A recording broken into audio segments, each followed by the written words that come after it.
Chapter 271. The plan. Li Hao returned to Tianxing City in the evening. At the governor's mansion, the atmosphere was bustling, albeit with fewer people present, as many of the strong were occupied with their own affairs. While the average person sought rest to replenish their energy, the strong, like Li Hao, were relatively more vigorous, yet even they required occasional sleep for balance. Upon his return, he was promptly approached. Before he could catch his breath, Hong Yitang gracefully entered the main hall of the mansion. His absence had been prolonged, with the round trip taking nearly a week. Despite Li Hao's swift pace, the journey had consumed nearly a day. Having traversed 2,000 miles in haste, he felt a degree of fatigue. Yet he recognized that Hong Yitang likely had important matters to discuss. With a smile, he inquired, "Is there something you need, Master Uncle?" Hong Yitang wasted no time. Stating directly, "The Martial Arts Academy is set to open in half a month.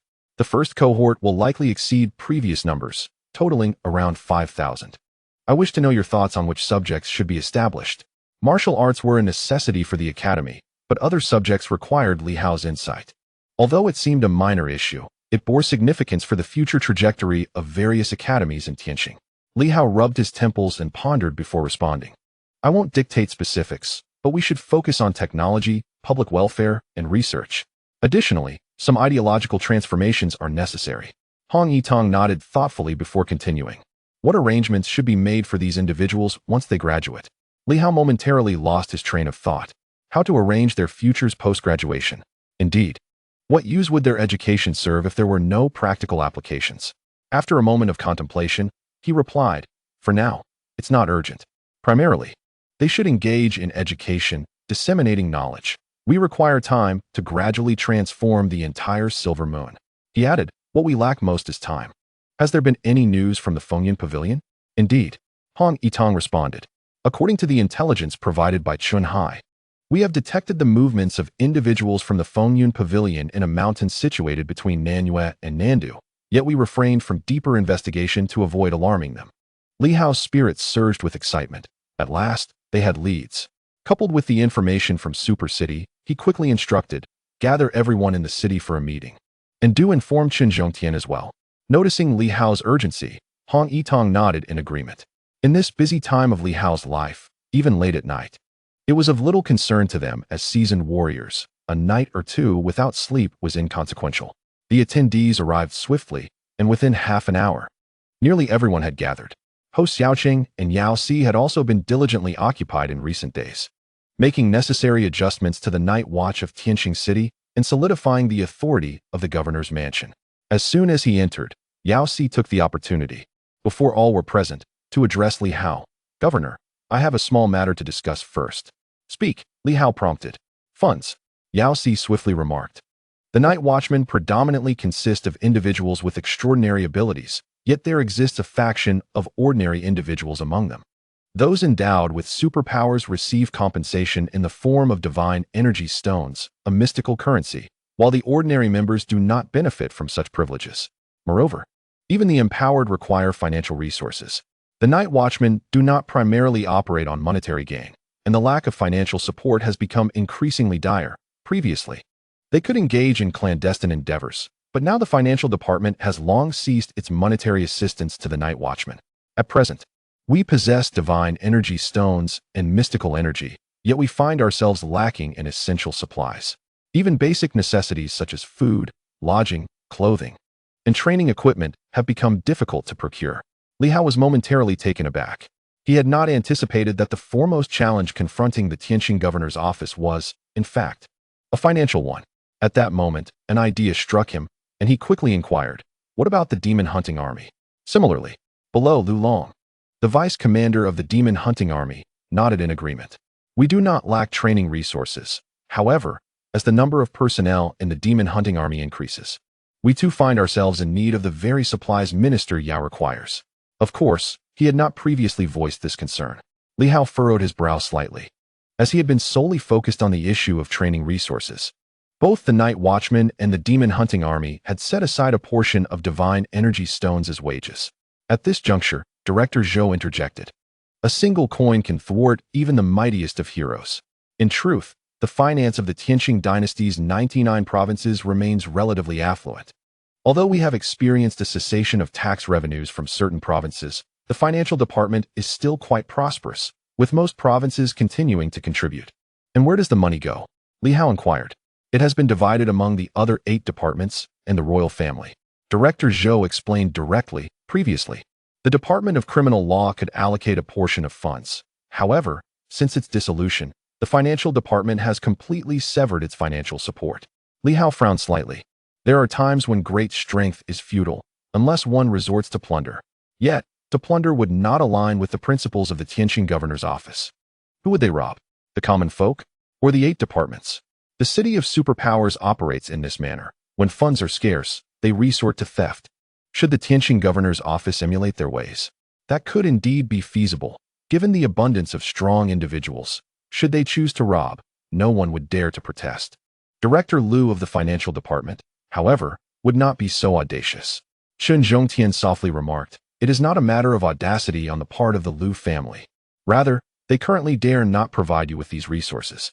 Otherwise, the other departments would not consent. By constraining the financial resources, the impact on the Tianxing governor's office is not substantial.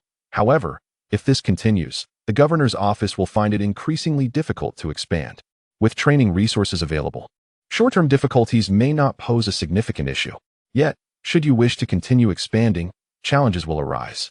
As for exchanging divine energy stones for currency or mystical energy for funds, it is not an impossibility. However, such resources, if released in large quantities, would swiftly lead to the collapse of the mundane economic system. A limited exchange may not present major problems, but excessive transactions would precipitate economic collapse. Director Zhou, well versed in these matters, quickly added, if the governor intends to rely on divine energy stones to obtain currency or supplies, the current issue lies in the disparity between the dynasty's currency, star coins, and divine energy, mystical energy, and divine energy stones. The release of even a single divine energy stone could incite localized unrest, leading to a shortage of currency. This would necessitate further minting, which, if excessive, would result in inflation. The total supply of goods remains constant. Thus, an increase in currency would render it less valuable. Once such a situation arises, it is inconsequential for the affluent, but constitutes a cataclysmic disaster for the impoverished. Director Zhou solemnly remarked, at that juncture, the price of rice could escalate to 100 star coins per kilogram due to inflation, while wages remain stagnant at 1,000 star coins a month. What was once enough to purchase 200 kilograms of rice would dwindle to a mere 10 kilograms, ultimately leading to the starvation of a significant portion of the populace. Li Hao, though not particularly versed in economic matters, suddenly grasped the gravity of the situation upon hearing Director Zhou's words. Thus, should there be a massive influx of cultivation resources, would that indeed precipitate colossal troubles? Indeed, Director Zhou continued, this issue is quite complex. If we were to lower the prices of cultivation resources, we would face a severe shortage, as individuals would be reluctant to sell. Conversely, if we raise prices, those selling such items may amass billions, but typically, they hoard essential supplies, which would only exacerbate inflation. He turned to Li Hao, stating, in recent years, such a scenario has not occurred, largely due to the connection with demonic plants. These plants require abundant cultivation resources, thus major factions refrain from selling them externally. Ordinary cultivators struggle to gather enough resources for their own practice, let alone have any to sell. Although the governor's office possesses some resources and is currently short on funds, we cannot open the floodgates for large-scale sales. That would spell tremendous trouble. Li Hao felt a headache coming on. He looked at Director Zhou and inquired how this matter could be resolved.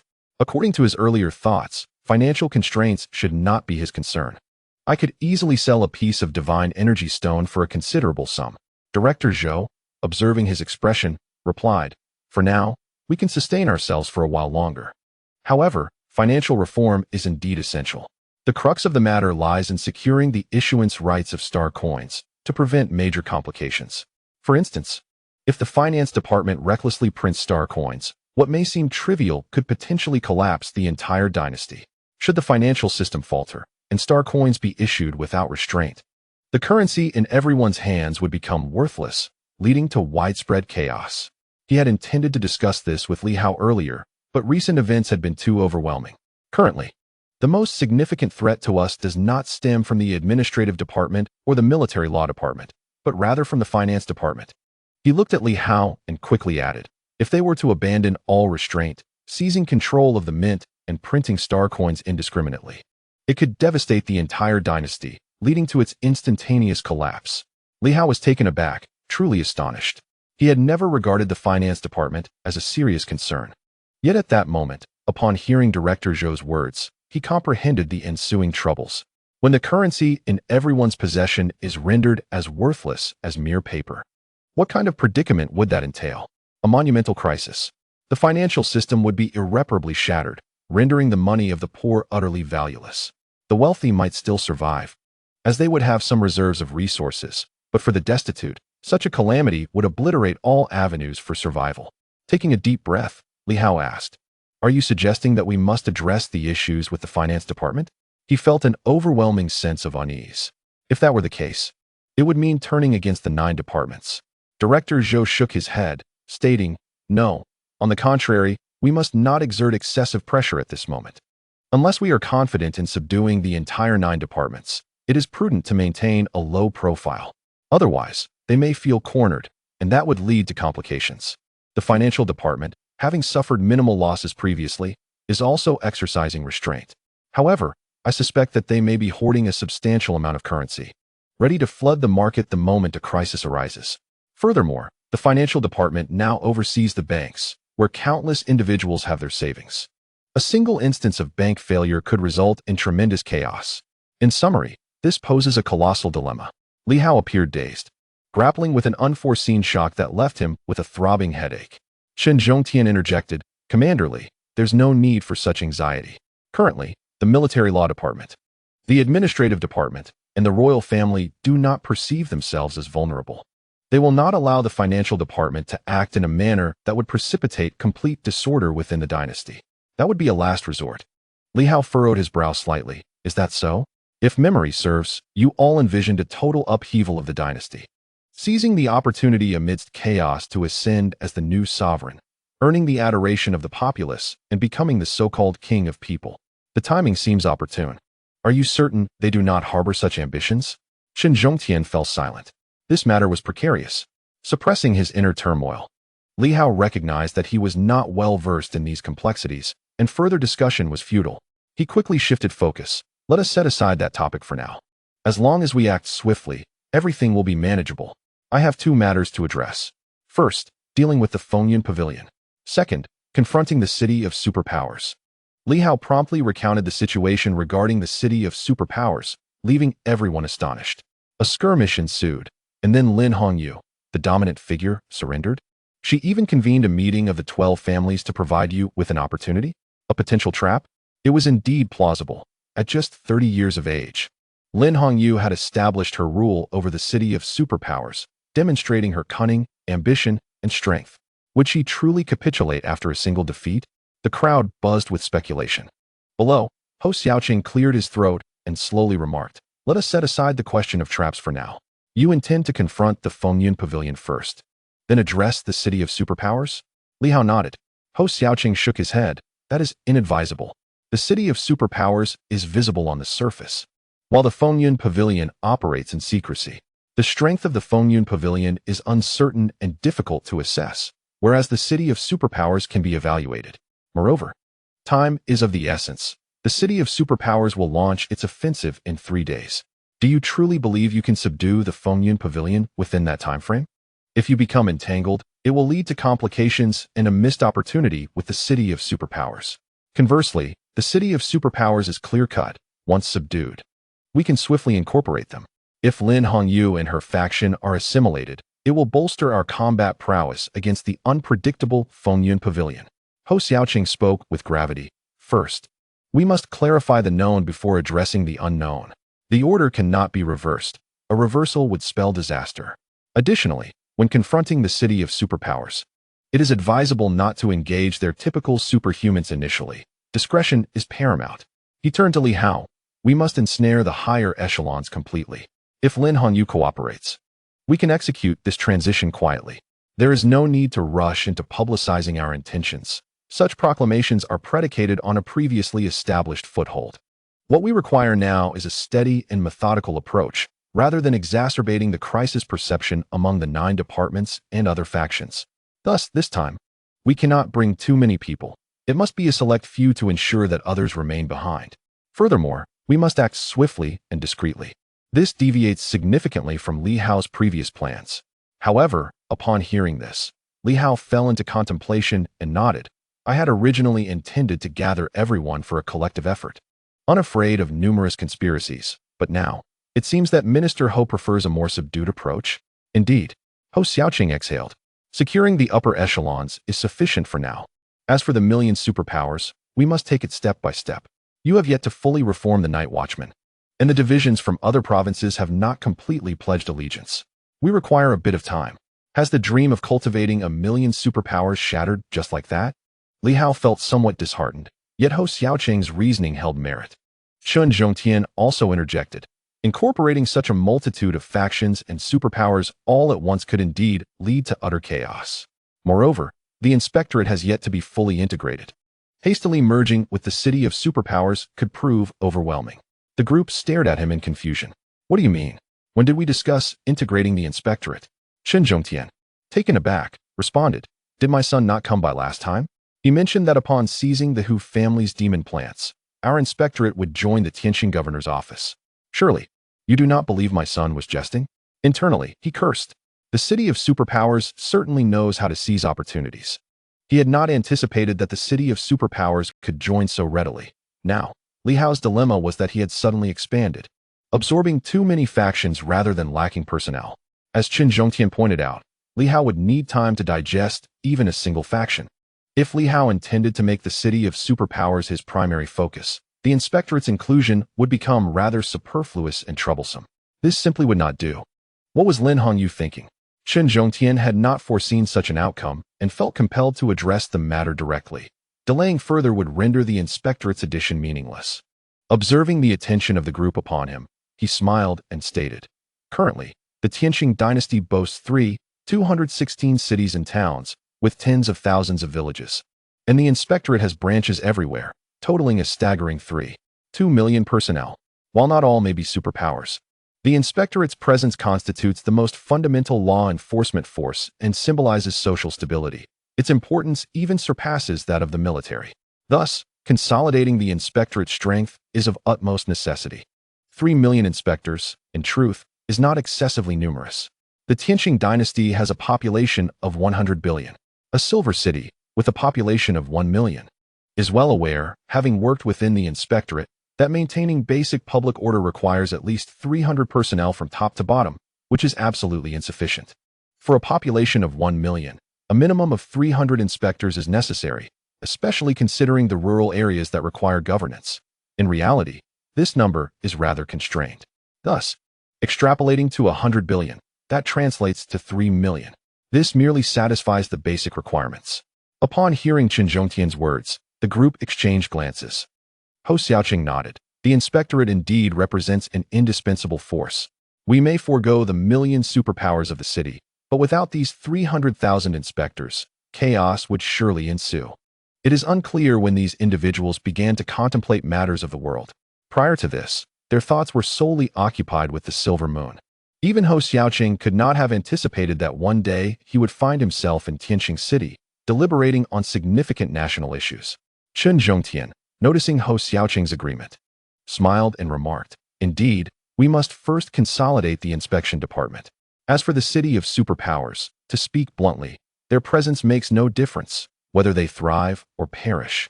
It bears no consequence. A group that solely focuses on cultivation, contributing nothing to societal order, and only wreaks havoc should be dealt with promptly. Delaying their resolution alters nothing. Despite their apparent strength, they serve no purpose. He then turned to Li Hao, stating, Governor Li, at times, the utility of an entity is not gauged by strength, but rather by its societal function. The role of the inspection department is paramount.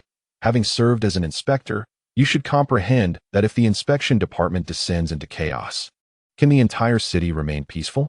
This query struck a chord with Li Hao's expertise, prompting him to nod in agreement. Certainly, chaos would ensue. Theft and robbery would erupt instantaneously. Without a law enforcement body, disorder would reign supreme. The night watchmen represent extraordinary enforcement, and the inspection department is the sole law enforcement agency for ordinary citizens. Not every individual is malevolent, yet it is impossible for all to be virtuous. Once one person makes a move, it can incite the masses. He was well aware of this reality, quickly realizing the critical importance of the inspection department. As for Chun Zhongtian's eagerness to assist, Li Hao did not voice any objections. In hindsight, the historical division of the 9 departments appeared quite sensible. Even if he believed the Treasury Department, often perceived as merely a revenue collector, was indeed crucial. Conversely, the Department of Criminal Law, having had some of its functions supplanted by the Inspection Department and the Night Watchman, experienced little upheaval post-abolition. Otherwise, it would have posed a significant challenge. Now, addressing the upper echelons of the city of superpowers, discreetly subduing them would not necessitate a large contingent. An excessive number of personnel would attract undue attention. Li Hao took a deep breath. In that case, I and Director Zhou will proceed. Who else shall accompany us? No more than 10. Chun Zhongtian softly suggested. Allow me to go. I am but an idle person, and no one will notice my absence. At that moment, he felt a sense of helplessness. When did the inspection department's affiliation with any particular faction become a source of complication? Li Hao scarcely had time to process this. Yet, it was a positive development, indicating that this choice was indeed prudent.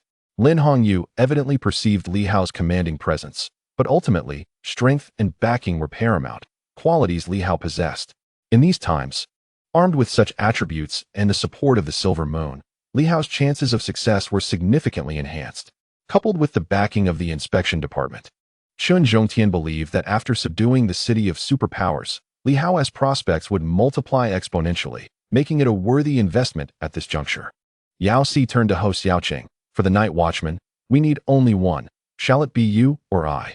Ho Xiaoqing smiled. I shall go. You are the core of our operations. Yao Si offered no further objections. Hong Yitang interjected. Count me in. Nan Quan also wished to speak, but Ho Xiaoqing interjected. You need not go. Your strength is somewhat lacking.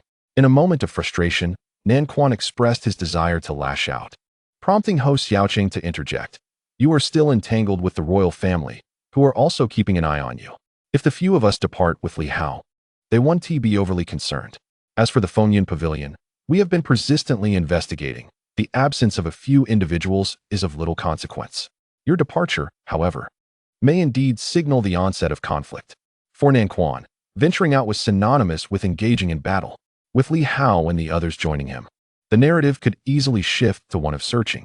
Li Hao contemplated the situation and realized that with himself, Hong Yitang, Ho Xiaoqing, Director Zhou, and Chun Zhongtian, they would be a formidable group, with even the seemingly weakest Ho Xiaoqing possessing a strength between the 5th and 6th tiers. Indeed, it was highly probable that Minister Ho had now ascended to the 6th tier. However, Li Hao remained uncertain, ever since acquiring the divine script.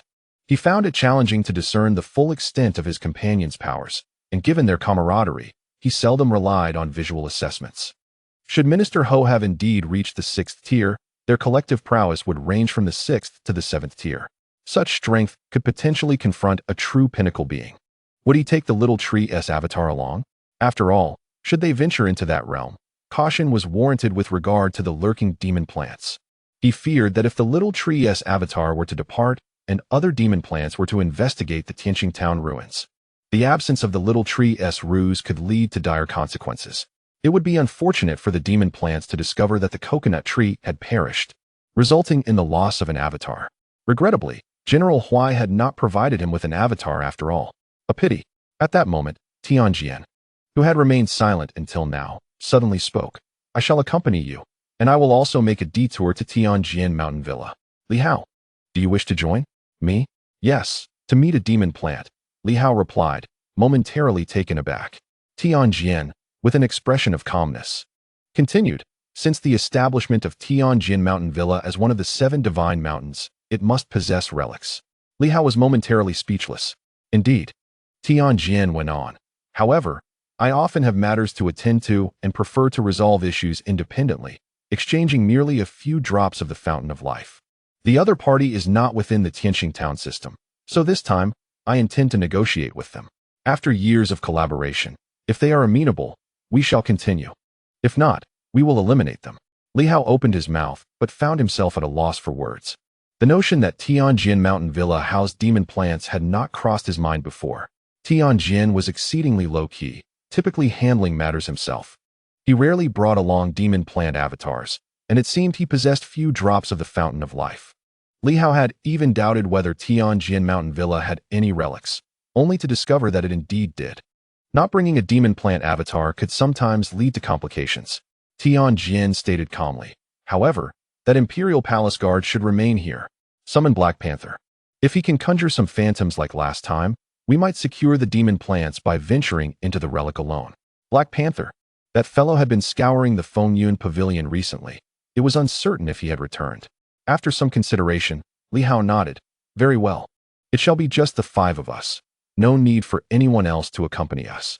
We will first visit Tianjin Mountain Villa, publicly stating that we are there to meet the sword cultivators of the world, while covertly heading to the super city. Li Hao quickly reached a decision. The others present expressed a sense of regret, as did several elder martial artists. The inability to engage in combat was, for them, a significant loss. Li Hao chose to remain silent, as the group resolved to depart early the following morning, without the need for any pretense. They would also wait for Black Panther. As the meeting disbanded, Li Hao approached Lu Long, handing over a collection of storage rings. Lu Long appeared even more overwhelmed than Li Hao, his eyes nearly bulging in astonishment.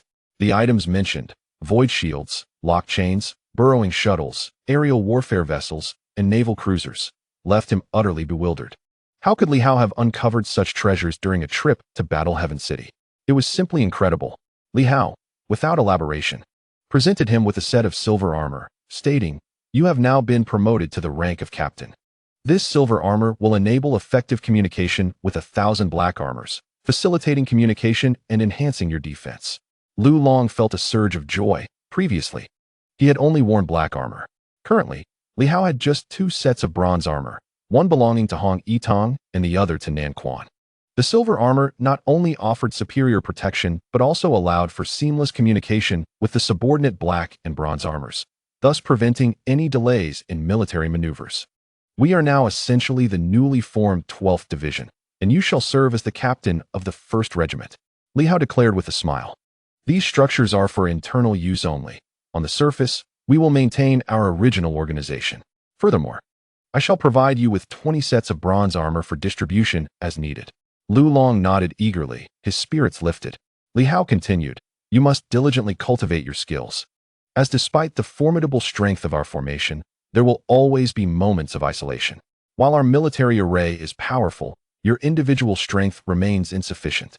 Lu Long nodded solemnly, fully aware of his limitations. Had he not followed Li Hao from Silver City, his current abilities would have rendered him inconsequential. After Lu Long departed, Li Hao pondered how to allocate the remaining 9 sets of silver armor. The defensive capabilities of the silver armor were beneficial even below the utmost pinnacle.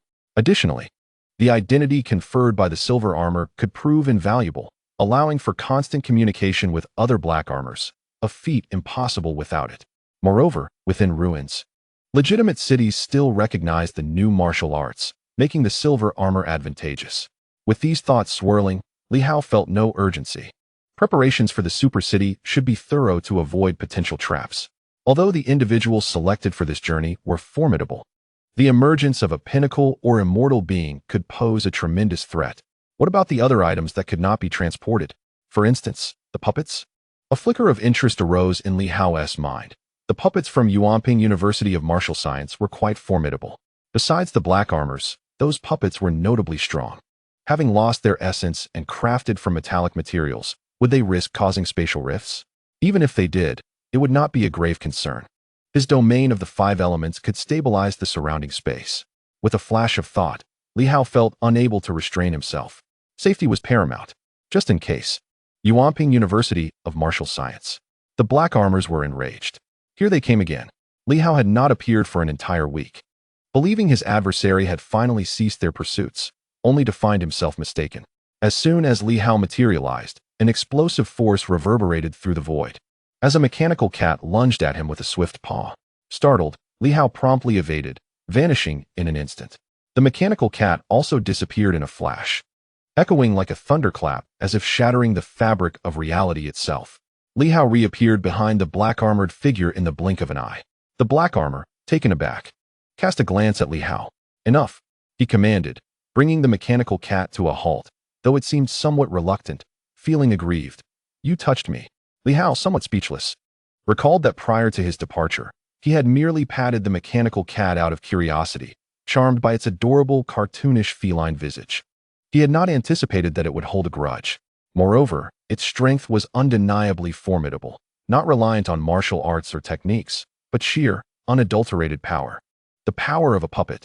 The black armor, momentarily at a loss for words, eventually remarked, "It was merely a touch on a metallic trinket. It is not your body." The mechanical cat withdrew into itself, its feelings deeply hurt by such words.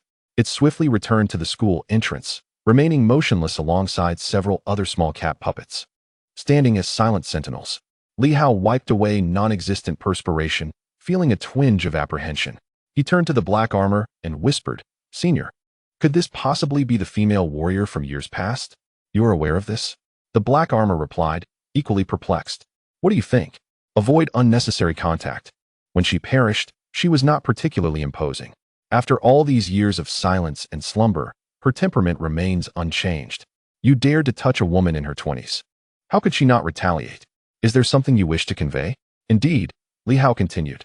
"The commander of the 9th Reserve Guard of Warhaven City has sent me to relay a message. They are striving to activate Warhaven City, aiming to depart from the Silver Moon realm and return to the main world. Is he still around?" The black armor appeared momentarily lost in thought. Li Hao nodded. "Yes." "Do you know him?" "Of course." The black armor pondered for a moment before asking. "He did not kill you?" "What?" Li Hao was taken aback. The black armor responded nonchalantly. "I am asking why he did not eliminate you?" Li Hao was at a loss, questioning the logic. "Why would he? I did not provoke him. Of course, I was beaten twice, but that hardly warrants death." Seeing Li Hao's bewilderment, the black armor recognized his ignorance, but chose not to elaborate further. He nodded slightly, stating, "He may have overthought things. Were it only me, I might have succumbed to despair, but I am aware of my responsibilities. My own fate is inconsequential. However, these puppets are the students of yesteryear, the descendants of emperors, steadfast supporters of the human king. I must lead them back." Li Hao may not have mentioned these students. Otherwise, they would all have known that he would never relent. Despite the despair and resentment, he would not give up, for their presence remained. "Is there anything else? Earlier, you revived the locust tree? You are aware? I sense something." The black armor replied calmly, "Reviving the locust tree is not a wise choice. Let us not speak of the controversies surrounding its family. The 8 great guardian families are the core strength of the new martial arts and should be deemed trustworthy. As for any potential betrayal, it is better left unspoken. I prefer not to speculate about them. Perhaps there exists some semblance of truth, yet without substantial evidence. Mere speculation may incite discontent among other major cities." Li Hao vaguely grasped this notion, recalling that Director Zhao had articulated a similar sentiment. He chose to refrain from elaborating further, opting instead to commit it to memory. He directly conveyed his intention. "Esteemed senior, I wish to venture forth on an errand, albeit the circumstances are perilous. I seek the assistance of one or several senior colleagues to accompany me. Do not entertain such thoughts." Li Hao furrowed his brow slightly. "Is it the fear of spatial fragmentation that concerns you? I have mastered the domain and can isolate the forces that shatter space." The black armor replied calmly. "It is not that. They are merely puppets, devoid of their original essence, purely composed of solid materials that will not provoke a rupture in space unless they engage. Even in combat, space may not necessarily cleave them apart. That is merely because you lack the authority." Li Hao was momentarily taken aback. The black armor continued with a placid demeanor. "They are all reserve members of the Demon Guard. Apart from the principal and the monarch, no one possesses the right to command them." Li Hao fell silent, and after a prolonged pause, he clarified, "There has been a misunderstanding. I do not intend to command them, but rather to invite my seniors to join me for an outing." The black armor had no retort. Li Hao, raising his voice, proclaimed, "Seniors, who among you would be willing to join me for an excursion? The world beyond is vibrant and full of wonders. It is far too dull here." In an instant, over 100 puppets materialized. Silence enveloped the space, yet all heads turned in his direction, including the mechanical cats stationed at the entrance. Even the one that had previously attacked Li Hao extended its large cartoonish head. The black armor glanced at Li Hao and remarked, "They are puppets, as I stated earlier. Furthermore, even if they were to venture out, their energy reserves are finite. Do not presume they can engage in battle autonomously. They require an immense supply of energy stones, an exorbitant amount. Do you comprehend the implications? For instance, the one that just assaulted you can sustain a full-force battle for merely 5 minutes, consuming at least 500,000 energy stones. Li Hao was taken aback. 500,000, equivalent to 5 million divine energy stones in ancient civilization. Such a staggering expenditure.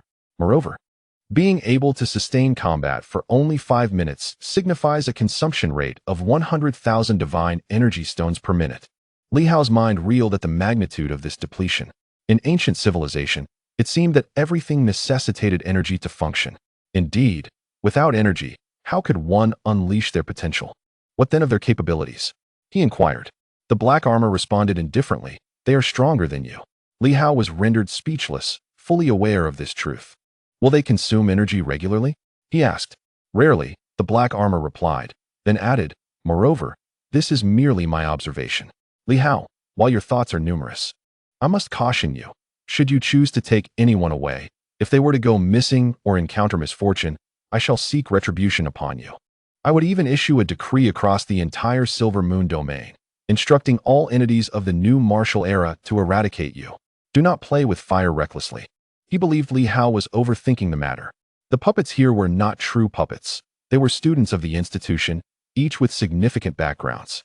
If Li Hao were to take them out, lose them, or allow them to be destroyed, he would be unable to shoulder such a burden.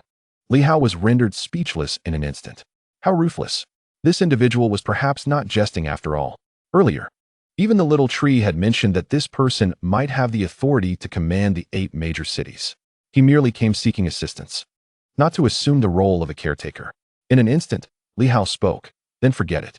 At that moment, hundreds of puppets turned their gazes upon him, seemingly imbued with malice.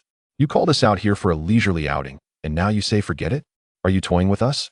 In the blink of an eye, countless puppets materialized around Li Hao, remaining silent, yet each one either clenched their fists or brandished weapons, as if intent on ending Li Hao's life. The figure in black armor remarked coolly, this predicament is of your own making. I warned you not to act recklessly. Li Hao, feeling helpless, replied, it's not that I don't wish to take you out. The dean has forbidden it, and I am powerless to change that. Why are you staring at me?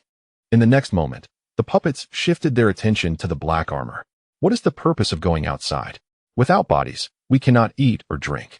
If we step out carelessly and get lost, or worse, if we are shattered, what then? Teacher, please don't plead for mercy. It is futile. The black armor retorted coldly. Do not indulge in madness with this individual. He has his own ambitions. What do you possess? However, the junior has grown strong enough to open the Stargate. The black armor was at a loss for words. Is this what it means to be a junior? What nonsense. After a lengthy pause, the black armor turned to Li Hao. Do you truly wish to take someone with you? Li Hao swallowed hard, contemplating saying, no, thank you. I was merely speaking in jest. Yet, he sensed that refusing now would result in being overwhelmed by the puppets. Furthermore, wasn't the black armor's previous refusal quite definitive? Why was there a question now? Be firm. Do not allow them to venture outside. Seeing Li Hao's silence, the black armor remarked, if you insist on provoking them, then so be it. Take 2 individuals out for a brief tour, but do not stray too far. After issuing the command, he surveyed the surroundings. Just 2, no more. If you do, I shall not permit it. As Li Hao contemplated this, a sudden explosion reverberated through the air. In an instant, hundreds of puppets collided, with several flung outward, while others landed heavily at Li Hao's feet, accompanied by cries of despair and frustration. I cannot escape. Li Hao was taken aback. What was happening? The black armor responded calmly, selecting individuals. Is this how one selects? These puppets acted without hesitation. The ground trembled as the cacophony of clashes echoed. And in the blink of an eye, over 100 puppets were flung outward, crashing to the earth and causing fissures to form. Li Hao stood in shock. Eventually, only a little over 10 puppets remained. To his astonishment, he noticed that among them, were robotic cats. Are these mechanical felines superior? The black armor explained.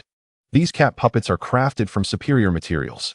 When the other puppets were created, they were made haphazardly, but these cat puppets were molded by the principal himself. Oh, that makes sense. Suddenly, to Li Hao's astonishment, The 4 cat puppets joined forces, sending the remaining 7 or 8 puppets flying outwards, and in a mere moment, only 4 cat puppets remained. Just as Li Hao anticipated an imminent battle, the cat puppets began to engage in a game of rock, paper, scissors. Li Hao stood there, momentarily dumbfounded. For mechanical cats, amidst the dazzling display before Li Hao, continued to strike with fists, scissors, and cloth. In less than 10 seconds, 2 of them departed in frustration.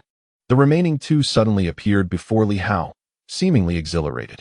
As he surveyed the fallen puppets around him and then glanced at one of the 2, he pondered whether it was the same one that had previously attacked him. However, he failed to recognize it, as they all bore a striking resemblance. After a chaotic skirmish, he felt uncertain. "Are you 2 certain you want to go out?" "Absolutely." The 2 mechanical cats replied with unwavering resolve. "We can hardly bear it here." Hei sighed, casting a glance at Li Hao. "You must handle this yourself. Should anything go awry, it will be quite troublesome for you. You're courting misfortune." Li Hao felt helpless. He had wished to refuse. Yet, having reached this juncture, he wondered if he could truly withdraw. Hei offered no further words, calmly stating, "Once you step outside, follow him closely and do not wander. Although you are all puppets, spatial rifts may not necessarily shatter you, but it is a possibility. If you are captured and dismantled, I cannot rescue you. Furthermore, once outside, refrain from speaking indiscriminately. Tread carefully, as human intentions are often inscrutable. Lastly, do not act rashly. Do not strike unless explicitly instructed. Ascertain the situation first. He is a person of the new era, and you are new martial artists. Do you understand?" "Understood." Li Hao was at a loss for words. Yet he found the explicit advice acceptable. In the next moment, before he could finish his thoughts, the 2 mechanical cats seized his arms, propelling him forward. One mechanical cat urged, "Let us go." "Why are you so slow?" Li Hao was utterly speechless. "Slow? Are you jesting? Moreover, why does your voice sound reminiscent of the one that just attacked me? Could it be you?" Dragged by the 2 mechanical cats, Li Hao swiftly vanished into the ruins. Once they were gone, Hei sighed, "Please do not bring me trouble. It's truly reckless." Does Li Hao not realize that at Yuanping Martial Science University, every student is a tough nut to crack? I'm not preventing you from taking anyone with you for your own good. They are all headstrong individuals who have come here. Otherwise, do you think there are no top-tier martial science universities in the main world? Are Mo Wu and Jing Wu mere decorations? Why do they come here? Out of sight, out of mind. And here you are, so eager to take someone away. Even if you were to perish, even if only puppets remain, it would still be a challenge. Suddenly, Hei chuckled. A little hardship would do them good. Perhaps it would deter them from returning next time. This fellow keeps coming here for no reason, which is quite bothersome. A taste of adversity might just keep him away for good. Chapter 272, Cooperation Outside the Ruins. The 2 mechanical cats held Li Hao, one on each side, curiously surveying their surroundings. Soon, discomfort set in. One mechanical cat remarked, "Indeed, the energy here is quite thin." "Yes, it's truly unpleasant." "You're dead. What discomfort could you possibly feel?" "You're dead too." The 2 mechanical cats exchanged banter, leaving Li Hao bewildered as he struggled to distinguish one from the other, though he had never truly been able to. "Ahem, you 2. Address me as senior sister." Clap, clap. A claw struck Li Hao's head, and despite his swift evasion, he was unexpectedly hit. Li Hao, taken aback, inquired, "How should I address you 2? Surely, you must have names." "I am Jiang Li." "I am Li Shengzhong." Li Hao was momentarily stunned, bewildered by their peculiar names. He struggled to discern who was who. When one of the robotic cats nonchalantly stated, "My surname is Jiang, and I am Jiang Li. My father is Jiang Yueli, and we hail from Star Town. My ancestor was one of the kings of Star Town." "This Li has no relation to your family. It refers to another Li." Li Hao stood there, dumbfounded. The naming conventions seemed rather arbitrary. Beside him, Li Shengzhong interjected, "The Li of my family is distinct from yours. I am the Li that the Jiang family aspires to surpass. However, we disdain competing with them. My ancestor is one of the esteemed figures of Star Town, and another elder of my family is also an emperor." Li Hao was at a loss for words. Li Shengzhong continued, "My ancestor aimed to outshine a different emperor from the Zhang family." Li Hao felt a headache coming on. Were these individuals' parents so casual with naming? Both carried the lineage of emperors? Having witnessed the might of emperors, Li Hao felt a shiver. Had this been in the past, these individuals would undoubtedly be the quintessential second-generation elites, the kind that no one dared to provoke. As for which individual he had previously encountered, he could no longer discern. Their backgrounds were indeed significant, yet in the current era, the prominence of one's lineage held little weight. Li Hao pondered, wasn't the Li family, after all, the most formidable lineage? Why was there no mention of surpassing his ancestor? One of the robotic cats regarded him and finally remarked, "What are you saying? The Li family of Star Town is indeed the foremost. Your family is merely second, and that is contingent upon our second emperor not participating." "Goodness! 2 emperors?" Li Hao exclaimed. He turned to the other robotic cat. "Is what she says true? Is the Star Town Li family truly the first?" "Roughly speaking." Jiang Ingli seemed somewhat unconvinced, prompting Li Xingzhang to retort, "What do you mean by roughly? Moreover, your ancestor was once the adoptive son of mine. That was ages ago." Even so, the 2 robotic cats exchanged remarks, and Li Hao could only listen in silence. Wasn't it just a simple question about names? Now they were embroiled in an argument, which was quite exasperating. Before he could interject, Jiang Ingli suddenly exclaimed, "Oh, I almost forgot. Who claimed your family was the first Li? Do you hold the emperor from Jingwu in high regard?" Li Shengzhang, indignant, replied, "Yet he is not as powerful as my ancestor. That was in the past. The present may tell a different tale." As their debate ignited once more, Li Hao sighed inwardly. It seemed his ancestor was not as esteemed as he had hoped. The Li family appeared to struggle for a place in the hierarchy, perhaps even falling short of the top 3. How unfortunate.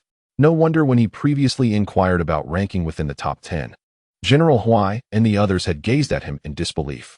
He hastily interjected, "Let us return. By the way, is the ancient civilization sanctuary in Star Town real?" Of course. The 13 families of Star Town eventually became 12, all remarkably powerful. There are multiple sovereigns, not just one. Many esteemed emperors exist. The new martial age was initiated by the Chun and Shin families, while the Li family has maintained its stronghold in the center. And the Jiang family merely plays a peripheral role. How absurd. It is, in fact, your family that merely schemes the surface, while the Jiang family exerts considerable effort. Li Hao listened, utterly perplexed. Wasn't the new martial age ushered in by the human king? No, the new martial age was first initiated by the Shun and Qin clans. And subsequently, a certain supreme being from the Zhang family outside of Tianxing City upheld the new martial for many years before the human king took over. Li Hao understood at last. So it turns out, the human king was not among the first to inaugurate the new martial. He had read about it in books. Yet it had never been so clear before. Now it all made sense. Tianxing City is a sacred place, home to 12 powerful families, reminiscent of the present-day superpower city. No wonder it is said to have inspired the latter. Among them, 2 families initiated the new martial age, and later, the Zhang family's supreme being revitalized it before the ancient human king finally guided it to prosperity. Li Hao felt a stir within him. Is the supreme emperor the same as an emperor? These individuals seem to refer to others as emperors. Yet this one is called supreme. Perhaps their strength is similar, yet their statuses diverge. A certain robotic feline did not hold back. The supreme holds a lofty position, while the human king is merely the human king. The supreme has even once been a human emperor. Even the human king acknowledges that the king of the new martial is he, while the emperor is the Zhang supreme, though the latter does not seem overly concerned with such distinctions. Thus, my family must surpass the Zhang family. For another one of our esteemed emperors once ranked above the Zhang supreme. Li Hao was left speechless, feeling overwhelmed. Yet he recognized that both of these individuals hailed from illustrious lineages, frequently associated with the human king and emperors. In the presence of such figures, his own ancestors seemed to pale in comparison, which was rather disheartening. He did not dwell on this, however, and quickly remarked, "The 2 senior sisters have emerged. It is imperative to heed their words, or it could lead to complications. The black armor will seek trouble. Naturally, with the emergence of these individuals, he would not send them back. They represented a significant fighting force. Furthermore, the crucial point was that if these 2 refrained from taking action, no disturbances would arise. And without their essence, leaving them there would be akin to leaving mere iron lumps, which was quite satisfactory." He swiftly retrieved 2 long cloaks. "Here, esteemed sisters. Please wear these. It will be more convenient." The 2 robotic felines were rather sizable, resembling large barrels. Once cloaked and caped, they nearly concealed their large heads. However, upon closer inspection, they did not appear ridiculous. Rather, they appeared slightly plump, akin to 2 hefty figures. Li Hao cleared his throat and said, when outside. To maintain the confidentiality of your identities, please refrain from speaking indiscriminately. I shall also cease referring to you as senior sisters to avoid revealing your identities and inciting undesirable actions. Perhaps you may be called the Black and White Dual Fiends? Li Hao raised an eyebrow. One could be called General Black Fiend, and the other General White Fiend? What a peculiar choice. The two robotic felines were not pleased. What an absurd name. No way. Jiang Ying and Li immediately protested. I dislike this name. We had a combined name back in school. Indeed. Li Shengzhong interjected. What? Li Hao was intrigued. There was a combined name? The mischievous twin beauties. Li Hao rolled his eyes, bewildered. What nonsense. Is the name of this duo truly something to be proud of? It is aptly called the Black and White Duo. Li Hao decisively declared, otherwise. I shall send you both back immediately. Jiang Yingli represents the Black General, while Li Shengzhong embodies the White General. The two were somewhat discontented. Yet the threat of being returned to their prior state made them compliant. After all, they were reluctant to return. The ruins were far too small. Having just begun to awaken, who would wish to remain confined in darkness? Li Hao, undeterred, inquired as they made their way back. Can you two only rely on your physical forms to confront enemies? Are you unable to utilize any secret arts or martial techniques? Unfortunately, while martial skills are permissible, we can no longer employ secret arts. Many of them require a combination of vitality, spirit, and essence. Without these, we must depend solely on martial prowess. Li Hao nodded slightly, understanding that their strength had diminished significantly. What was your strength in the past? He asked. Immortal, Jiang Yingli replied candidly. Among us students, some are immortal, and some are at the pinnacle. Naturally, we both belong to the immortal class. Li Hao inhaled sharply. You must have been quite young at that time. Observing their somewhat juvenile antics, it was plausible that they were indeed quite youthful. Of course, we are geniuses. I am, but you are not. You have reached this point thanks to your ancestors and grandparents. And you are not as well? Their banter continued, revealing each other's backgrounds with ease. The second and third generations differ greatly. These individuals had undergone body refinement with indestructible materials since childhood, bathing in the essence of life. Inherently becoming eighth-tier prodigies capable of grasping the essence with relative ease, swiftly ascending to the pinnacle. Li Hao sighed. What a pity, I was born too late. Never encountering such fortuitous times. Jiang Yingli murmured. Even if you had been born then, it wouldn't have mattered. Your Li family is quite impoverished. That seems rather harsh. He retorted. After all, my ancestor was a sword sovereign. While the sword sovereign is indeed formidable, he is arguably the poorest among all emperors, Jiang Yingli whispered. In every battle, the sword sovereign's consumption is tenfold, even 100-fold compared to others. Had it not been for the constant support from the human king, he would have been near selling swords to survive. Li Hao was somewhat aware of this, recalling that the Blood Emperor had advised his ancestor to absorb from the world, as the consumption was immense. However, to be impoverished to the extent of selling swords? Was it truly that dire? Li Shengfang added quietly. The principal also provided considerable support. Otherwise, it is said the sword sovereign could scarcely afford a meal. The discussion grew increasingly fantastical. It sounded as though the ancient Li family was on the brink of starvation. Yet, did the human king and his sister provide substantial aid? This suggested a rather favorable relationship, didn't it? Surely, all families offered considerable support? Jiang Yingli chimed in discreetly. After all, the sword sovereign protected everyone back in the day. Li Hao perked up his ears. Although this gossip was from thousands of years ago, it was intriguing to hear. Did this imply his ancestor had a commendable network? Noticing Li Hao eavesdropping, Jiang Yingli was unperturbed and continued casually. During the outbreak of the new martial era, the human king declared that some must remain as seeds of vengeance, as a legacy of civilization. The sword sovereign did not participate in that battle, but instead led the elite of each family to retreat to a certain location, where they encountered numerous dangers and provided protection for everyone, earning great respect from all. Li Hao was taken aback. A retreat? Yes, she affirmed. Li Hao furrowed his brow slightly. They have retreated? As a swordsman, how could he not participate in the great battle? It must have been the human king who ordered the sword sovereign's withdrawal. The human king had once held the sword sovereign in the highest regard. So that is the case. Li Hao chose not to comment further. It was merely idle gossip, and he was disinclined to delve into matters from so long ago. Accompanied by two chatterboxes, Li Hao returned to the office of the Celestial Star Governor. The others were somewhat surprised. Who were these two? As everyone awaited Li Hao's return, the sight of two plump figures draped in cloaks sparked curiosity. However, they soon realized the truth. Tianxing expressed some intrigue. Are they puppets from the academy? You are the puppet, Jiang Yingli retorted, and Li Hao could now barely distinguish between them. Jiang Yingli spoke with great vigor, her tone quite fiery. Li Shengzhong, on the other hand, was more subdued, softening his words just a tad.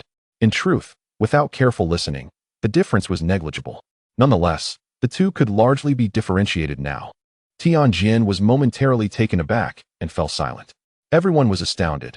Li Hao had actually managed to bring the puppets along. Quite an impressive feat. At this moment, Tianjin and the others were ready to set off, and He Bao suddenly appeared. As for why this fellow had returned at such an opportune moment, Li Hao glanced at the black armor hanging around its neck and chose to remain silent. Who had given it that armor? It seemed he hadn't. Perhaps this creature had pilfered it? Tianjin, ever responsible, inquired. Aren't you going to call your master? No need. He is currently in seclusion. He is merely dealing with the superpower city. I can call him when it comes to confronting the wind and cloud pavilion. Tianjin said nothing further. It was up to you. Li Hao, Tianjin, host Xiaoqing, Shenzhong Tian, Director Zhou, Hong Yitang, He Bao, and the two puppets formed a party of 6 individuals and 1 dog. With such strength, Li Hao felt they could venture anywhere. After some contemplation, Li Hao retrieved the silver armor, 1 for each person, to conceal their identities. The others were somewhat taken aback.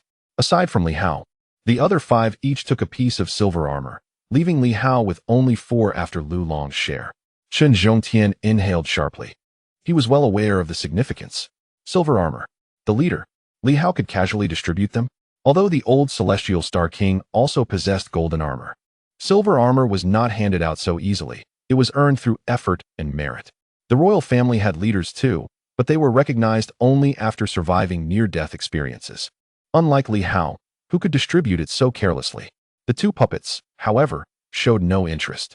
Jiang Yingli merely glanced at the armor before quickly shifting her gaze to He Bao. Suddenly, she tugged at the dog's ear. Curiosity piqued. Could this dog be a descendant of the beast tamer? Li Shengfang glanced over and nodded. Probably. Jiang Yingli petted the dog's head, exclaiming how adorable it was. She had seen it before and had wanted to pet it but had not dared. What a pity it wasn't a cat. Do you still wish to utilize your ancestral grooming abilities? Li Hao, overhearing this, felt a headache coming on. Ancestral grooming abilities? What on earth? The others were equally speechless, glancing between the two and then at He Bao. At that moment, He Bao wore a rather timid expression, as if sensing something amiss, and dared not resist. Li Hao felt a surge of frustration and kicked the Black Panther. In an instant, the Black Panther let out a thunderous bark. Woof! Woof! The display of arrogance was palpable.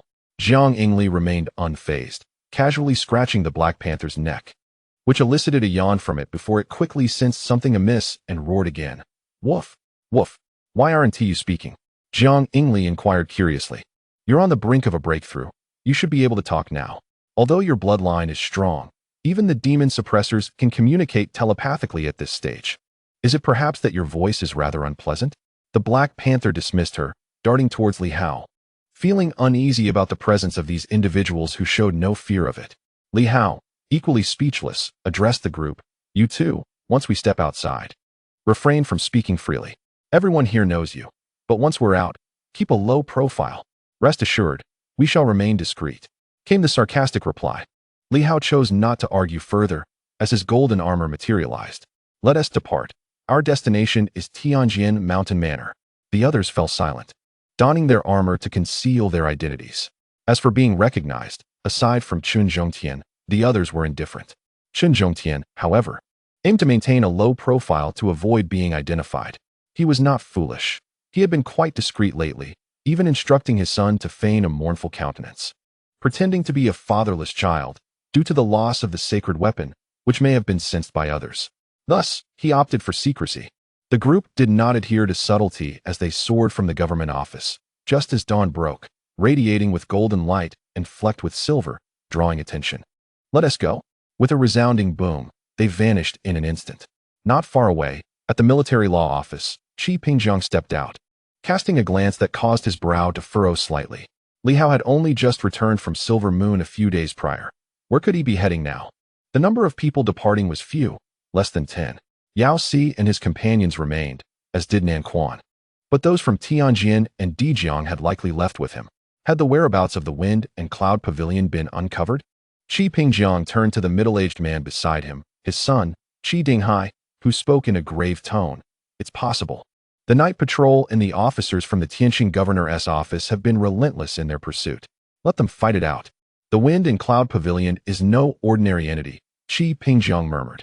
Do not be deceived by their recent emergence. I suspect the Wind and Cloud Pavilion possesses far more formidable powers than we can imagine.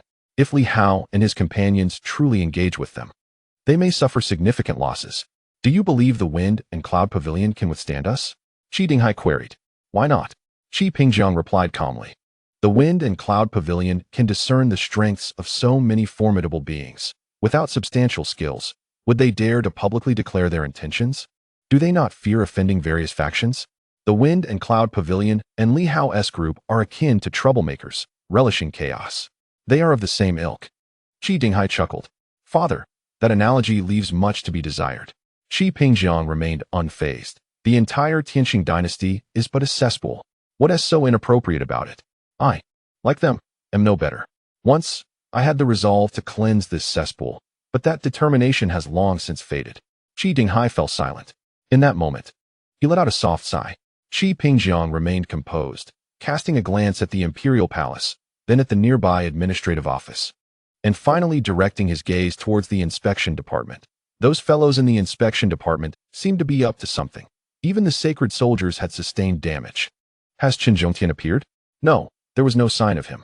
If Chun Yao's father had truly perished at the hands of Li Hao and his associates, how could Chun Yao remain so indifferent? A frown creased Qi Pingjiang's brow. Perhaps there are other reasons at play. One can only hope that he has not reached an accord with the royal family. Chun Zhongtian, having grown from a petty thug to his current stature, ought not to fall so easily. If he were truly outmatched by Li Hao and his crew, he would have surrendered long ago. This man possesses an unparalleled resilience, and death does not come easily to him. We must observe the inspection department closely in the coming days. Yes, understood. At this juncture, Qi Dinghai spoke softly. Father, in 2 days, the City of Supernatural Abilities will convene a meeting to form a cabinet. What does Lin Hongyu intend by this? Now, they have forged an alliance with Yu Xiao and the Sunset Manor. Should they further consolidate the 12 families' influence along with the scattered cultivators and collaborate with the 2 mighty mountains, the situation will become exceedingly difficult to navigate. Qi Pingjiang nodded slightly. The City of Supernatural Abilities is no weakling, especially with the support of the 2 formidable mountains. Although they maintain a low profile, they are undeniably potent. Presently, with the cooperation of 3 factions and the need to integrate the power of the City of Supernatural Abilities, should they succeed, the dynamics will shift significantly. We can create some trouble for them without incurring excessive costs. With the establishment of the Heavenly Star Governor's office, Li Hao does not wish for the City of Supernatural Abilities to exceed control. He may very well intervene to incite conflict among them. However, there is no however. Qi Pingjiang glanced thoughtfully at the distant palace, his brow slightly furrowing. The pressing matter at hand is not this. There have been numerous recent upheavals, and news from the royal family indicates a desire for collaboration to access the mining channels. Even if we cannot initiate a secondary revival, we can seize some massive mines. Those demonic plants are already offering exorbitant prices, willing to exchange a considerable amount of life essence. I am contemplating whether to ally with them. Li Hao and his faction are advancing swiftly, yet resources are finite. The treasures he has commandeered will eventually be depleted, just as ours will be. At this moment, the greatest treasure across the Heavenly Star lies beneath our feet. If we can unlock the mining veins, we need not rely on a secondary revival, and they could reap substantial benefits in advance. Yet, past enmities with the royal family run deep. But the pressure is mounting. If we do not progress, our 9 departments risk being left behind. Cooperation? Qi Dinghai furrowed his brow slightly. Father, that royal figure is at the pinnacle of immortality. Moreover, the King of Heavenly Star is a formidable practitioner of the 7 elements. The administrative office is unfazed, but father he hesitated, aware that his father was slightly weaker, making it perilous to scheme with such a formidable opponent.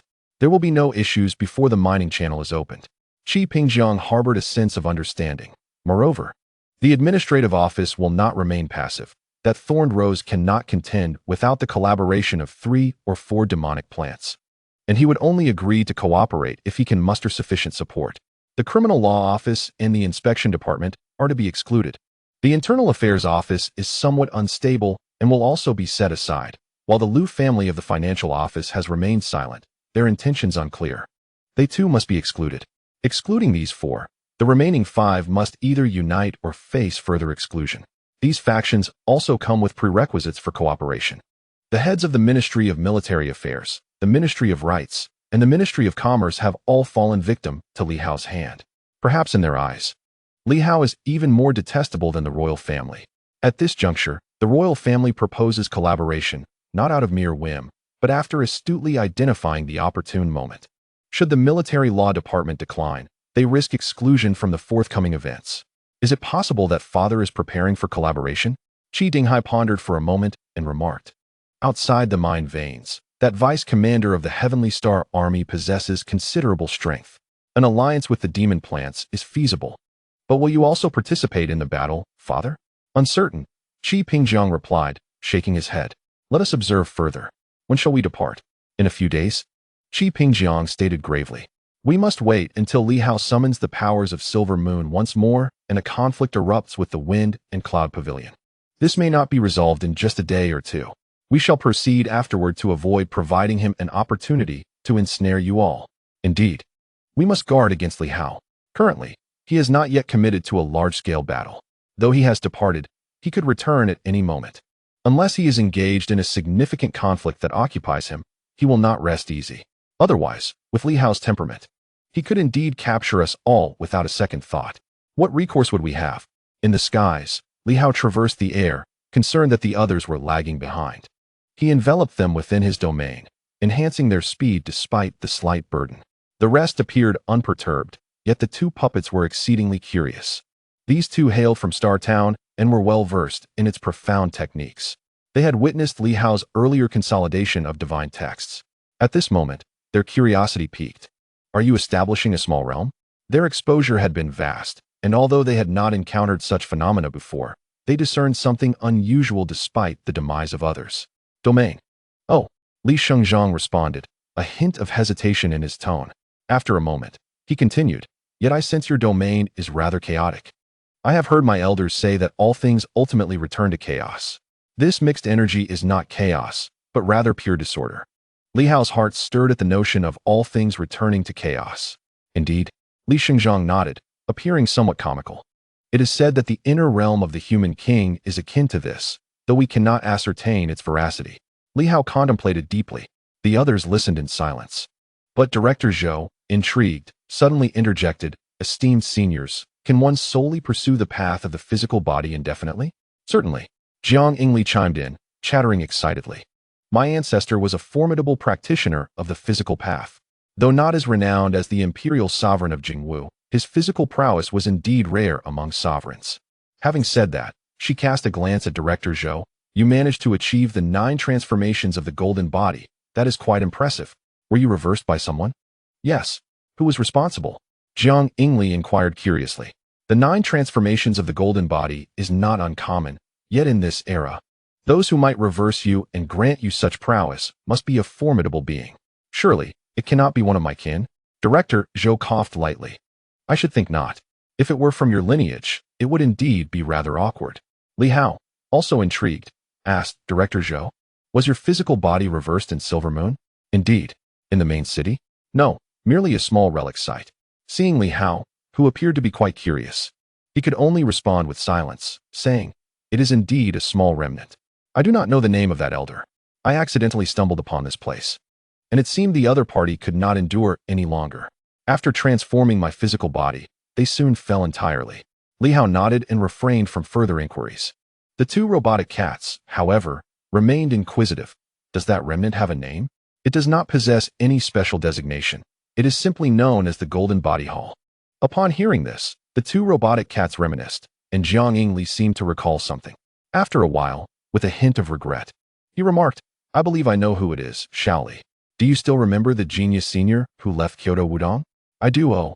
It also comes to my mind now. The 2 were speaking in riddles, causing curiosity among Li Hao and the others. Director Zhou could not help but interject. Do you two know that elder? Yes, he should be a senior from the Kyoto Martial Science University. He left the main world years ago, possessing formidable strength. It is said he sought to utilize the Qianquan Great Array to suppress himself and break through the limits of the Golden Body. After that, there were no further updates. He was incredibly powerful, having ascended to the Great Sage level years ago. It is surprising that he could not endure either. That is quite normal. Did not our teacher almost falter as well? In the realm of the Golden Body, with a frail spirit, relying solely on the physical form to reach this day is already quite terrifying. Indeed, both expressed a sense of regret. However, they were not particularly familiar with him. And after so many years, they had not fared much better themselves. A mere remnant of spiritual energy had turned them into puppets. Was that truly a significant improvement? The teacher's great sage also had lost his physical form, leaving only remnants of spiritual energy. Thus, they conversed back and forth. The group moved swiftly, and Li Hao did not take long. Approximately 3 hours later, they beheld a towering mountain, nestled not by the sea, but among the range, easily noticeable due to the vibrant sword intent emanating from within. Heavenly Sword Villa, the sacred ground for sword practitioners across the realm. The Heavenly Sword said little, swiftly appearing ahead, with armor dissipating and sword intent flourishing. In an instant, the villa seemed to sense their presence, and soon, numerous powerful figures emerged, gazing at the group and urgently calling out, "Villa Master, is everything well? Nothing amiss?" At that moment, many looked towards Li Hao and his companions. The Villa Master's friends were few, and not many would visit Heavenly Sword Villa. It was said that the Villa Master had gone to Tianxing City, to the Tianxing Governor's mansion. This suggested that Li Hao and his party might be present among this crowd. Upon spotting the Black Panther, they confirmed that Li Hao was indeed among them. The golden armor likely belonged to him. Li Hao, having removed his armor and mask, gazed downward, his sword intent profound. There were not many inhabitants of the villa, just over 100, yet each bore an aura of sword intent, with a few individuals exuding such strength that Li Hao felt they surpassed even Lu Long. As they descended further, they were nearing the threshold of unsealing. Once unsealed, it would signify surpassing the transformative phase.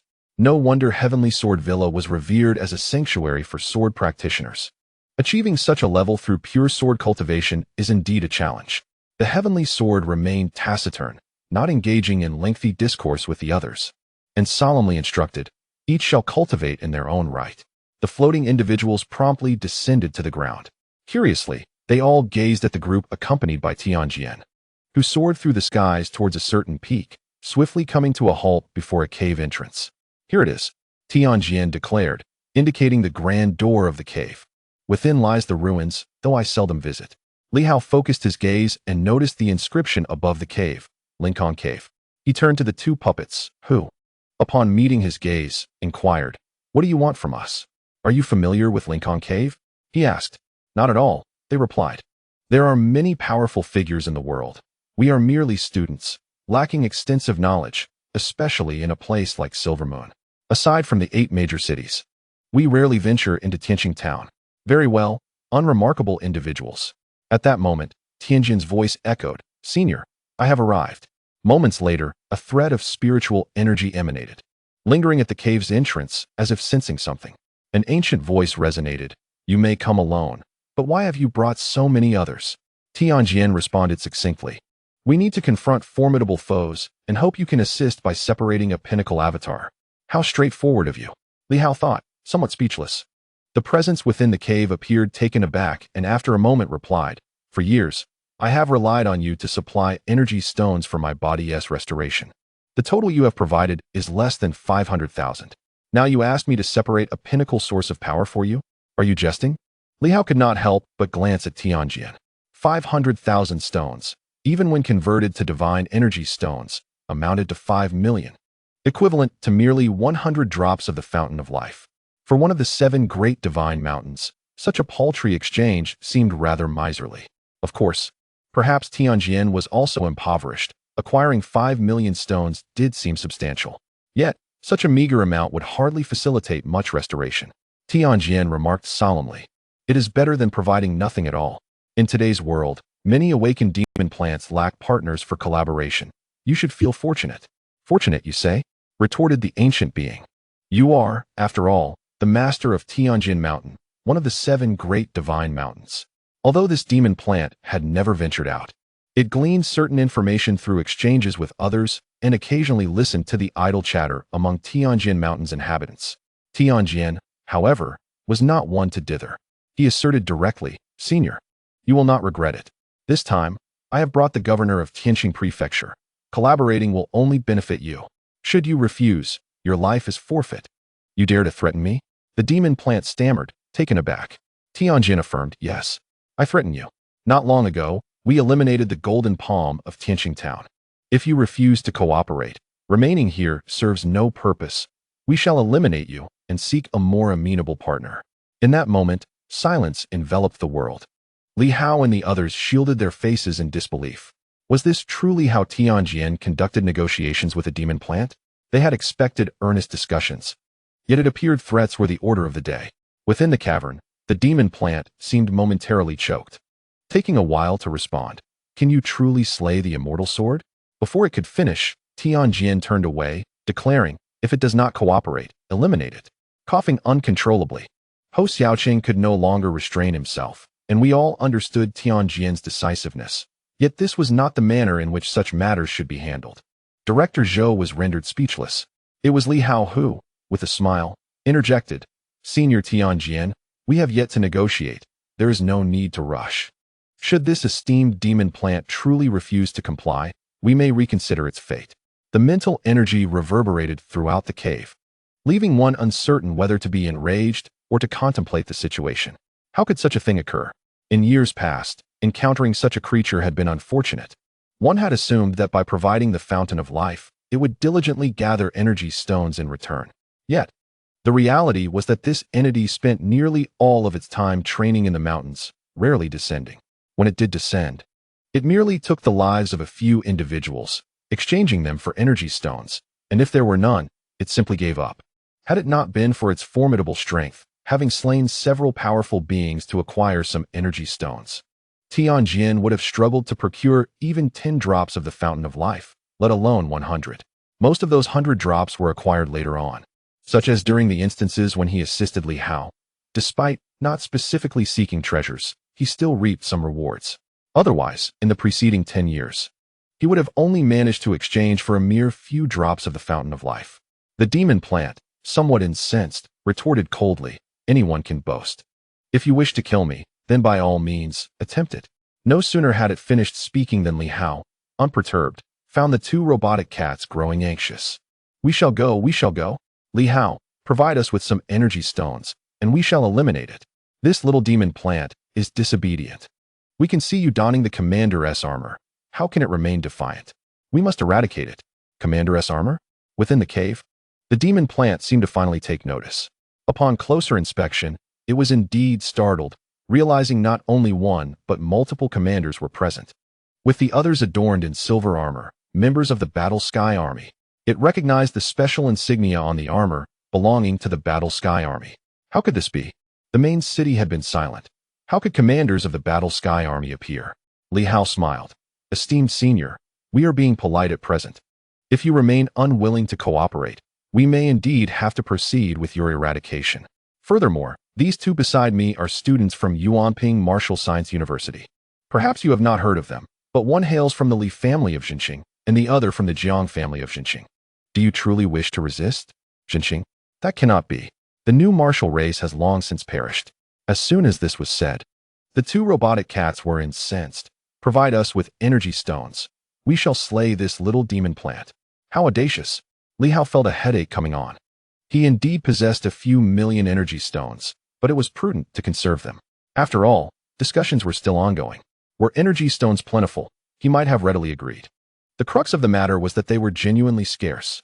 Within the cavern, the mental energy fluctuated continuously, and a tree resembling a jujube tree radiated brilliance. Its mental energy approaching the 2 puppets. Upon sensing the appearance of the robotic cats, the demon plant trembled within. Had the new martial race truly revived once more? Although a puppet may be merely a puppet, it is not to be underestimated. It signifies the presence of formidable forces that safeguard the spirit of the other. The Round Ping Martial Science University is somewhat familiar to me. while the name of Tianxing City resonates like thunder. However, to casually shed one's pinnacle avatar is a jest. For how much has it truly recovered? At present, the remaining essence may not even rival that of the little tree. To sever the essence, a minimum of 60% must be relinquished, risking half of one's life. Should the adversary breach my defenses, I would be utterly defenseless. I have already sensed some impending danger. Yet now, with both mentors and the remnants of the new martial race present, I am filled with trepidation. My strength is feeble, and my current recovery is minimal. If I were to sever my pinnacle essence, I might face total disintegration of my core. And such a jest is not to be taken lightly. In years past, I barely stepped into immortality, otherwise I would not have survived to this day. Those who endure until now are at least immortal. I have yet to encounter the true pinnacle of Li Hao. The little tree is exceptional, protected by its progenitor. Otherwise, it would not exist at all. Li Hao chuckled. Rest assured, esteemed elder, this venture is entirely safe. I shall return with something for you. And should any unforeseen circumstances arise, I will slay an immortal monster plant to bolster your strength. With that, the power of the 7 elements enveloped him, and the others exuded a palpable aura. Even the Black Panther, emboldened by their numbers, emanated a unique energy. Esteemed elder, we shall proceed within, they declared. Perceiving all this, the jujube tree was left speechless. Should it come to blows, it might not be at a disadvantage. But from whence did these individuals emerge? Now, with so many present, each exuding an air of significance, one wonders if a confrontation might lead to calamity. It was indeed perplexing. Was it not said that powerful beings from the outside world were few and far between? The strongest among them merely possessed divine abilities. How could everything change so swiftly? After a prolonged pause, it sighed deeply, expressing its profound helplessness. I only sought collaboration. Tianjin, you are exceedingly heartless. Tianjin remained unperturbed, questioning what was so heartless about it. After all, it was not as if they were intimately acquainted. The ancient civilization's monster plants exchanged goods. It was not as if no payment had been rendered. They merely provided some life springs, while substantial divine energy stones were also given in return. His partnership with the monster plants was not as profound as that with Josie, with whom he had nearly fused into one entity. He had only exchanged a few words with them from beginning to end. Moments later, a wail echoed through the air. The spirit was suddenly weakened, and a storage ring floated forth.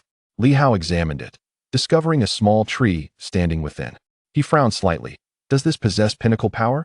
At best, it is at the peak of the 6th tier. The jujube tree remained speechless, and after a while, it weakly vibrated, saying, if I sever any further, I will perish. Li Hao, unreserved, directly probed with his divine intent, and after a while, muttered, so weak, it hardly feels more potent than the little tree. Had I known, I would have simply disposed of it. The jujube tree remained silent, acknowledging its weakness as a consequence of Tianjin's negligence. Such indifference was unprecedented. Though a mere semblance of companionship, it sufficed. Fear not, esteemed elder, with such strength, there may not even be an opportunity to strike. I shall bring you back something. Outside the cave, the spirit was withdrawn, leaving no trace behind.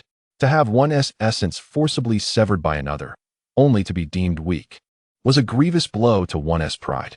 Outside the cave, Li Hao sighed, lamenting that the gifts from the esteemed Tianjin were far too meager, as the recovery was disappointingly limited. Tianjin, too, felt a sense of awkwardness, having anticipated that the entity would regain its strength independently without requiring any further offerings. Such peculiar thoughts from Tianjin indeed seemed rather extraordinary. Li Hao could only regard this as a fortuitous surprise. Possessing a pinnacle of the 6 systems was commendable, albeit it appeared exceedingly feeble.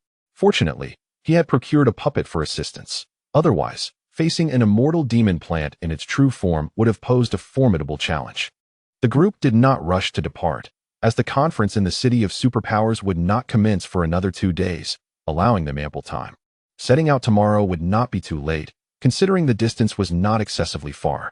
Meanwhile, the City of Superpowers was abuzz with activity, reminiscent of a grand festival.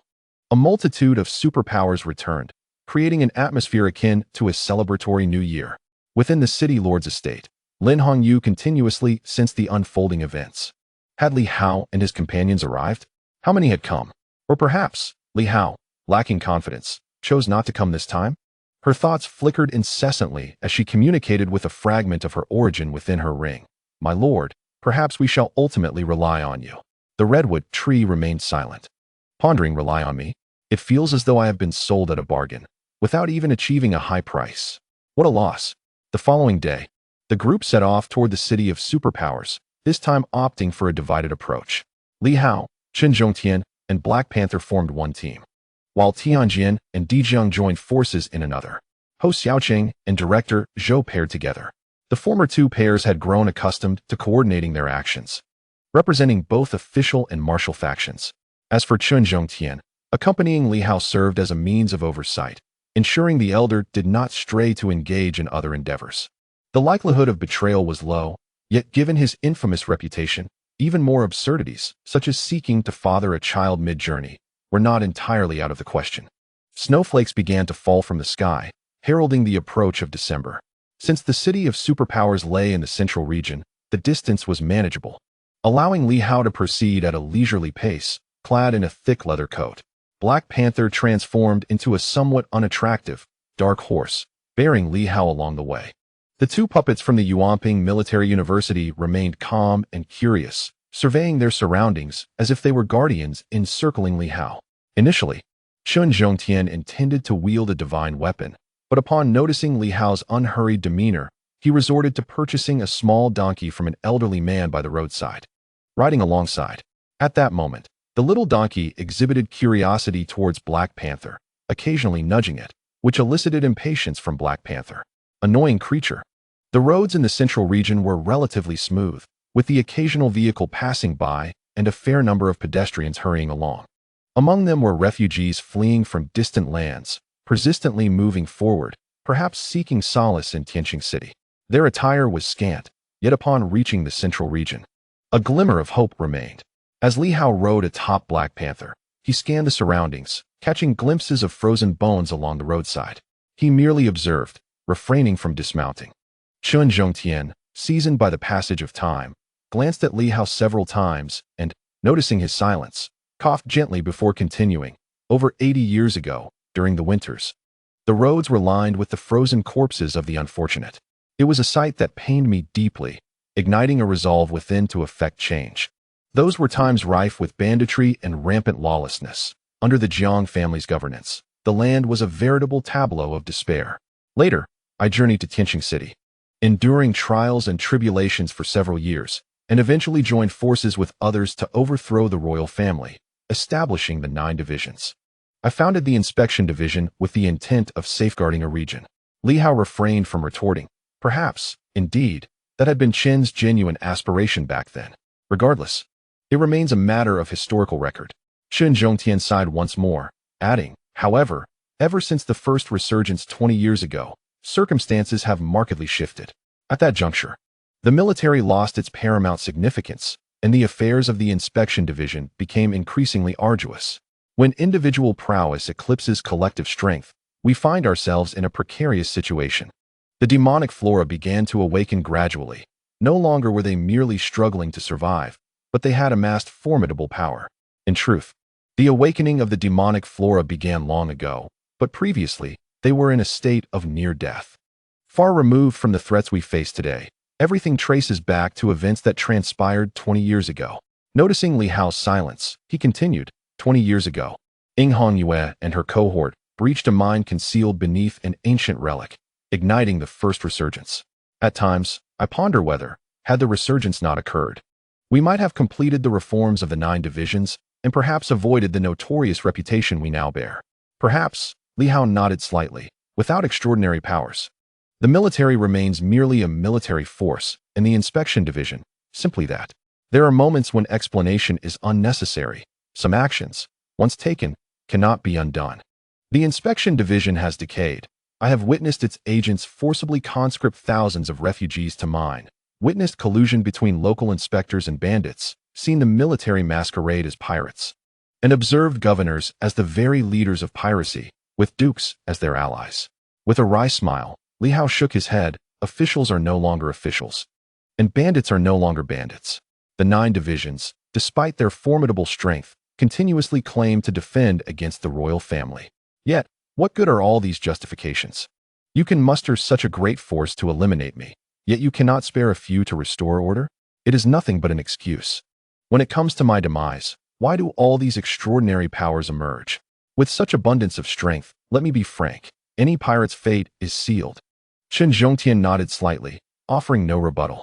To his left and right, two puppets observed the exchange, until Jiang Ingli suddenly declared, "This is dull. I wish to return to school." Li Hao was taken aback. Li Shengzhang chimed in, "Yes, I too wish to leave. Initially, I believed it was merely a lack of resources, but now I see the chaos, the poverty, and the desolation. Back in our day, Silver Moon was prosperous. Although militarily inclined, the populace thrived. Now, everything has changed drastically. I find little desire to remain here, as it seems this place no longer embodies the era they once envisioned. It is not the new martial world they imagined, but rather a backward, ignorant, and chaotic time, offering little sense of connection or familiarity, only a profound sense of alienation." At this moment, Li Hao remained silent. Perhaps they felt disoriented and overwhelmed, believing they could disregard it all. But could Li Hao? He pondered, perhaps not. After all, I was born in this era. Thus, everything I do now is for the betterment of this time, is it not? Hong Yitang remarked that if everyone refrained from action, this era would only deteriorate further. Only through the efforts of a few could the dawn of a brighter age emerge. Wouldn't you agree? Li Hao chuckled softly. At this moment, he found no fault with these two puppets. They deserve to be looked down upon, for this era is indeed so ignorant and dark. Yet, am I not taking action? I believe that soon, things will change. Li Hao, do you aspire to be the emperor of this era? Li Shengzhang suddenly inquired. Li Hao smiled. I do not know. Not knowing? Whether one is an emperor or not is inconsequential, provided that everyone listens to me. Isn't that essentially the same? Chen Zhongtian, somewhat taken aback, glanced at Li Hao and after a pause, asked, "Generally, if the world is ultimately pacified, do you think an imperial system is preferable? Or is democracy the better choice?" Li Hao replied with a smile, "I do not know. Everyone should simply heed my guidance." Chen Zhongtian was momentarily stunned, pondering the nature of such a response. Li Hao dismissed it lightly. "I am uncertain about which system is superior. I only know that I relish picking at flaws. If I find no fault, any system will suffice. If I discover issues, it pertains not to the system, but to the people." Dictatorship? Chen Zhongtian mused, realizing he did not necessarily view dictatorship as a positive outcome. Contemplating further, he chose to remain silent. Thus, the group trudged forward through the biting wind and snow, continuing their journey. After nearly a day of travel, they finally arrived at the city of superpowers. Amidst the chilling winds and swirling snow, a grand city loomed in the distance, bustling with life, pulsating with superpower energy, dispelling the winter chill and the blizzard. This city appeared to be a miraculous testament of the age. Towering walls, soaring even to 100 meters. Upon those walls, one could distinctly sense the waves of superpower. Atop the battlements stood formidable artillery, manned by powerful guardians. Lines of sentinels clad in a variety of armors patrolled the periphery. Gigantic gates were flanked by squads of soldiers, all endowed with superpowers. The comings and goings were predominantly of superhumans, a rarity in other locales, yet here they were ubiquitous. This place seemed to embody the very essence of hope. It resembled a paradise for the superpowered.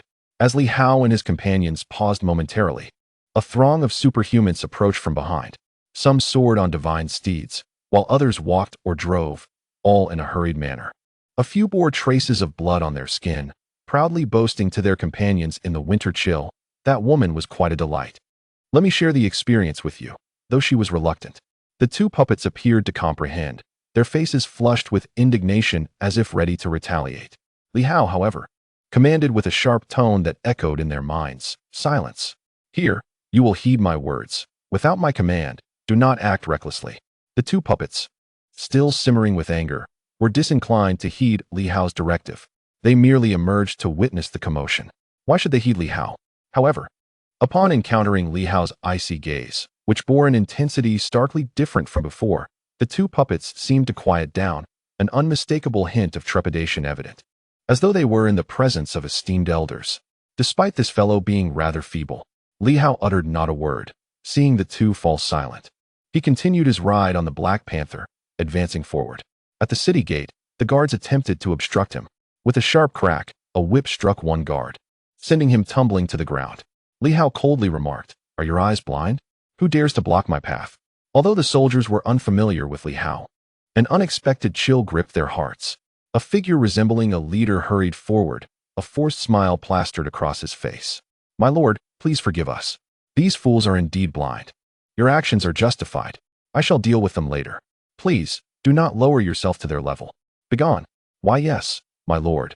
The man hastily retreated, still wearing a forced smile. Li Hao and his companions strolled past with composure, while behind them, the leader's reprimands echoed. "Are you blind? Can't you see those two guards following?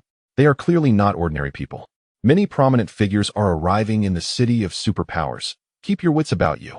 If you cause more trouble, I shall have your heads."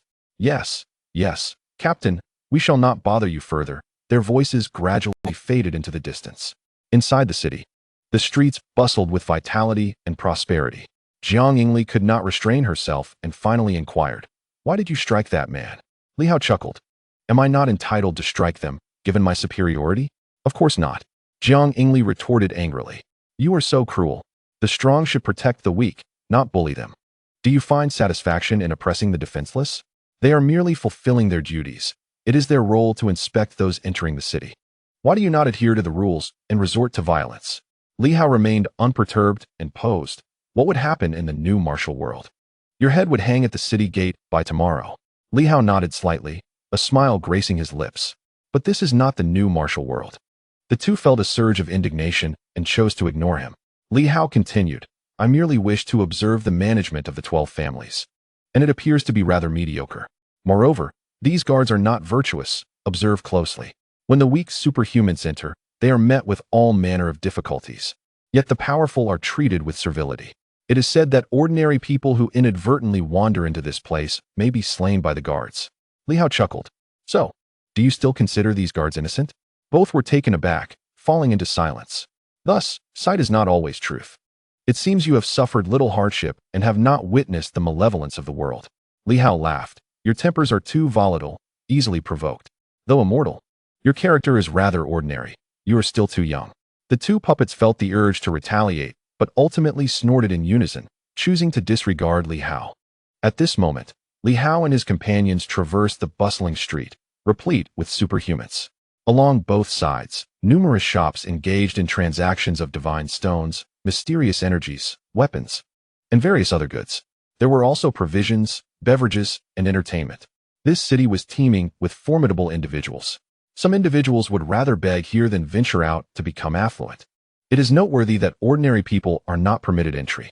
Li Hao even encountered a brothel, truly an eye-opening experience. At this moment, the primary topic of discussion among these individuals is the upcoming Elder Council meeting. They speculate on who might ascend to the position of Elder. With numerous names being thrown around, each more impressive than the last, Li Hao overheard mentions of the Celestial Star Governor's office. What a farcical institution! Is it not said that they are meant to govern the extraordinary world? Do they dare to manage the city of superhumans? Absurd. Once the Elder Council is established, they shall join forces with the two great divine mountains and dismantle the Celestial Star Governor's office, capturing Li Hao, severing his head, and displaying it at the city gate. Would that not be a disservice to him? I hear Li Hao possesses decent looks. Perhaps. You have quite the appetite. Indeed. Is it not fulfilling to confront someone of such high status? Quite so. Damn it, it is all this scoundrel's fault. Now it seems the night watchers are actually taking action. Just the other day, I inadvertently ended a few lives, and those scoundrels dared to pursue me. Such arrogance. Those lackeys, who would tremble in my presence before. Thus, the city of superhumans is indeed preferable. Li Hao understands nothing. We, endowed with extraordinary powers, are the rulers of this world. Must we abide by the laws like mere mortals? Killing a commoner ought not to warrant a hunt for us. What does he comprehend? He merely seeks to flaunt his might, to demonstrate how formidable he is. In truth, he is nothing. Indeed, once our city of superhumans expands, I shall summon my friends. In time, the world shall undoubtedly belong to us. Who could argue otherwise? The streets are abuzz with chatter. When the Celestial Star Governor's office was established, there was a sense of trepidation. Yet, as time has passed, the night watchers have not dared to approach, and Li Hao has not made an appearance. The city of superhumans continues to thrive, at this moment, who still concerns themselves with Li Hao. Beneath him, Even the Black Panther seems eager to devour. Chen Zhongtian cast a glance at Li Hao, who remained composed, finding the situation amusing rather than infuriating. As he rode the Black Panther, he sighed, "Director Chen, do these people not remember that their relatives, friends, and elders are likely ordinary folk? Why, upon acquiring a modicum of power, do they lose themselves and consider themselves the chosen ones, as if commoners are mere tools for their slaughter and plunder?" Chen Zhongtian pondered before responding. Power comes too easily, as does wealth. With power and wealth, they lose oversight. Whatever they desire can be obtained by eliminating the opposition, and no one can rein them in. If someone attempts to govern them now, they will surely face resistance.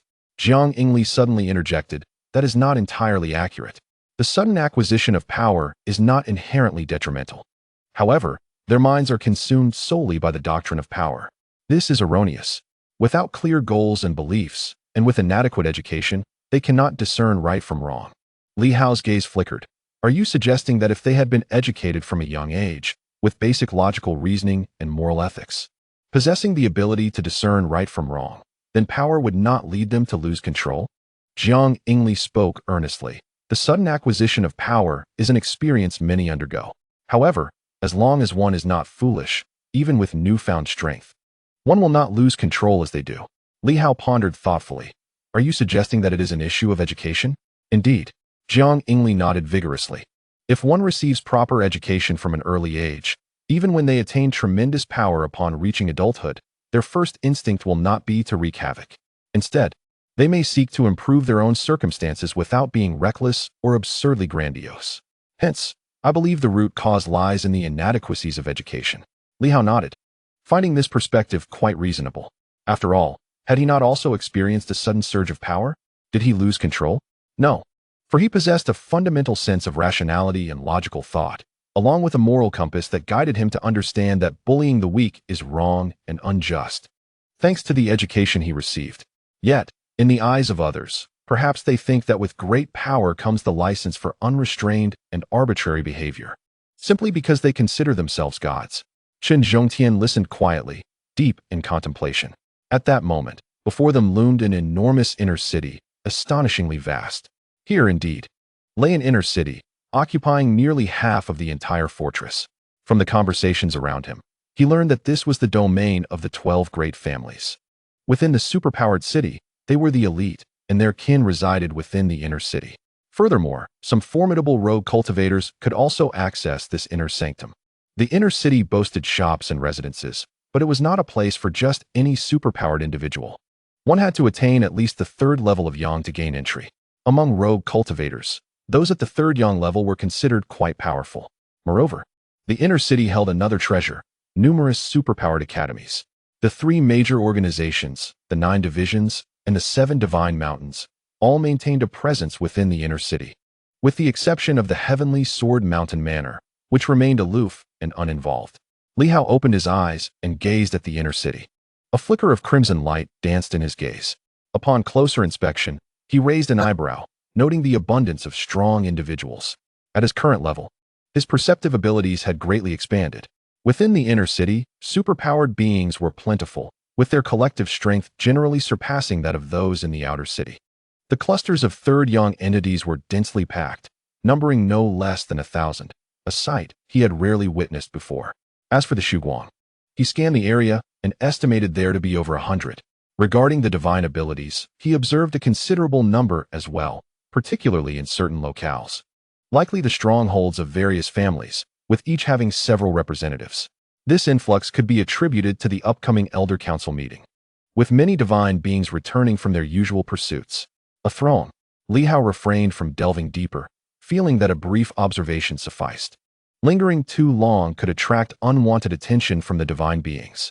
Their strength was formidable. Li Hao chuckled softly and surveyed the vastness of the inner city.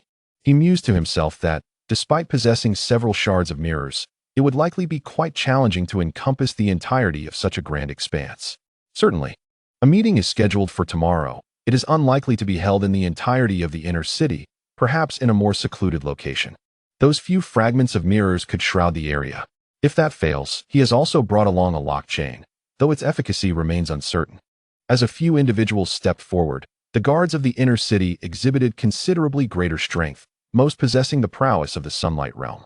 Chen Zhongtian refrained from elaborating, casually producing a token, which prompted the guards to respectfully grant them passage. Dismounting his donkey, Chen Zhongtian remarked, "This token was bestowed upon the various factions by the City of Superpowers. It serves to prevent the common folk from offending the formidable ones. My token is from the Inspection Division, and it is quite customary for their representatives to observe the Assembly of Elders. It is highly probable that representatives from all factions will be present tomorrow." Li Hao nodded slightly. At that moment, he donned a cloak, opting not to change his appearance. Simply wearing the cloak sufficed, as many on the streets did the same. Chen Zhongtian, however, did not wear one. He appeared notably younger, even more so than Chen Yao, exuding an air of charm, albeit slightly diminished by the donkey he led. Their conversation was not conducted in hushed tones. The average person could not overhear, and only someone stronger than Li Hao could attempt to listen in. "Should we head directly to the Lin family now?" Chen Zhongtian inquired. Li Hao replied, "Let us proceed with caution. We shall conceal ourselves for now and decide based on tomorrow's circumstances." "No need for that." Li Hao shook his head. "Since Lin Hongyu dares to invite me, I shall demonstrate that my audacity surpasses her expectations. If her intentions are genuine, then so be it. If they are feigned, I shall grant her what she seeks. To go directly would only heighten her anxiety." Chen Zhongtian silently marveled at Li Hao's disposition. At times, he was excessively cautious, particularly in dealing with Fengyun Pavilion, yet at other times, he displayed remarkable boldness, as he did now. Was he truly unafraid of being besieged by these formidable beings? Naturally, Li Hao was unfazed. A skilled artist possesses great courage. Not to mention the 2 puppets he had brought along. He had made ample preparations for this visit, although they might not all come into play. For instance, he carried a significant number of energy shells, capable of causing considerable destruction, potentially obliterating half the city. In the Lin family, within the city lord's mansion, which stood grandly in the heart of the inner city, a gathering of elders was engaged in discussion. Below Lin Hongyu, a group of individuals exchanged opinions, with some casting dissatisfied glances her way. "Hongyu is far too impatient. Even if we must establish the Assembly of Elders, we should have communicated this beforehand, allowing us to prepare thoroughly. The Lin family ought to secure a more substantial position within the Elder Assembly, yet with the time constraints. The situation has become chaotic, and all factions are exerting their utmost efforts. Our lack of preparation is akin to relinquishing our voice to others." Another added, "Indeed, Hongyu, for matters of such magnitude, you ought to have consulted the family before making decisions. Moreover, why have the entrances and exits been sealed off in recent days? Particularly regarding Lord Hongshan, I was eager to acquire some life springs to enhance my abilities, yet I am left in the dark about the situation. Hongyu, do you possess any insight?" The elders expressed their grievances, a chorus of discontent echoing throughout the assembly. This time, they felt overwhelmingly unprepared. They had hoped to bolster their strength, but with Lord Hongshan's sudden absence, they found themselves unable to procure even the life springs. Lin Hongyu sat above, reclining in her chair, propping her chin with one hand, quietly observing. Once the elders had finished their complaints, a faint smile appeared on her lips. "Esteemed elders, it is futile to lament at this juncture. What I wish to ascertain is the whereabouts of the Lin family's legendary divine weapon." At her words, some furrowed their brows. Below, a venerable elder with snow-white hair replied solemnly, "That weapon is the Lin family's treasure that governs our clan's fortune. Once you, Hongyu, have grown stronger, it will naturally be entrusted to you. For now, the elders will temporarily safeguard it." Lin Hongyu chuckled softly. "Now that the 7 sects have emerged on the wind and cloud rankings, I stand at the pinnacle of the 6th sect. How can I possibly contend with them without some hidden resources? You elders truly possess a narrow vision. Once I gain strength, I will certainly not neglect the Lin family. Clinging to the divine weapon only serves to diminish our might. Even with the 7 sects appearing, I could still stand my ground. Your obstinacy is truly astonishing." Lin Hongyu, the elder, filled with indignation, retorted, "Is this how you speak to the elders of the family?" Lin Hongyu smiled lazily. "And how should I address you? My talent surpasses all. My power even eclipses that of you antiquated fossils. I have become the lord of the supernatural city, and the other 11 families dare not defy me. Even if they harbor dissent, it is but behind my back. You old-timers spend your days complaining, hiding, and leeching. What does it matter if the divine weapon rests in your hands? Elder, do you still aspire to be the lord of this city? Would you accept it if I were to offer it to you? The elder was instantly enraged. The other elders also changed countenance. Though Lin Hongyu had previously spoken candidly, she had not been so brazen, as she still relied on the Lin family. Today, she openly ridiculed these elders. Such audacity was intolerable. Lin Hongyu, do you seek rebellion? Such disregard for hierarchy, such lawlessness. I have always maintained that a woman at the helm is a recipe for disaster. You did not believe me. Now, look at the chaos. Thankfully, she has not been given the divine weapon. Otherwise, would we still have a voice? Amidst the clamor, a few defended Lin Hongyu. Soothing the crowd, Hongyu acts for the greater good, for the benefit of the Lin family.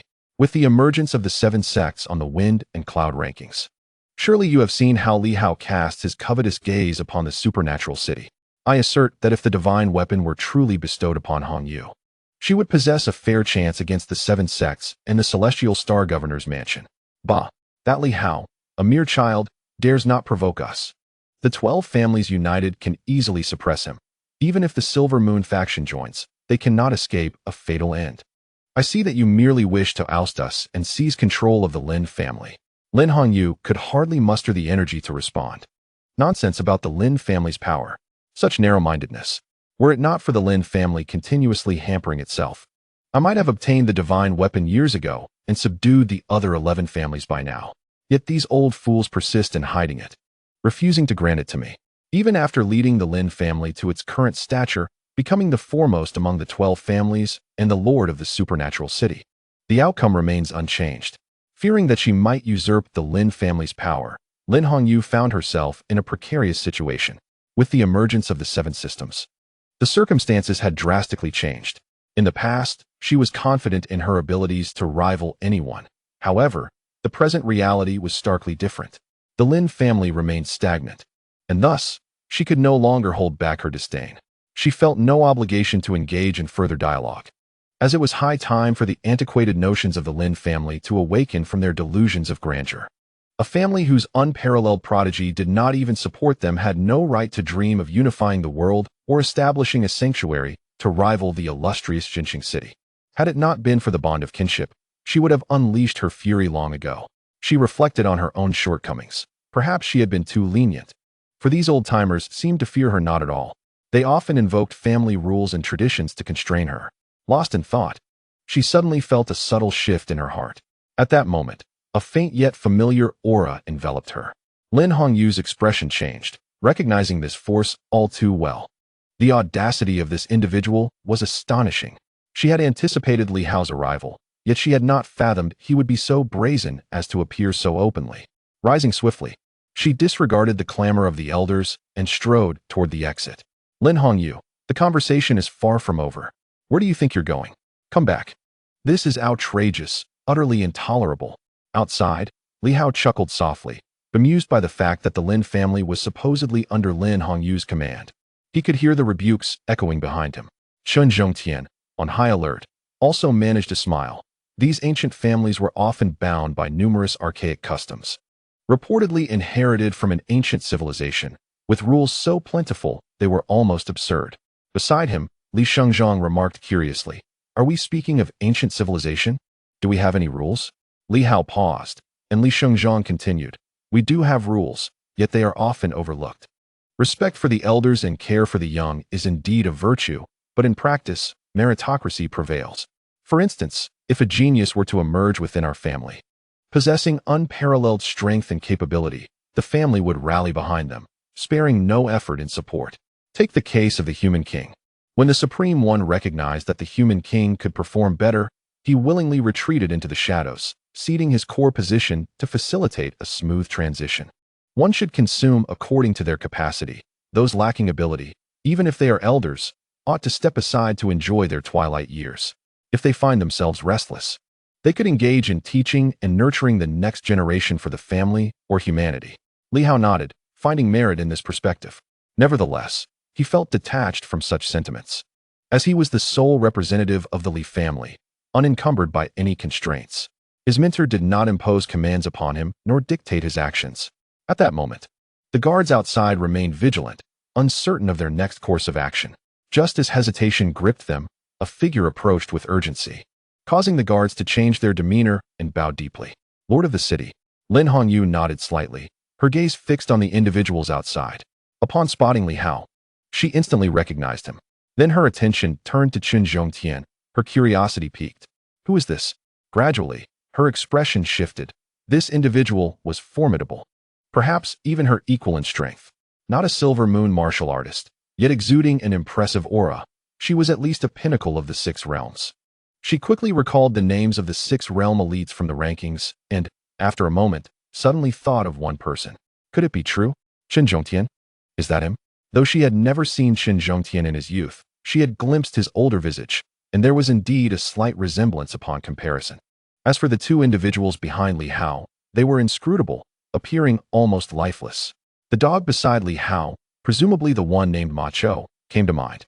In an instant, Lin Hongyu came back to her senses and beamed at the group, welcoming them with a smile. Welcome. She found herself at a loss for how to address them. These individuals were audacious, arriving so boldly. Just call me Brother Mo, no need for formality. Lin Hongyu was momentarily taken aback, but quickly managed a somewhat forced smile. Brother Mo? Please, come in. I thought you wouldn't arrive until tomorrow. Just arrived. Today and tomorrow are the same, Li Hao replied as he stepped inside, followed closely by the others. At that moment, a group of elders strode over with commanding presence. The lead elder fuming. Hongyu, you now, boom. A formidable aura erupted suddenly, and Lin Hongyu's gaze turned icy. Get lost. Relying on your age. Have you not seen that I am entertaining guests? Go back. The pressure surged forth, startling the approaching group into retreat. With a fleeting glance at Li Hao and his companions, they turned and left, somewhat dejected. The sheer killing intent radiating from Lin Hongyu had unnerved them, leaving them wondering what kind of guests warranted such treatment. Lin Hongyu rarely lost her temper, yet today, she had indeed flared up considerably. Forgive my outburst.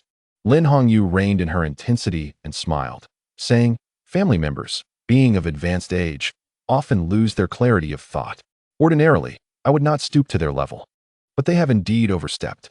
Li Hao chuckled softly. I must admit, I have a newfound respect for you. With such burdensome company, you have still managed to become the mayor of superpowered city. You possess a certain caliber. As Lin Hongyu led the group toward the courtyard, she remarked, strength is indeed paramount. Yet, I sometimes find myself envious. For instance, Brother Mo, whenever trouble arises, there are always those willing to extend a helping hand. True, Li Hao nodded. The martial arts community of Silver Moon is commendable, at least in terms of loyalty. Lin Hongyu continued as they walked. Is it just the few of you who have come this time? It seems rather scant. Not to mention enlisting the might of Silver Moon's elite. Surely you could bring a few more along. There are others, she added, feeling slightly reassured. So what are your plans for tomorrow, Brother Mo? How do you intend to proceed? How to proceed? The plan? Li Hao paused. It's quite simple. Once everyone is gathered, I will seal off the surroundings. Anyone who resists will be eliminated. Any troublemakers will be dealt with, and those who comply will remain. Isn't that straightforward? Lin Hongyu was taken aback. Just like that? She could not help but interject. Tomorrow, the number of supernatural beings might indeed reach nearly 100. What I mean is, when the meeting commences, I will first mention collaborating with the governor.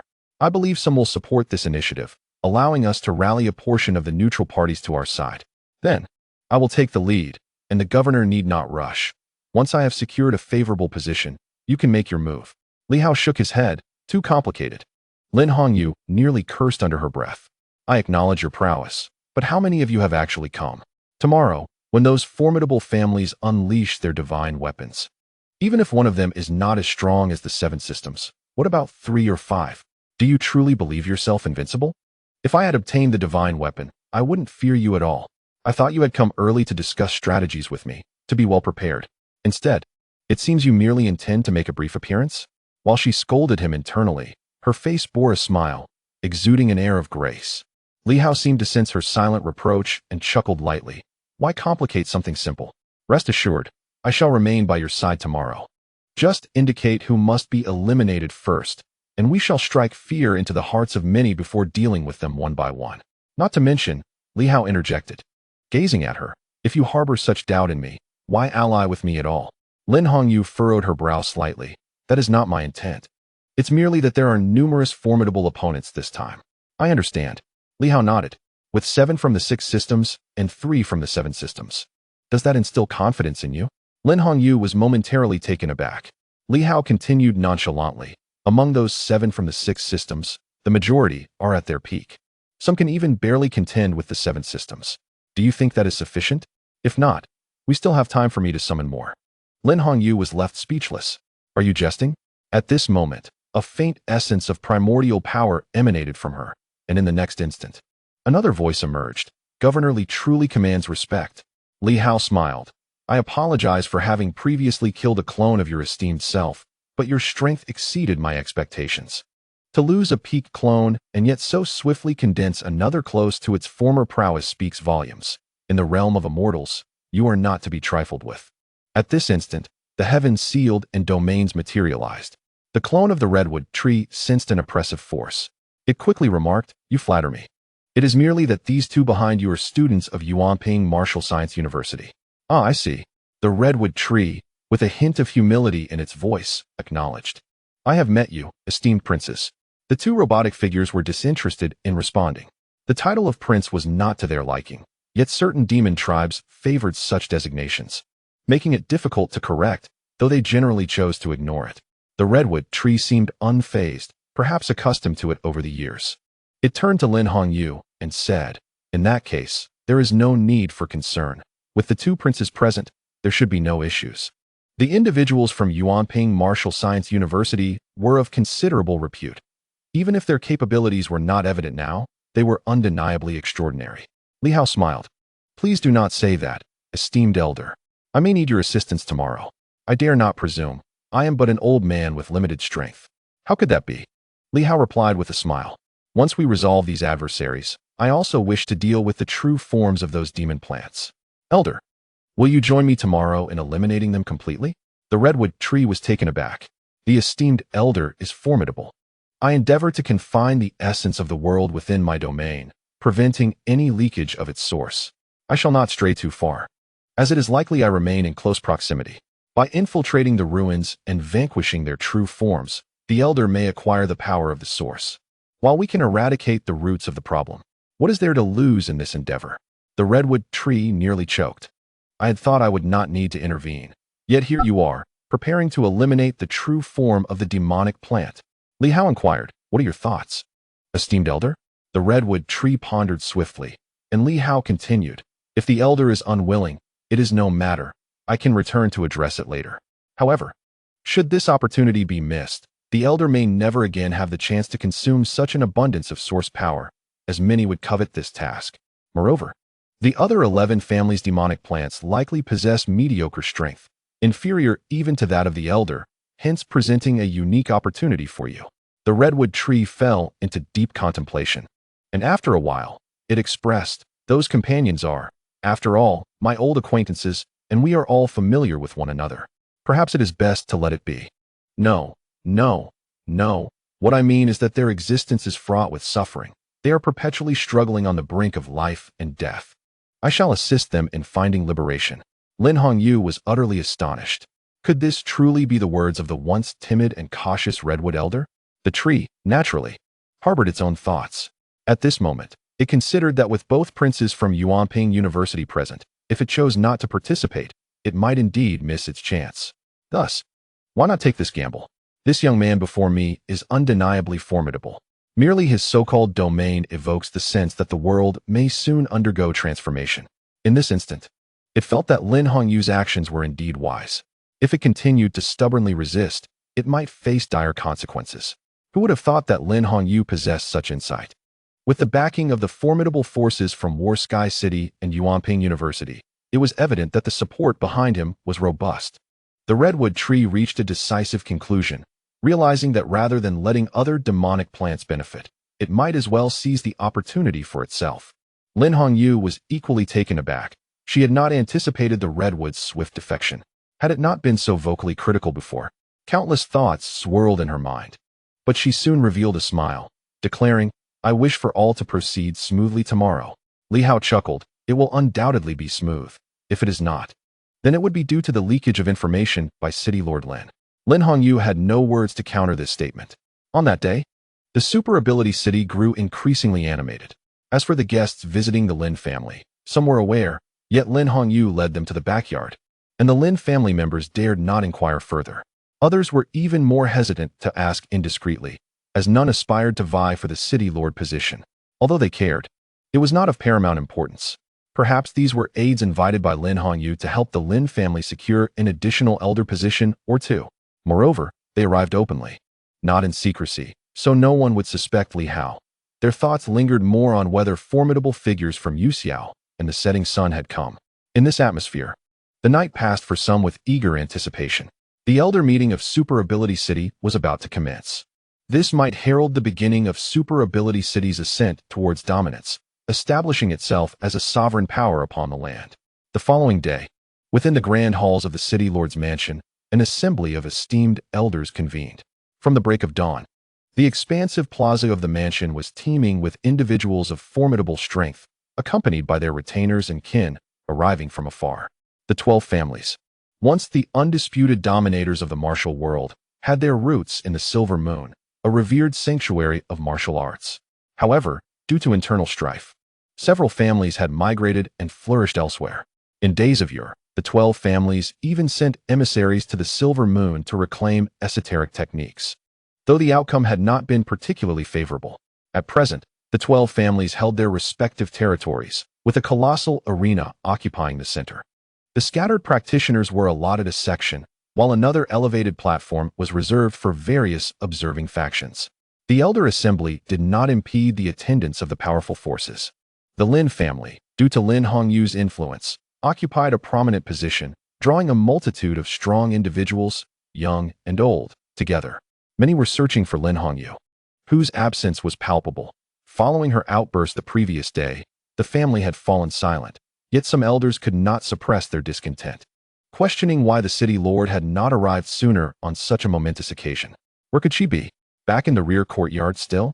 The elder grumbled quietly, expressing disapproval of her lingering in the company of others overnight, which he deemed unbecoming. The Lin family harbored a singular thought concerning Lin Hongyu. Either she would remain solitary for life, or she would need to find a man to marry into the family. Albeit the choice of suitor would rest with the family elders. Otherwise, would the family's legacy not be jeopardized? The mere thought of the young man who had been seen leading a donkey, a rather effeminate figure, cast a pall over the elders' expressions. They failed to recognize Chen Zhongtian in his youth, though he had indeed borne a striking resemblance to a delicate youth. As the crowd surged, representatives from all factions gathered. A total of 14 elevated platforms were now filled with attendees, the atmosphere charged with a sense of mystery and power. Observers noted with concern the profound depth of the 12 families' heritage. Furthermore, some individuals from these families had brought along formidable beasts, as the demonic tribes were relatively sparse. With the Phoenix Mountain currently at the helm of their forces, on land, there weren't any particularly powerful demonic factions, resulting in many creatures finding themselves without refuge. The city of supernatural abilities, being a central hub for supernatural trade, hosted numerous demonic beings, both captured and those who sought refuge voluntarily. In the observation area, representatives from the 8 divisions, the royal family, and even the 3 major organizations were present, their expressions grave. Many formidable figures were in attendance. Indeed, the 12 families had been quietly amassing power, surprising many with their collective might. This was not merely a result of Li Hao's machinations. Had it not been for his slaughter of numerous strong individuals, the luminaries would not have attained such prowess. The 9 divisions and the 3 major organizations had suffered heavy losses at his hands, prompting a murmur of curses among the gathered. Li Hao has slain an abundance of formidable beings, with a myriad of divine abilities at his disposal. It is said that had it not been for his actions, at least 40 or 50 practitioners of divine abilities would still be among the living. This is no trivial number. Countless powerful individuals have perished at the hands of Li Hao and his companions. When Li Hao is mentioned, a few smile knowingly. Recently, he has been preoccupied with rivalries against the Fengyun Pavilion and has refrained from stirring up trouble. It is hoped that the Fengyun Pavilion can restrain him for a while longer. Rumor has it that Li Hao departed from Tianxing City a couple of days ago, with sightings of him at the Tianjin Manor, and since then, he has vanished from the public eye. Should he return to the city of superpowers, it would be quite a spectacle. Upon hearing this, laughter erupted among the crowd, filled with layered implications. The city of superpowers has sustained minimal losses. Although a few practitioners of divine abilities have fallen, they were not particularly potent, and many families have experienced no harm at all. Conversely, as Li Hao has stirred the pot, numerous superpowered individuals have flocked to this place, seeking refuge under the various families, thereby strengthening the city of superpowers. The prospect of Li Hao's arrival brings much delight to the gathering. Whether it is the city of superpowers that defeats Li Hao or vice versa, it is advantageous for all involved. However, such favorable outcomes seem a distant prospect at present. Just as the conversation unfolded, a group approached from the direction of the rear courtyard. Leading the way was Lin Hongyu. Clad in a striking crimson robe, she exuded an air of grandeur and festivity. The crowd's attention was drawn towards her. Accompanying Lin Hongyu were several cloaked figures, whose presence elicited mixed reactions. Some recognized them, while others remained skeptical. Yet no one voiced concerns, for today was the city of superpowers domain. Whether these individuals were contenders for the elder positions put forth by the Lin family remained uncertain. Upon Lin Hongyu's arrival, a robust middle-aged man on the first elevated platform called out, "City Lord Lin, we have awaited your presence for quite some time. We are eager to learn the regulations regarding the elder selection process. Indeed, there has been much talk of selecting elders. Yet the specifics of the process, whether it involves combat or other means, remain undisclosed, leaving many powerful figures in a state of bemusement." Lin Hongyu offered little heed to the murmurs and took her seat at the Lin family's main position, casting a stern glance at several elders nearby. "Step aside. This seat is reserved for esteemed guests." The elders were taken aback, their faces flushing with indignation. How audacious! Has Lin Hongyu lost her senses? To openly disrespect her own elders in front of all the families is unprecedented. The eldest elder's face turned crimson as he sat beside his grandson, who was quite young, and now wore a similarly displeased expression. Hongyu, Lin Hongyu, being of the same generation, was several years younger than the young man beside the elder. Yet her demeanor turned icy as she turned to him. "There is no distinction of respect here. Who are you to address me so informally?" The young man's expression darkened instantly. Surprised glances came from all directions, quickly transforming into amusement. How intriguing! Upon witnessing the commotion, one could not help but speculate whether the Lin family would fall into internal strife, although the elder council had yet to commence. Observing the Lin family's tumult was quite entertaining. The other 11 families wore bright smiles. Among the 12, the Lin family stood as the mightiest. Lin Hongyu, a prodigy of unparalleled talent and formidable strength, was their pride. Besides Lin Hongyu, the Lin family boasted 9 elders, nearly all of whom had attained the level of divine prowess, the exception being the Grand Elder, who still seemed to be at the martial master stage, yet could unleash divine combat power. This extraordinary strength was the reason the Lin family overshadowed the others. While other families possessed divine practitioners, some with as many as 7 or 8, others with 3 or 5, they were not to be underestimated. However, their top-tier combatants were no match for Lin Hongyu, and their number of divine elders paled in comparison to that of the Lin family. Thus, witnessing the Lin family's internal discord brought them a sense of amusement. Lin Hongyu cast a cold glare at the Grand Elder and the others, whose faces were ashen. Noticing the gazes from all sides, he mentally cursed profusely, yet pondered that if he turned against them now, the Lin family would become a laughingstock. That woman, Lin Hongyu, was a troublesome presence. He thought to himself that once the family unveiled a peak power of the 6 elements and seized the divine weapon, he would be the first to suppress her. Indeed, a wolf raised in captivity is still a wolf. After a moment of contemplation, he maintained his stern demeanor, snorted coldly, and retreated to the second row, casting a frosty glance at Li Hao and his companions. Where did these ruffians come from? Lin Hongyu, unfazed, addressed the assembly, stating that the elder selection would be based on strength. Without hesitation, she proclaimed, "Let the contest be centered on martial prowess." Naturally, all participants were strong, at least at the level of divine prowess. Once combat commenced, the aftermath would be exceedingly potent. To prevent harm to the superhumans within the city, the area surrounding the Lord's Manor would be sealed off, prohibiting any approach. Her tone was icy. "City guards, designate a 1-kilometer radius around the Lord's Manor as a restricted zone. No one shall approach. Violators will be executed." Outside the Lord's Manor, the city guards were numerous, and at that moment, several generals responded in unison, "We obey." Soon, a significant number of guards fanned out to expel the nearby superhumans. The other families had no objections. Divine confrontations were indeed of great consequence, and it was wise to keep the onlookers at a distance. Furthermore, they had no desire to be observed by those weaker than themselves. Only the strong were worthy of witnessing the battles of the mighty. To prevent the shockwaves from damaging structures and harming innocents, the Lord's manor also required divine weapons for protection, shielding it from external scrutiny. Upon concluding her orders, she conjured a series of black, square-shaped objects in her hand. A few individuals furrowed their brows, questioning the necessity of such measures. Lin Hongyu responded coldly, "Why not? The Celestial Governor's office is intent on seizing the superhuman city, wishing to thwart any disturbances from Li Hao and his cohorts, as well as to prevent them from discerning our true strength. Must we lay bare our capabilities before them?" The assembly fell into silence. No one dared to voice dissent. There were simply too many divine practitioners present. If sealing off the area was deemed necessary, so be it. The barrier could be breached at any time. With a decisive motion, Lin Hongyu flung the black squares into the air. As the cubes gradually vanished into the void, a shimmering protective barrier began to materialize. Observers from the 9 divisions and the royal family exchanged glances, with one whispering, "It bears a resemblance to our celestial mirror fragments." It seems the Lin family indeed possesses some depth. A luminous shield enveloped the surroundings, and the onlookers merely observed without interference. Simultaneously, it felt as though the very heavens and earth had been severed. A surge of elemental energy began to gently permeate the area.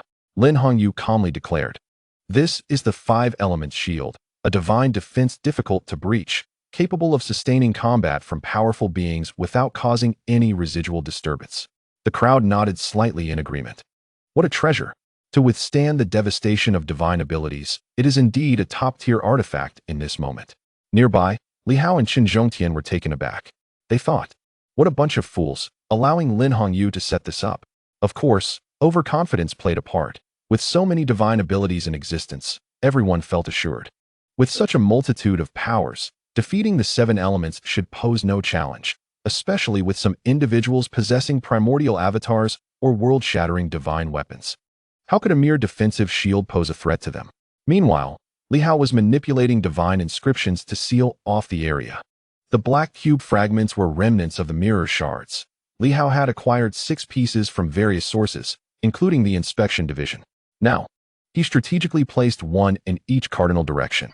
Coupled with the 5 elements inscriptions forming a barrier, the location had transformed into a veritable prison. However, in the eyes of those formidable beings, possessing dozens or even hundreds of divine abilities, a single ancient divine shield was but a trifling obstacle, easily overcome. The crowd watched intently, waiting for the barrier to dissipate, for the elemental energy to vanish. They sensed the space around them had been sealed. Just as someone was about to speak, Lin Hongyu's voice resonated firmly. The formation of the Elders' Council in the City of Supernatural Powers is not for the pursuit of power or profit, but to defend against the impending assault from the Celestial Star Governor's office. Upon the successful establishment of the Elders' Council, the Elders will not merely enjoy privileges. I may unite various factions to proactively launch an attack against the Celestial Star Governor's office. If anyone is hesitant, fearful, or cowardly, now is the time to step forward. The City of Supernatural Powers has no need for the faint-hearted. Upon hearing this, the crowd erupted in laughter, with a burly man who had previously spoken exclaiming, "This fits perfectly with my sentiments. The Celestial Star Governor's office is arrogant and overbearing, attempting to impose rules upon the extraordinary world. That Li Hao, still unformed, has quite the audacity." He continued, "Indeed, the Celestial Star Governor's office has gained considerable notoriety. If our City of Supernatural Powers can eradicate them, we shall ascend to new heights." Others chimed in, agreeing that they should take decisive action against them. However, caution was warranted, for the Silver Moon faction was not weak. They needed to ally with others, and today, representatives from the 9 divisions and the royal family were present, countless powerful individuals who would not tolerate Li Hao's arrogance. Those Silver Moon fellows practice techniques we have long abandoned, always claiming to be the rightful heirs of martial traditions. It is truly laughable. The heads of families quickly voiced their opinions. To strike against the Celestial Star Governor's office is indeed a worthy endeavor.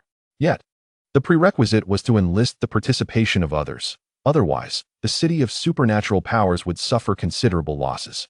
As their discussion grew animated, Lin Hongyu spoke solemnly. Is there anyone who wishes to withdraw? Should you choose to leave now, there will be no repercussions. But if you flee in the heat of battle, it will be a grave offense. She cast her gaze towards the scattered cultivators, where dozens of them gathered. Lin Hongyu spoke solemnly.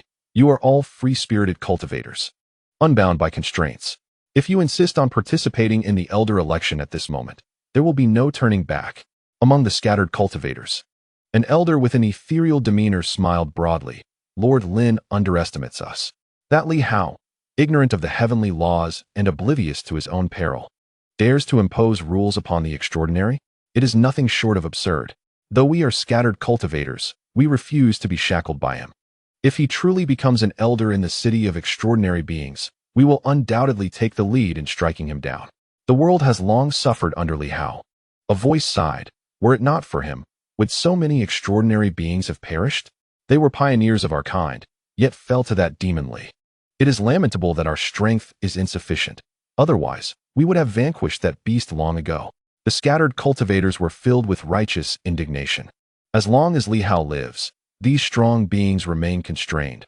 Who would willingly accept such a fate?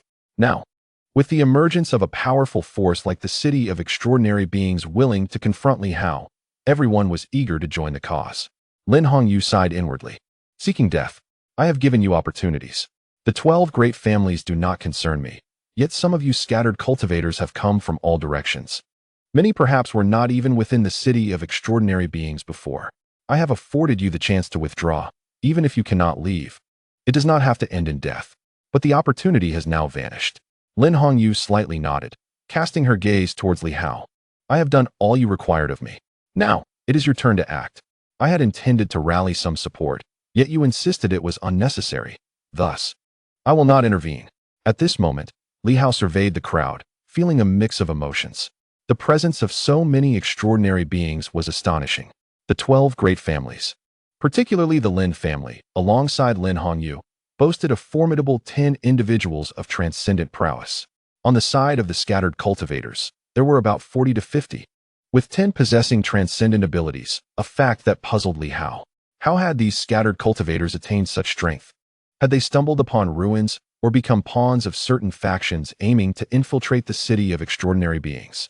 The other 11 families had between 3 to 8 transcendent beings, averaging over 5 per family, collectively nearing 60 transcendent figures. Observers from various factions were predominantly at the transcendent level, with over a dozen present. Nearly 100 formidable beings. One could not deny their confidence. Additionally, the venue was filled with family members and attendants, numbering in the hundreds, all of considerable strength, not a single weakling among them. If one could capture all these individuals, the extraordinary world would see most of its strong eliminated, save for the major powers. As Lin Hongyu remained silent regarding the rules and regulations, the crowd grew anxious. Lord Lin, are we not to commence? Indeed. Lin Hongyu looked once more at Li Hao, and many eyes turned to him. Li Hao smiled, surveying the surroundings, and suddenly spoke. The world has long suffered under Li Hao. Who would have thought? Instantly, some faces turned pale. The next moment, a flash of sword light illuminated the heavens. Kill them all. A cold shout echoed. In that instant, several individuals hidden among the scattered cultivators sprang into action. Li Hao also moved in an instant, unleashing a sword strike that pierced through a transcendent being, leaving him with a bewildered expression. At that moment, a voice rang out loudly. Li Hao is Li Hao. The 12 great families were somewhat bewildered. Only upon hearing this voice did they regain their senses, filled with disbelief. The elder of the Lin family's expression shifted dramatically as he bellowed. Lin Hongyu, you wretch. The strongest of the Lin family has actually colluded with Li Hao. The Lord of Superpower City has unwittingly invited a wolf into his home by bringing Li Hao here. Unable to believe his eyes, he attempted to escape just as a sharp pain gripped his chest. Looking down, he saw the young man, Chen Zhongtian, whose fist had pierced through his chest. With a knowing smile, he remarked, we never intended to kill members of the Lin family. Beside him, Lin Hongyu remained unfazed. As she had stated, all these ancient relics should be eliminated to avoid hindrance. As the city lord, she had come this far, and she was no benevolent figure. These Lin family members sought to restrain her, even attempting to use her as a tool for their own expansion, constantly dragging her down. If that was the case, they might as well die. She observed as members of the Lin family frantically fled, conjuring a curved blade that swiftly vanished, only to reappear and sever one young man's head, his eyes filled with resentment and fury. Yet, Lin Hongyu remained indifferent. What use was hatred in death? At that moment, the other families also regained their composure, erupting in anger. Scoundrels! It's a trap. Eliminate them. Just then, a thunderous sound erupted from the rogue cultivator's side. Tianjian, Di Jian, Ho Xiaoqing, and Director Zhou suddenly unleashed their power.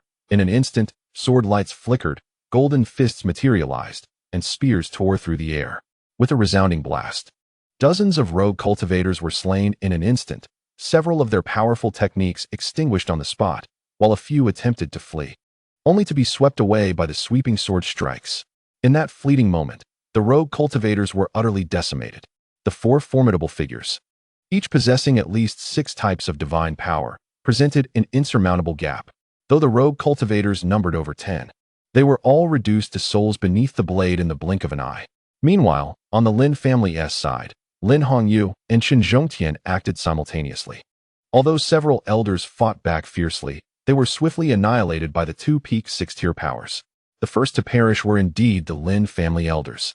It was not that no one survived. In this vast Lin family, aside from Lin Hongyu, only one elder gazed at her with terror in his eyes. Lin Hongyu calmly stated, "Third elder, come watch the show with me. In the past, you were the one to speak a word or two of justice for me. Today, you may live." The third elder's face turned pale as he surveyed the surrounding corpses, still unable to believe the reality. Within the family, Lin Hongyu had always been unable to resist, remaining indifferent to the past. Though she had been furious yesterday, there was no intent to kill. Who would have thought she would annihilate everyone today? At that moment, a resounding crash echoed as a divine weapon materialized, resembling a sacred relic. A burly man suddenly rejoiced. The sacred weapon has unleashed even greater power. Li Hao, you deserve to die? This was one of the 11 family heads. He had merely intended to repel Li Hao, but was astonished as the world-shaking divine weapon erupted, displaying an unprecedented strength. Why was this so? In ordinary circumstances, these legendary weapons, at their peak, could barely rival the 6 elemental forces. However, today, he sensed an inkling that perhaps he had transcended his usual limitations.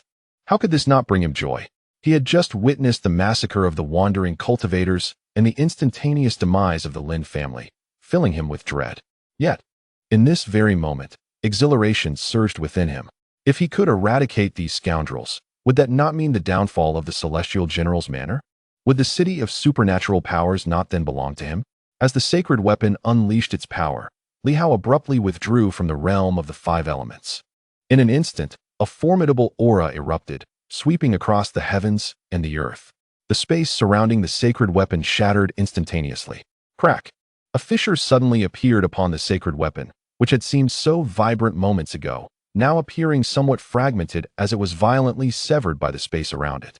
Li Hao once again manifested the realm of the 5 elements, enveloping the world. The robust man stood utterly dumbfounded. At that moment, a gleam of sword light surged toward the emerging sacred weapon. Crack! The sacred weapon shattered, revealing a phantom that bore an expression of confusion, as if awakening from slumber. Somewhat disheartened, why is the space targeting only me? With bewilderment, it pondered why the fragmentation of space seemed to single it out when it should affect all. No one provided an answer, and in an instant, the sacred weapon was consumed by the stellar sword. Li Hao moved, akin to instantaneous teleportation, appearing before the stout man, wielding the devouring stellar sword, and struck with deadly precision. At that moment, strong figures from all directions attempted to flee. Some roared in fury while others charged toward Li Hao with rage. Boom! Storms of wind, rain, and thunder erupted, each displaying their divine powers. Rumble! The heavenly sword and his allies sprang into action, wreaking havoc in all directions. Their immense strength rendered ordinary abilities utterly powerless, resulting in immediate annihilation. Kill Li Hao! Someone bellowed. He has sealed this place. Slay him and break the seal. Kill! A family head shouted vehemently. Although the sacred weapon had not yet revived, it remained exceedingly formidable, launching an assault toward Li Hao. In an instant, several avatars of monstrous plants emerged, each displaying extraordinary strength. The onlookers from various factions had also long since engaged, and in a heartbeat, at least 30 divine powers surged toward Li Hao. At that moment, two figures materialized. Boom. Fists flew. Jiang and Ying both radiated a faint aura of energy, and upon striking, their might was extraordinary. One punch obliterated a monstrous plant avatar into fragments. The crowd was left in disbelief. What kind of combat prowess was this? In the rear, Lin Hongyu's expression changed. How powerful. It seemed almost inhuman. Li Hao had mentioned 7 from the 6 systems and 3 from the 7 systems. She recognized the 3 from the 7 systems, but she had only seen 5 of the 7 from the 6 systems. Just as she contemplated, a dog suddenly roared, transforming into gold and devouring the very heavens. Boom. In the air, the weaker being stumbled, drawn toward the Black Panther's maw. With a crack, it devoured one in a single bite. Not content. The panther struck out with a claw, resembling a tidal wave. Crack. Another divine power was slain by its swipe. Li Hao waved his hand, and a tree materialized, a jujube tree. Without a moment's hesitation, a sudden eruption of power, akin to that of the 7 systems, devoured a demon plant avatar in the blink of an eye. At that moment, Lin Hongyu realized that the presence of 6 individuals from the 6 systems was merely the tip of the iceberg. Her expression turned grave. Each one of them felt no less formidable than herself. The golden-skinned warrior appeared to traverse space effortlessly, delivering devastating punches that rendered any divine abilities or other forms of resistance nearly futile. This was sheer slaughter. Even amidst the throng, there were 6 system powerhouses, some wielding divine weapons, yet their divine implements were shattered in an instant by a single sword strike, resulting in the immediate demise of those 6 system warriors. The assailants targeting Li Hao crumbled in an instant. Their 2 puppets, perhaps long dormant, surged with excitement. Though they could not employ their original powers or certain secret techniques, their sheer physical might proved overwhelming, causing their adversaries to disintegrate before them. Even when a holy weapon struck one of the puppets, it merely sparked flames, leaving no mark upon its form. Humph, Jiang Ying sneered. This is crafted by the principal himself. Do you think you can harm it? Although the puppets were merely vessels, they were the creations of the former Yuanping Martial Science University, with 4 mechanical cats forged by the principal himself. How could mere mortals hope to breach such defenses? With a thunderous crack, the holy weapon was shattered. This was no ambush. It was a massacre.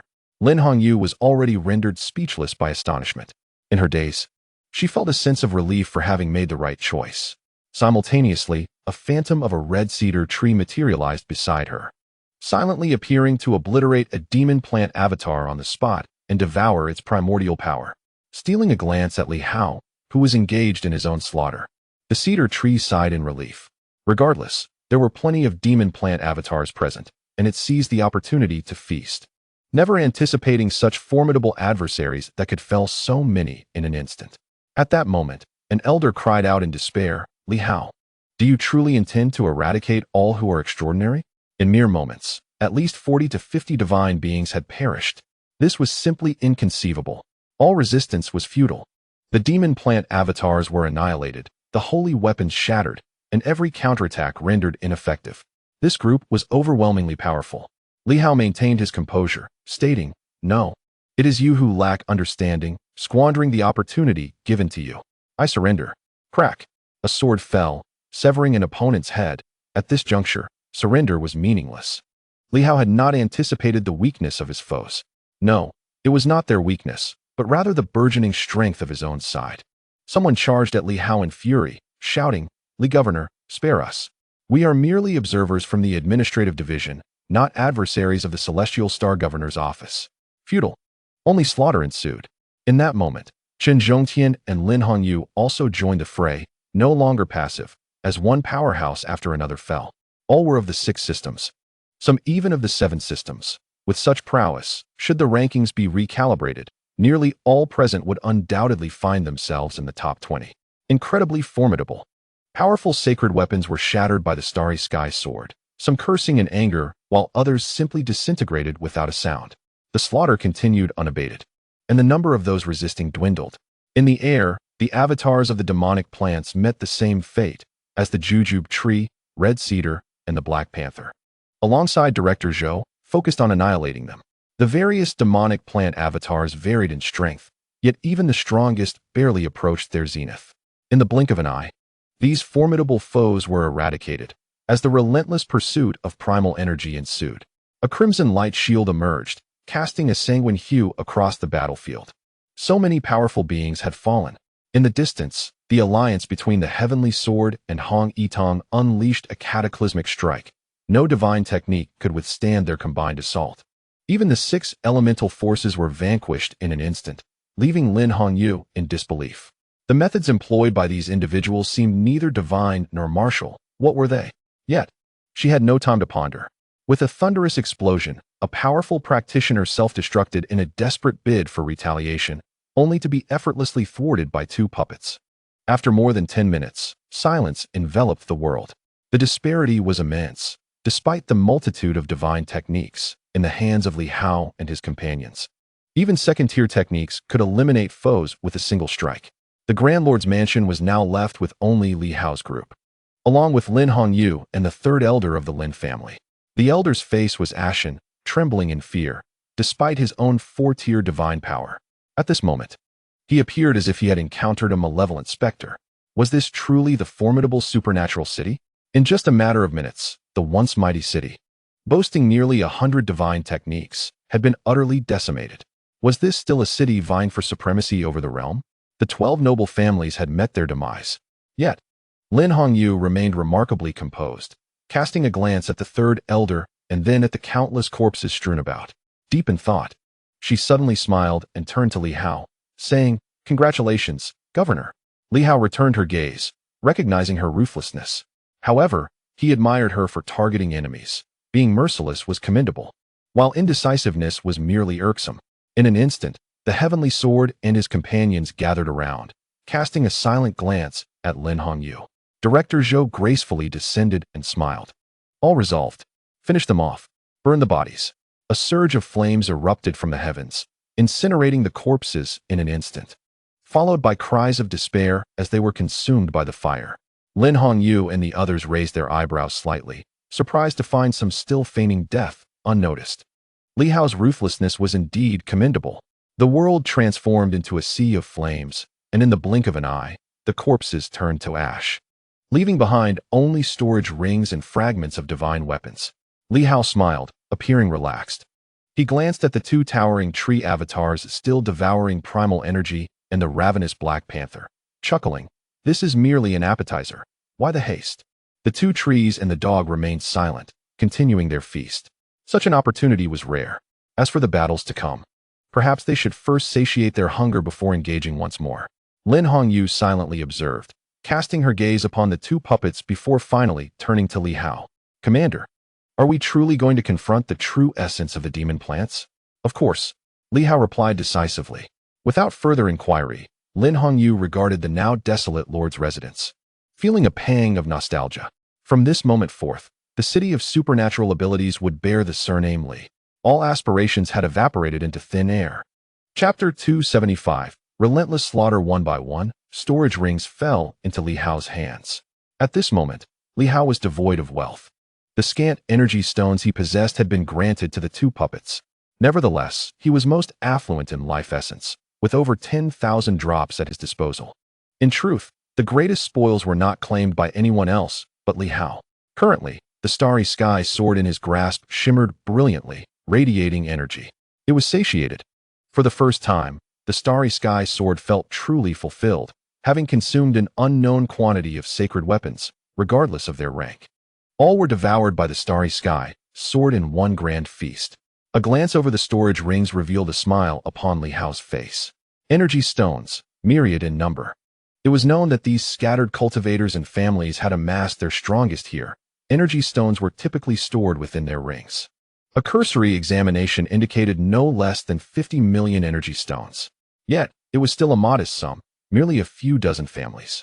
A prominent family possessed only a few million energy stones in reserve, far too little.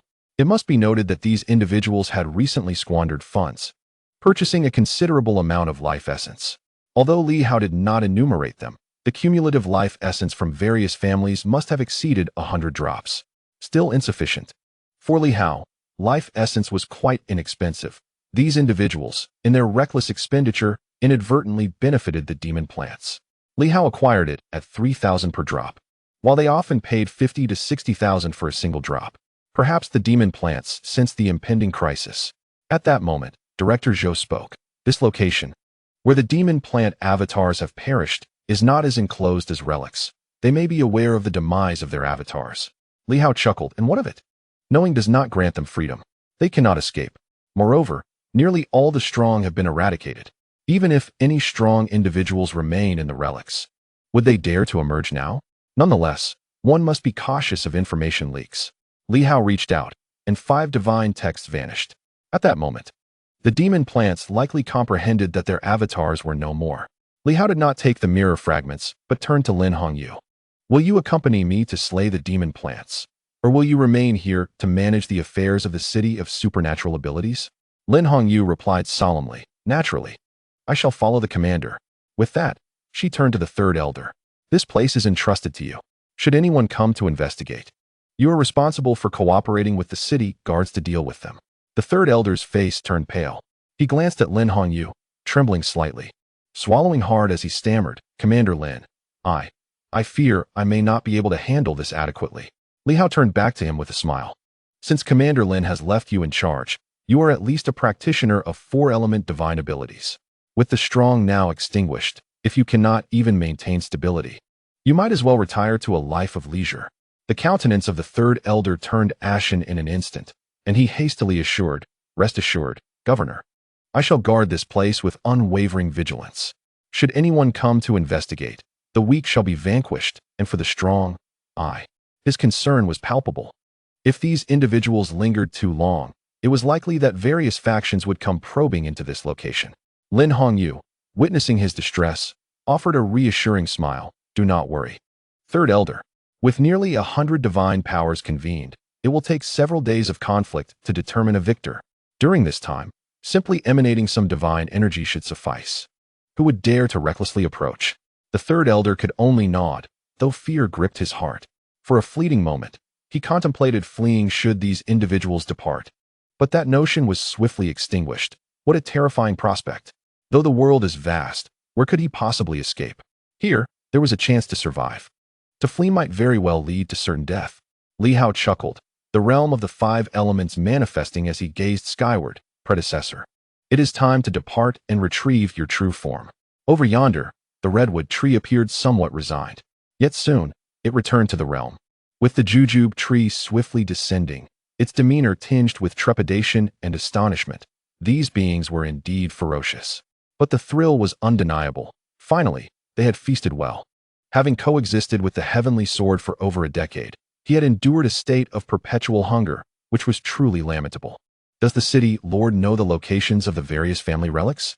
Lin Hongyu smiled. Certainly, the relics of each family lie not far from here. Choosing this location as our base was a well-calculated decision, strategically distanced from the 12 families. Otherwise, should any mishap occur, it would be quite troublesome. Their strongholds are typically established atop relics. Even if not initially, they have since relocated to stand upon them. Li Hao nodded slightly. Then let us proceed to eliminate them. With a casual toss, he produced a treasure, a drilling shuttle. In an instant, he entered within, and the others followed suit without question.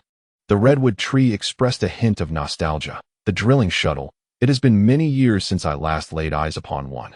With that, the avatar also entered. Before Li Hao, a map of the terrain unfolded. He knew the whereabouts of the Lin family residence and activated the shuttle. In that singular moment, the drilling shuttle vanished, consuming over 100,000 divine energy stones in the process. The Lin family ancestral home resembled a small city, bustling with activity. Though the strong had departed for the superpower city, it did not signify that all Lin family members had left. At present, they remained oblivious to the impending upheaval. Within the small city, discussions thrived, speculating on how the Lin family would ascend to dominance and vie for supremacy in the world. The group, composed of formidable individuals, instantaneously materialized in the Lin family's rear mountains, where a guardian, a powerful divine being, was stationed. Lin Hongyu required no further prompting from Li Hao. She appeared in an instant, delivering a palm strike that sent the guardian hurtling away, grievously wounded and spewing blood. Upon recognizing Lin Hongyu, the elder stood agape in shock. With a gentle tone, Lin Hongyu addressed him. Second uncle, I have no desire to kill you. Release your superpower, and I shall render you unconscious. You may yet live. The elder's expression shifted dramatically. At that moment, the redwood tree also materialized. What? Do you wish to die? The elder's countenance transformed entirely. The venerable figure, pale as death, ceased to speak and released a powerful defensive aura, allowing the essence of the redwood to permeate, leading to an instantaneous fainting spell. Lin Hongyu turned to Li Hao and remarked, "This individual is one of my closer relatives, who has supported me within the Lin family." Li Hao nodded slightly, acknowledging that the support was rather meager. Aside from her, among the 10 formidable beings of the Lin family, only 2 offered their backing, a rather low ratio indeed. Before long, they arrived at the entrance of a relic. The redwood glanced at Li Hao, who smiled and inquired, "Is this your abode, esteemed elder?" The redwood swayed gently in response. Li Hao continued, "Shall we proceed inside? Please." The redwood's thoughts stirred, pondering whether Li Hao and his companions dared to enter. Its true form remained immensely powerful. After all, it had just obliterated a part of itself and was now in the process of reconstituting. Li Hao, without a second thought, led the group into the relic. Before them stood a towering redwood, and the surroundings resembled a small town. Li Hao was unfamiliar with it, but the puppet Li Shengzhong appeared to recognize the place, expressing surprise. "So, you are the guardian spirit of this locale.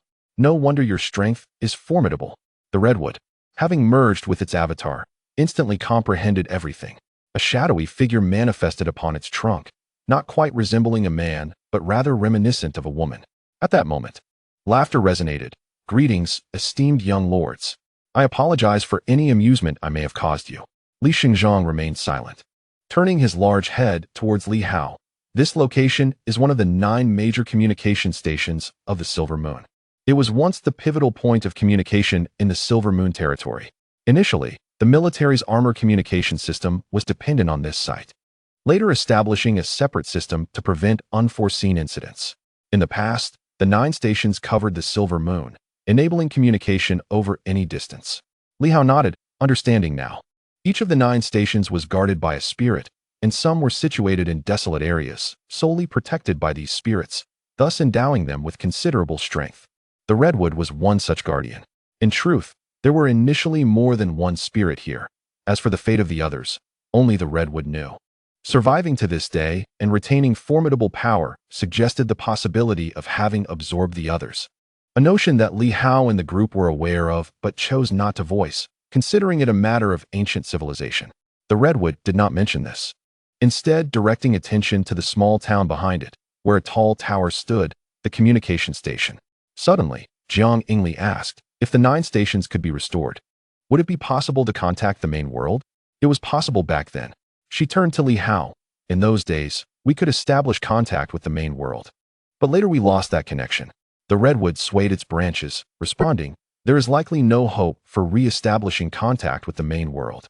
The connection relied on the stations in the void, but when the incident occurred, the stations were likely shattered. With the Stargate sealed, it is currently impossible to reach the main world." Upon hearing this, the 2 puppets were greatly disheartened. The redwood, maintaining a calm demeanor, inquired, "Esteemed young lords, do you wish to return?" If a formidable being could forcibly tear apart the barriers of the world, before Jiang Ingli could utter a word, Li Hao shook his head and exclaimed, "How is that even possible? The current Dean of Academic Affairs is merely a great sage." With the principal's departure, there are only a few great sages at Yuanping Wuke University, and together with a handful from Tianxing City, the total number of great sages is fewer than 10. Other main cities, like the Zhao family, have little support and few great sages to spare. With a sigh, Li Hao continued, "With fewer than 20 great sages, it is utterly impossible to tear apart the world barriers. For now, we can only open the Stargate while guarding against formidable foes at the threshold, remaining entangled within." Upon hearing this, the red fur, though his expression was hidden, bore a somewhat astonished visage upon his trunk. "I see now. I had thought we could directly open the Stargate and return to the main world," he remarked. Li Hao replied nonchalantly, "It is not that simple. Moreover, my domain is too limited to accommodate anything but feeble immortals. Even great sages would find it difficult to emerge. Otherwise, why would I seek your assistance? Of course, esteemed elder, your strength is formidable, Yet if great sages do not emerge, you must surely be the most powerful in the world. If you were to eliminate us, the benefits would be numerous. Such words are unwarranted, General. The red fur felt a jolt of surprise.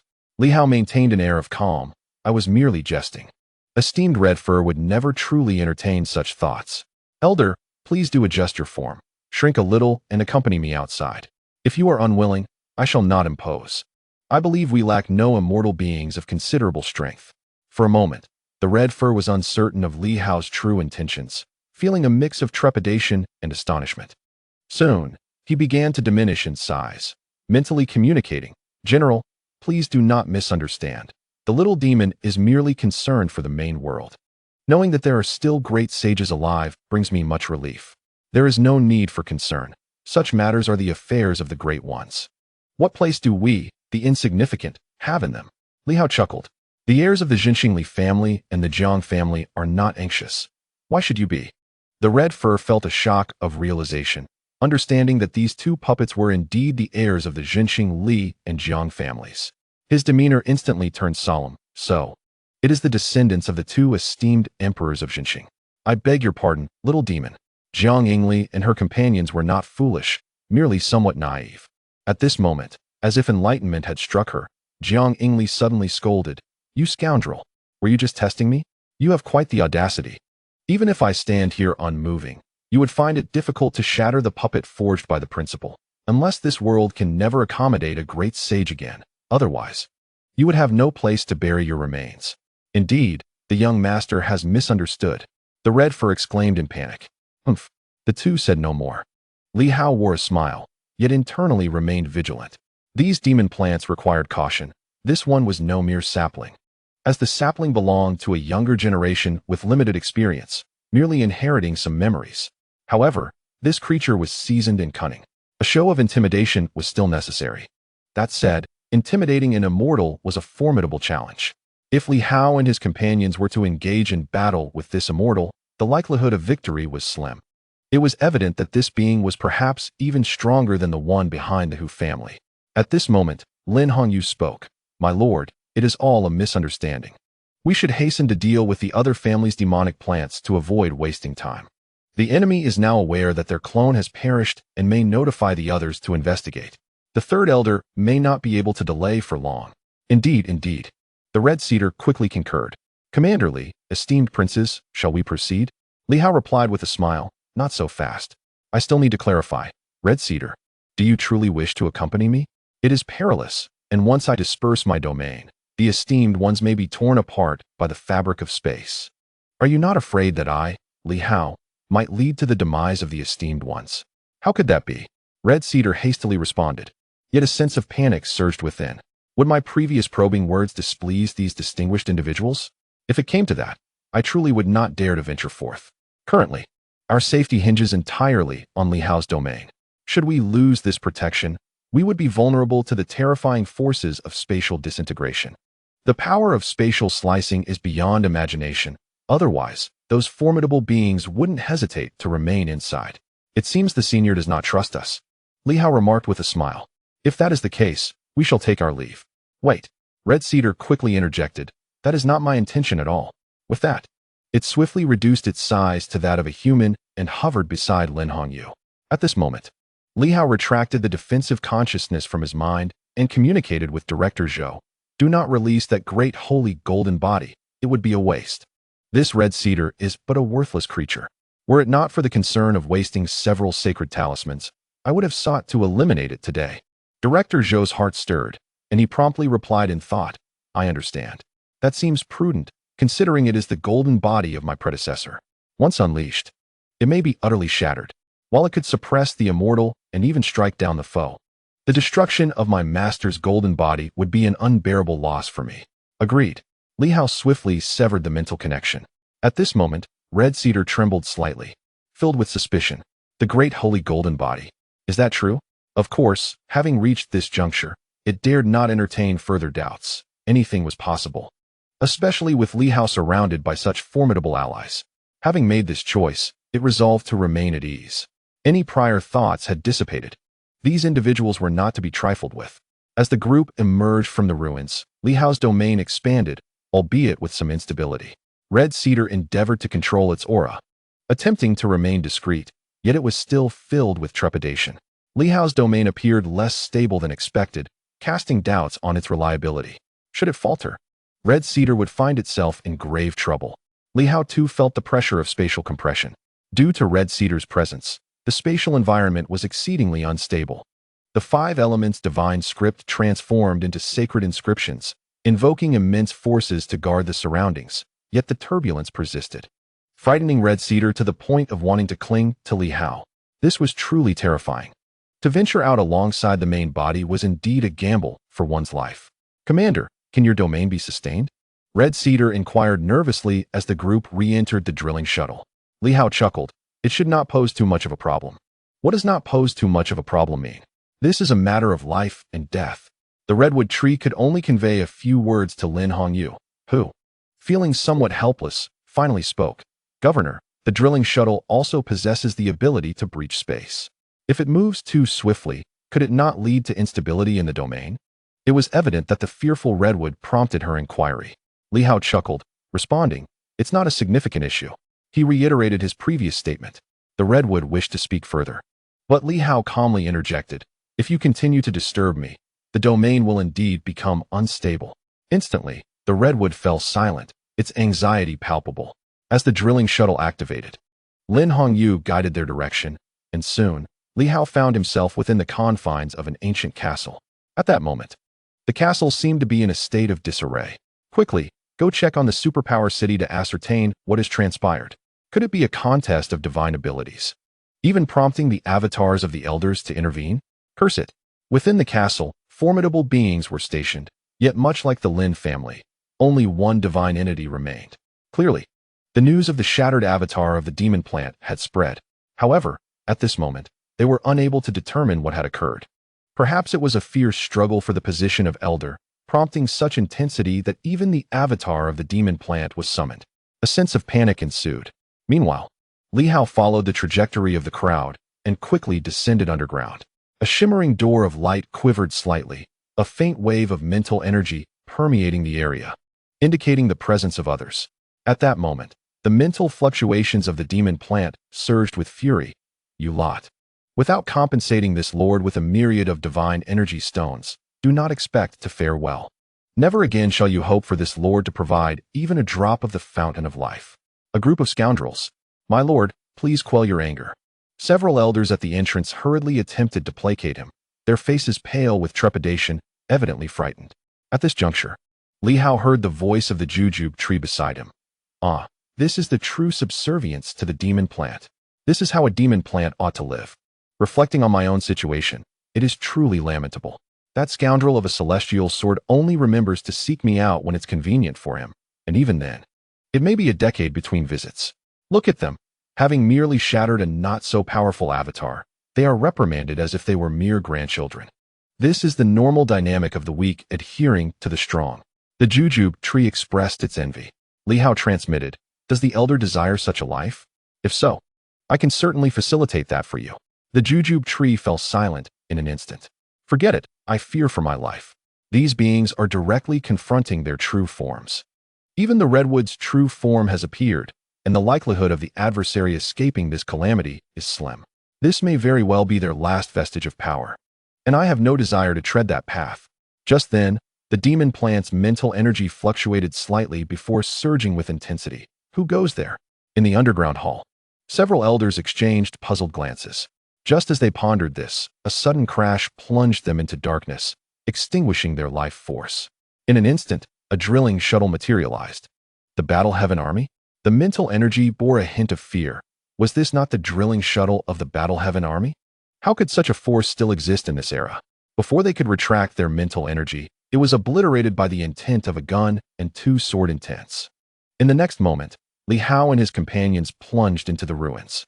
Within the ruins, a magnificent golden tree trembled, erupting in fury. "Who dares approach?" In the next moment, a sense of bewilderment enveloped me. "Is that you, revered redwood?"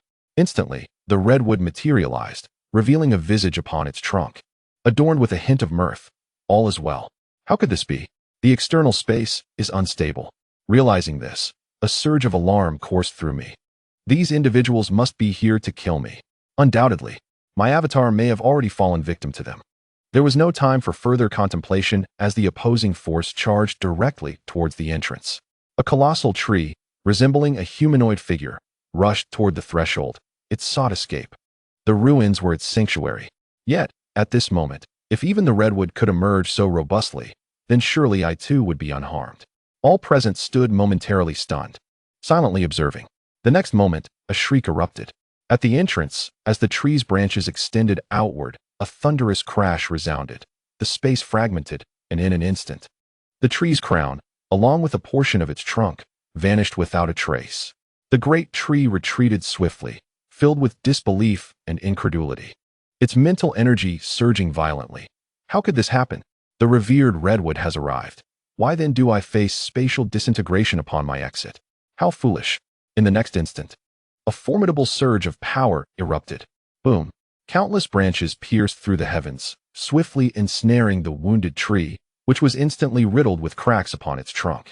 The golden tree, consumed with fury and terror, thought, "You wish to slay me?"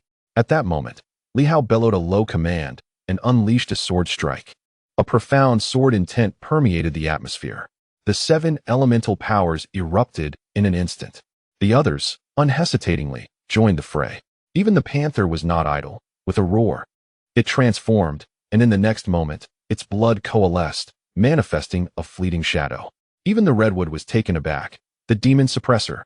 Just as this thought crossed its mind, a thunderous boom resonated as a bolt of lightning struck. The ethereal figure with golden horns directly struck the golden tree, instantly scorching a portion of it. Li Hao shouted furiously, "What are you waiting for? Destroy it." The redwood's reaction was far too sluggish. The redwood was already in a state of terror, the demon suppressor, indeed. It had not discerned the panther's true nature. At this moment, it was astonished, even feeling a suppression of its bloodline, though it fared better than the golden tree. Seizing the opportunity as the opponent was momentarily stunned by the strike, it too unleashed its full force. Countless branches surged forth. As a demonic plant, it was acutely aware of the vital points of its adversaries. A thick branch swiftly pierced the heart of its opponent. The essence of the foe began to coalesce, eliciting a cry of alarm, as a more potent source of power surged forth, culminating in a thunderous explosion, as if something had shattered. In the next instant, the golden tree dimmed. The essence of power was instantly fragmented. Li Hao shouted, "The source path has not yet shattered. Redwood, what are you doing?" The redwood, startled, quickly replied, "I had forgotten. Without the essence, the source path remains and cannot be revived." After this brief explanation, it was filled with trepidation, realizing that these individuals had previously slain those of fundamental power. Without delaying, a towering pathway materialized, crashing directly into the golden tree, as if colliding with an unseen void. With a thunderous roar, a pathway appeared. It was the golden tree's path. At this moment, the other party's phantom emerged, filled with rage. "Do you intend to eradicate us completely?" The last time the golden palm was slain, it was the young tree that suppressed the source path with the imperial palace. This time, however, the sequoia seemed to lack the same level of suppression over the source path as the young tree. The clash of their pathways revealed a hint of trepidation from the sequoia. Li Hao furrowed his brows. Suddenly, with a cold snort, a surge of blood-red blade intent erupted from the starry sky sword. It was the blade intent of the Blood Emperor.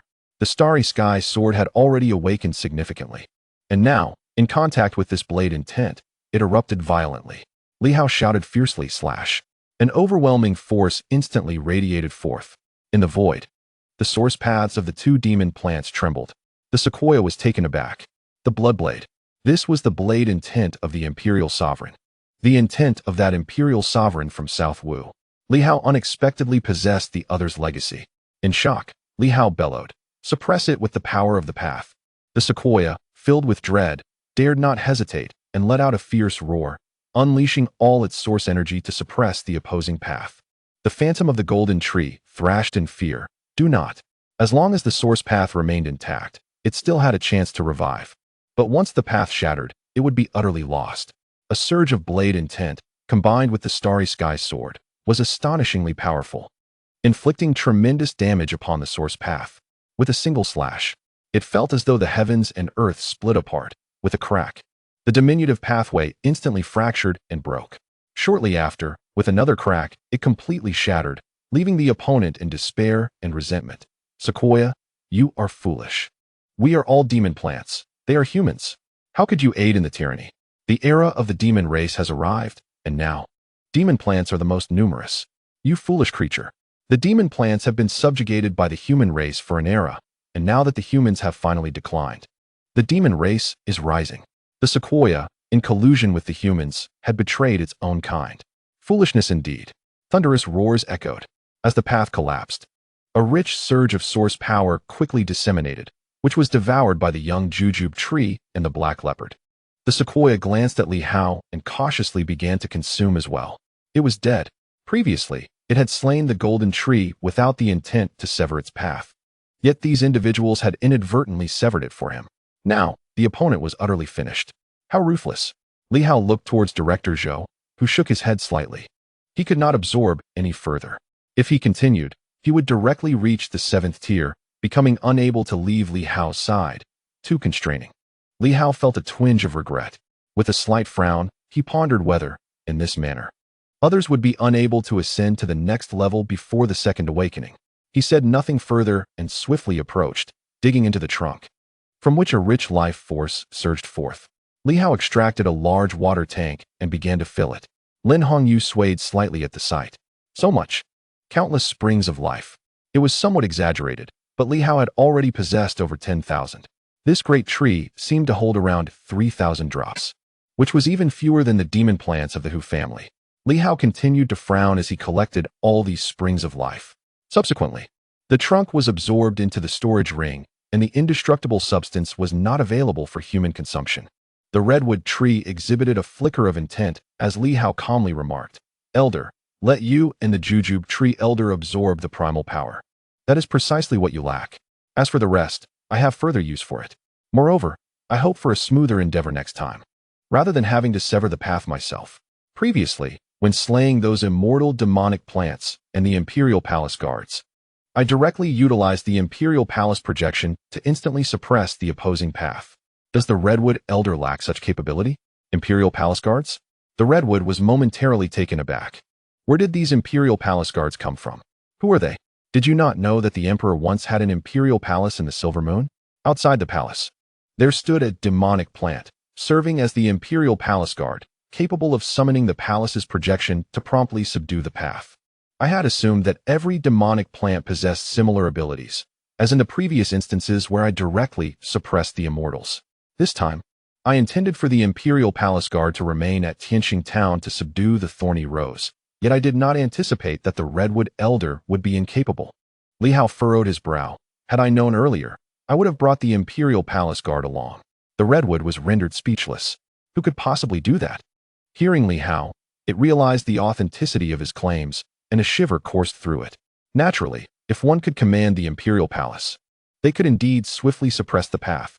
It dawned on the Redwood that Li Hao had formidable backing. It felt numb. The round Ping Martial Science University, the Imperial Palace, and the War Heaven City, do they still exist? Unbelievably, the powerful beings from those places have all pledged allegiance to Li Hao. Furthermore, it appeared that besides the sword intent inheritance of the sword sovereign of eternal life, he also possessed the blade intent inheritance of the Blood Emperor. What a monstrous entity. At that moment, before the Redwood could speak, the little jujube tree hastily interjected, "Commander Li, if you trust me, you may summon my true form to eliminate the demonic plants. There is no need to rush. My true form possesses considerable power, and although it may not rival the Redwood Elder, I will exert every ounce of strength without reservation." It was just short of declaring, "Unlike that fellow, I will not hold back. Quickly bring forth my true form." The jujube tree was filled with regret, wishing it had summoned its true form earlier. Had it done so, it might have been able to recover much of its strength after slaying the demonic plants, which was now a lost opportunity. The Redwood, too, was astonished and subsequently cursed under its breath. That wretched creature is usurping my position. In the next moment, it transformed into human form and alighted beside Li Hao. Presenting a smile, "Commander, there is no need for such trouble. I have not fought in a long time, and coupled with the fading of my primal essence, I had not considered this point before. Now that I have gained this experience, I shall not repeat the same mistakes. At that moment, it was entirely convinced. The redwood continued, "In my prime, I was a pinnacle immortal warrior. My recovery is merely slow, unlike the individual in Tianxing town. As for this jujube tree, it is likely just a minor wild demon. I was once a member of the military establishment, while it is merely an exterior wild demon, having barely entered the early stages of immortality. Its current state of recovery is truly pitiful. Even if its true form arrives, it may not surpass your own strength, Commander." At that moment, it felt a transformation within itself, even disregarding the primal essence being frantically devoured by the jujube tree and the Black Panther. Fearing that Li Hao might cast it aside in disdain, for otherwise, the opportunity would be lost. The primordial power they absorb is limited if the killing continues. Their capacity for absorption will diminish significantly, as it all ultimately belongs to oneself. "Commander, such occurrences shall not repeat. The more I restore, the more I suppress them." Li Hao gazed at it for a long while before stating, "I hope so. If you are unwilling to exert yourself, there are many willing souls. Perhaps you believe yourself to be an invincible entity at the pinnacle of immortality, yet in my eyes, your strength is such that I can summon dozens at any time." He inquired, "Do you understand why I do not choose them or the warriors of Tianxing City?" The redwood tree listened intently. Li Hao responded calmly, "Because of balance. I cannot allow one side to dominate. Whether you, the Imperial Palace Guards, or Tianxing City, I shall only restore a portion of your strength, not all. For you must comprehend that this era is no longer that of the new martial arts, but rather the age of Li Hao." He turned to the redwood tree. "Thus, your opportunity has arisen. You must cherish and seize it. Otherwise, with my capabilities, I can take any plant at any moment.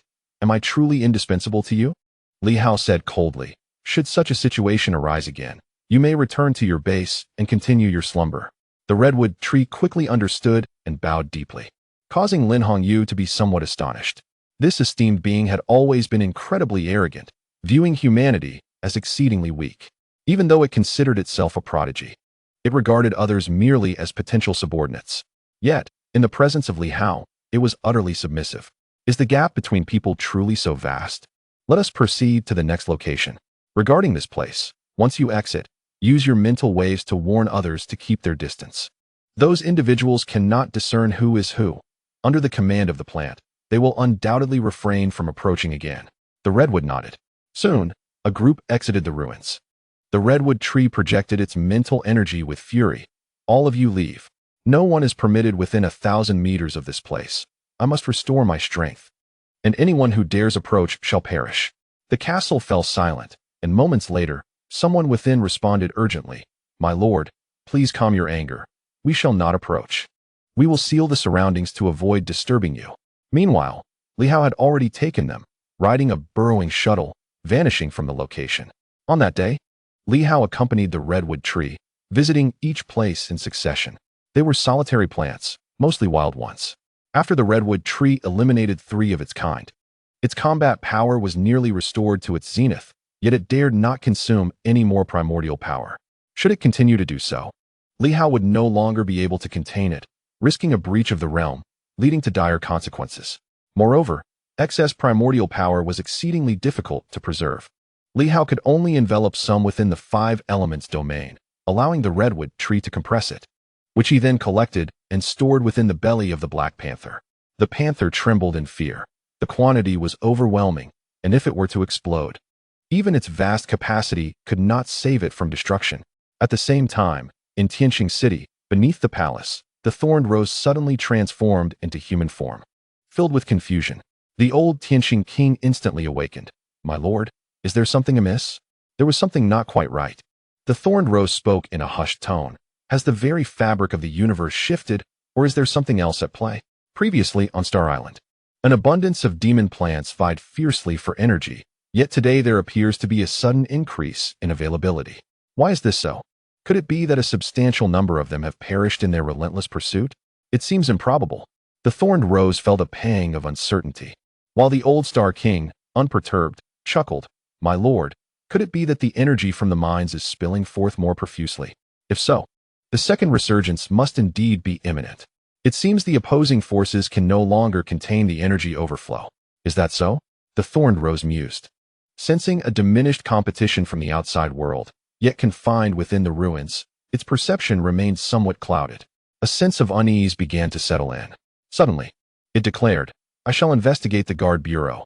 There appeared to be some disturbances last time."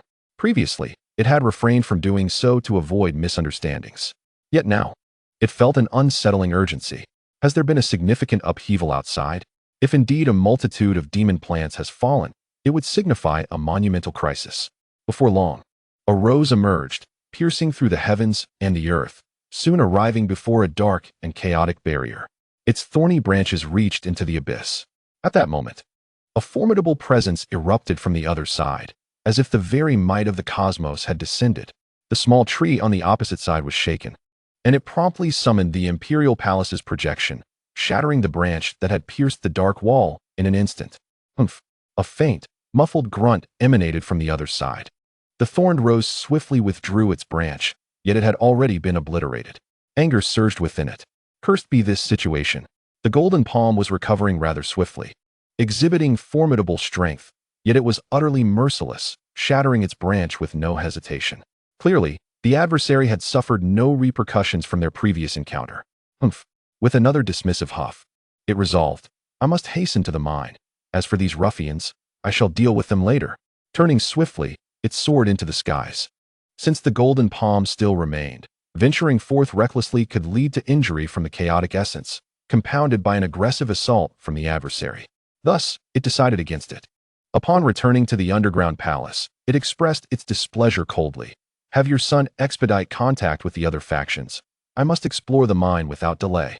The Old Star King hastily replied, "My lord, please quell your anger. I shall immediately instruct him to prepare for the golden palm. The obstinate one need not be considered. This time, it too shall be excluded. Once I am fully restored, I shall make it pay." At this moment, the issue of diminished competition from the outside world was cast aside. Perhaps those beings have recently absorbed a significant quantity of divine energy stones, leading them to cease their pursuit of the ambient energy. That possibility cannot be dismissed. That Li Hao has compelled various factions to expend vast amounts of divine energy stones, which, for the demon plants, is indeed a boon. Meanwhile, in the outside world, the departments of the 9 courts, military law, administrative, assessment, and external affairs, swiftly received a communique from the royal family, expressing a desire to discuss potential collaboration and to expedite matters concerning the mines.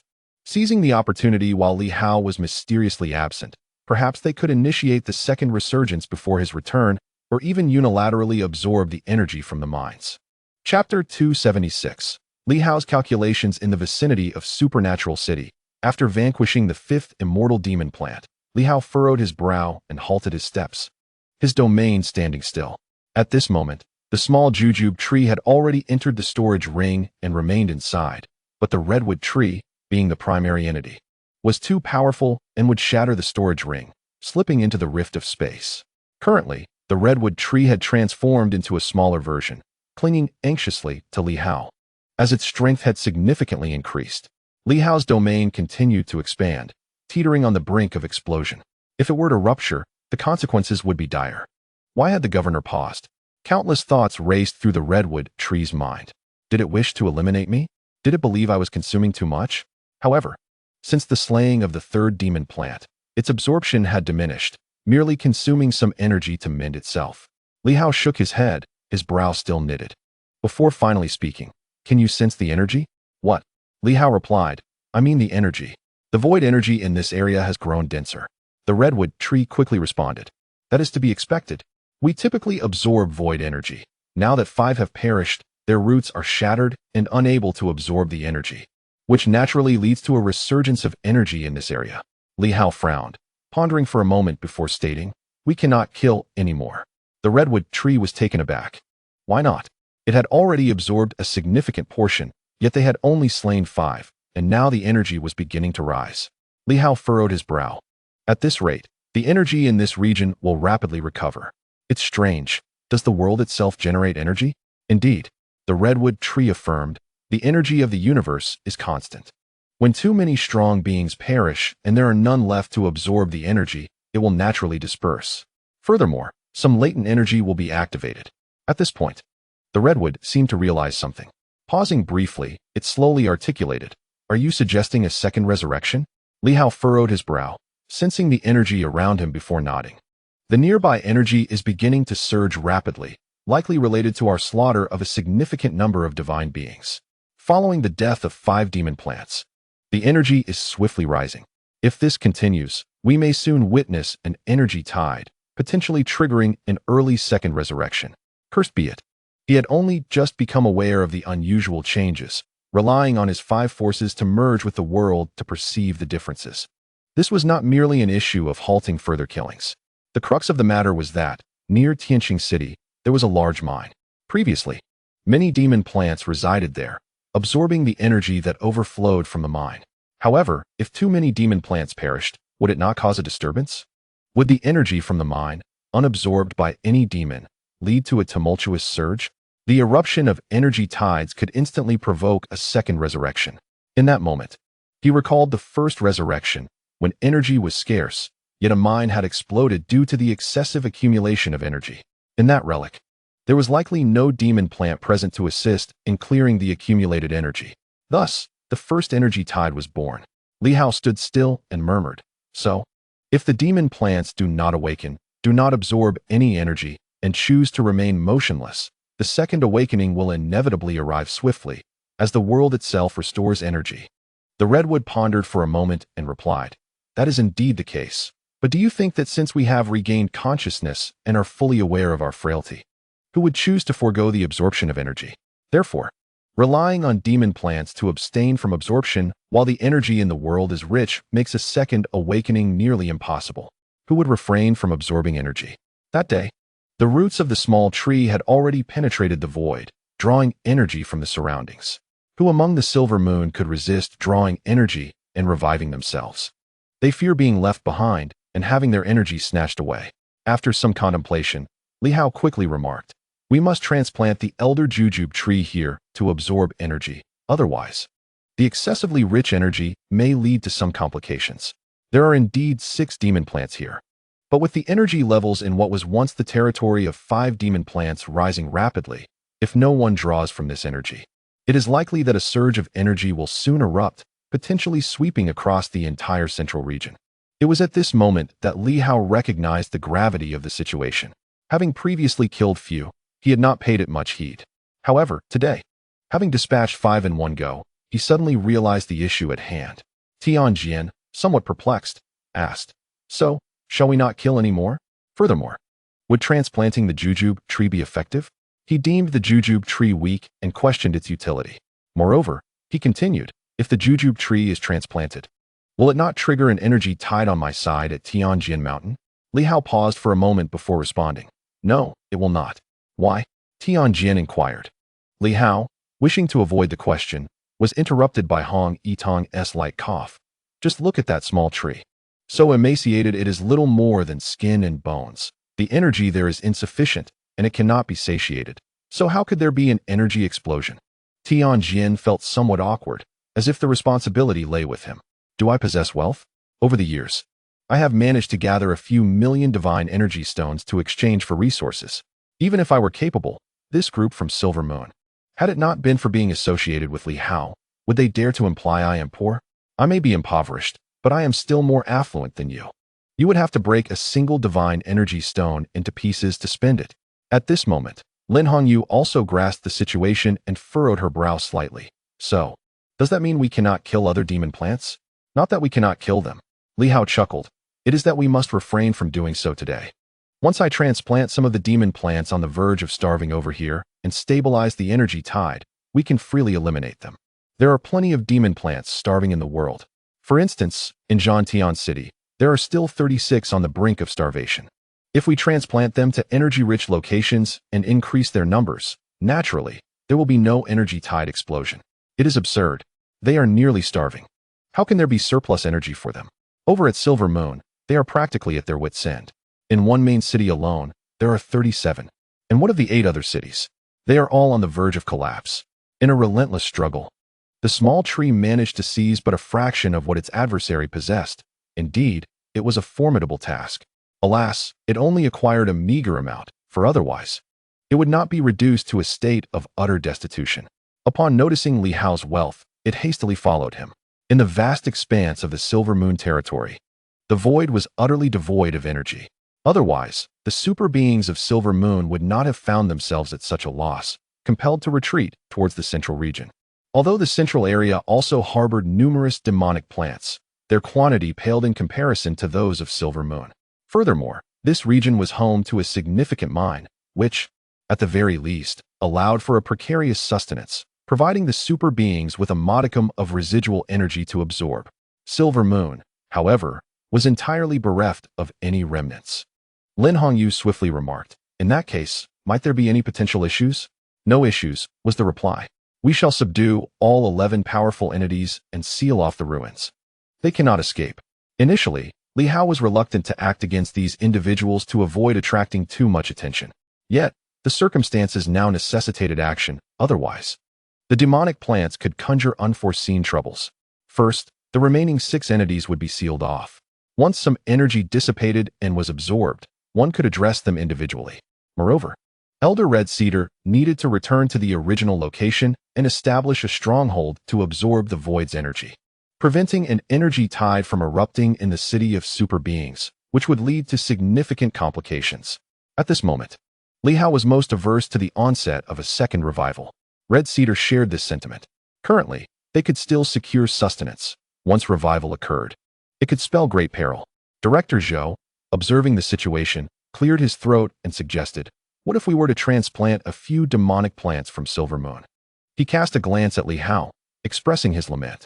The demonic plants of Silver Moon were in dire straits, nearly starving, while Li Hao's side was on the verge of an energy overflow, forcing him to abandon the notion of continuing to slay demonic plants.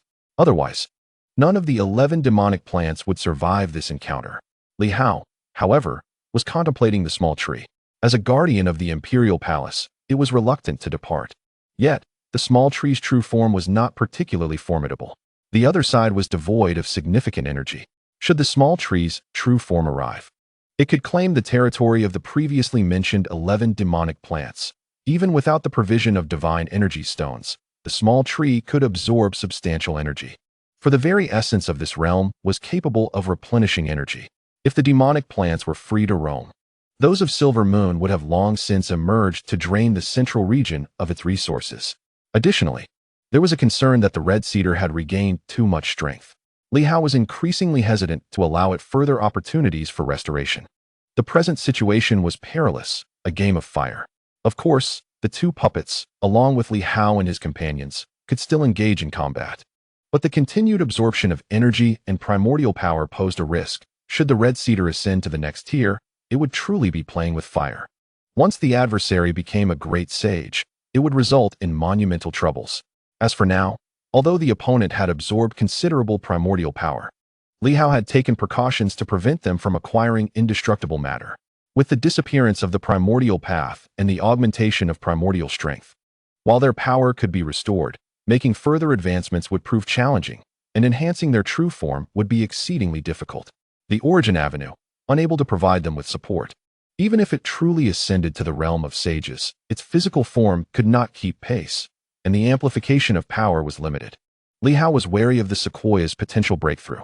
However, at this moment, the abundance of the Origin was overwhelming, and even the Black Panther could no longer withstand it. If the demon plant were to be slain without any reward, it would be a fruitless endeavor. Currently, Li Hao possessed 5 genuine, undying trees, abundant in indestructible matter. He was also concerned that the Sequoia might harbor ill intentions and directly annihilate him, taking a reckless risk. 5 might not suffice for its advancement. But what if there were 11? It could not act independently and required Li Hao's assistance. However, once Li Hao collected 11 genuine demon plants, it would likely incite the others' greed, an entirely plausible scenario. Li Hao had calculated this quite clearly. The heightened energy was one aspect. Additionally, he feared a rebellion from the Sequoia. Otherwise, he could have killed a few more and returned to Silver Moon without delay. Upon hearing Director Zhou's words, Li Hao nodded. "I will consider it." The Sequoia expressed a hint of regret. That would indeed benefit those few fellows. Anyone daring to offend the governor deserves to die? Li Hao was uncertain whether it genuinely believed this, or if it was merely hoping to profit from his accumulation of indestructible matter. Nevertheless, at this moment, Li Hao chose to cease the slaughter. This experience also made him realize that the existence of these demon plants might not be entirely negative. Their frenzied absorption of void energy actually delayed the progress of the second revival, which could be seen as a blessing. Furthermore, regarding the demon plants in Tianxing town, if the issue of the Orvanes could not be resolved, indiscriminate killing was not an option. Should they be eradicated, the vast energy of the mine would dissipate. And without the presence of demon plants, it could easily collapse. Thankfully, he had refrained from reckless actions previously. Chen Zhongtian had even intended to invite Li Hao to visit him, and had he slain the demon plants from his family, it might have resulted in significant troubles. Moreover, Li Hao pondered upon the Wind and Cloud Pavilion. Within the ruins of the Wind and Cloud Pavilion, there were likely numerous demon plants, yet their strength remained uncertain.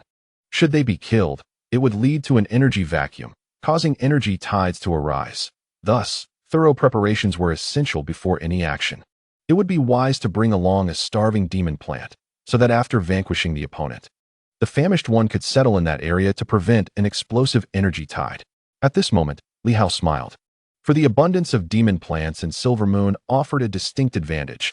They were all on the brink of starvation. Once stationed in a certain location, they could swiftly deplete the energy there. The second revival was unlikely to erupt prematurely unless the great mine were to explode. Otherwise, it was a distant hope. If all the Silver Moon demon plants were relocated, to put it bluntly, it might take centuries before the second revival could occur. As they returned to the Lin family, Li Hao escorted the Sequoia inside. The group quickly departed. Presently, they made their way toward the super city. Lin Hongyu, unable to restrain herself, or perhaps intentionally acting with candor, directly inquired, "Governor, are you not continuing the killing out of concern for Lord Sequoia?" Li Hao spoke calmly. "Without testing the heart of the demon plant, when I retracted the trunk of the fifth demon plant, the redwood became somewhat unstable. It clearly ceased to absorb the primordial energy. In truth, whether to kill or spare it made little difference at this moment. Killing it would indeed pose a risk. Yet it remained eager for me to continue the slaughter. Can you guess what the consequences would be if I did?" Lin Hongyu nodded. "Those not of our kin will inevitably harbor different intentions. Unless one possesses the strength to suppress, the general's words hold true. Though the general is formidable, confronting a fully revived immortal remains a daunting challenge. The general is indeed a prodigy." Li Hao turned to her, smiling. "No, it is you, Lin Hongyu, who is the true prodigy." Lin Hongyu blushed with a shy smile. "The general exaggerates." Li Hao inwardly cursed. This woman was sharper than anyone else. Cunning as a fox. Once Li Hao declared that he would not kill, she likely surmised that he was more wary of the redwood, fearing entanglement. Her remark about those not of their kin was a subtle attempt to sever the connection between herself and the redwood.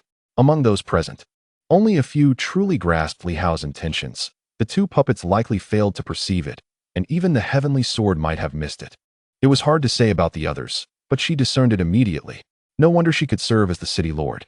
Lin Hongyu did not linger on the topic, quickly stating, "General, I will promptly arrange for the blockade of the other 11 families, though the duration will not be long, as prolonged secrecy will inevitably draw attention." "That is fine.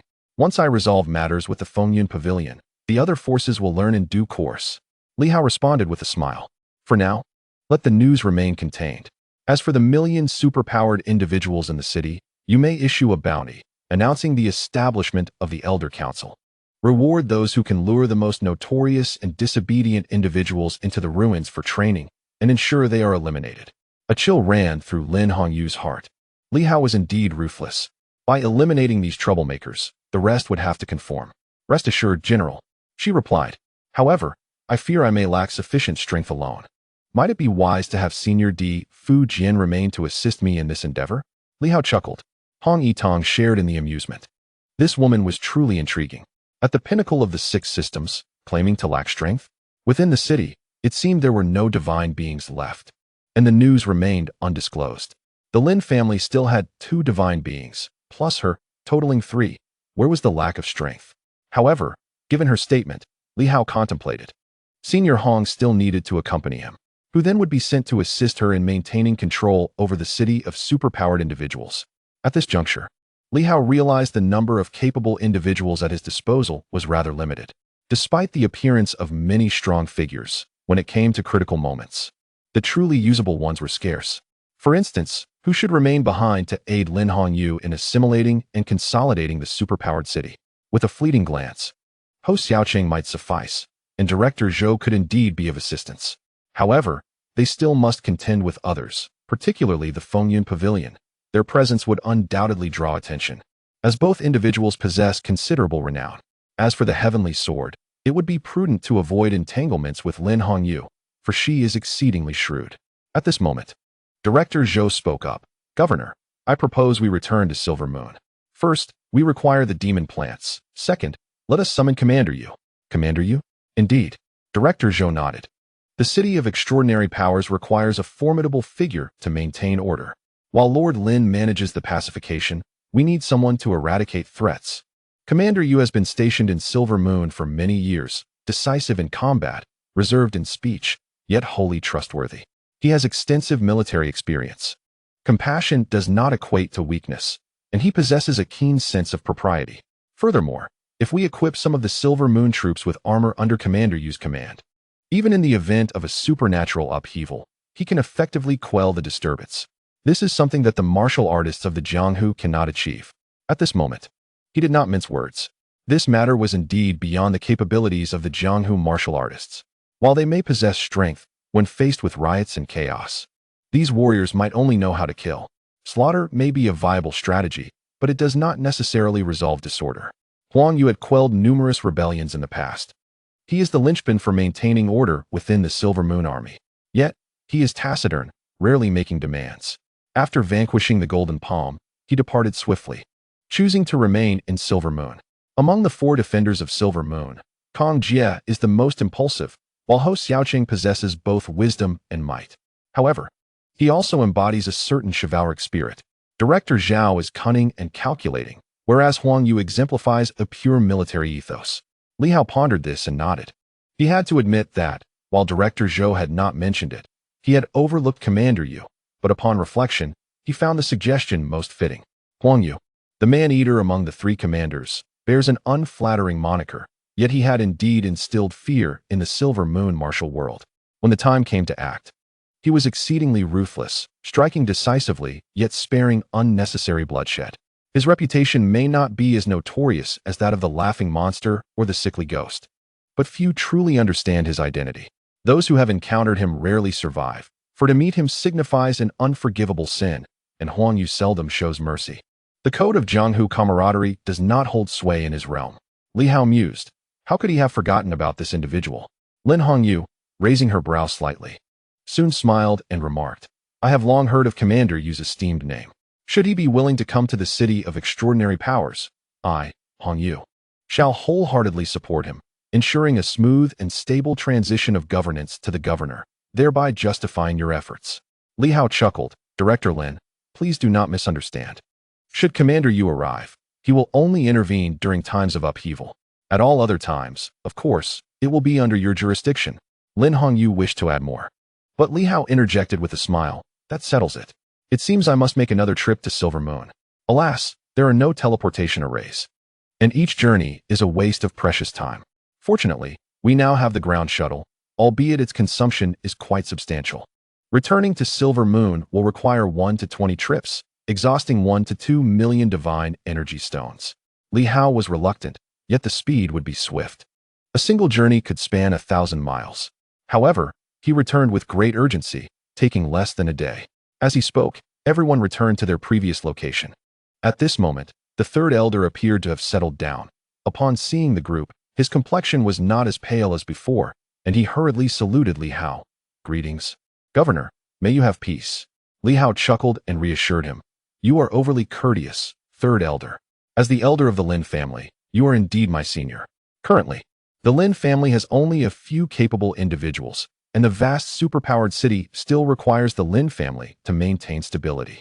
I hope you will assist City Lord Lin diligently. Once the realm is at peace, your contributions in stabilizing the superpowered city will be invaluable, and the Lin family shall reap great rewards in the future.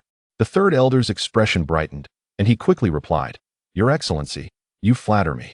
I shall certainly assist City Lord Hong. Li Hao smiled and nodded. During our brief absence, no one came to investigate. I trust? None, but previously. Some from other families approached, and I drove them away, stating that the strong from various families were engaged in sparring and required time without disturbance. Very well. Li Hao turned to Lin Hongyu. As for matters here, I shall leave them in your capable hands. It is up to you whether to have someone impersonate a strong individual or to continue convening the assembly under the pretext of the city lord's decision. For the time being, at least until I resolve the matters concerning the Wind and Cloud Pavilion, I hope the affairs of the superpowered city remain confidential. Absolutely. Lin Hongyu nodded eagerly. Noticing her hesitation to speak, Li Hao suddenly smiled. Once I have dealt with my pressing concerns, you may come to Tianxing City to find me regarding the divine literary method, which is not a secret. Lin Hongyu's heart leaped with joy. This was precisely what she desired. Having seen others utilize it without needing divine weapons for protection, she was intrigued. Now that Li Hao had brought it up himself, her delight was palpable. This man was indeed astute. He anticipated her needs without her uttering a word. No wonder he had swiftly risen to prominence in such a short span of time. A person who could provide benefits, swiftly eliminate formidable foes, and offer glimpses into the future was undoubtedly a worthy ally. Thank you, Governor. Too kind. It is only right, Li Hao replied with a smile. Nearby, Director Zhou and others also smiled, particularly Director Zhou, who reflected on how, during Li Hao's last return, he had not exhibited any signs of a kingly presence.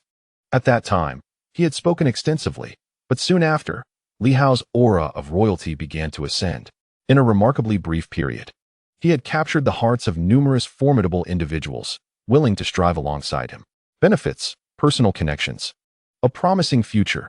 These were all attributes Li Hao had revealed in such a short duration. Li Hao had indeed grown. With a blend of benevolence and authority, he swiftly united everyone on the same front line. The old martial masters of Silver Moon, the vagabonds of Tianjin, and seasoned politicians like Hou Xiaoqing, Yao Si, and Chen Zhongtian were all swiftly drawn into his fold, including Lin Hongyu, who held sway over a region. It was nothing short of remarkable and formidable. The three major organizations, the 9 courts of the royal family, and the 7 divine mountains might indeed need to unite to withstand the rising tide of Li Hao's ascendance. Time waits for no one. Thus, I shall not linger. He intends to relocate the demon plant to absorb the impending energy tide in this land, and also to seek out Huangyu.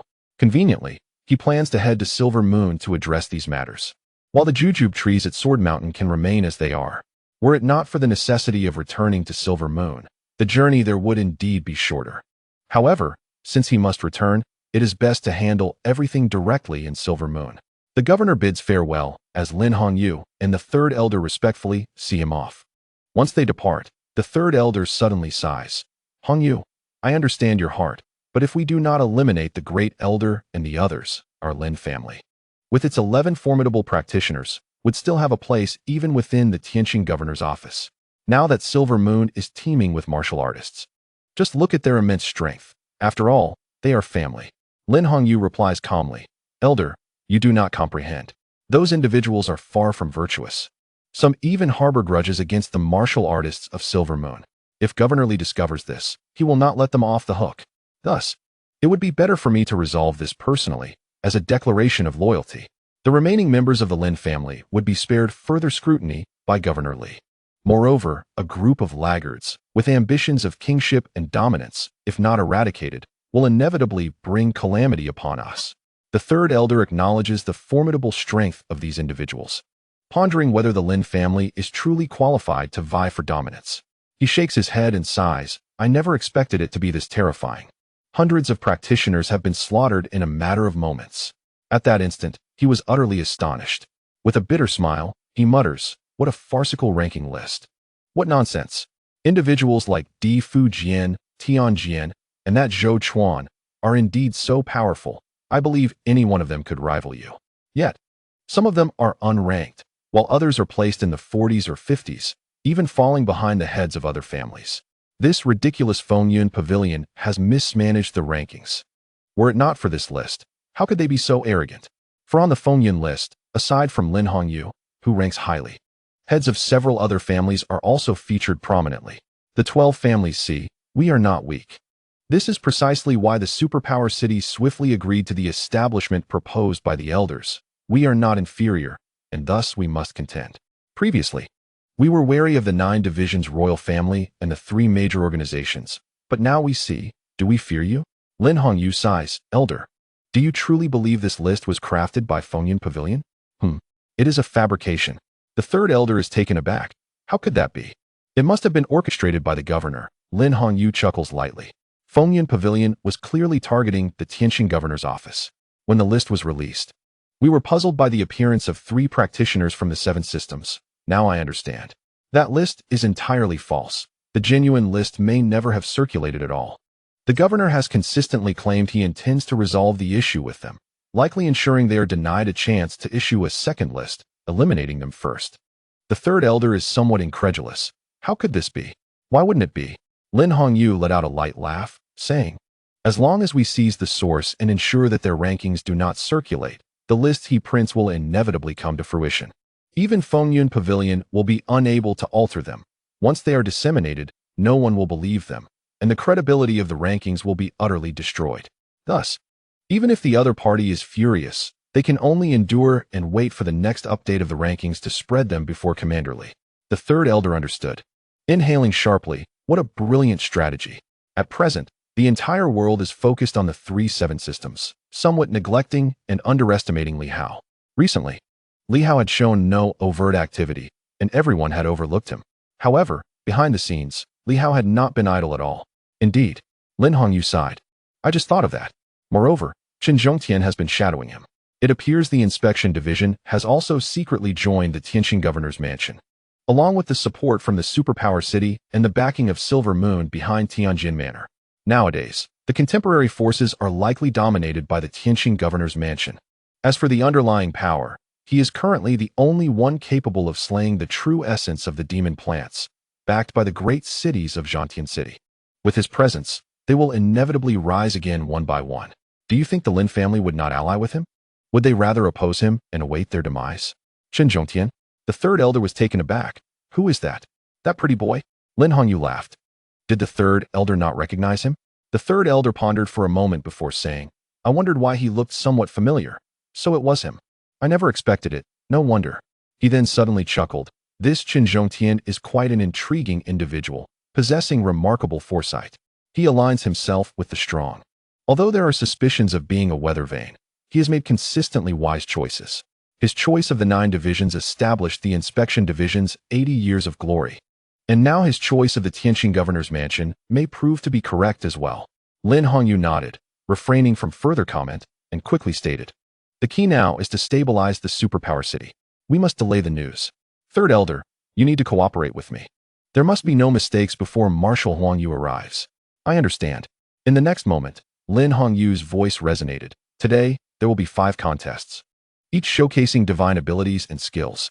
This city lord has greatly benefited from today's events. 5 elder members have been established. Huang Ming, head of the Huang family.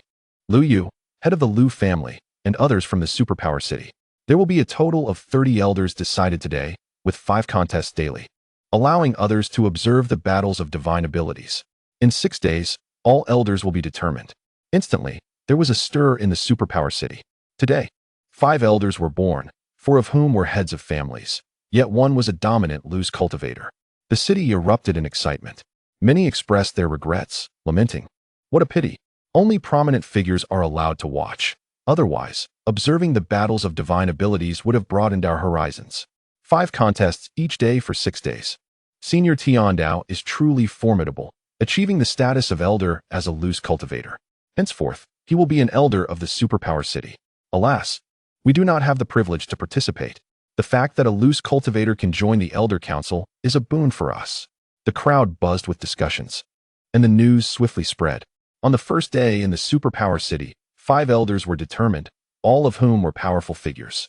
As for the communication jade not being accessible, it was said that the city lord's mansion had sealed off the surroundings, forbidding any leakage of the contest footage.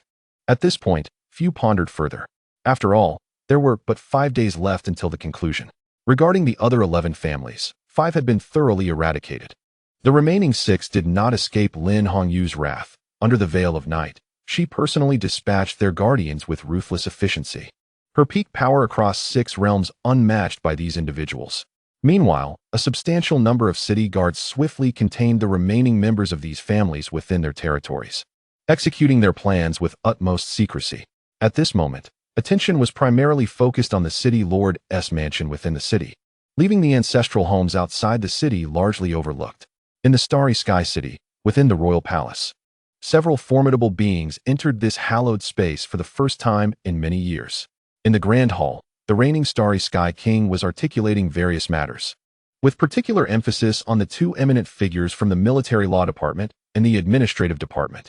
The esteemed leader expressed that even without initiating a second revival, they must seize some energy, for the recent consumption by the families had been excessive, leading to a shortage of the life spring.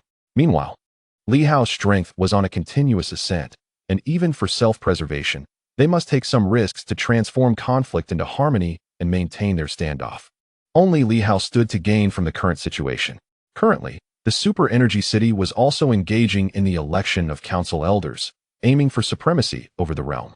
And the various families within the Super Energy City were not to be underestimated, boasting numerous formidable abilities. As the Starry Sky King spoke, Qi Pingjiang listened in silence for a considerable time before remarking, "The guardian of the mining veins may prove challenging. Our strength is limited, and our ability to assist is constrained." The Starry Sky King responded with a smile, "No matter. Our task is straightforward, to eliminate those sentinels guarding the mining veins. The vice commander can be dealt with by several esteemed ones. Our responsibility is to clear out these sentinels." The powerful figures chose to remain silent. At that moment, a faint wave of mental energy emanated, transforming the thorny rose into a phantom tree shadow. "Having you all enter is for your benefit, and certain arrangements within the mining veins may only be accessible to humans. Upon successful completion, each family shall receive 500 drops of the life spring, and in the future, one can exchange 1 drop for 10,000 divine energy stones. We will strive to delay the second revival, but we must first strengthen ourselves. Otherwise, delaying may yield detrimental consequences for us. If we do not delay, can your strengths guarantee a transition into the pinnacle level, or even to the immortal level?" Continuing, he added, "Furthermore, it would be best to release Jiang Chun. He holds a position equivalent to a chief strategist of the Starry Sky, possessing some bloodline of the Starry Sky Commander. I understand your reservations, so my proposal is for you to accompany him, while restrictions remain. I hope you can collaborate to allow Jiang Chun to act, as this is crucial. A chief strategist. In critical moments, such a figure can wield significant influence. The current vice commander lacks the authority to strip Jiang Chun of his status. Should the vice commander become entangled, Jiang Chun could potentially seize control of the Starry Sky Town through various means. With the upper echelons of Starry Sky Town decimated, only the vice commander and these guardian entities remained. Originally, there were only 10 chief strategists, all of whom had perished, leaving Jiang Chun to inherit the position. With his presence, there lies the opportunity to completely seize the entire vein of ore. The ideal scenario would be to keep it entirely to themselves, as the Thorned Rose yearns for this mine to be monopolized by them alone. The notion of a secondary revival is merely a choice made under duress. Upon hearing this, a seemingly refined gentleman above Qi Pingjiang slightly furrowed his brow. "Does Jiang Chun wish to escape his predicament?" The Thorned Rose replied coolly, "As I mentioned, you can still maintain control once you enter. However, when necessary, you must escort him to certain crucial locations, a responsibility that each of you should undertake." Must we truly grant Li Hao and his ilk the opportunity for revival? The head of the administrative department remained silent for a moment before slowly responding. "That may be acceptable, provided that the military law department and the administrative department now require 500 drops of the fountain of life. Afterwards, no, immediately." The head spoke with an unyielding calmness.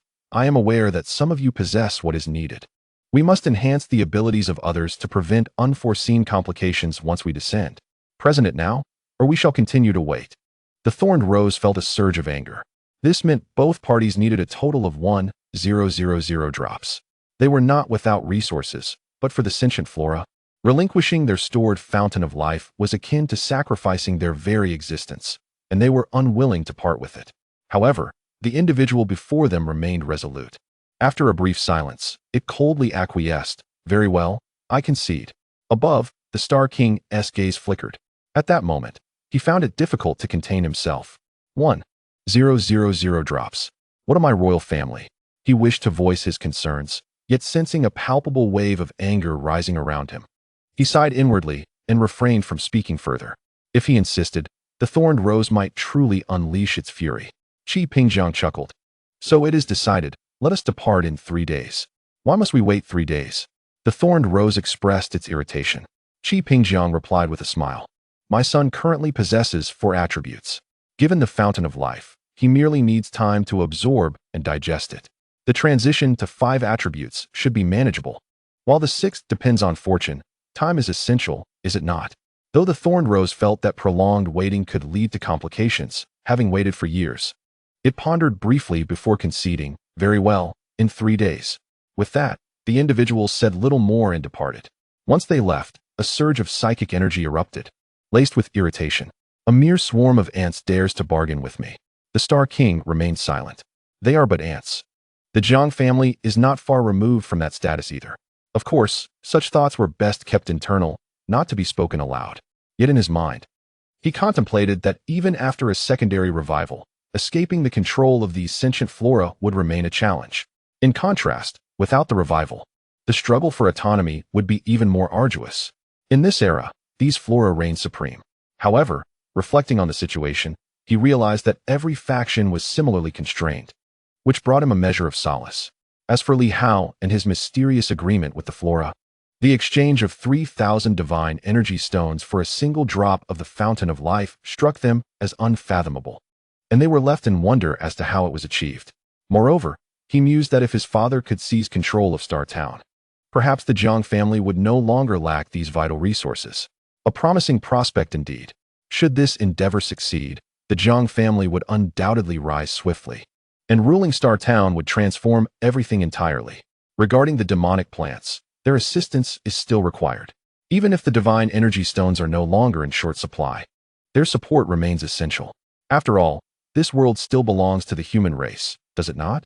Aside from the presence of an emperor above, there is little distinction.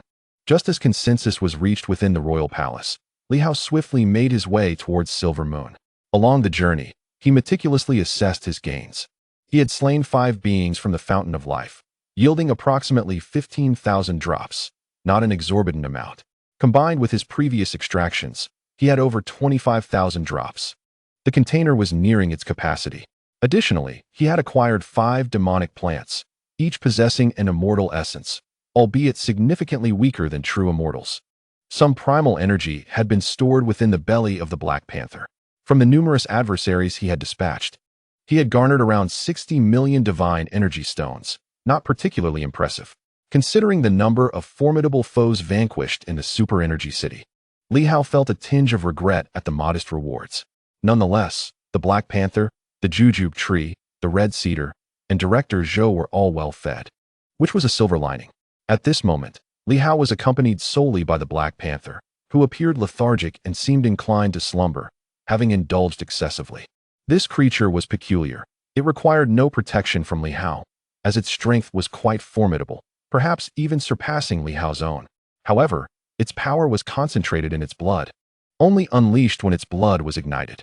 Otherwise, its capabilities were rather ordinary, hovering around the pinnacle of the 6 elemental realms.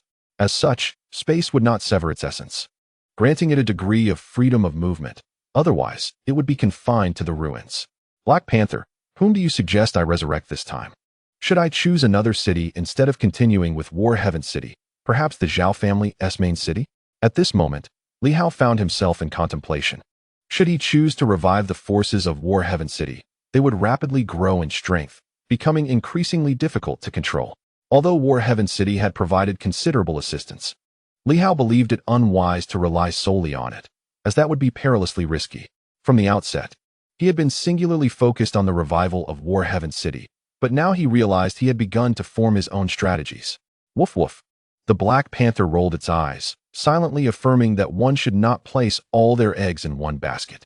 I said nothing, it seemed to convey. Regardless, this creature was merely inquiring casually. It likely already understood Li Hao's intentions, having accompanied him throughout his journey of growth, perhaps knowing him better than anyone else. Little Tree, Zhao family main city. Li Hao murmured, recalling the locust tree and its 36 auxiliary generals. This time, He had acquired 5 immortal trees, an extraordinary feat. Yet, War Heaven City was the most familiar territory, at least he had some understanding of it. Was it imperative to revive the demonic plants? What about the humans? For instance, Director Wang or Major General Jiao. Although Major General Jiao had crossed swords with him twice, there seemed to be potential for cooperation. Was indestructible matter of no use to them?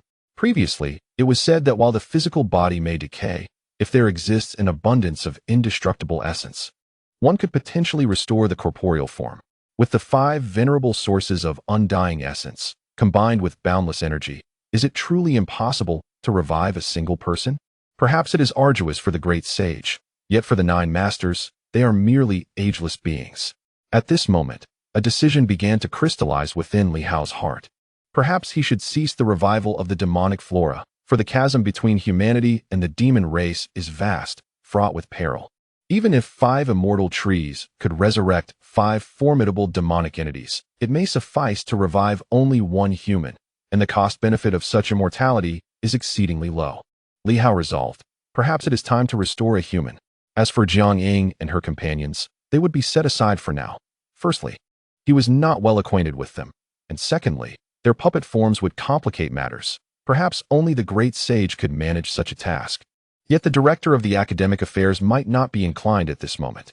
With these thoughts in mind, Li Hao swiftly made his way toward the silver moon. After a lapse of 3 days, he returned once more. Surely, the 9 masters would be overjoyed to see him. Chapter 277. I invest in you. Subscription and monthly votes requested. In Tianxing City, the atmosphere buzzed with an unusual vitality. With General Huai's revival, the nearby void energy began to be automatically absorbed. Although Silver Moon had scant energy, the natural forces were gradually rejuvenating, allowing for a modest extraction. Thus, Tianxing City found itself in a phase of revival, albeit at a pace that defied imagination. Perhaps, in 100 or 1,000 years, this city might restore itself, provided the energy persists. For these inhabitants, a century or more does not seem overly distant. They are content to take their time, unhurried in their endeavors. Tianxing City exuded a sense of comfort and tranquility. Ever since it became known that Li Hao had established a cooperative agreement with this region, the inhabitants of Silver Moon ceased their entries, and guardians remained vigilant outside the ruins. At this moment, some of the sentinels no longer stood guard at the city gates. Soldiers busied themselves with the repair of various structures within the city. The outer city had also been meticulously restored. Although everything here could regenerate autonomously, the rate remained sluggish. And with nothing pressing to occupy them, the soldiers sought tasks to engage in. At this juncture, Director Wang, still immersed in his duties, glanced outside, appearing somewhat bewildered. In the next instant, the figure of the old tortoise materialized, reminiscent of the director from Yuanping Military Science University. Why has he returned again? While many hoped for his frequent visits, the ancients grew weary of his regular appearances. They questioned the necessity of his incessant comings and goings. Had he nothing better to do? The last time he visited, he lingered for a week, departing with countless treasures. Now, he had returned again. Did he intend to empty Tianxing City? Outside the city, General Huai also sensed something amiss. Why is he back again? At that moment, as Li Hao stepped through the gates, his voice boomed with exuberance. Esteemed elders, I have come to see you. The sound resonated throughout the city, drawing the attention of those laboring, resting, or meditating. Some regarded him with exasperation, while others welcomed him with delight. For instance, Zhang Liang from the military supply department could hardly contain his joy, lest he burst into laughter. My esteemed mentor, Li, has arrived. Just yesterday, he gained the recognition of the guardian of the demon plants and the guardian of the divine weapons, and was promoted under wartime regulations to become the director of the military supply office. Although this title carries little weight, aside from a change in armor color to yellow, it is more than sufficient. Everything left unfinished in life has been accomplished in death. How could one not rejoice? At this moment, were it not for the necessity of overseeing the military supply office, he would have eagerly soared forth to welcome the beloved and venerable Li. The figure of General Huai materialized, managing a faint smile. The 11th commander has returned. General Huai, your efforts are much appreciated. Li Hao responded, akin to an inspecting leader. Nodding and smiling with radiant joy, General Huai appeared somewhat speechless. Soon, Li Hao spoke. General, you must visit Tianxing City shortly. I have significant matters to announce. A brief meeting. You are holding a meeting? What sort of meeting could that be? Moreover, since when do you have the authority to call a meeting in Tianxing City? Why do you appear so audacious? Despite a torrent of complaints swirling in his mind, General Huai, seasoned and wise, along with a touch of his ancestors' shamelessness, kept these thoughts to himself. Very well. I shall trouble you for the journey, Li Hao replied cheerfully. I will head into the city first. With that, he strode away. Observing his departure, General Huai chuckled and shook his head, thinking, this young man still possesses vitality. We have grown old. At the city gate, Li Hao spotted 3 regiment commanders and called out, Gentlemen, we shall convene a meeting at the Lord's manor shortly. The 3 commanders exchanged bewildered glances. A meeting? What nonsense! We have been dead for countless years. Even if there are tasks, they are communicated directly through armor. When did we last hold a meeting? Ignoring their protests, Li Hao continued into the city. After a short walk, he reached the Lord's manor. The Turtle Tower still stood resolutely. Inside the city, it remained somewhat dim, though a touch brighter than before. Director Wang awaited at the entrance of the manor, eyeing Li Hao with a hint of inquiry. What brings you here? Greetings, Director, Li Hao exclaimed, stomping his foot with such force that the ground quivered. Director Wang, exasperated, replied, Hello, 11th Commander. Director Wang, I request that you issue a notice to convene an urgent wartime meeting. Noticing Director Wang's silence, Li Hao reiterated, as a commander and one of the highest military leaders, I possess the authority to call an urgent meeting. One of the highest military leaders? Very well, I suppose that counts. Director Wang, somewhat speechless, recognized that everyone was rather unoccupied at the moment.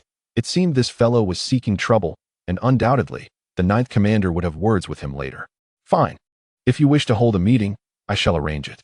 He could hardly be bothered to dissuade Li Hao. If he desired to invite trouble, what could be done? The golden armor radiated a soft glow. The urgent wartime meeting commenced. In an instant, figures ascended into the air. Within the military camp, the 9th Commander, Zhang Liang, and another clad in red armor, 3 powerful beings, soared toward this direction, indicating that the inspection guard had also revived a leader. As for their ranks, Li Hao remained oblivious. At the city gate, 3 commanders, albeit barely qualified, soared into the air, hastening toward this direction. General Huai descended gracefully, a hint of resignation upon his countenance, clearly at leisure. The old tortoise materialized directly, casting a glance at Li Hao and then at the Black Panther beside him, exuding a subtle threat. You, dog, do not bother to advise him? When the time comes for punishment, I shall not come to your aid. In an instant, these individuals hurried over with remarkable speed. Even amidst the desolation of the city, the urgent wartime meeting convened, and the city operated as usual. Despite the countless curses muttered within, a meeting must be held regardless. In the Lord's mansion, within the Grand Hall, Director Wang remained seated in the principal position, temporarily acting as the city lord, overseeing all matters, though his strength was not particularly formidable.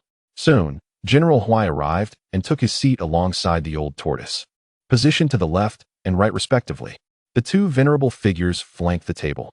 Moments later, Commander Zhou entered, taking a seat beside General Huai, his eyes radiating a crimson light as they fixated on Li Hao, remaining silent. Before long, Zhang Liang arrived, donned in golden armor, nearly unrecognizable to Li Hao. Yet it was Zhang Liang's vibrant aura that confirmed his identity. Commander 11, welcome back. Director Zhang, you are too courteous, Li Hao replied with a smile, noting the man's elevation in rank had evidently brightened his spirit. Meanwhile, the figure clad in red armor sat quietly below, exuding an air of insignificance. The 3 commanders swiftly arrived, offering a salute before taking their seats at the lower end of the table. Director Wang turned to Li Hao. Commander 11, please take your seat. This meeting is convened at your behest. I trust it is not a jest. As one of the principal cities, the wartime emergency meeting is to deliberate on significant matters. If there are no pressing issues, convening without cause will incur military discipline. Commander Zhou coldly interjected. Should anyone treat military law as a jest, I shall ensure they comprehend that military law is no trifling matter. Li Hao, with a radiant smile, refrained from sitting and declared, We are all straightforward individuals. Let us not waste time on trivialities. In light of the impending second resurrection, the revival situation in Battle Sky City was far from satisfactory, while that of Star Island was significantly more promising. once the second resurrection officially commenced. Even if we absorbed some energy, the abundance of Silver Moon demon plants raises a question. How much can we truly absorb, and how much can we revive? Li Hao cleared his throat. Given this, we cannot afford to remain idle. He asserted solemnly, though Battle Sky City may be dormant, the battle spirit endures. The new martial era's humanity, its champions, and its soldiers cannot simply languish in the city waiting for death. Are they still new martial beings? A profound silence enveloped the room. You speak of vacuous notions, yet we share your sentiments. What alternatives do we possess? Li Hao admonished, Commander Jiao, as the foremost military figure in Battle Sky City, have you ever contemplated how to rescue ourselves? Spending all day in the office, perusing documents, will that save Battle Sky City? The new martial philosophy you have embraced teaches you to languish in the office, subsisting on idle existence? Commander Jiao felt a surge of indignation, yet remained silent. Li Hao continued, I ask you, in these years, have you ever considered venturing out to effect your own salvation? Director Wang coughed gently, Commander 11. It is not that we do not seek to save ourselves. It is simply that we have only recently revived. And our exit is hindered. The external space is far too unstable. I am aware. Li Hao furrowed his brows and remarked, am I unaware of that? Yet, the demon race can sever their primordial avatars, while the human race cannot.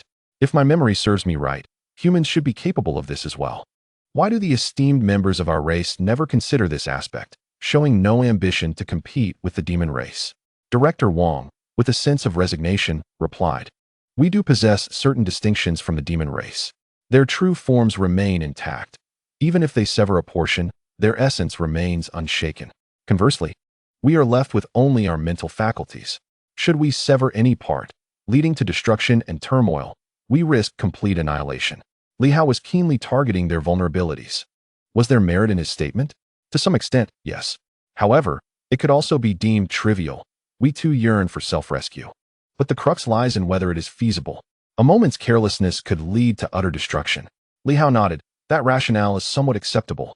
Thus, once a stable and relatively safe method is established, the esteemed members would indeed be willing to seek self-rescue? Director Wang nodded in affirmation. Li Hao continued, that is reassuring. I feared you all had lost the spirit of new martial arts, akin to that individual from Yuanping Martial Science University, merely slumbering without thought of self-rescue. It appears the spirit of battle still endures. Master Ji, somewhat displeased, intoned, is that all for this meeting? Why the haste? Li Hao admonished him sharply, nearly provoking Master Ji to retaliate. Fortunately, Director Wang interjected swiftly, Master 11, everyone is quite busy. Please get to the point. Li Hao solemnly stated, very well. Allow me to be direct. As I understand it, the current demise of many stems from the decay of their physical forms.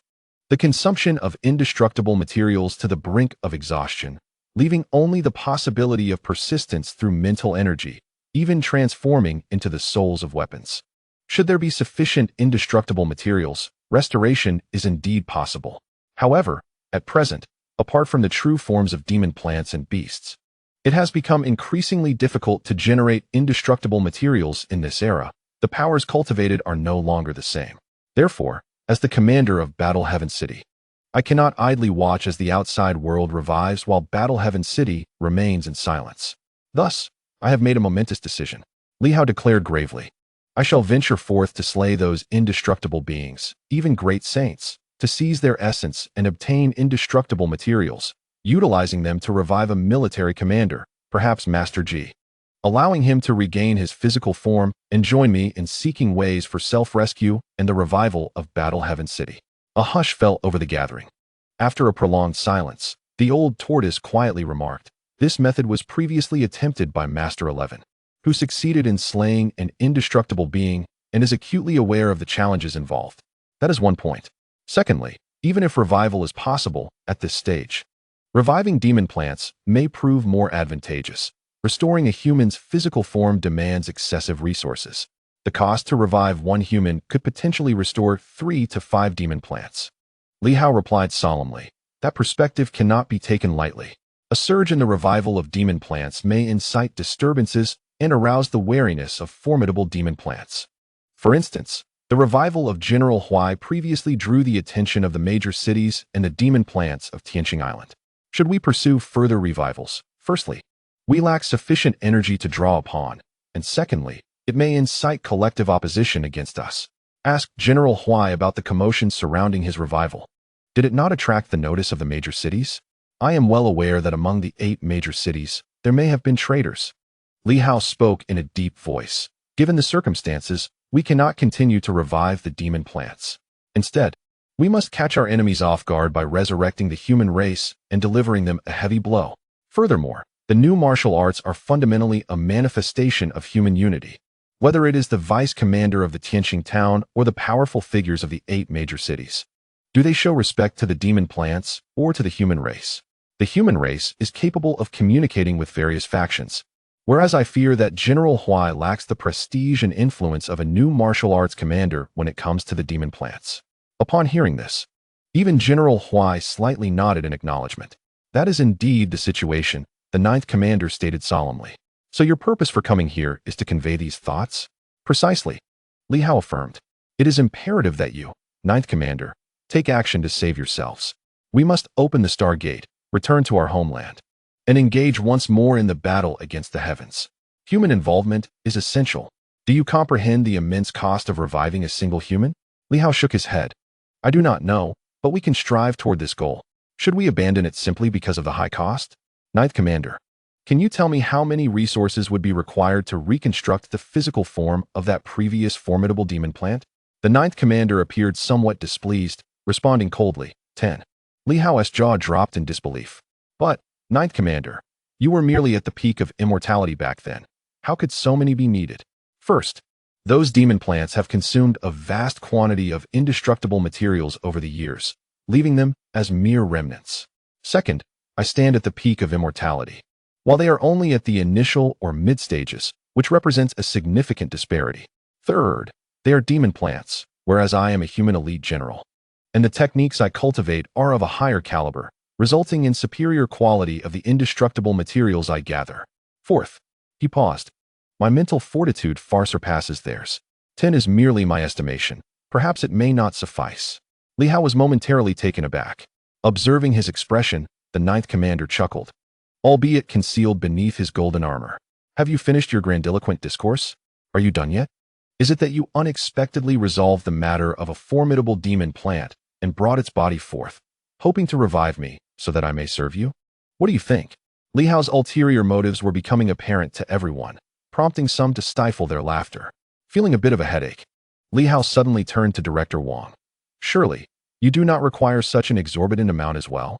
After all, you have only just entered the realm of immortality. How absurd. Director Wang chuckled. I do not need as much. I am somewhat weaker than him, and my mental strength does not match his ferocity. If I had even half of his resources, say around 5, there would still be hope for revival. He seemed to relish the thought of Li Hao's predicament, adding with a grin, reviving a singular formidable demon plant is currently quite challenging for us humans. Reviving demon plants, however, is feasible since their original forms still exist. Of course, reviving a few commanders should also be possible, but he shook his head, sighing, they have all transformed into battle souls. Had it been earlier, there might have been a chance. Now, it has become troublesome. At this moment, Li Hao was torn within himself. Why? It seems there is only enough to revive Director Wang. I refuse to accept this. The 9th commander was more powerful, and this individual had consistently bullied him. Reviving him would only make the latter a mere shadow, lest he be cut down. Yet now, it appeared that this was not feasible. You are but an immortal. And yet it seems that the revival of your essence hinges upon the existence of 10 other immortal bodies. What is the meaning of this? A torrent of exasperation surged through Li Hao's mind. As for reviving Director Wang, his strength is rather feeble, merely at the initial stage of immortality.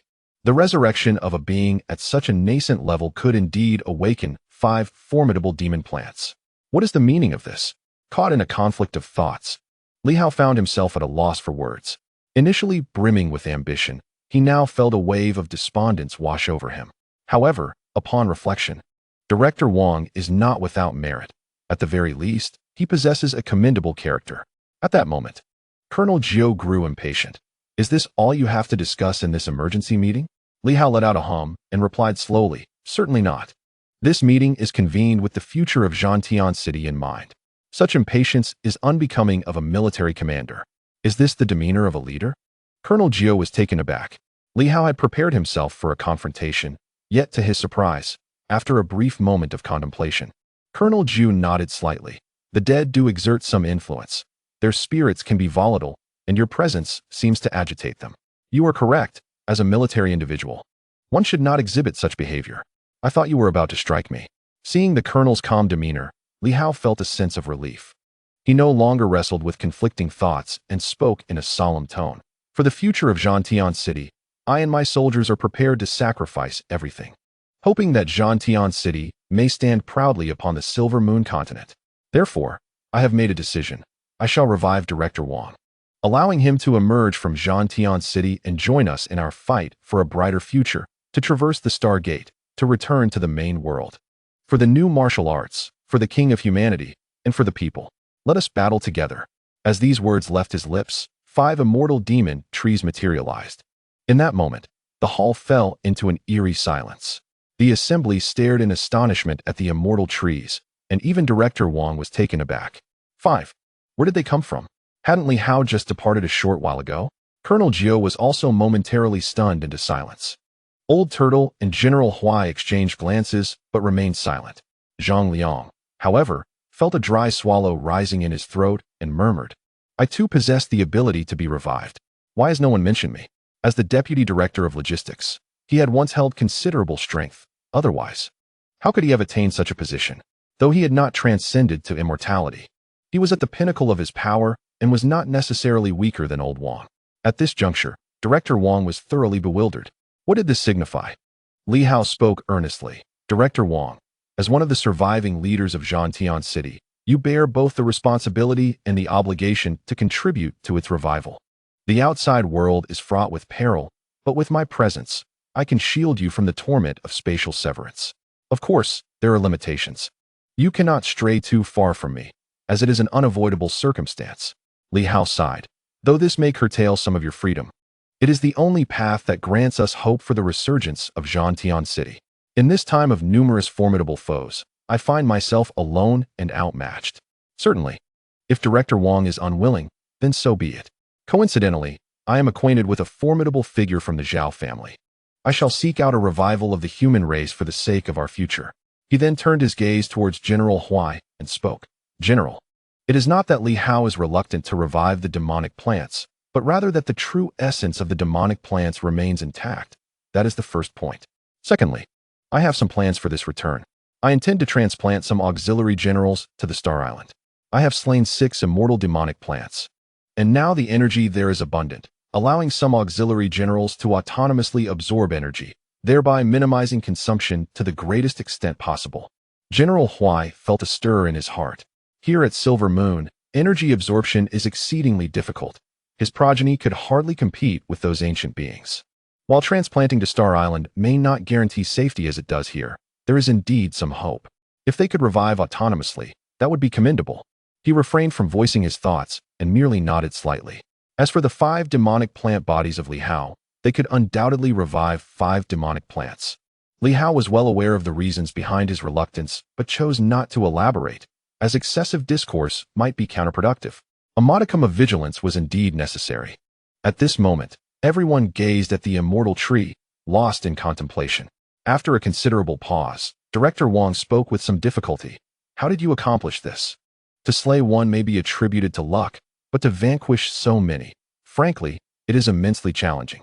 This requires true strength, dedication, and effort. Li Hao replied earnestly, to forsake life and fear not death, for the sake of all of you, for the return to our primary world. What is there to fear in death? His words bore an air of authenticity. Li Hao continued, Are you daunted by hardship, Director Wang? Do not provoke me unnecessarily. Li Hao's voice rose in indignation. This is a military conference. What do you mean by provocation? I ask you, do you possess the confidence to restore your corporeal form? Do you have the resolve to fight alongside me? If not, then let it be. We have paid countless tributes and sacrificed innumerable lives to obtain this opportunity. It is no jest. As a senior member of War Heaven City, what words are these from you, Director Wang? Director Wang cleared his throat. I have been remiss. I apologize. Only then did Li Hao nod in satisfaction. That is well. I shall ask once more. Are you willing to revive? Director Wang appeared somewhat conflicted. But after a moment, he spoke with a heavy voice. I am willing. For New Wu, I shall fight for the human race. He rose to his feet. Since you have chosen me, I shall not hesitate. It is unreasonable to allow a youth not of New Wu to bear our burdens and fight for us. The people of New Wu must save themselves. He turned to the others and spoke solemnly. Esteemed colleagues, since the 11th commander has retrieved these items, I shall take the lead and restore my corporeal form. To battle the heavens once more. Let us, the warriors of War Heaven, confront the celestial realm again. With that, he reached out his hand towards the 5 immortal trees. Yet, Li Hao coughed to interrupt. Pardon me, but I have heard that a substantial quantity of life springs is also required. Is that correct? Director Wang was taken aback and nodded. Indeed, the essence of immortality is one aspect. The life springs are also crucial for restoring the corporeal form. How much is needed? After pondering for a moment, Director Wang cautiously replied, as an immortal, to restore my immortal body, I would require no less than 10,000 drops. It would be quite difficult otherwise. You possess them. You took away 10,000 drops just a few days ago. Li Hao inhaled deeply. Is it truly necessary to expend so many resources to resurrect an early immortal? With this amount, I could revive multiple demon plants. Director Wang felt exasperated. I was just brimming with ambition, and now you bring up finances. It is you who wishes to revive the human race, not I. He could only respond. The human race is indeed formidable, 1 against 3. Impressive, isn't it? But it still isn't worth it, Li Hao thought, casting a glance at General Huai. General Huai turned away, avoiding Li Hao's gaze. Don't look at me. I have nothing. I am utterly destitute. If I resurrect Director Wang, will I gain a promotion? Colonel Jiu's temper flared. What are you daydreaming about? You are already a colonel. Do you aspire to be a general as well? What are you thinking? Li Hao remained speechless, feeling that he had sacrificed far too much. Director Wang interjected. Shall we abandon this plan? No. I, Li Hao, could never abandon my endeavors halfway. Li Hao hesitated, contemplating the resurrection of Director Wang, hoping it would not be in vain. Surely, once he was restored, he would aid in reclaiming the investment. A few more demon plants slain, and he could recuperate his losses. With a sigh, Li Hao produced a large vat and extracted nearly 10,000 drops. Casting a reluctant glance at Director Wang, this was a treasure acquired through numerous brushes with death outside. The gains from Battle Heaven City could not possibly compare. Li Hao felt he had been giving far too much. It was disheartening. Although Battle Heaven City had provided him with some resources, it felt disproportionately inadequate. Let us consider it an investment, he resolved. Indeed, an investment. To outsiders, it appeared that Battle Heaven City was investing in Li Hao, but in truth, he was the one investing in Battle Heaven City, unbeknownst to others just how much he had contributed. As for the assistance from Battle Heaven City, aside from his status as a colonel and the name Battle Heaven, along with some armor, the support was not as substantial as others presumed. Thus, the public viewpoint was that Li Hao had achieved his current standing solely due to Battle Heaven City. In reality, he relied far more on the Silver Moon martial artist and the Imperial Palace's sapling, both of which had proven to be of greater assistance. Battle Heaven City was well aware of this situation. Noticing Li Hao's reluctance, Director Wang reassured him, once I restore my true form, I will help you regain what you have lost. At this stage, after regaining my physical body, I will be a match for any ordinary immortal, provided I am not torn apart by the fabric of space. He had not considered this before, but now Li Hao had prepared everything needed for the resurrection, including the immortal demon wood and the fountain of life. The opportunity to reclaim his physical form was now within reach. Could he claim he would abandon this chance? That would be sheer folly. Li Hao sighed and nodded. Very well, I hope that once Director Wang is restored, we can fight together and seize greater opportunities. He then turned to General Huai. General Huai, this time, I need to take along some auxiliary generals. Around 5 would suffice. Any more would be excessive, and I may not be able to protect them. General Huai regarded him thoughtfully before responding. 5 should be manageable, but they have fallen into deep slumber and will require some primal energy or power to stimulate them. It is essential to awaken their consciousness. Otherwise, they will struggle to absorb energy and recover. Li Hao already knew this. Indeed, a single attempt incurs a toll. He nodded and inquired, how much is required?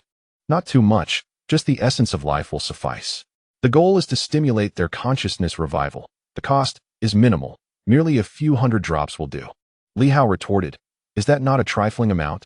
5 entities would demand several thousand drops. Having just contributed 10,000, now I must provide thousands more. The entire yield from slaying 5 of these mystical plants will be bestowed upon you. The others felt a tinge of embarrassment. For the new martial warriors, the principle was to strive for what they needed. Indeed, Li Hao had expended considerable resources. The old tortoise cleared his throat. Commander 11. The Battle Heaven City is not merely a gluttonous entity. Currently, it is facing challenges, should the second revival commence. Or if the heavens permit the emergence of Battle Heaven City, it shall reciprocate your generosity. General Huai also nodded in agreement. Commander 9 stated solemnly, the Battle Heaven army has never been one to take without giving in return. Let us not appear stingy. Since we are offering, let us be generous. This favor will be remembered by Battle Heaven City. Li Hao smiled. Commander 9, do you truly believe I am one to seek gratitude for my benevolence? Alas, I am. The assembly fell silent. Thus, let it be, General Huai shall first revive the consciousness of several mystical plants and inform them of the situation. Moreover, as a general, I will require that these auxiliary generals heed my commands once I venture outside. This includes Director Wang. Discussions can ensue, but for significant matters, my word shall prevail. Should anyone find this disagreeable, we shall abandon the endeavor. Director Wang sighed in resignation. Rest assured, I shall not elaborate further. But I find Li Hao to be quite intriguing. His pragmatism leaves one at a loss for words. Li Hao beamed and addressed the assembly. Esteemed colleagues, should all proceed smoothly, I shall eventually revive each of you in due time. There is no need for haste. As I have joined Battle Heaven City, my first exploration of this ancient civilization, I consider us all kin. When benefits arise, my foremost thought will be of you, not outsiders. The spirit of Battle Heaven shall endure, and Battle Heaven City will undoubtedly be the first among the 8 major cities to achieve complete revival. After some discourse, Li Hao turned to Director Wang. Please expedite the revival. My time is limited, and I must return promptly. I have matters to attend to outside, and shall return in a day. Will this duration suffice for your revival? It should be adequate. Then I shall take my leave. The meeting is adjourned. With that, Li Hao turned to depart, leaving behind an additional 3,000 drops of the essence of life. The initial quantity of 25,000 dwindled to merely 12,000. At this juncture, he still needed to locate the little tree to allow it to absorb the primal energy as a reward. Furthermore, he must seek out Huangyu. As for the revival process, he would forego observing it. He could easily surmise how it would unfold and preferred not to waste time lingering. Once Li Hao had left, the onlookers exchanged glances. After a prolonged silence, the old tortoise remarked, I initially thought this fellow would need to rely on us, yet he has developed astonishingly fast. Having slain 5 immortal mystical plants in such a short span, undoubtedly with assistance from others. Director Wang, please expedite your recovery. Upon venturing outside, let us see if we can accomplish something. The dignity of the new martial warriors is nearly at stake. Director Wang awkwardly replied, I will do my utmost. But I fear I cannot stray too far from him. We shall determine our course based on circumstances. The 9th commander spoke in a low voice. Once you step outside, your sole mission is to ascertain which main city is responsible for the betrayal. That is all. He continued coldly. Just because no one speaks up does not imply that nothing exists. What good is it to feign ignorance and deceive oneself? Beyond this task, heed Li Hao's directives. He is a military leader, and during wartime, you shall be under military jurisdiction. Director Wang was at a loss for words. My rank is no less than his. That matters not. The 9th commander dismissed him, rising to leave. Remember this, Wang. The new warriors have already faced death once. They shall not fear a second demise. I hope your revival does not lead to a qualitative change. You need not worry. It's not your money that has brought me back. So why concern yourself with so much? The 9th commander had no retort, thinking to himself, what arrogance. It is still through my lineage of sword sovereigns that you are revived. The capital S martial prowess is insufficient. Damn it.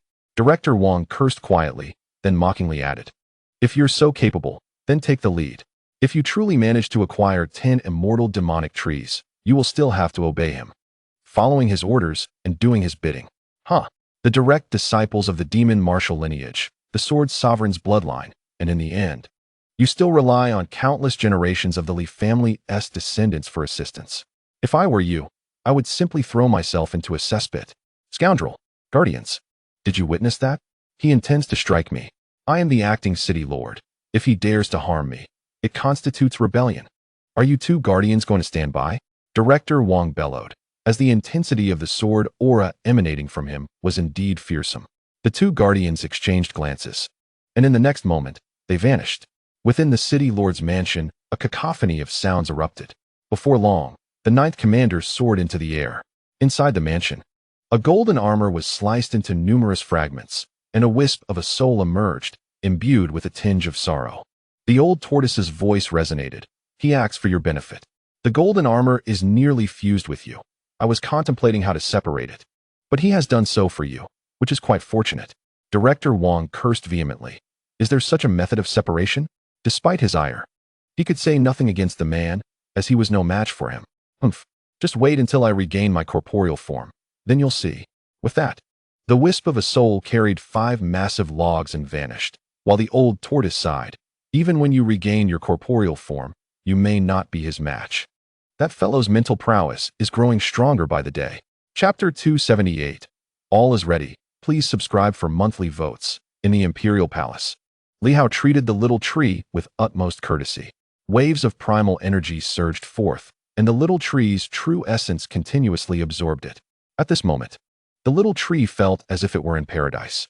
How delightful! My heavens, this feels so good. The enormous canopy swayed gently. The little tree felt as though it were in a dream. Having done little of significance lately, apart from cultivating a bit of grain, it was now ceaselessly absorbing primal energy, leaving it somewhat unsettled. In the realm of Silver Moon, it felt incredibly naive. Perhaps it is the first new demonic plant to emerge after the era of new martial arts.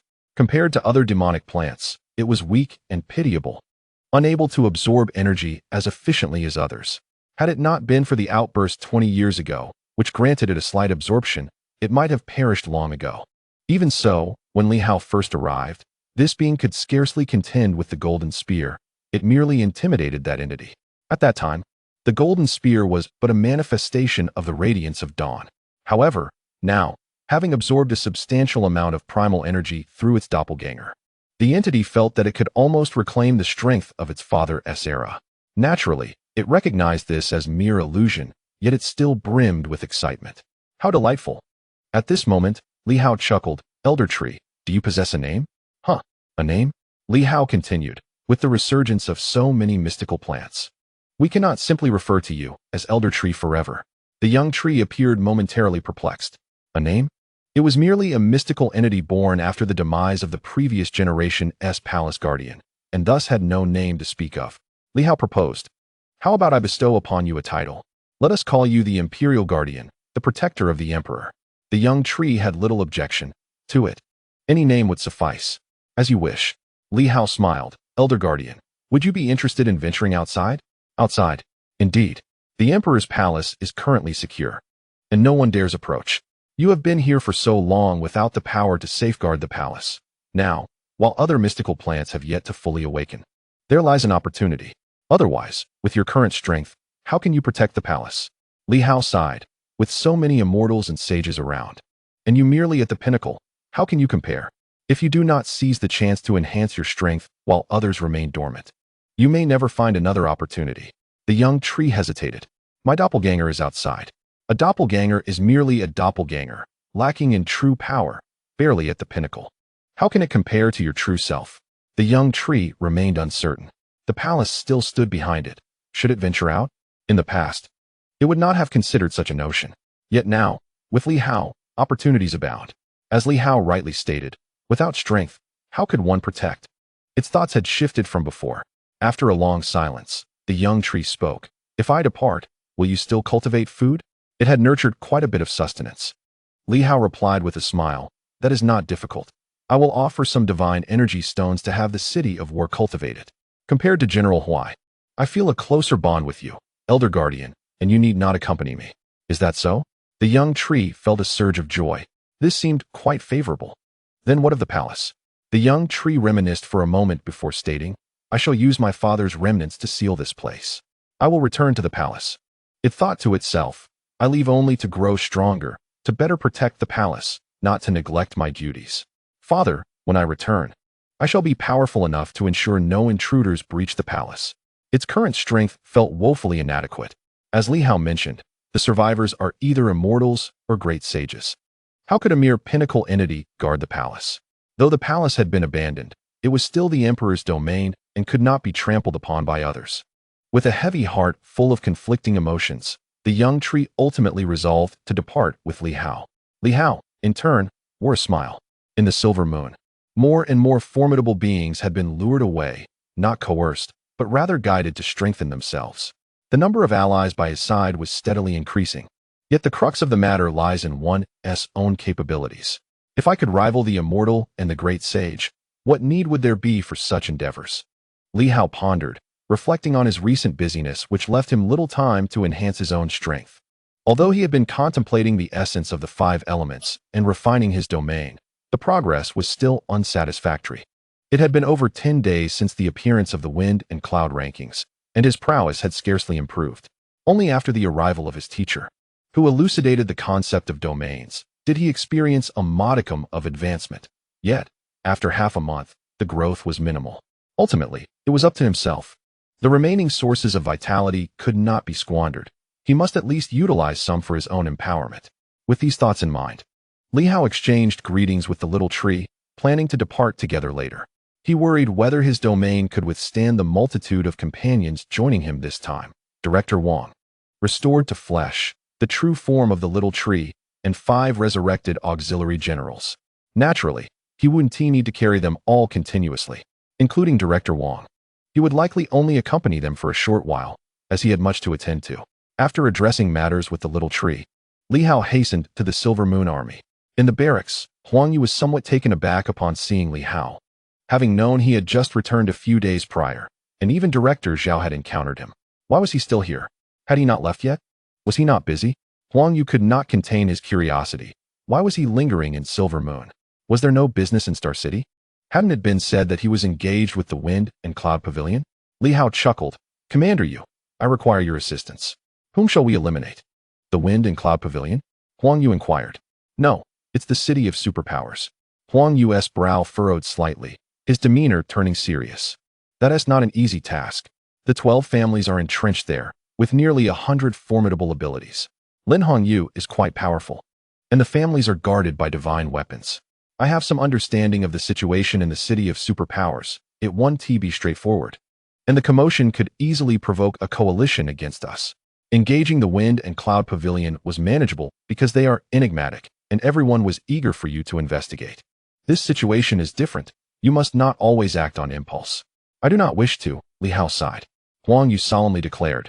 Then we must abandon the endeavor. Li Hao shook his head in exasperation. How can I abandon it? I have already vanquished the 11 families and eliminated the rogue cultivators. Lin Hongyu has surrendered, along with the monstrous plants behind her. 1,000,000 superpowers are within reach. How can I simply relinquish this opportunity?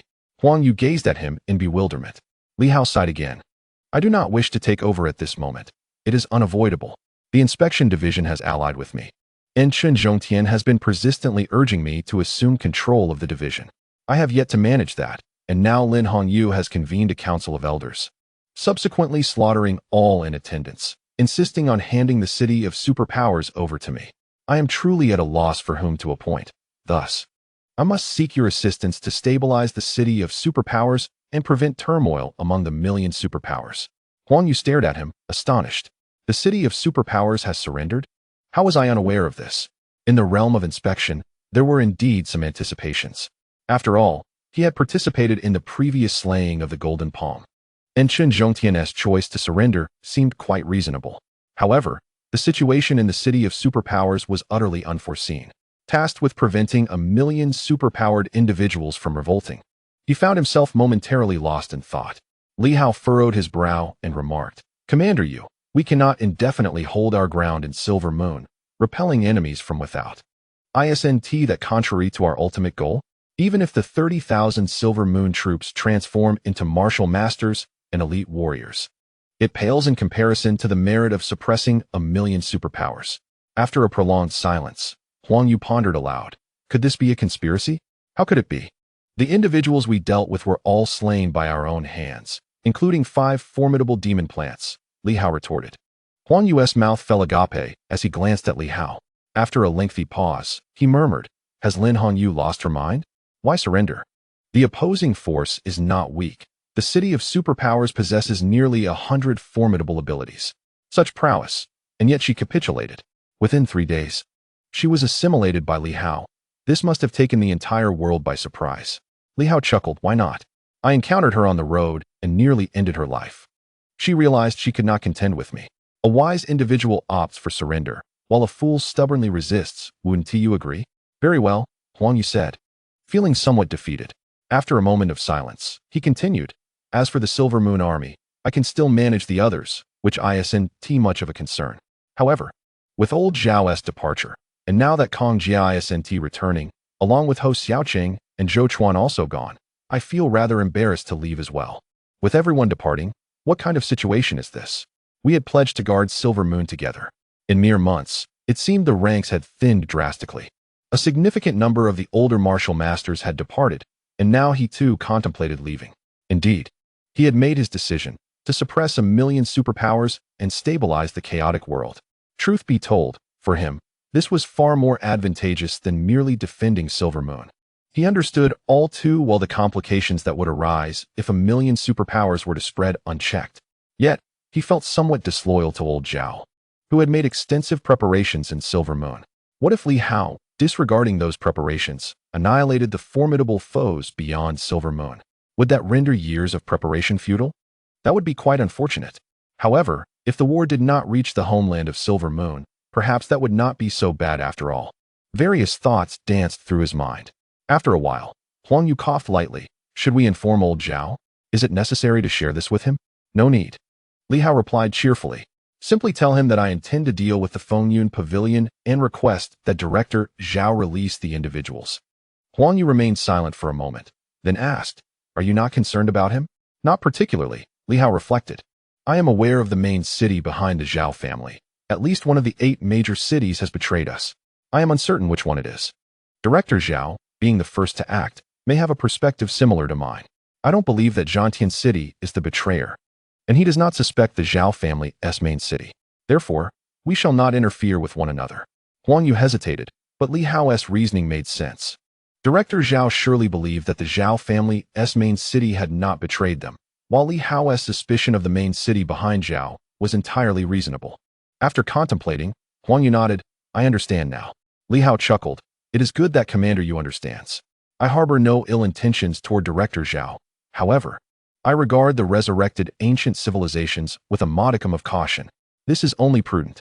Huang Yu nodded in agreement, stating, as modern individuals, we may admire and even revere these ancients, yet we must not become their puppets. Otherwise, we risk becoming the next Xinwu, potentially vanishing from this world in no time. Although Xinwu was formidable, it still met its end. Then I shall refrain from meeting Director Zhao. Commander Yu, you may speak with him directly. Furthermore, I suggest you select 1,000 elite soldiers, all equipped with armor, to take refuge in the Lin family's ancient castle or even within the ruins. The Lin family's relics house a powerful demon plant, which can aid in our cultivation and facilitate rapid advancement. Should any unforeseen circumstances arise, this 1,000-strong elite force will be pivotal in sweeping through the central region. Huang Yu's expression shifted slightly. Deploying 1,000 troops will attract too much attention. Fear not. Li Hao reassured him. I possess warships capable of transporting thousands swiftly to the site, allowing us to hide within the ruins while the focus remains elsewhere. He hesitated momentarily. However, the absence of so many soldiers from the Silver Moon Army might draw scrutiny.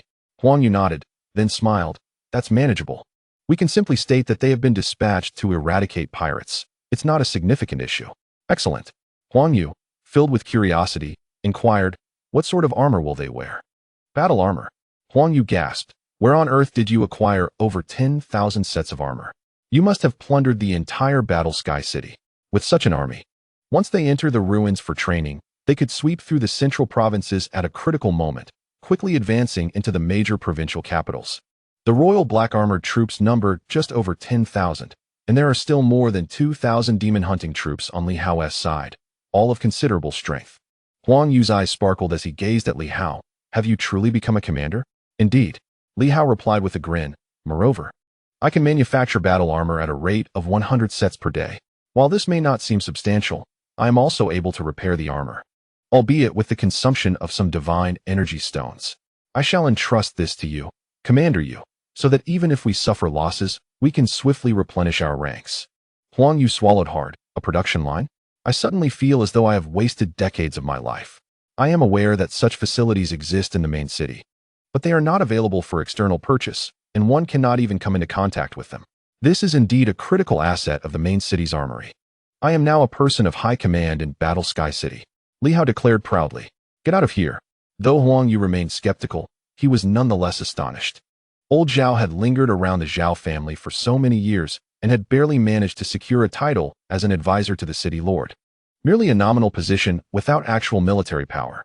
His status was somewhat respectable, but in comparison to Li Hao, it paled in significance. After decades of effort, climbing to the advisor position was hardly impressive. Previously, he had thought it commendable to have connections with the city lord's office, but now, he scoffed at it. It was merely a title, a means for the Zhao family to keep old Zhao tethered there for mutual communication. However, in recent years, old Zhao has truly struggled to acquire anything of substantial value. Ancient civilizations are notoriously stingy, if you are not one of their own. Attempting to gain benefits from them is a futile endeavor.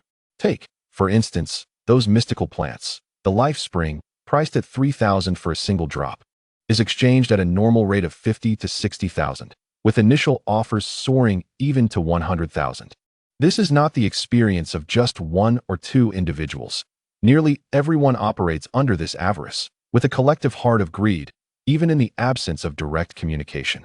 Then I shall prepare immediately. When shall we depart? The sooner, the better. Ideally, around midnight. Traveling at night attracts less attention. Can you Shui resolve this swiftly? Certainly. Merely 10,000 is a trivial matter. Give me half an hour, and we shall set off without delay. Li Hao nodded. As for supplies, we have ample storage rings, and provisions should be ready on this end. I possess a considerable stock of nutrient-rich food, perfect for the army. When it comes to entering the ruins, everyone is experienced in what to carry, so I shall refrain from interfering. Rest assured. Huang Yu chuckled. Then I will promptly visit the administrative headquarters. We can depart tonight. At any moment. As for old Zhao's belief, that is beyond our control. Li Hao felt a pang of difficulty if he insisted on withholding information. All right.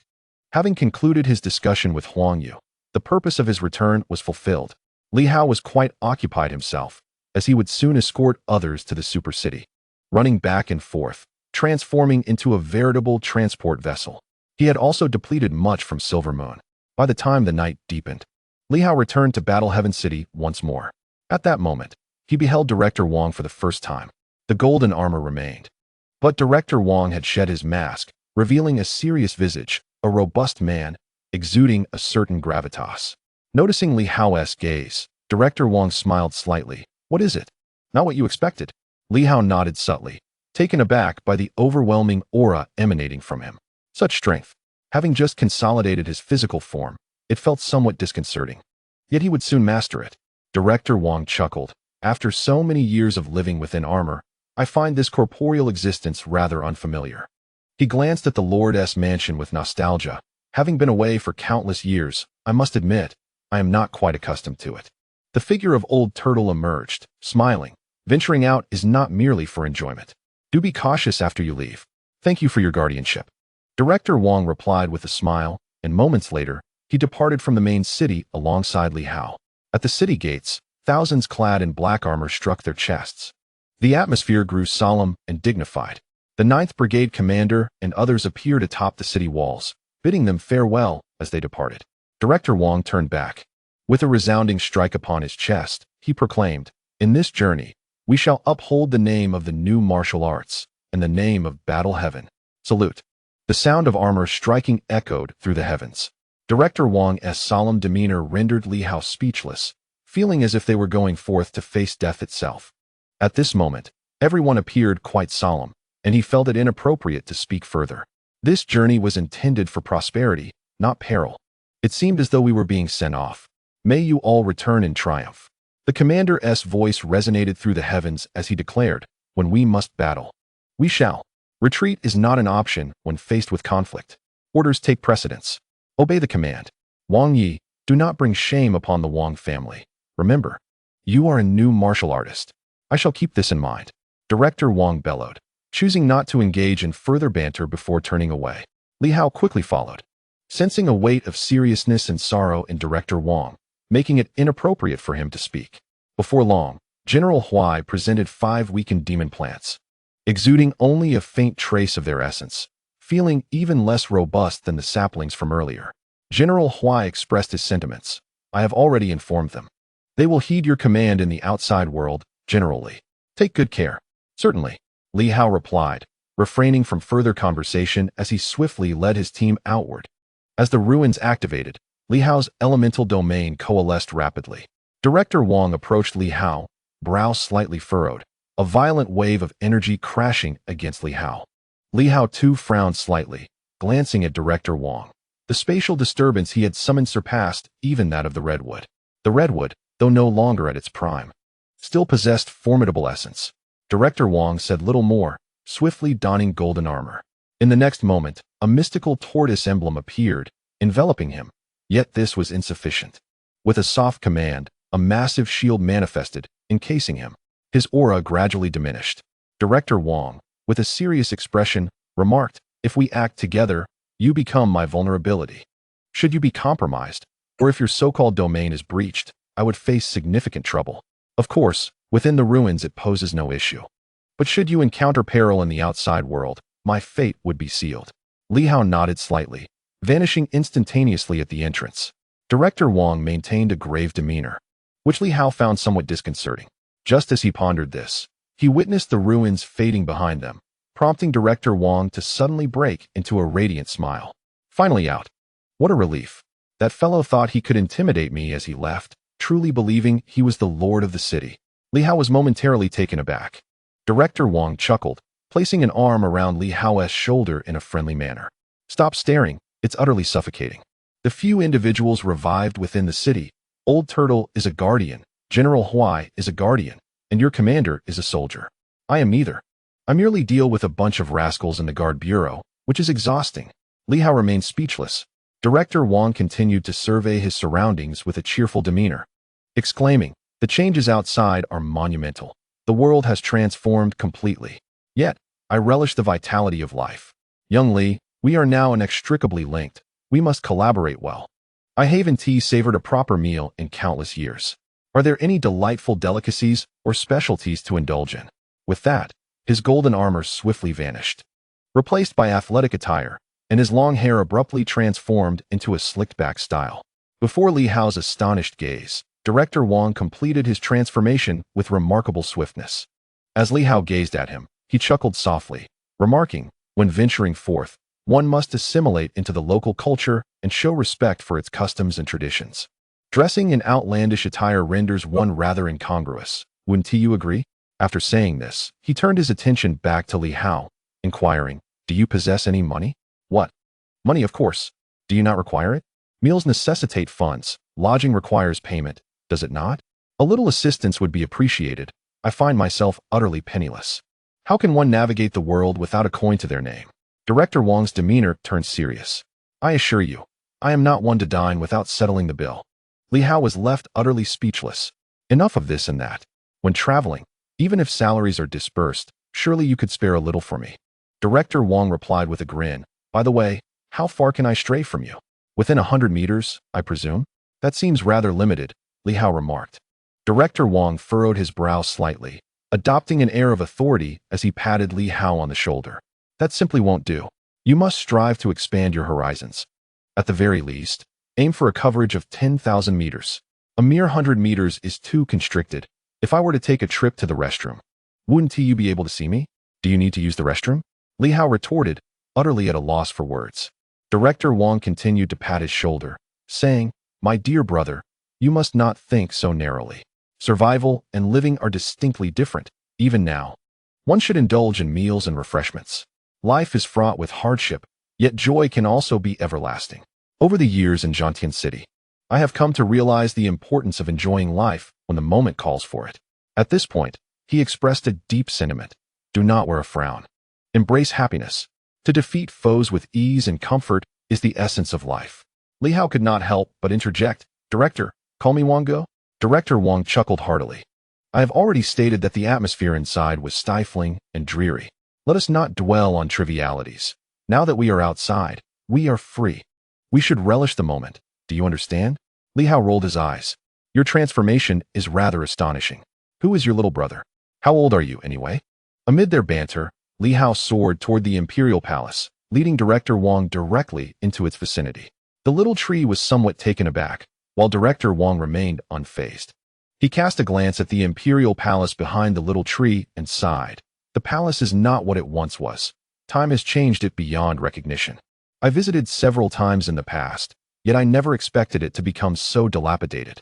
The little tree exhibited a hint of wariness but remained silent. Li Hao smiled and said, Elder Imperial Guard, no need to concern yourself. We must take our leave. This place should be sealed away. The little tree said nothing and swiftly transformed into a crystalline tree. Director Wang laughed. You wish to join us as well? Very well, come. Rest upon my shoulder to avoid being crushed. Can you manage, my little brother? I can manage, albeit with some difficulty. That is good to hear. For if you were to be harmed, I, the Imperial Palace Guard, and the 5 assisting generals would all face dire consequences, all in one fell swoop. Such a jinx. Li Hao muttered under his breath. Who could possibly harm me on the ground? What a joke. Moreover, haven't you been revived? This fellow certainly had a penchant for conversation. The little tree felt rather awkward. Had it known that someone would accompany Li Hao, it would have refrained from following him. Sensing that this individual regarded it with an unsettling gaze, Director Wang seemed to sense the atmosphere, chuckling. What a pity, it's a poplar tree, not a fruit-bearing one. Otherwise, we could have enjoyed some fruit.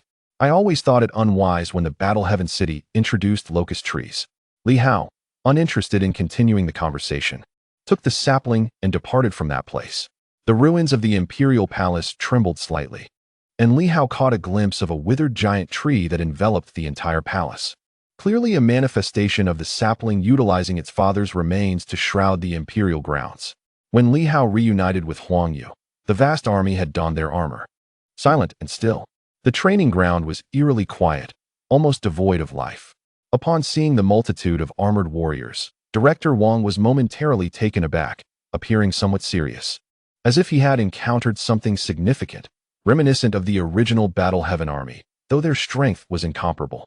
Nevertheless, this army exhibited remarkable discipline. He cast a glance at Huang Yu without uttering a word. Huang Yu, in turn, merely regarded Director Wang with a slight frown, saying nothing. He could not recognize the individuals, nor was it likely, yet he sensed that Li Hao had unearthed formidable allies once more, instilling a sense of strength. Truly impressive. Li Hao refrained from commenting, and soon, an aerial warship materialized. Huang Yu inhaled deeply and stated in a low voice, board the ship. The thousands of soldiers, without a word, swiftly embarked. Director Wang observed silently, communicating telepathically. They may be somewhat weak, but their discipline is commendable. Wearing the armor of the Battle Heaven army is a decent achievement. If they were utterly incompetent, I would have found it intolerable. This is the Silver Moon Army, one of the most elite forces in the realm. Is that so? Director Wang smiled faintly, saying no more. Is this truly how the most elite army presents itself? He felt it unnecessary to elaborate further. The aerial warship was substantial, capable of traversing the void, covering thousands of miles, originally designed to combat the pinnacle of threats, yet now merely serving as a facade. With thousands aboard, it was not overly cramped. There was still some space within, revealing a hidden world. Upon boarding the vessel, Li Hao quickly connected with the golden armor, instantaneously traversing the void, vanishing from sight, as a significant amount of divine energy stones ignited. At that moment, Li Hao was indifferent to the cost. After they departed for some time, Director Zhao suddenly appeared, furrowing his brow. They left in a hurry, those rascals. Is it Li Hao again? He had not approached closely, but upon Huang Yu's declaration to depart, he surmised that this rascal, Li Hao, was once again undermining his efforts by absconding with the army. He pondered, what purpose did taking the army serve for Li Hao? It perplexed him. Moreover, although he hadn't come close, he felt an immense threat lurking. What was the situation? Director Zhao reflected, sighing as he realized that everyone had fled. Silver Moon was the heart of the realm. With their departure, who would safeguard Silver Moon? With the aerial warship facilitating swift travel, Li Hao moved quickly, albeit with considerable resource expenditure. However, burdened as he was, his immediate priority was to relocate the 5 mysterious plants to the territories of the deceased flora. After a brief sojourn through the void, the enormous vessel glided through the darkness, soon arriving near the city of superpowers. Li Hao did not hastily settle Huang Yu and the others, but instead swiftly began to arrange the 5 demon plants. With the addition of these 5, the energy tides in the vicinity quickly dissipated. Indeed, as soon as these 5 entered the ruins, the once abundant energy vanished in the blink of an eye. The redwood, suddenly awakened, could not help but mutter a curse under its breath. Is the glutton here? Who has Li Hao brought?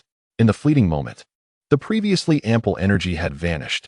Although it had not been hungry recently, it felt as though the newcomers had never encountered energy before. Damn it! Just as these thoughts crossed its mind, it felt a sudden movement in its body. In the next instant, a massive vessel materialized before it. The redwood was taken aback. Li Hao.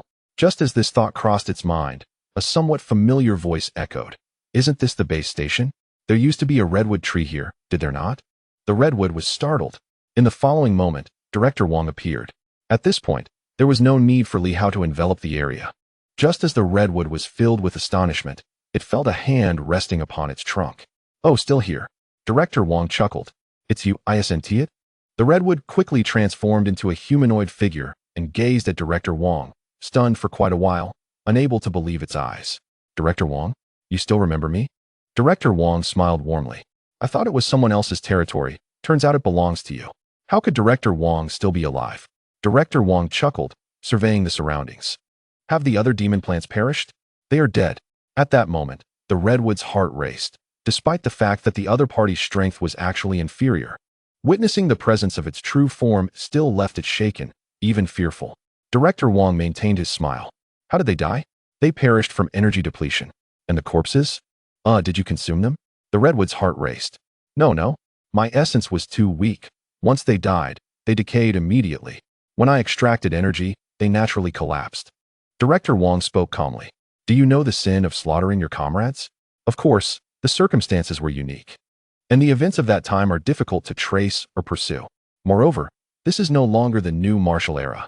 However, if I recall correctly, you were under military command and seem to hold the rank of a major general?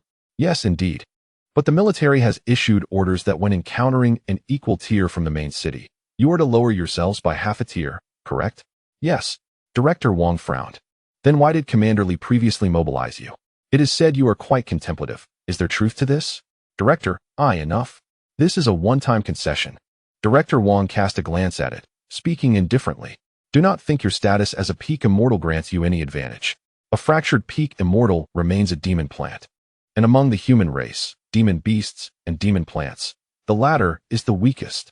Should you dare defy orders again, I will execute you on the spot. Do you believe I can? Of course. The redwood quickly bowed. Director, you have misunderstood. I merely, enough. Director Wang, uninterested in further conversation, stated directly. 10,000 Battle Heaven troops will be stationed here. You are to assist them diligently in their training. Even if it requires the use of your essence, elevate their capabilities. If you perish, they must not.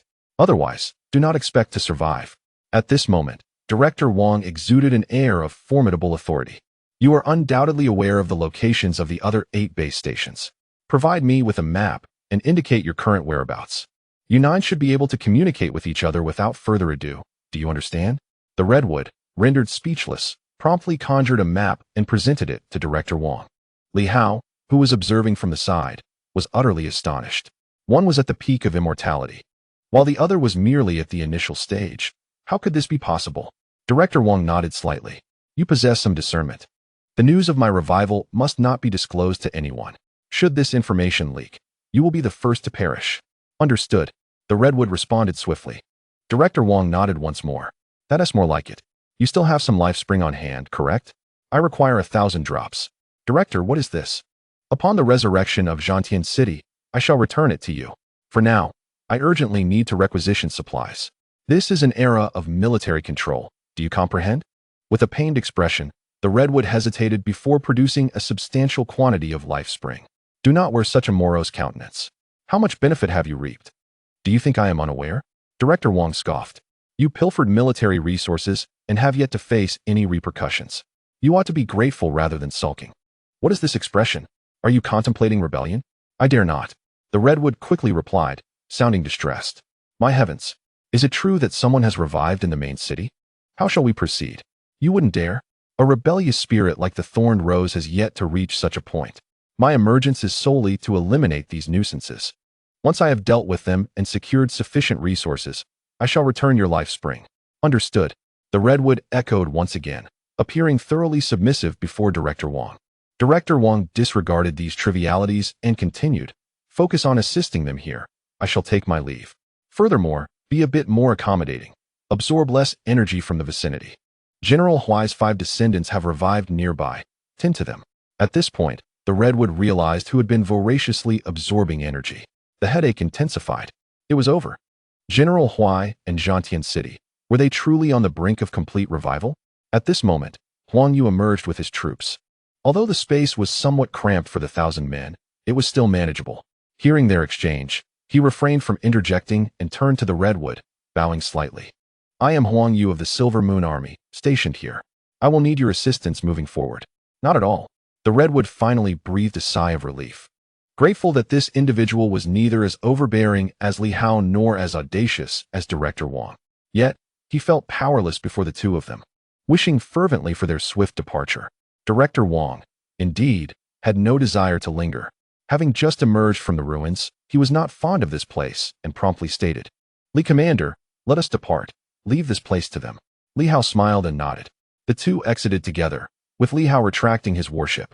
Once outside the ruins, Director Wang communicated telepathically, do not grant these vile plants too much leeway. They are merely bullies who prey on the weak. Li Hao nodded, having discerned this as well. However, he still smiled and remarked, indeed, the director carries a certain prestige. To some extent, Director Wang replied. Director Wang chuckled, remarking, after all, I am the head of the main city's guard bureau. Even if these fellows possess strength superior to mine, they cannot surpass my rank. Moreover, who can truly ascertain who is stronger or weaker? Does this individual dare to challenge me? At this moment, Li Hao's thoughts were also in disarray. He was taken aback to find that Director Wang, despite being merely in the early stages of immortality, could intimidate even the redwood trees. Indeed, the new martial clan from back in the day had some prowess. Li Hao wasted no time and swiftly made his way to Superpower City to converse with Lin Hongyu. Informing her of Huang Yu's situation, he soon set off with Director Wang and their entourage towards Tianxing City. The location of the Wind and Cloud Pavilion had been roughly determined. Now, with Director Wang present, it was imperative to gather personnel to confront these adversaries. Otherwise, if they conducted another strength probe, it could potentially expose their capabilities, leading to significant trouble. At this moment, Li Hao could only pray that those individuals would refrain from probing their strength. Chapter 279. The East Wind has arrived, taking a day off tomorrow. I can't endure it any longer. Over the past 9 days, I have penned over 250,000 words, yet I feel I have failed to capture the passion. My writing feels somewhat uncomfortable, and my stomach has been quite distressed as well. I will take a day off tomorrow to adjust. I will not create a separate chapter for this, but place it at the front so that everyone can see it. Li Hao turned back to Tianxing City. Meanwhile, within an ancient ruin, darkness enveloped the land. A glimmer of light emerged from the city, illuminating the surroundings. The city was not small. At this moment, in the center of the city, a vast hall was cloaked in shadows, emanating a sense of melancholy and displeasure as a low voice echoed. Are those Silver Moon people still lurking nearby? Reporting to the pavilion master, they are still present. Soon, a voice emerged from the darkness. Not only that, but they may have already pinpointed our location. In recent days, their search range has drawn alarmingly close to the entrance of our Wind and Cloud Pavilion. Useless. The shadow muttered with disdain. Truly pathetic. It is embarrassing. Just as we made our official appearance, we encountered setbacks. The Wind and Cloud ranking faced issues, and immediately after, Li Hao and his group swiftly located our position. The spies from the outside have been eliminated one by one. The Wind and Cloud Pavilion had lain dormant for many years, intending to astonish the world upon its return. Little did they expect to encounter Li Hao, who swiftly latched onto them like a rabid dog. Indeed, a rabid dog. In his eyes, Li Hao was akin to a mad dog. Detecting a hint of scent and refusing to let go, disregarding the 9 offices, the royal family, and the 3 major organizations. Even his deep-seated enmity with Hong Yitang was of no concern.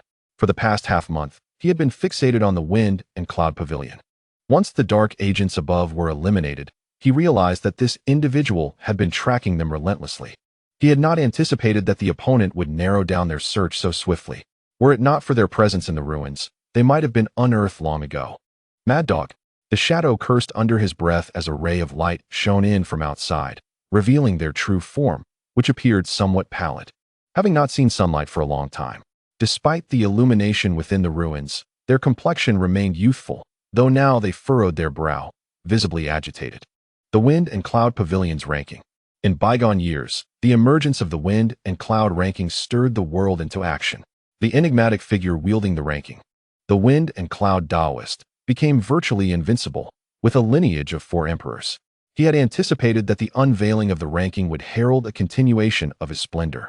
However, before his expedition could even commence, he met an untimely demise. What ill fortune!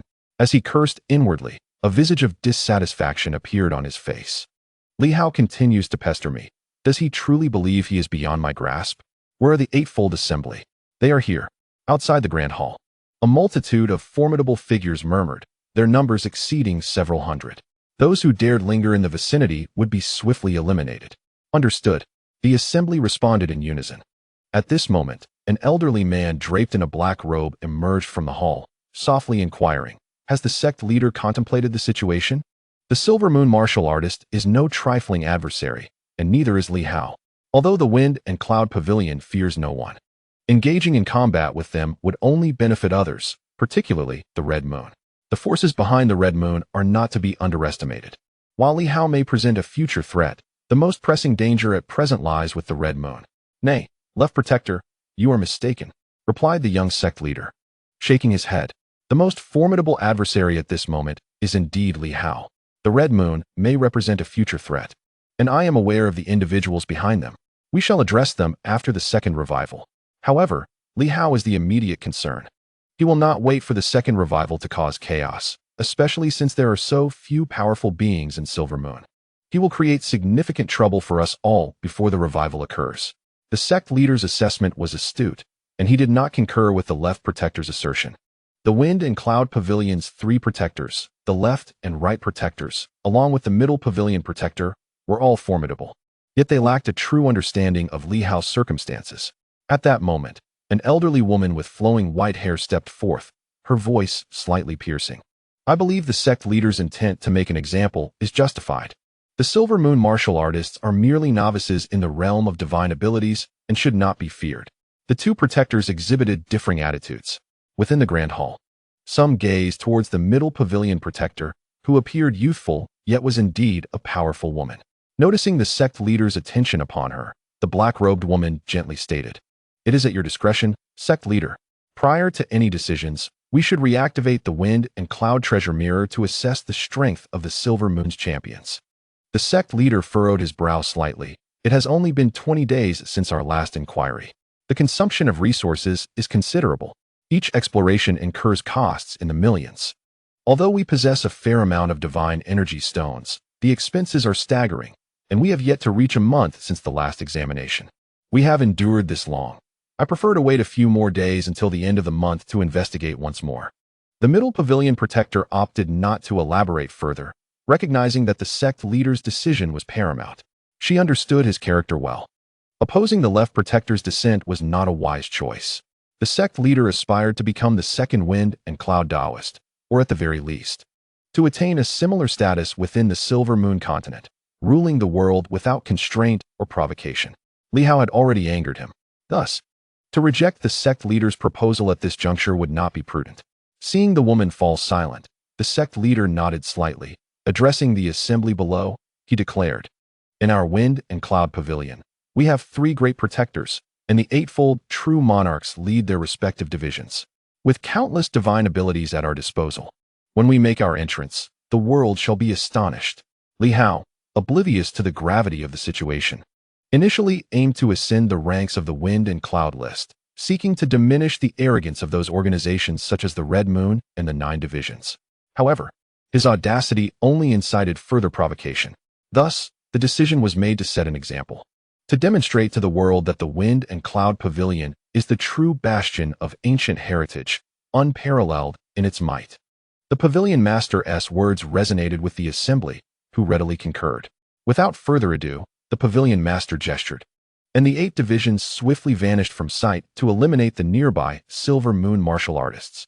Whether they revealed themselves or not was inconsequential. If they chose to act, they would be exposed regardless. Yet, should Li Hao and his entourage dare to approach the relics, they would meet their demise without exception. How infuriating! Were it not for the impending second resurgence, would Li Hao have the audacity to act so brazenly? The pavilion master contemplated this as he dismissed the crowd. Shortly thereafter, he made his way to the rear courtyard of the estate. There stood a towering tree, its bark an immaculate white, a stark contrast to the golden hues of other mystical flora. The tree gently bent its massive trunk, seemingly in deference. It was once remarked by the captain of the night patrol that the mystical plants here regarded the pavilion master with a unique reverence, leading to speculations of his ancient origins. Indeed, this tree's behavior would astonish Li Hao, for it was a rarity for mystical plants to bow before a human. Frowning, the pavilion master paid little heed to the tree's gesture and spoke solemnly. Li Hao progresses daily. Do you believe it is possible that he is a reincarnated powerhouse? The white tree's spirit stirred slightly. It seems unlikely. Were he a reincarnated strongman, he would, like you, have resided in the relics for years, only with a chance of resurgence 2 decades prior. As the white tree uttered this, the pavilion master expressed his discontent. Do not compare me to him. Is he worthy? The white tree remained silent, internally lamenting the complications of achieving reincarnation in the subordinate worlds, devoid of the changes in the primary realm, yin and yang. The pavilion master, revered in the new martial era for his wisdom, now appeared rather arrogant and presumptuous. After countless years of slumber, his awakening might not bode well. The pavilion master refrained from pursuing that line of discussion and frowned, questioning, why does the replica of the wind and cloud treasure consume such tremendous resources? My memories tell me it required minimal energy in the past. The white tree replied softly, the replica of the wind and cloud treasure is still bound to its master. Am I not the master? The pavilion master retorted, irritation evident in his tone. The white tree, after a moment of silence, cautiously remarked, after one reincarnation, a period of adjustment is necessary. Humph. The pavilion master grumbled, vexed. Though it belongs to my former self, it is still mine. Yet, using it now comes at a significant cost, which frustrates me. If only I could conduct my investigations daily without incurring such expenses. Currently, every instance could deplete millions of divine energy stones, and the city's reserves were nearing exhaustion. He furrowed his brow and stated, I intend to venture out. Ideally to Tianxing town. The city's energy reserves are dwindling, and those inept fools will squander them. I wish to visit the mines to extract some energy. The white tree was at a loss for words, wondering how such thoughts had resurfaced. Master, it would be prudent to refrain. The current spatial stability is precarious. I understand. Yet with the wind and cloud treasure mirror in my possession, how could a mere spatial divide pose a threat to my esteemed self? Bai Shu, with earnest concern, replied, Master, the treasure and you have yet to form a profound connection. Again with that sentiment, the wind and cloud master expressed his annoyance. Is it a jest that my own artifact does not resonate deeply with me? Such news would surely be the source of ridicule. Observing the master's agitation, Bai Shu continued, Do not fret. Once the celestial realms stabilize, your powers will experience a surge, rendering any adversaries, such as Li Hao or the Crimson Moon, insignificant.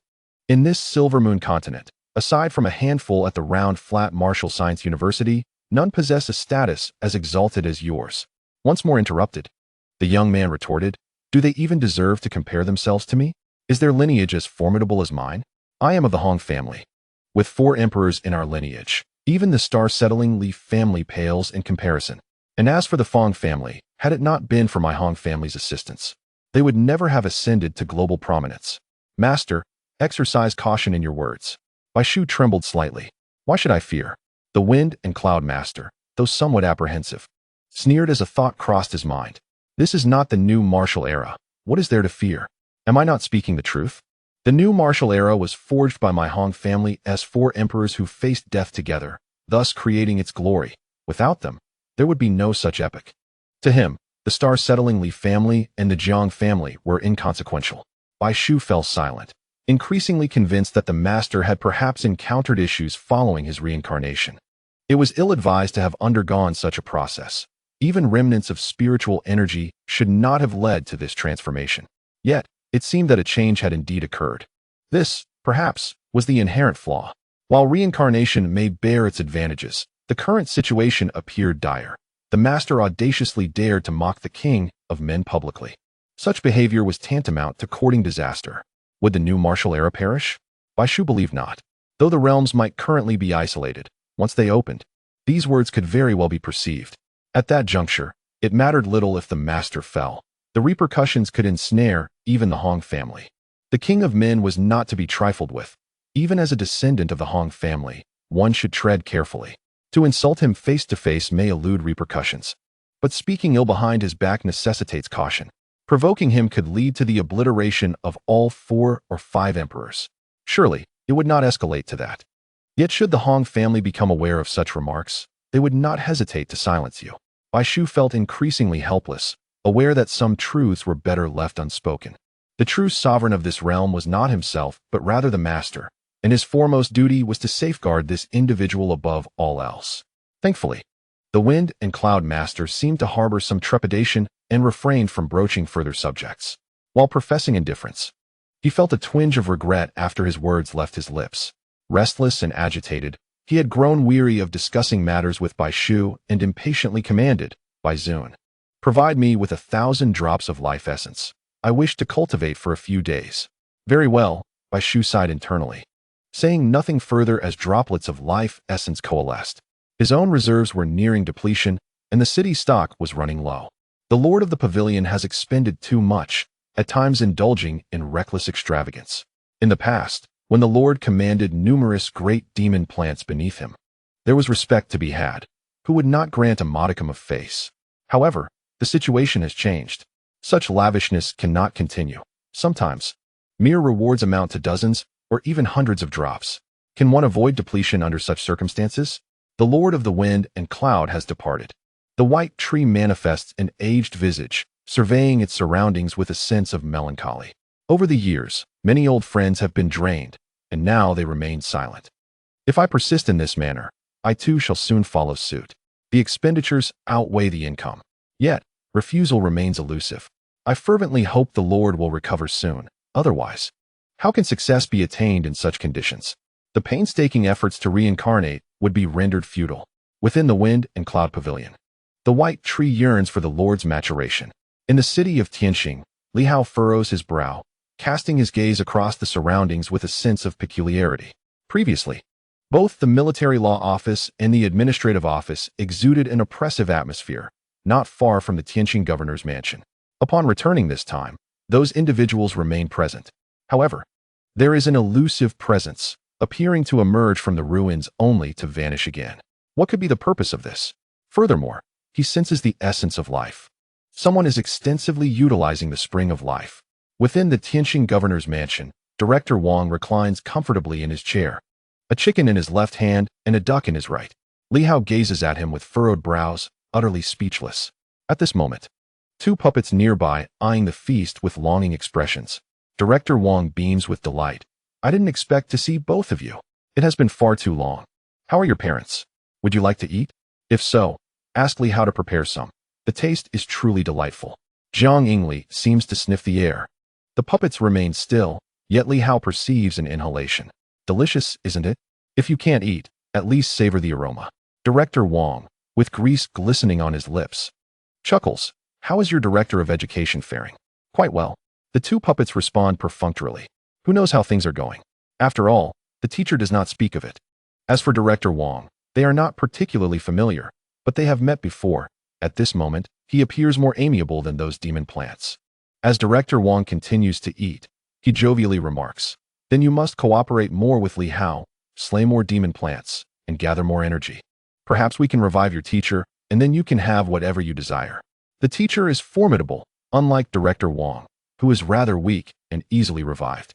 The teacher is far more challenging, Li Shengzhong bluntly interjects, nearly choking Director Wang in the process. Yet, he speaks only the truth. With a sigh, he adds, "That may not hold. I recall your teacher ultimately did not ascend to the level of a king, right? That simplifies matters. What is there to boast about? He is considerably older than us. a figure of the older generation.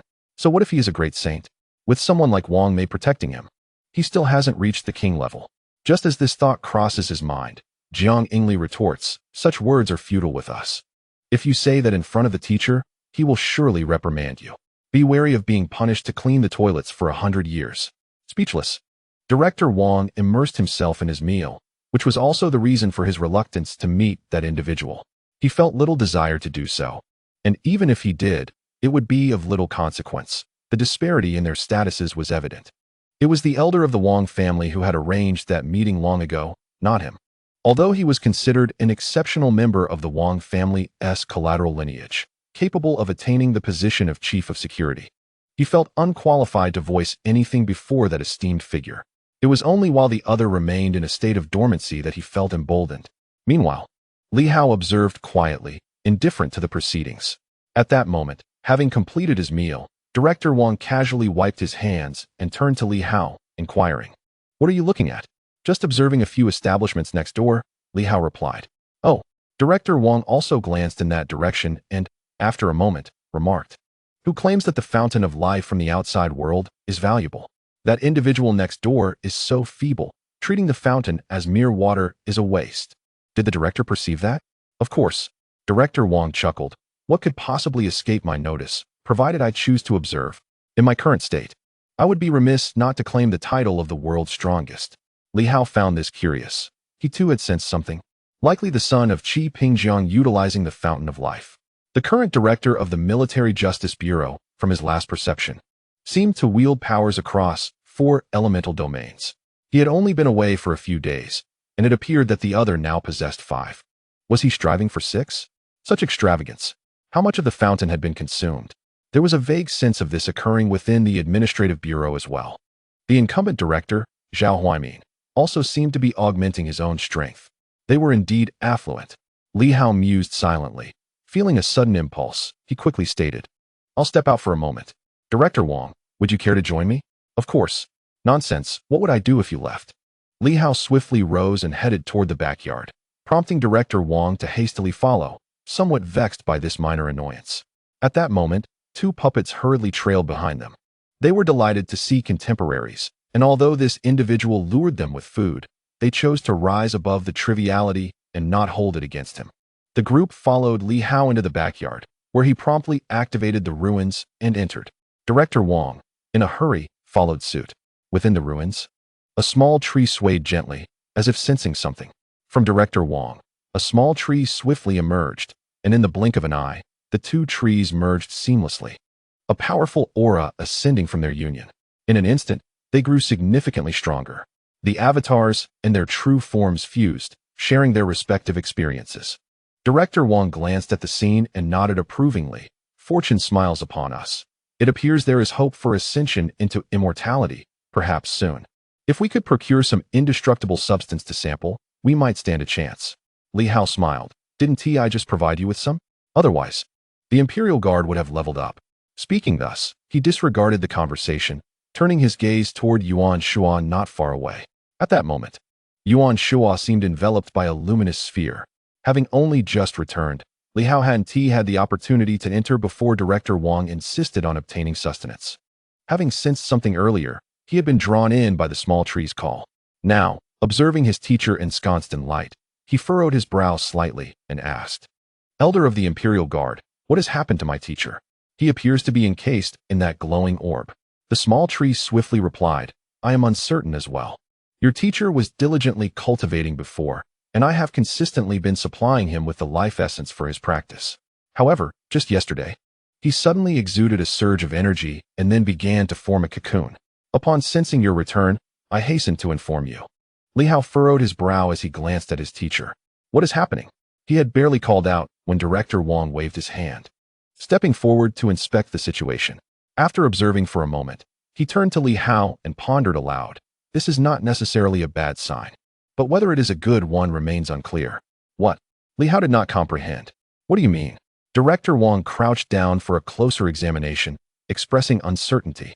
This cocoon appears to be a manifestation of a unique power. Your teacher may have entered a profound stage of cultivation. I cannot disturb him at this moment, and thus cannot ascertain the nature of the energy, but it is palpable that your teacher might be undergoing a transformation. Transformation? Li Hao queried, casting a glance at his teacher. Is there danger? It is hard to say. Li Hao felt exasperated. You are immortal. How can you not discern this? Moreover, how has my teacher become a cocoon? He was cultivating quite well. How did he end up in this state? He too approached to examine the situation, yet refrained from making any rash movements. At that moment, the small tree felt a twinge of guilt. I did not do anything. He simply transformed on his own. Its avatar had been stationed here all along, yet now there was a problem with Li Hao's teacher, and if this were to implicate it, defending itself would be quite challenging. Li Hao took a deep breath. It's fine. My teacher has a penchant for peculiar occurrences. As he spoke, he sensed the cocoon, which seemed to contain a multitude of intricate energies, all intertwined and infused with various potent forces. Who knows what his teacher is practicing now? Perhaps he is reformulating the 5 animals breathing technique? At that moment, the small tree hurriedly added, Oh, by the way, that thorny rose came to investigate earlier, but I managed to repel it. Li Hao nodded. That is reassuring. Director Wang, meanwhile, seized his attention on Yuan Shua.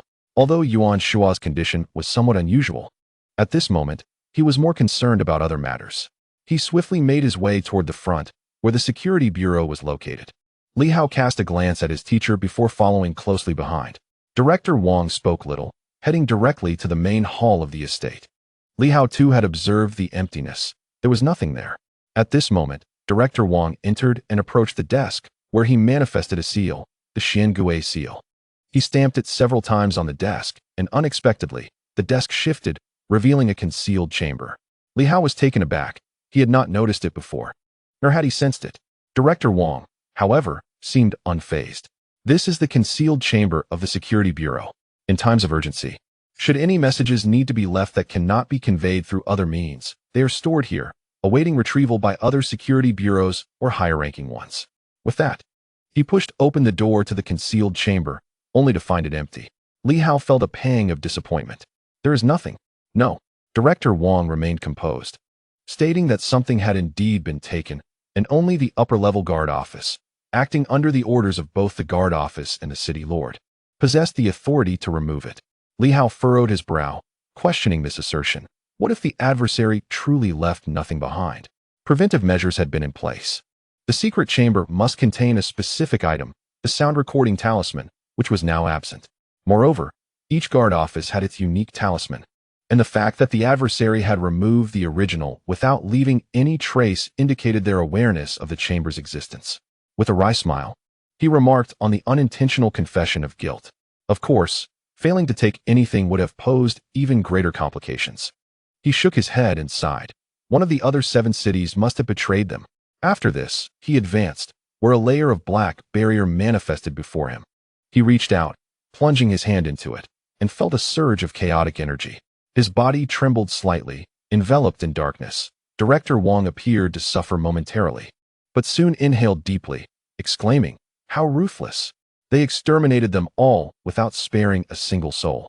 The head of the local guard office possesses immortal strength, akin to my own, and is accompanied by 6 deputy directors, all at the pinnacle of their power.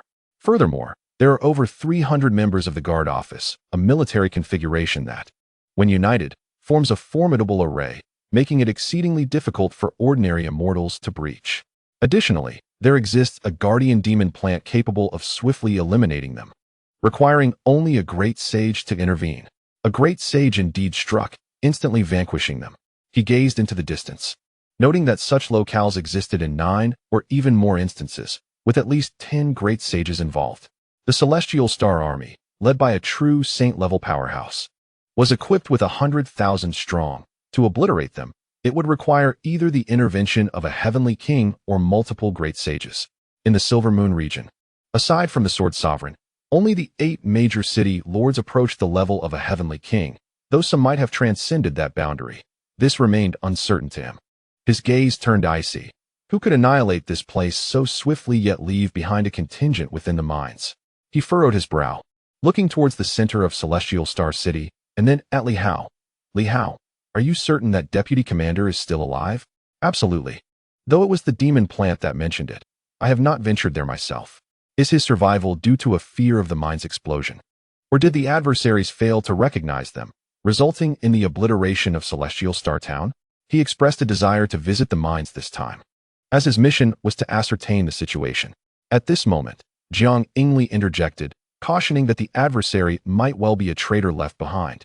Questioning the wisdom of his visit. Isn't that tantamount to courting death? Even if they were merely immortal then, they have since guarded the vast mines. Even if they remain immortal, they are at least at the pinnacle. They may have even crossed into the saint level. I must see for myself. Director Wang frowned, while Jiang Ingli retorted sharply, "You are overreaching with insufficient strength." Such words struck hard. Director Wang felt a swell of irritation, prompting Li Hao to interject. Surely they cannot be saints? If they were, the Thorned Rose and others would not dare to covet them. It seems there has been a struggle between the two parties. Perhaps they intentionally chose to ignore the adversary? After all, the demon plant is present, absorbing energy and potentially delaying the explosion of the giant mine. Well, that does make some sense. At this moment, Li Hao glanced at Director Wang, wondering if he had just emerged only to court death. Even if the individual in question is merely at the pinnacle of immortality, you are still in the early stages. The key is that this person may not be in slumber. They could very well be alive. That is truly terrifying. As for whether they are foe or friend, it is wisest to treat them as an enemy for now. Otherwise, regret will come too late. Director Wang's expression grew slightly grim. That struck a nerve. Li Hao suggested, "Why not wait a bit? Once we grow stronger, I could eliminate the people of Fengyun Pavilion and slay the demon plant. Perhaps then, you could absorb some indestructible material and become even more formidable. Why rush into danger now? I'm counting on you to assist me. If you perish without having accomplished anything, it would be a tremendous loss for me." Director Wang pondered for a moment before gently nodding in agreement. There is some merit to that. Of course, he was unaware of Li Hao's true intentions. Otherwise, he might be infuriated. "So, you have already assumed that I will be taken down?" Just then, he suddenly glanced towards the barrier outside and chuckled. "This is getting interesting. I believe I can sense something. Perhaps the Thorned Rose is about to make a move." Li Hao was taken aback. As Director Wang closed his eyes to attune himself to the surroundings, he sensed something indeed. It seemed as though there was some movement within the commander's office, possibly indicating the activation of a grand formation. Regardless, it might provide some entertainment. Li Hao felt somewhat bewildered, connecting the dots. He recalled the earlier instances of individuals incessantly devouring the life spring and felt a stirring in his heart.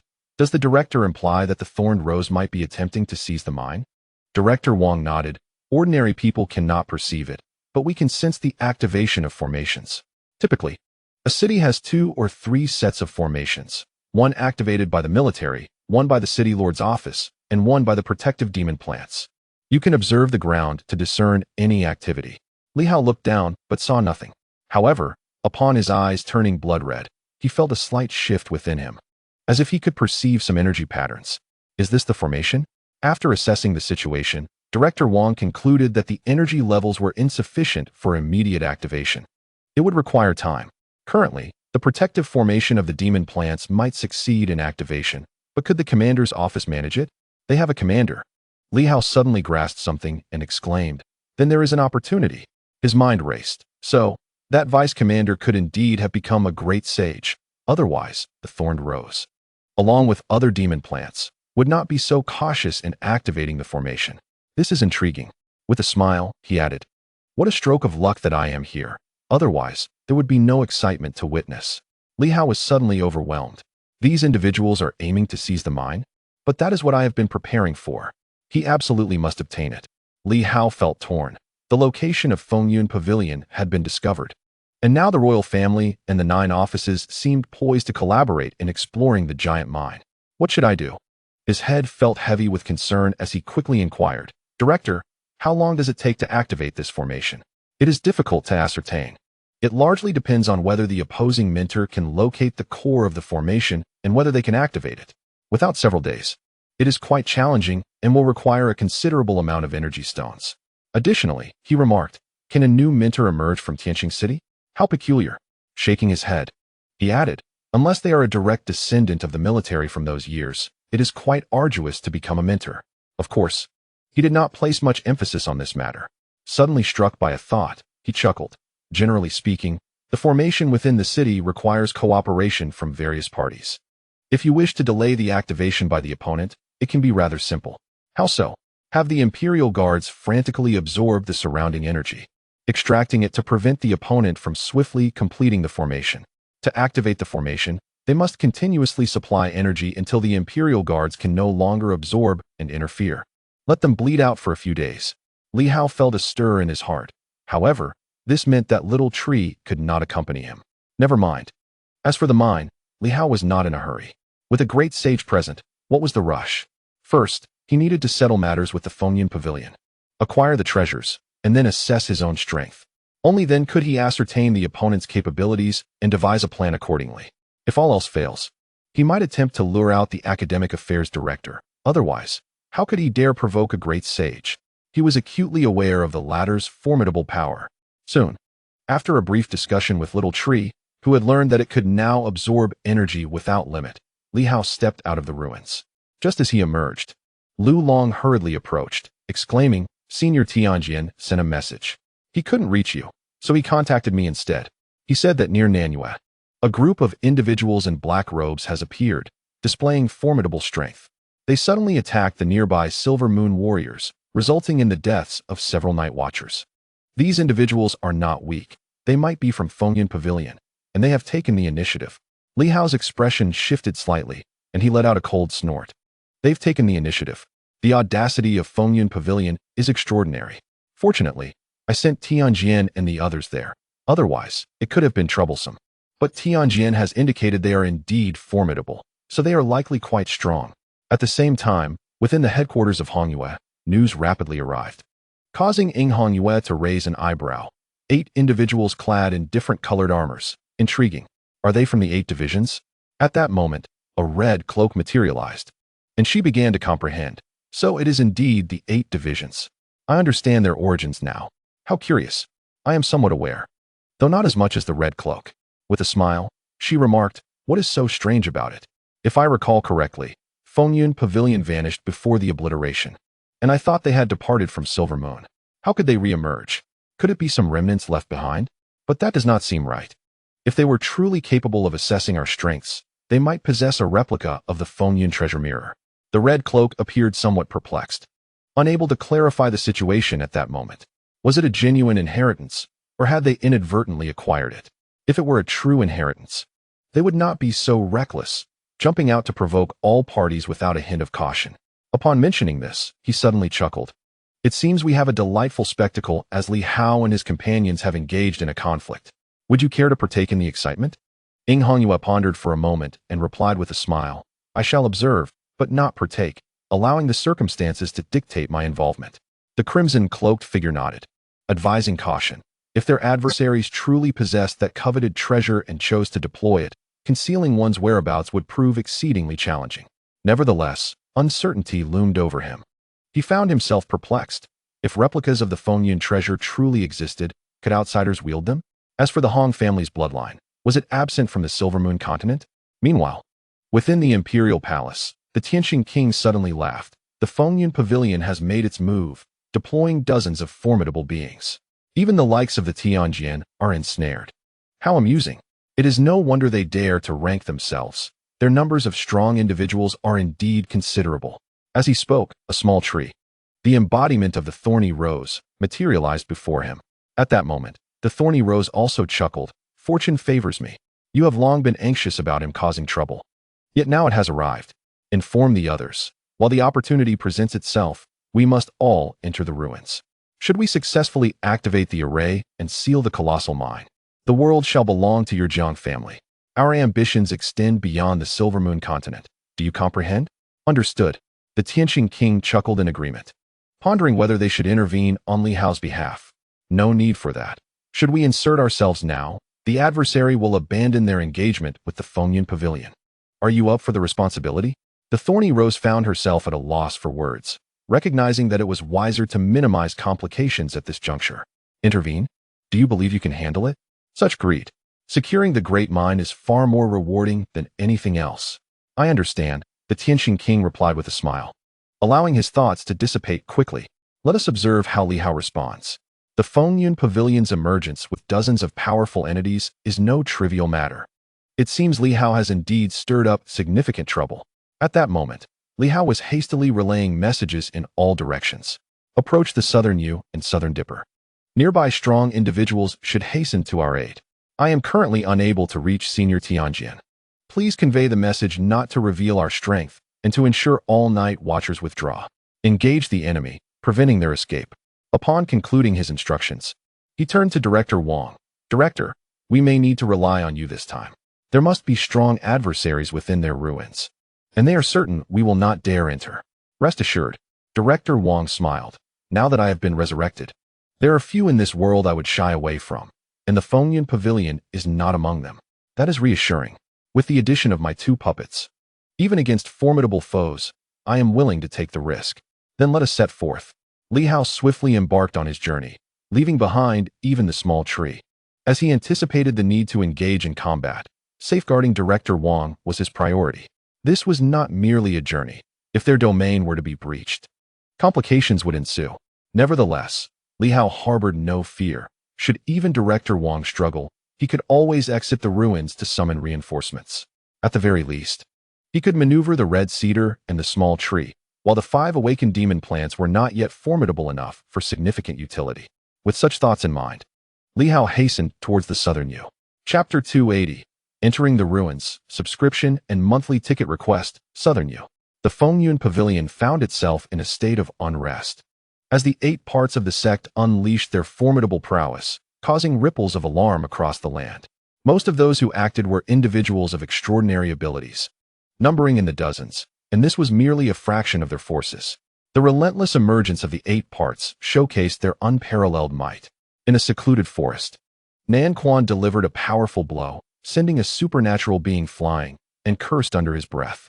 Li Hao instructed the group to conceal their strengths, resulting in their current predicament of retreating. Encountering 1 or 2 foes was manageable, but facing multiple supernatural beings compelled them to flee. At that moment, Nan Quan, through his bronze armor, reached out to others. What is your status? The response from Bei Quan came through the armor. Where did the Fengyun Pavilion acquire such a multitude of supernatural beings? What a drain on the life spring this must entail. Each supernatural entity represented a reservoir of life force, essential for their ascension. The continuous emergence of these beings from the Fengyun Pavilion took everyone by surprise, revealing the depth of its power. Just then, the voice of Hong Yitang echoed. A significant adversary has appeared, likely the leader of these individuals, possessing at least quintuple supernatural powers, clad in crimson armor. Exercise caution. I have a formidable opponent as well. From all directions, the members communicated swiftly, retreating with urgency. The number of adversaries was daunting. Li Hao's insistence on concealing their strengths stemmed from the fear that should they eliminate an enemy, the Fengyun Pavilion would discern their true capabilities. They were likely still unaware from their previous reconnaissance. Otherwise, they would recognize that presenting these supernatural beings was tantamount to courting death. Delay them, prevent their return, but refrain from slaying them. Taking down 1 or 2 is acceptable, but feign injuries. At that moment, Ho Xiaoqing quickly relayed information, and clarity dawned upon the group. Soon after, a cacophony of piercing shouts erupted from the distance, as Nan Quan and his comrades cried out in anguish. Bloodlight flashing as they fought fiercely against their powerful foes, retreating in disarray. On a small hill, several leaders of the 8 parts were observing the surroundings. A small mirror materializing before them, revealing the slaughter of their brethren. Frowning, one nodded slightly. The Silver Moon warriors are indeed formidable, nearly all possessing supernatural combat abilities, though their peak strength is limited. The likes of Di Fu Jian and Tian Jian wield approximately 4 types of power, thus requiring additional caution. Indeed, our objective is them. We must eliminate them and make it clear to Li Hao that the Fengyun Pavilion is not to be trifled with. Agreed. The powerful beings exchanged knowing glances, smiles gracing their faces before vanishing into thin air. This time, should they fail to eliminate a few Silver Moon warriors, the Tianxing Governor's office might mistakenly believe them to be easily manageable. Within the Fengyun Pavilion, while the 8 parts were not the most powerful, they were certainly elite. Among the hundreds of members, nearly half possessed supernatural abilities, providing the pavilion with substantial confidence. Had the Fengyun Pavilion not previously opted for discretion, the matter of the 3 major organizations would have been far less pressing. As the Fengyun Pavilion mobilized, numerous powerful individuals converged from various locales. not engaging in battle, but instead observing from the shadows. In a certain location within the southern Dou province, a figure clad in azure robes gracefully approached, the glint of sword light shimmering about them, revealing the enigmatic Feijian Xian, the master of the skies. After a brief moment, a vast aura surged forth, and a young man descended, exuding an extraordinary calmness, as composed as ever. The master of Haoyan Mountain. Haoyan. The voice of the flying sword immortal carried a hint of chill, yet a barely perceptible smile graced his face as the master of Haoyan Mountain nodded slightly. The three major organizations and the 7 great mountains were among the first to establish their dominance. Now, the newly emerged Fengyun Pavilion and Tianxing Governor's Office were engaged in fierce combat in this locale, drawing the attention of many who wished to assess the strength of both parties. The Haoyan Mountain Manor was exceptionally low-key compared to the ostentatiousness of the 3 major organizations. However, the master of Haoyan Mountain was perhaps the foremost among the leaders of the 7 great manors, always regarded as an equal to the leaders of the 3 major organizations. At this moment, the master of Haoyan Mountain gazed into the distance, a third eye seemingly appearing at the center of his forehead, as if piercing through the distant woods. With his back turned to the flying sword immortal, he murmured softly, "The Silver Moon martial artist is indeed formidable. Although Fengyun Pavilion possesses numerous divine abilities, they may not necessarily have the upper hand. However, the opponent's initial display of dozens of divine abilities may not signify their full strength." The flying sword immortal chuckled softly, "Perhaps. But I am more curious as to when Li Hao will arrive and how strong he has become now." Just as he spoke, the master of Haoyan Mountain let out a faint hum, as if he had perceived something unusual. Just then, from afar, Li Hao's voice reverberated through the heavens, intimidating all present. "Today, the Tianxing Governor's Office comes forth to eradicate Fengyun Pavilion. All onlookers, begone. If you do not wish to be targeted by the Tianxing Governor's Office, then stay far away." Li Hao's voice was laden with dominance, brazen and arrogant, exceedingly audacious. In the next moment, a beam of sword light pierced the heavens, and with a resounding boom, several black-armored strongmen of Fengyun Pavilion were obliterated, reduced to mere fragments by the relentless sword intent that swept across the surroundings. The flying sword immortal furrowed his brow slightly. Such a potent sword intent. Li Hao has grown increasingly powerful. What is more concerning is his overwhelming arrogance. He arrives and immediately drives away the onlookers, and not only that, he slays several formidable opponents with a single sword strike. Li Hao's voice once again echoed across the land. "Inghongyue, I know you are here. If you dare, strike at me now. If you do not, then keep your distance. Once I deal with Fengyun Pavilion, beware of your own demise." Above the South U administrative building, Inghongyue disdainfully ignored all those below her, standing alone atop the building. As Li Hao's voice reverberated, she smiled. "Such an arrogant fellow. The 8 sects of Fengyun Pavilion have all appeared. It will not be so simple to eliminate them." Beside her, Qingyue and Ziyue stood in parallel. Qingyue's expression was grim. This audacious fellow. In her view, while Fengyun Pavilion and the opponent were locked in battle, Hongyue should have rallied her forces to directly assist Fengyun Pavilion in eradicating the Tianxing Governor's Office. Li Hao, having provoked a powerful enemy, was acting recklessly, utterly oblivious to the danger he faced. At this moment, Li Hao was indeed acting with great bravado. With a single sword strike, he had slain several formidable beings, and his armored communications spread the order, surround the area, allow not a single one to escape, and force them back to their relic entrance. As the command was given, the battle erupted instantaneously. Li Hao's eyes sparkled with determination as he surveyed the surroundings, instantly teleporting and vanishing from his original location. In the blink of an eye, he reappeared beside a small mountain. At this moment, several individuals adorned in distinct attire and formidable warriors gathered here, each possessing remarkable strength, embodying the prowess of 5 or 6 elemental affinities. Upon the sudden appearance of Li Hao, their expressions subtly shifted. He arrived with remarkable swiftness. This was one aspect. Secondly, Li Hao's strength exceeded their wildest imaginations, radiating an aura that eclipsed that of an ordinary peak 6-element practitioner. Though they had encountered strong adversaries before, the palpable danger emanating from Li Hao was unmistakable. The 8 factions? A smile crept onto Li Hao's face. As far as I know, the 8 factions indeed belong to the Wind and Cloud Pavilion.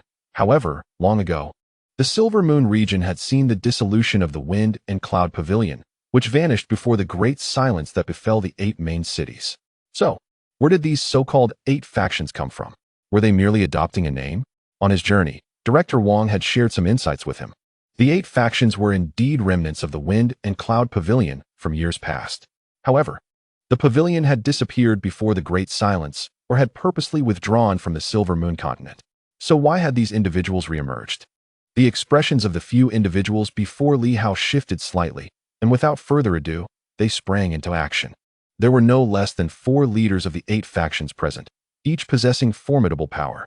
As they struck, their energies resonated in unison, forming what appeared to be an intricate formation that enveloped Li Hao.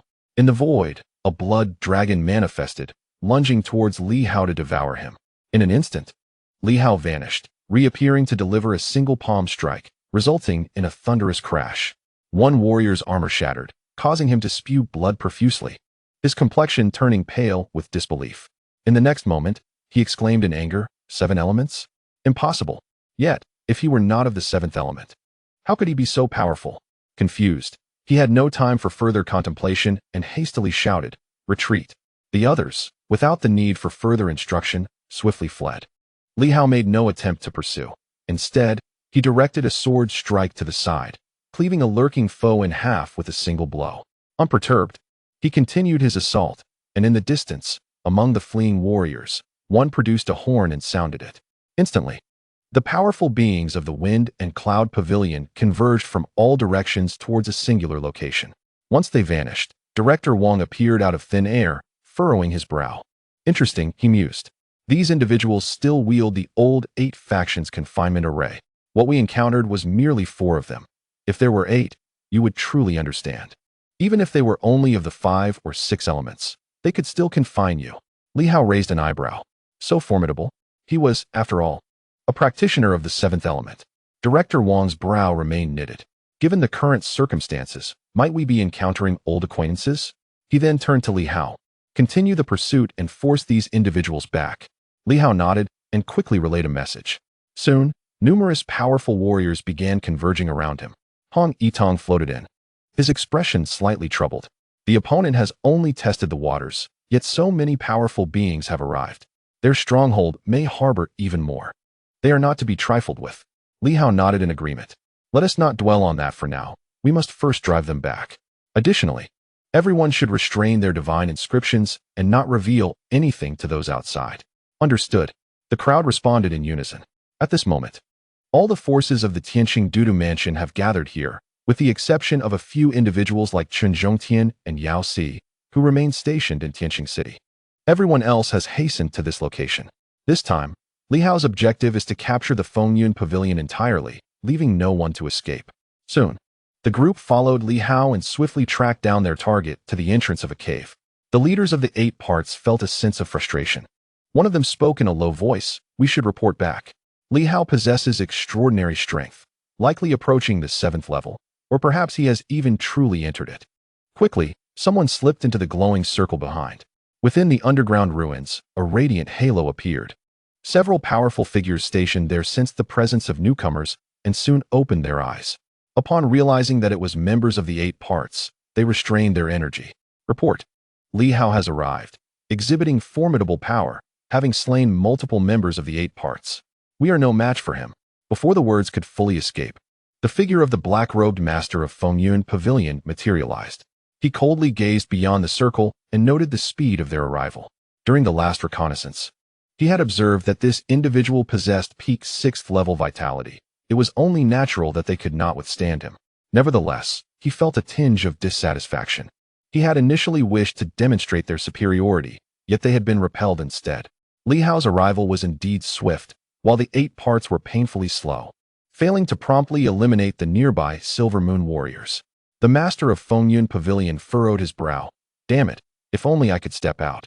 But alas, he regretted his inability to exit.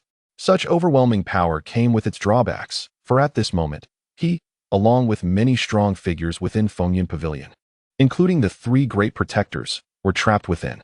This was the essence of Fengyun Pavilion's strength, transcending the current boundaries of the world. Thus, in his view, those outside, no matter how powerful, were not truly formidable. The genuine strong ones were concealed within the ruins. How infuriating.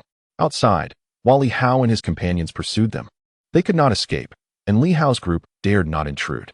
Suddenly, a thought struck him. Do you think Li Hao would dare to venture in here? Before long, the left protector shook his head. He certainly would not. The ruins are rife with dangerous flora. Li Hao is not unfamiliar with such places and understands the perils involved. He would be foolish to enter. The master of Fengyun Pavilion, however, was unwilling to concede, refusing to let this opportunity to assert dominance devolve into a farce. He pondered. Perhaps that audacious Li Hao might indeed dare to pursue them into the depths. He turned to the recently arrived leader of the 8 parts and spoke solemnly. Is there a way to lure Li Hao into this place? The leader hesitated but quickly replied. Li Hao is exceedingly arrogant. There may be a chance. But doing so would completely expose the entrance. And so what? The master of Fengyun Pavilion dismissed the concern. Exposure? What does it matter? At this moment, I am thoroughly irritated by Li Hao. He is quite detestable. If he truly dares to enter, it would be amusing. Go. Find a way to entice them into this location. Once they are inside, I will reward you handsomely. Understood. The leader of the 8 parts did not dare to say more. Although he felt the chances were slim, with the Master's directive, they would give it a try. In the external world, a faint ethereal glow emanated from Li Hao's eyes as he surveyed his surroundings, sweeping his gaze over the crowd. He was not in haste to pursue the fleeing figures. Instead, he methodically eliminated all lurking formidable opponents in the vicinity. Regardless of whether they were third-party spies or members of the Wind and Cloud Pavilion, anyone who did not belong to his faction was met with swift death. He aimed to ensure that no information escaped this location. One by one, the Silver Moon warriors, akin to hawks, scoured the area. While the Black Panthers maneuvered through the thickets, their presence heralded by occasional cries of despair. With the Black Panthers on the prowl, it was nearly impossible to elude their keen sense of smell, whether one attempted to fly, burrow underground, or conceal themselves. Gradually, a group of individuals congregated at the foot of a small hill. A glimmer of divine light flickered in Li Hao's eyes as he discerned the clusters of light. Were the individuals gathered here? Was this the entrance to the Wind and Cloud Pavilion's stronghold? At that moment, host Xiaoqing spoke up, noting the considerable number of powerful figures surrounding them. It was likely that representatives from the 3 major organizations had arrived, and entering the ruins would prove challenging. This particular ruin was unlike any other. It was not merely home to a single extraordinary plant. The circumstances within remained uncertain. Once the opposing forces emerged, they would likely unveil dozens of formidable practitioners, perhaps even more. The crowd turned their gazes toward Li Hao, who, at this juncture, would not consider retreating. Particularly with Director Wang present, what was there to fear? Onward, Li Hao commanded succinctly, leading his companions toward the entrance of the ruins. Before long, they encountered the assembled powerful figures. At that moment, one individual stepped forward, his expression grim. Li Hao, the Wind and Cloud Pavilion has maintained a stance of non-interference with you. Admittedly, our interference occurred upon the establishment of the Celestial Star Governor's office. But you have now slain several of our practitioners. Let this matter conclude here. With a cold demeanor, he continued. Behind this location lies the headquarters of the Wind and Cloud Pavilion, housing an apex extraordinary plant and several dozen practitioners who have yet to engage. Do you truly wish to continue this conflict? He regarded Li Hao, his bravado somewhat faltering. Li Hao raised an eyebrow. An apex extraordinary plant. How could that be? It was well known that nurturing such a multitude of practitioners required substantial resources, particularly the life springs provided. Typically, they would exaggerate their strength, like claiming the presence of a great sage, and conversely, they would downplay their weaknesses. The members of the Southern Fist displayed a peculiar reaction. Was it merely an apex? What did they have to fear? The Wind and Cloud Pavilion seemed to believe that everyone was naive. However, at this moment, the crowd also bore expressions of confusion. Was it truly that weak? They had calculated their strength to counter the Wind and Cloud Pavilion meticulously. Li Hao furrowed his brow, weary of further discourse, and unleashed a sword strike. Kill! The crowd surged into action, their combat prowess formidable. The members of the 8 parts retreated in disarray as Li Hao felled several adversaries once more. A fierce roar erupted from one of them. Retreat! We have an apex extraordinary plant to safeguard. These individuals dare not intrude. Those who approach shall meet their demise. With that declaration, the powerful figures hastily withdrew. Someone muttered, "Retrieve the prohibition token." Understood. The crowd was in disarray, prompting Li Hao to raise an eyebrow in bemusement. How did these individuals conduct themselves as if it were mere childish play? As Li Hao and his companions drew near, in the blink of an eye, they left behind 7 or 8 corpses, while the others retreated into the radiant light behind them, vanishing from sight. In the cavern, even Nan Quan couldn't help but exclaim, "Damn, are these fellows intentionally luring us in? With the peak demon plants and the entry tokens. It sounds as though they are feigning weakness to entice us into the ruins." If Nan Quan could discern this, it was evident that the others could as well. They exchanged glances, each nodding in agreement. It was clear that the 8 divisions harbored a deliberate intention to provoke them into a pursuit. Clearly, the strength within the ruins was formidable, and entering at this moment could be perilous. They gathered some tokens from the corpses, which presumably served as proof of entry. For certain ruins required such tokens for access, making it unwise to venture in recklessly. The adversaries had even prepared the entry tokens in advance. Li Hao chuckled. Did they believe he would succumb to temptation and step inside? Yet, he had come precisely for that purpose. How convenient. If they were so gracious, he would gladly enter. As he spoke, a massive shield materialized in his hand, the overarching shield, specifically designed to deflect peak attacks, a treasure of the military. Outside, he wished to keep his strength concealed, especially with Director Wang present, making it less than ideal to reveal his true capabilities. Now that the adversaries had paved the way for him, how could he refrain from entering? Director Wang, Haisha, Baisha, you 3 will lead the way. Once inside, our mission is singular, annihilate. We shall leave no one alive. Li Hao declared with a grave tone, exercise caution, for the adversaries may possess numerous strong individuals. After we dispatch these foes, a greater battle awaits. Do not lose your lives here. The group nodded in agreement. Suddenly, Hong Yitang remarked, "Isn't your teacher coming?" He mentioned he would arrive during the extermination of the Fengyun Pavilion. "He is currently in seclusion," Li Hao replied.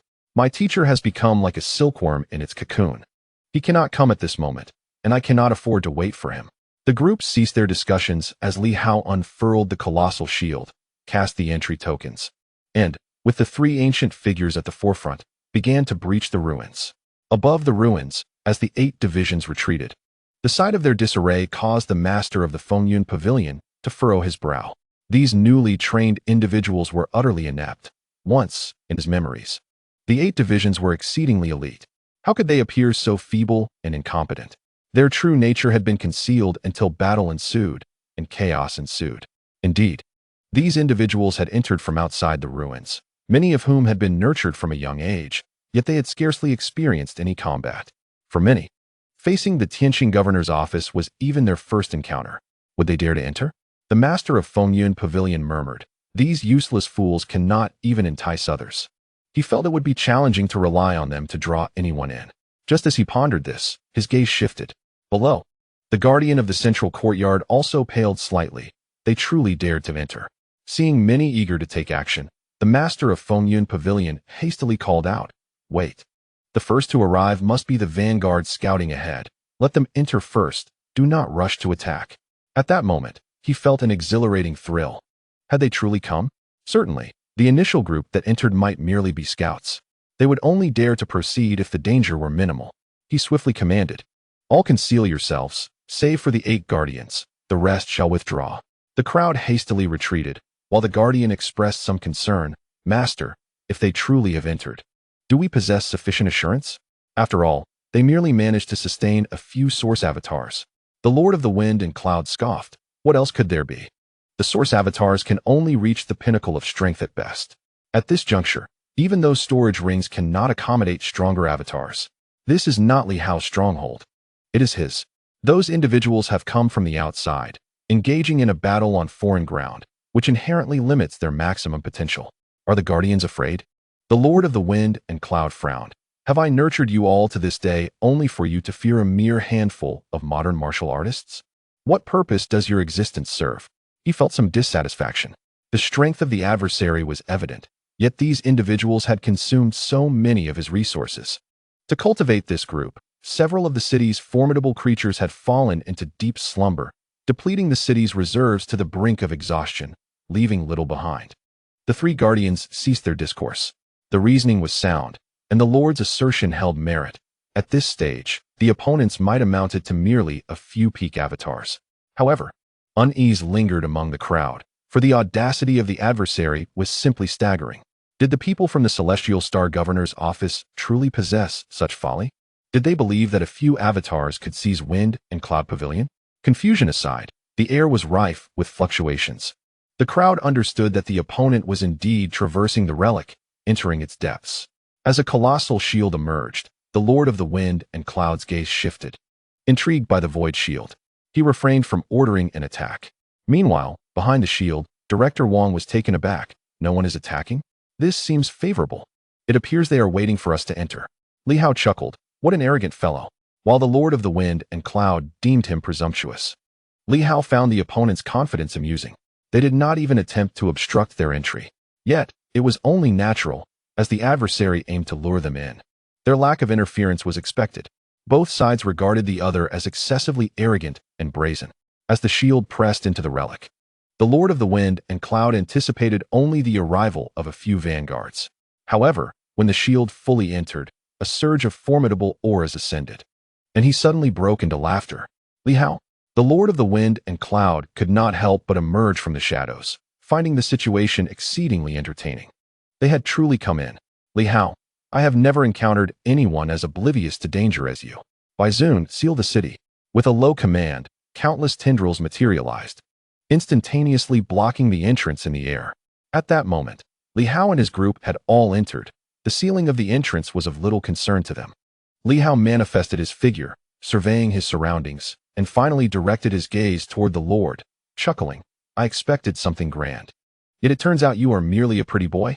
The Lord of the Wind and Cloud maintained a calm demeanor, silently observing him. Such an oblivious individual. Baizun was sealing the entrance, determined that none would escape. He feared that if he acted now, these individuals might find a way to flee. Having seen Li Hao's portrait before, he immediately recognized the audacious figure before him.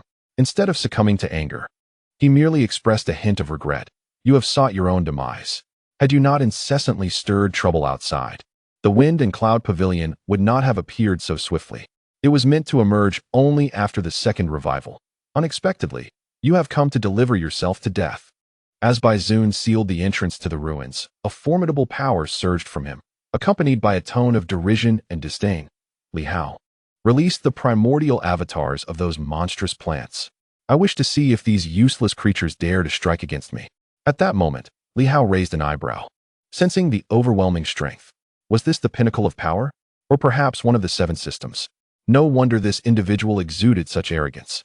Director Wong, suppressing his aura, scrutinized this person with suspicion, glancing at the distant ethereal white tree, as if recalling something that caused a slight change in his expression. Furthermore, at this moment, several powerful beings revealed their auras, surrounding the master of the Wind and Cloud Pavilion, 3 protectors and a chief among the 8 departments, all exuding formidable strength. 5 individuals, each likely possessing the power of the 7 systems. It was no wonder this man felt invincible, convinced that Li Hao and his companions were courting death. Jiang Yingli tilted her head, casting a glance at the adversary, suddenly expressing a look of confusion and surprise, transmitting mentally to Li Hao. Strange, this individual seems somewhat familiar. Familiar? An ancient being? Li Hao was taken aback. Could an ancient individual still be alive today? Or perhaps, like Director Wong, he had revived later? Li Hao found it surprising that multiple individuals from the 7 systems had emerged from the Wind and Cloud Pavilion. Before arriving, he had primarily been wary of the monstrous plants, which indeed existed, as evidenced by the formidable white tree. At that moment, the master of the Wind and Cloud Pavilion wore a smile, exuding calm confidence. Li Hao, do you now understand why the Wind and Cloud Pavilion can dominate everything? If you had been willing to align with us earlier, I might have granted you a chance at survival, but now you have become quite bothersome. His aura was overwhelmingly strong as he approached Li Hao, laced with mockery and disdain. Yet, upon seeing Director Wong, a flicker of uncertainty crossed his eyes, as if he recognized something. However, he paid it little heed, chuckling softly. Make your move. Eradicate these individuals. It has been a while since I last engaged in battle, and I would relish the opportunity to play with Li Hao. Upon uttering these words, a multitude of powerful beings surged forth from all directions, ready to engage. The master of the Wind and Cloud Pavilion turned to Li Hao, grinning. Li Hao, would you care to converse with me? It has been ages since I encountered a living person. I would be delighted to share a few words with you, allowing you to meet your end willingly. Li Hao raised an eyebrow. This individual was exceptionally arrogant. He said nothing, taking to the air and soaring into the distance. The master of the wind and cloud pavilion chuckled, nonchalantly stating, "Leave this to you all. Take the opportunity to hone your skills. The 3 protectors will provide support. These individuals are the finest practice targets for the 8 departments." Understood. The 3 protectors responded in unison, now completely disregarding the Silver Moon warriors. They had every right to be arrogant. Li Hao remarked, "Let us indulge them for a while. There's no need to rush into violence. I wish to converse with this charming individual." His curiosity piqued. He found the situation rather peculiar. Most notably, he had yet to encounter the Fengyun treasure mirror or any of its replicas. As he followed his companion, he jested, "Engaging in mere conversation seems rather dull. Would it not be more intriguing to show me your Fengyun treasure mirror? Or perhaps it resides within you. Are you eager to see it?" The master of Fengyun chuckled. "Very well. By the way, do you possess any divine energy stones? If so, I shall grant you a glimpse, and your demise shall not be in vain. For everything that belongs to you is, in essence, mine, is it not?" This was the first time Li Hao encountered someone who exuded even more confidence than himself. He found it quite odd, and simply smiled, choosing not to respond. What an audacious fellow! Even the ancient civilization's strongmen lacked such brazen confidence. The 2 departed swiftly, leaving Director Wang and the others feeling somewhat bewildered. In the next moment, a battle erupted, yet Director Wang refrained from intervening, opting instead to observe the grand tree from a distance, his mind filled with questions. He felt he might have seen this tree before, but when he last beheld it, it was a being of sage-level strength. Could this be the same tree he had once known? In the land of Silver Moon, apart from the 8 major cities, there were no sage-level entities among the flora. However, if this tree were indeed the one from his past, it would possess sage-level significance, the guardian flora of Fengyun Tower. He pondered this in silence. Meanwhile, behind him, 2 puppets exchanged thoughts. Does that man not resemble the illustrious Hongtu? Indeed, somewhat, but Hongtu far surpasses him in strength. And he has long departed from the land of Silver Moon, has he not? True, and Hongtu cultivated the orthodox path, whereas this fellow appears to practice contemporary martial arts and superhuman disciplines. The 2 puppets were filled with uncertainty. At this moment, the master of Fengyun, accompanied by Li Hao, arrived before a grand hall, grinning broadly as he proclaimed, "It has been ages since a stranger graced us. I nearly forgot to introduce myself. I am Hongtu, not merely a fortunate soul who stumbled upon a legacy, but the genuine master of Fengyun Tower. Li Hao, your presence beside me is fortuitous. Many years ago, a person of your stature would have been unworthy to approach me." Li Hao chuckled. "Unworthy? Is there a time when a member of the Li family is deemed unworthy?" "The Li family?" Hongtu laughed. "Even your ancestor, that sword master, barely reached the level of emperor. Do you truly find that impressive? Indeed, one's perspective shapes the future. You can scarcely fathom the grandeur of my family in days of yore." Li Hao cast a sidelong glance at him and suddenly inquired, "You are a resurrected ancient, are you not? Not merely a physical revival, but a complete restoration of your mental faculties as well?"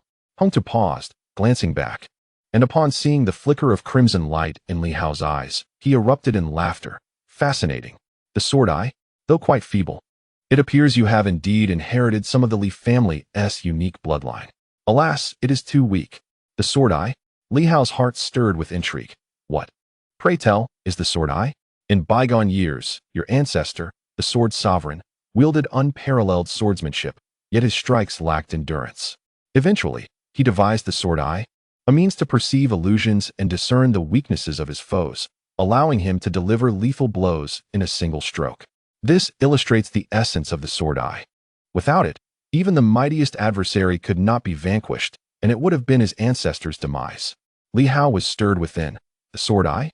He had long pondered the nature of his own vision, and now it all made sense. To unveil weaknesses and strike decisively. This is the true profundity of the Li family's sword eye. He had primarily used it to gauge the strength of others, yet had not truly recognized their vulnerabilities. How enlightening.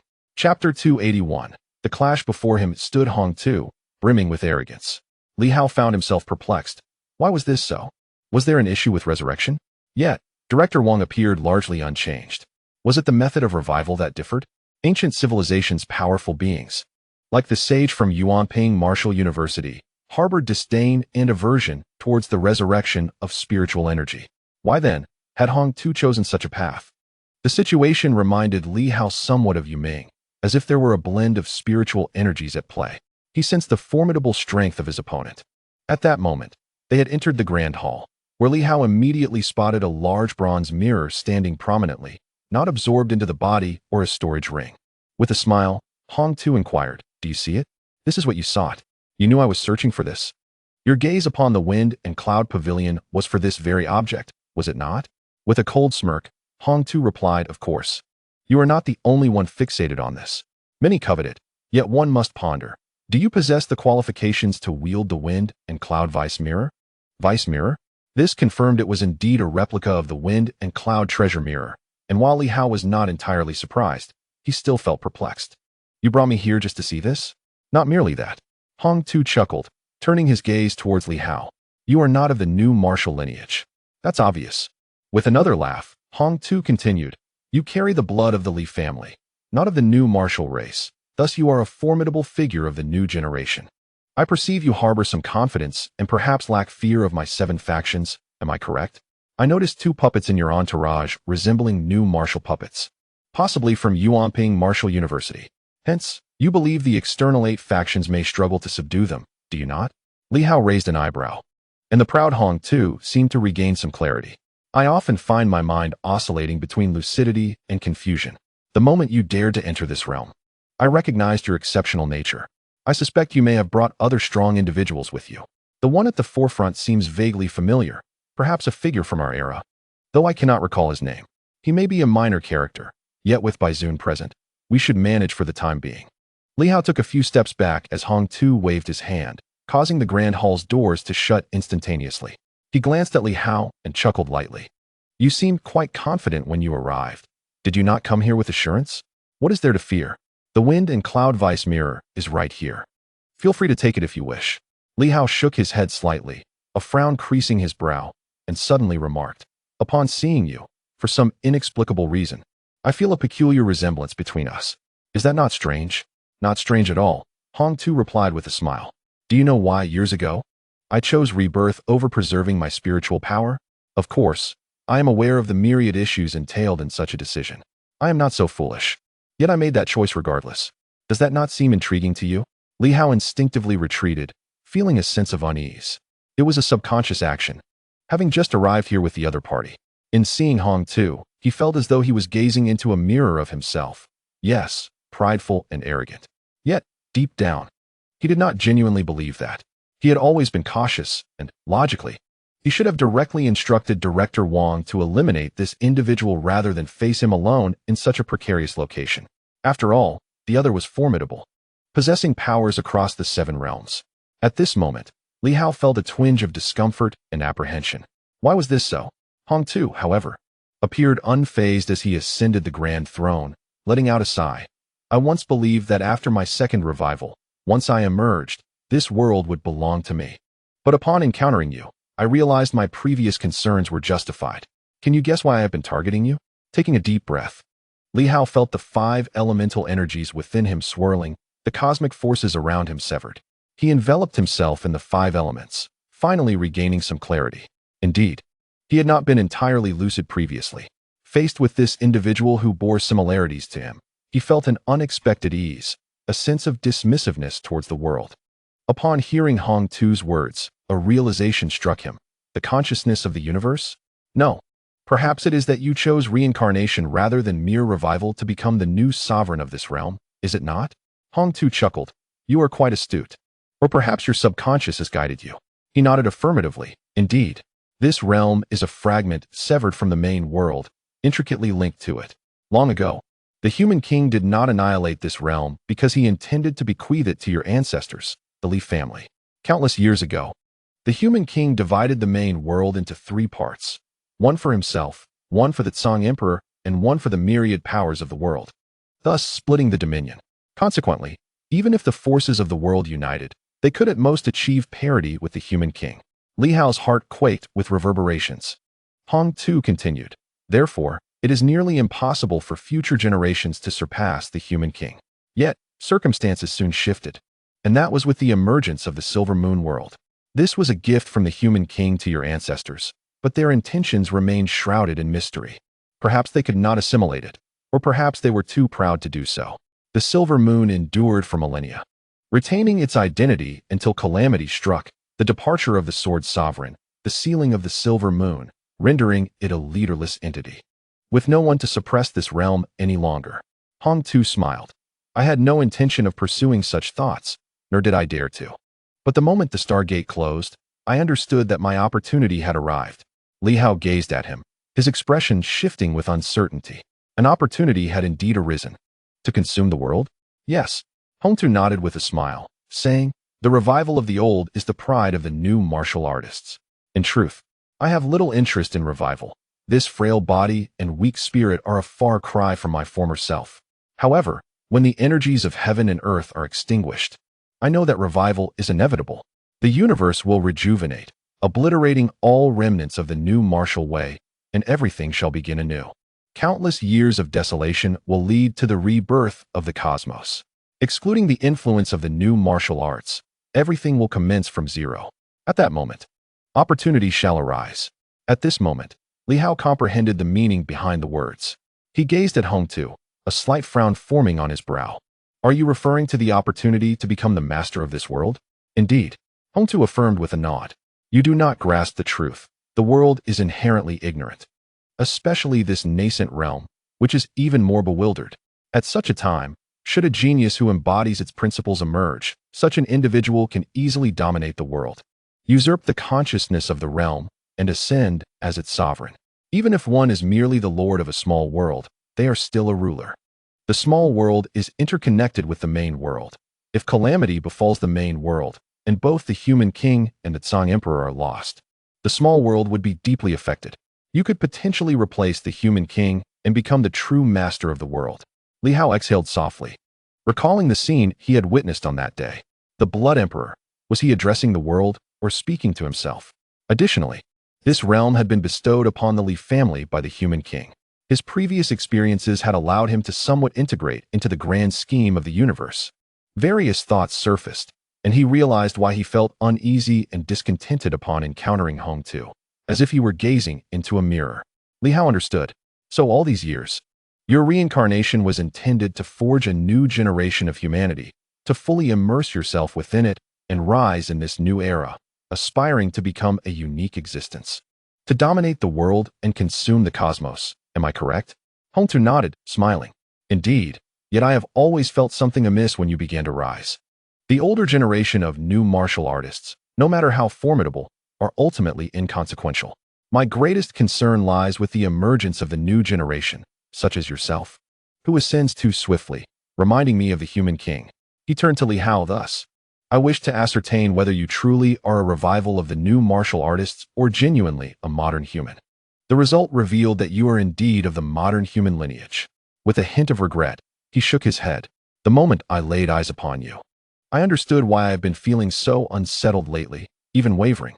I also realized why I sensed an inability to integrate into this world, to become one favored by the heavens.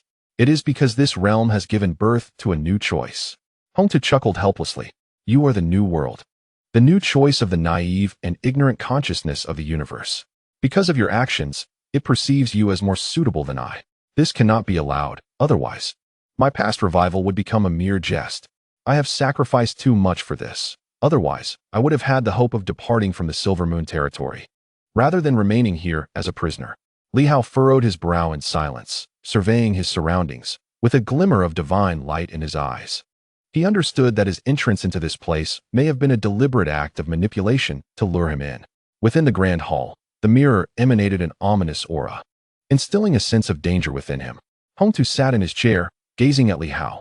After a long silence, he suddenly spoke. You have stepped into the 7 systems, haven't you? Li Hao remained motionless, speechless.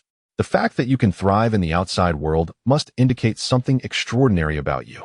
Li Hao, how about this? You reveal everything you have done, and I will not harm you. You are favored by the heavens. Li Hao looked at him, then suddenly chuckled and shook his head. No, I am not favored by the heavens. Hong Tu, Perhaps you harbor many thoughts.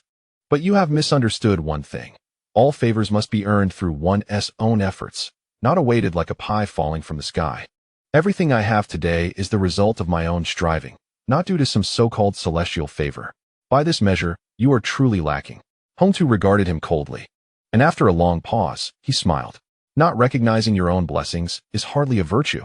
Do you expect outsiders to eliminate by Zune and rescue you? Since I have brought you here, do not even think about leaving. With that, Hongtu ceased further conversation and struck Li Hao with a powerful punch. This was not an ancient martial art, nor the essence of the great Tao, but rather a force of divine power. However, his divine power was unlike that of others. As he unleashed this punch, it seemed to tear through space, cloaking itself in stealth and darkness. At that moment, Li Hao vanished from sight. Yet, at this instant, a faint radiance suddenly erupted from the mirrors. In the pitch-black hall, a beam of light enveloped Li Hao, forcing him into visibility. Do you wonder why I seek your demise? At that moment, mirrors appeared from all directions, each reflecting only one figure, Li Hao. Meanwhile, Hongtu had vanished without a trace, his voice reverberating through the air. Li Hao, you must long to kill me. The moment you saw me, perhaps you felt a similar sensation. For I too am consuming the essence of this realm, aspiring to become its master. Thank you.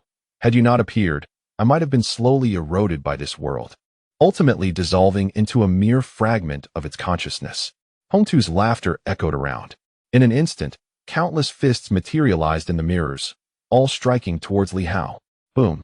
The golden armor adorning Li Hao shattered instantly. He attempted to leap into the air, but found no escape route.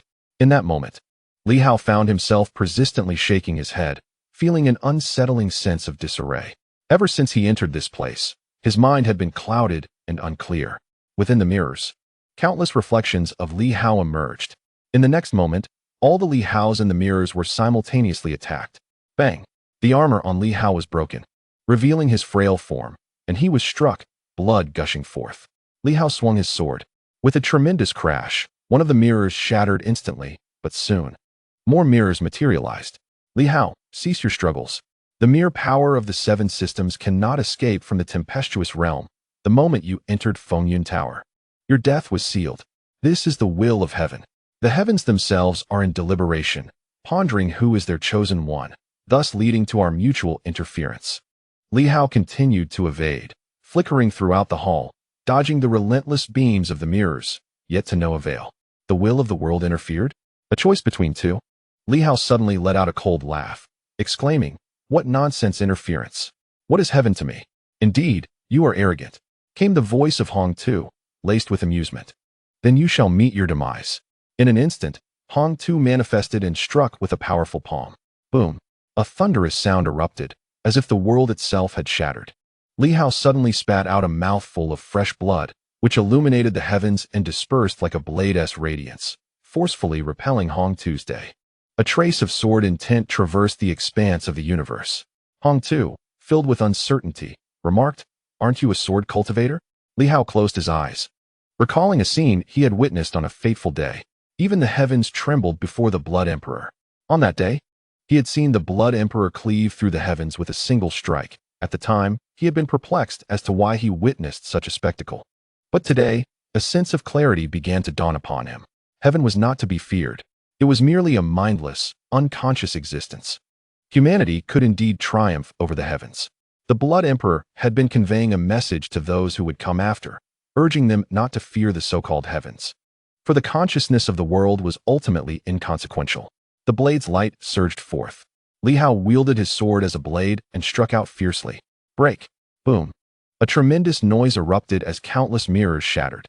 Yet, Hongtu was taken aback. In the next moment, more mirrors materialized, continuing to lock onto Li Hao, who remained elusive. Li Hao, your struggles are in vain. At that moment, from every mirror, a version of Li Hao emerged. As Li Hao executed his strike, suddenly, these countless Li Haos charged towards him, each sharing the same sword intent, the same blade intent, as if they had replicated him endlessly. You are but one person, yet at this moment, these innumerable Li Haos are your greatest adversary.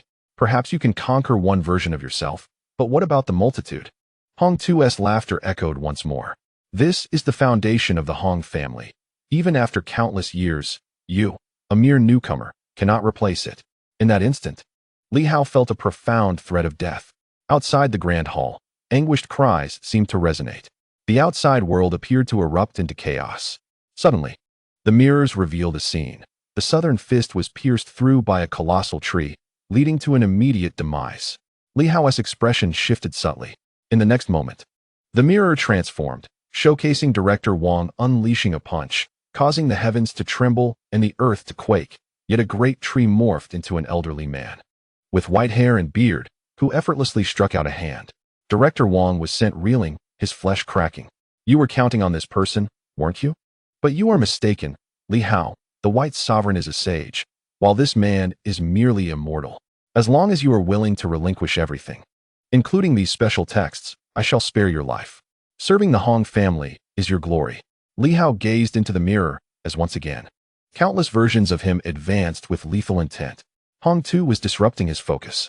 Witnessing the demise of the Silver Moon warriors in the mirrors, Li Hao felt an overwhelming sense of agitation. In the next moment, with a fierce roar, as Hong too momentarily faltered, a surge of blood brilliance erupted from Li Hao. Countless supernormal locks materialized. At that moment, more than 10 supernormal locks shattered simultaneously. Everything is an illusion. Do you truly think me a fool? With a commanding shout, Li Hao's aura surged dramatically, his flesh beginning to fracture. In an instant, he was enveloped by countless springs of life, fully immersed in their essence. You are afraid. You have been from the very beginning. Do you wish to shatter my martial heart? Li Hao sneered, a mere pseudo-warrior, desperately pretending to be formidable. At that moment, he shattered a powerful lock deep within his mind, as if exploding with newfound energy. Yet, he remained unfazed, for this was a scenario he had long anticipated. Should danger arise, he would not hesitate to break free from the confines of the supernatural lock. As the lock was shattered, Li Hao's presence intensified, a unique divine essence erupting forth. In that instant, he felt as if he were gazing upon the cosmos. The shards of the mirror before him splintered into fragments. With a swift stroke of his celestial sword, he unleashed a devastating strike. A thunderous roar echoed as a mirror was sent flying, causing Hong too to stagger back. Blood spilling from his mouth, his expression one of disbelief. How can this be? Impossible. Li Hao, gasping for breath, was shrouded in the springs of life. Mending the wounds that had begun to appear on his body, his eyes bloodshot. He regarded his opponent, a smile creeping across his face. So it is. From the very beginning, I was ensnared in your fabricated illusion. Your spiritual power is formidable. Through this mirror, you ensnared me within. But now, he had broken free. The mirror dimmed, evidently having consumed considerable energy, and Hong too's complexion grew increasingly pale as he exhaled softly. I underestimated you. You have underestimated me for far too long. Li Hao retorted, summoning a series of divine texts that swiftly transformed into a long sword, striking forth. Boom! A radiant light erupted from the mirror, shattering Li Hao's divine assault. In an instant, he vanished, prompting Hong too to hurriedly peer into the mirror, only to find Li Hao suspended above him. With a swift motion, Hong too unleashed a punch upward. Boom! Li Hao reappeared, crashing onto the roof with a resounding impact, spitting blood and furrowing his brow as he gazed at Hong too's day. The existence of this mirror thwarted his efforts to conceal himself or evade detection. Why was this so? Thoughts raced through his mind, leading to a revelation: life force. Indeed, Li Hao understood. As a living being, he remained susceptible to being captured by this artifact. Especially now, with the numerous springs of life continuously repairing his physical form, his image was rendered all the more vivid in the mirror. Though Hong too's strength appeared somewhat limited, his spiritual prowess was formidable, and with the mirror in play, Li Hao found it impossible to approach him without being detected. Suddenly, Li Hao retreated a few steps, and in the next moment, Hong too unleashed a punch, shattering the air. Hong too, momentarily surprised, dismissed the concern with a smirk. Li Hao, surrender. Li Hao frowned, pondering whether the day he first appeared at the Wind and Cloud Pavilion was merely a ploy to lure him into this trap. He suddenly yearned to discern whether this adversary had intentionally provoked him for revenge, or if it was merely a matter of circumstance, with him seeking out the confrontation. Hong too smiled lightly. Not at all. I simply perceive that you may be a member of the new generation, progressing at an extraordinary rate, and have made certain arrangements. In recent years, I have been somewhat lost in a haze and have not contemplated much. All of this can only be attributed to fate. Fate? Nonsense. Li Hao silently cursed within, recognizing that the individual before him was formidable. He had shattered his superpower locks, yet those locks were feeble, and their destruction did not afford him significant aid. If this continued, he would inevitably find himself at a disadvantage. The opponent's vitality was so robust that he could continuously perceive, locate, and even lock onto Li Hao. Li Hao mused that this person, despite his formidable presence, was not strong in body. If only he could approach him, perhaps a different outcome would ensue. In that instant, Li Hao abruptly dissipated the nearby life springs, and in the blink of an eye, his physical form began to shatter. He swiftly activated the 5 animals breathing technique, causing 5 divine runes to converge, which instantaneously manifested another Li Hao. This transpired with remarkable speed, resulting in the appearance of 2 Li Haos. Hongtu expressed mild surprise. As the mirror reflected only 1 Li Hao, he glanced at the 2 figures, and at that moment, both Li Haos vanished simultaneously. Continuing to gaze into the mirror, Hongtu saw 1 Li Hao charging towards him, while the other had disappeared without a trace. He did not hesitate, unleashing a punch that erupted with a surge of divine energy. Boom! Like thunder cracking the sky, the void trembled momentarily as 1 Li Hao materialized, staggering back while bleeding profusely. Intriguing, quite an unusual technique, he remarked. Just as he was pondering, a sword intent exploded beside him. Bang!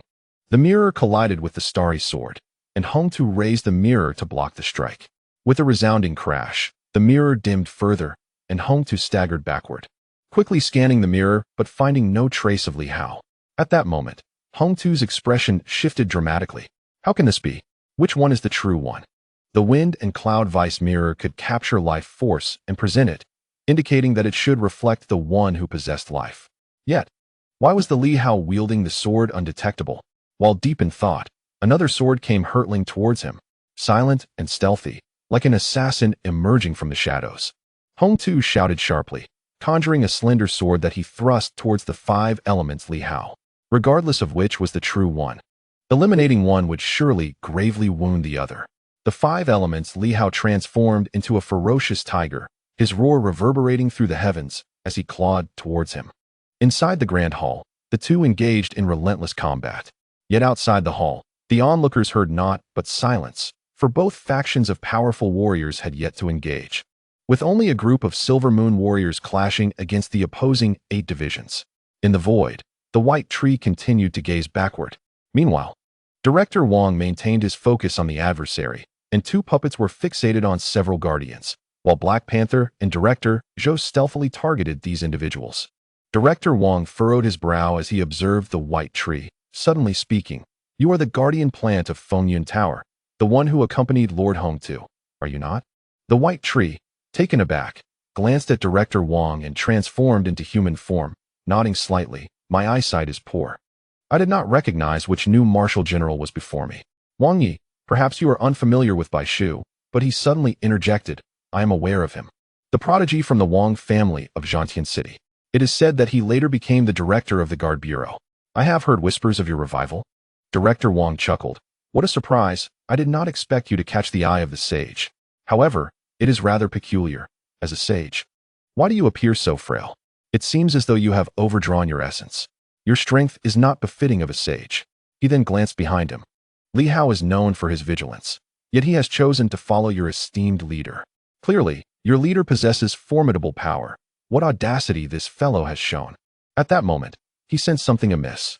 Suddenly, he inquired, is he Hongtu? Indeed, Bai Shu did not deny. It seemed Director Wang had an epiphany, exclaiming, he has reincarnated. To reincarnate in this place is tantamount to courting death. I am beginning to understand his intentions. He is bold and possesses great resolve. This is the domain granted by the human king to the sword sovereign, and Hongtu dares to covet it. Upon this realization, his expression shifted slightly. He comprehended why Li Hao was following that individual. That person must also aspire to become the sovereign of the world. As for Li Hao, he might have already gained some recognition from the consciousness of the universe. Their interaction would likely lead to thoughts of resolving each other, with no outsiders to interfere. Engaging in a solitary battle might be a subconscious gift from the universe's awareness to Li Hao. It was no wonder that Li Hao, who was usually wary and preferred having a protector, unexpectedly chose to accompany that evidently formidable individual. With this contemplation, his expression altered, and the next moment, he bellowed, "Take action. Eliminate these intruders." Li Hao is in peril. He felt a surge of irritation. This was his first mission with Li Hao, and trouble had arisen, having been momentarily deceived by this grand tree. In that instant, a brilliant golden light erupted from his being, without the need for weapons. He tore through space with his bare hands, appearing in an instant. An immortal force erupted, and with a resounding crash, the space shattered. The assembled crowd below was momentarily stunned. In the next moment, the first to act was the Black Panther, transforming like a phantom in the darkness, suddenly becoming golden. And with a claw, it lunged at a guardian, producing a cracking sound as if the void itself had been torn. The guardians felt a slight tremor in their hearts. What a formidable beast! Just as they were about to retaliate, two puppets materialized, one for each, intercepting the other two guardians. Director Wong, engulfed in golden light, roared, "Enough of this! Give it your all and annihilate them." Boom! As soon as his words fell, a sword intent erupted, turning the heavens and the earth upside down. The two swordsmen joined forces once more. With a single strike, they cleaved one of the previously equal leaders in two with a resounding crack. The heavenly sword pondered. Did Li Hao not intend to go? Indeed, according to their assumptions, Li Hao had gone intentionally, believing that to capture the thief, one must first seize the king. This was their ingrained impression of Li Hao. Would that fellow take risks without complete assurance? It seemed absurd. Everyone believed this individual possessed the confidence to deal with that leader directly, hence their leisurely approach. However, the current situation appeared to be quite precarious. Director Wong had no time for words. With a thunderous crash, countless branches pierced through the void, striking him instantaneously. Yet, his body shimmered with golden light, as if a shield materialized around him, resembling a mighty turtle. With a resounding boom, the golden radiance erupted, shaking the very heavens and earth. This tremor shattered the branches. Bai Shu stumbled back a few steps, astonished. "You have actually wielded the Wong family's Xiangui shield," although the true shield was not present. This individual bore the source power of the Xiangui shield, offering formidable defense. Director Wong scoffed. "I remember your name now, Bai Chongqing. You dare to rebel." Bai Shu's expression shifted slightly. "It is not rebellion. Xin Wu has lost contact, and the young master merely seeks to activate the Star Gate and re-establish contact with Xin Wu." Nonsense. This is the territory of the Li family. Hong Tu dares to covet the Silver Moon. You are all traitors. Today, I shall enforce military law and execute you. With a fierce shout, Director Wong donned a large shield and unleashed a punch, causing the heavens to tremble and the earth to quake. Bai Shu's complexion darkened. He had expended too much energy over the years and had not had the opportunity to recover. This man was a genius of the Wong family, a master of defense, bolstered by the Xiangui shield, making him almost invulnerable. No wonder the city of war dared to release him. As his branches wove through the world, countless were shattered by a single punch. Director Wong sneered. A mere demon plant is still a demon plant, unaware of the grand scheme of things, ignorant of its own limitations. If you were truly a holy being, I might think twice. Yet, a mere remnant of a great sage dares to act so audaciously.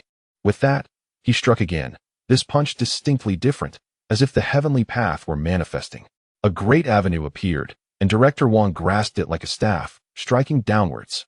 Bai Shu was momentarily stunned. "What are you?" Director Wong snorted coldly, sweeping out with his staff.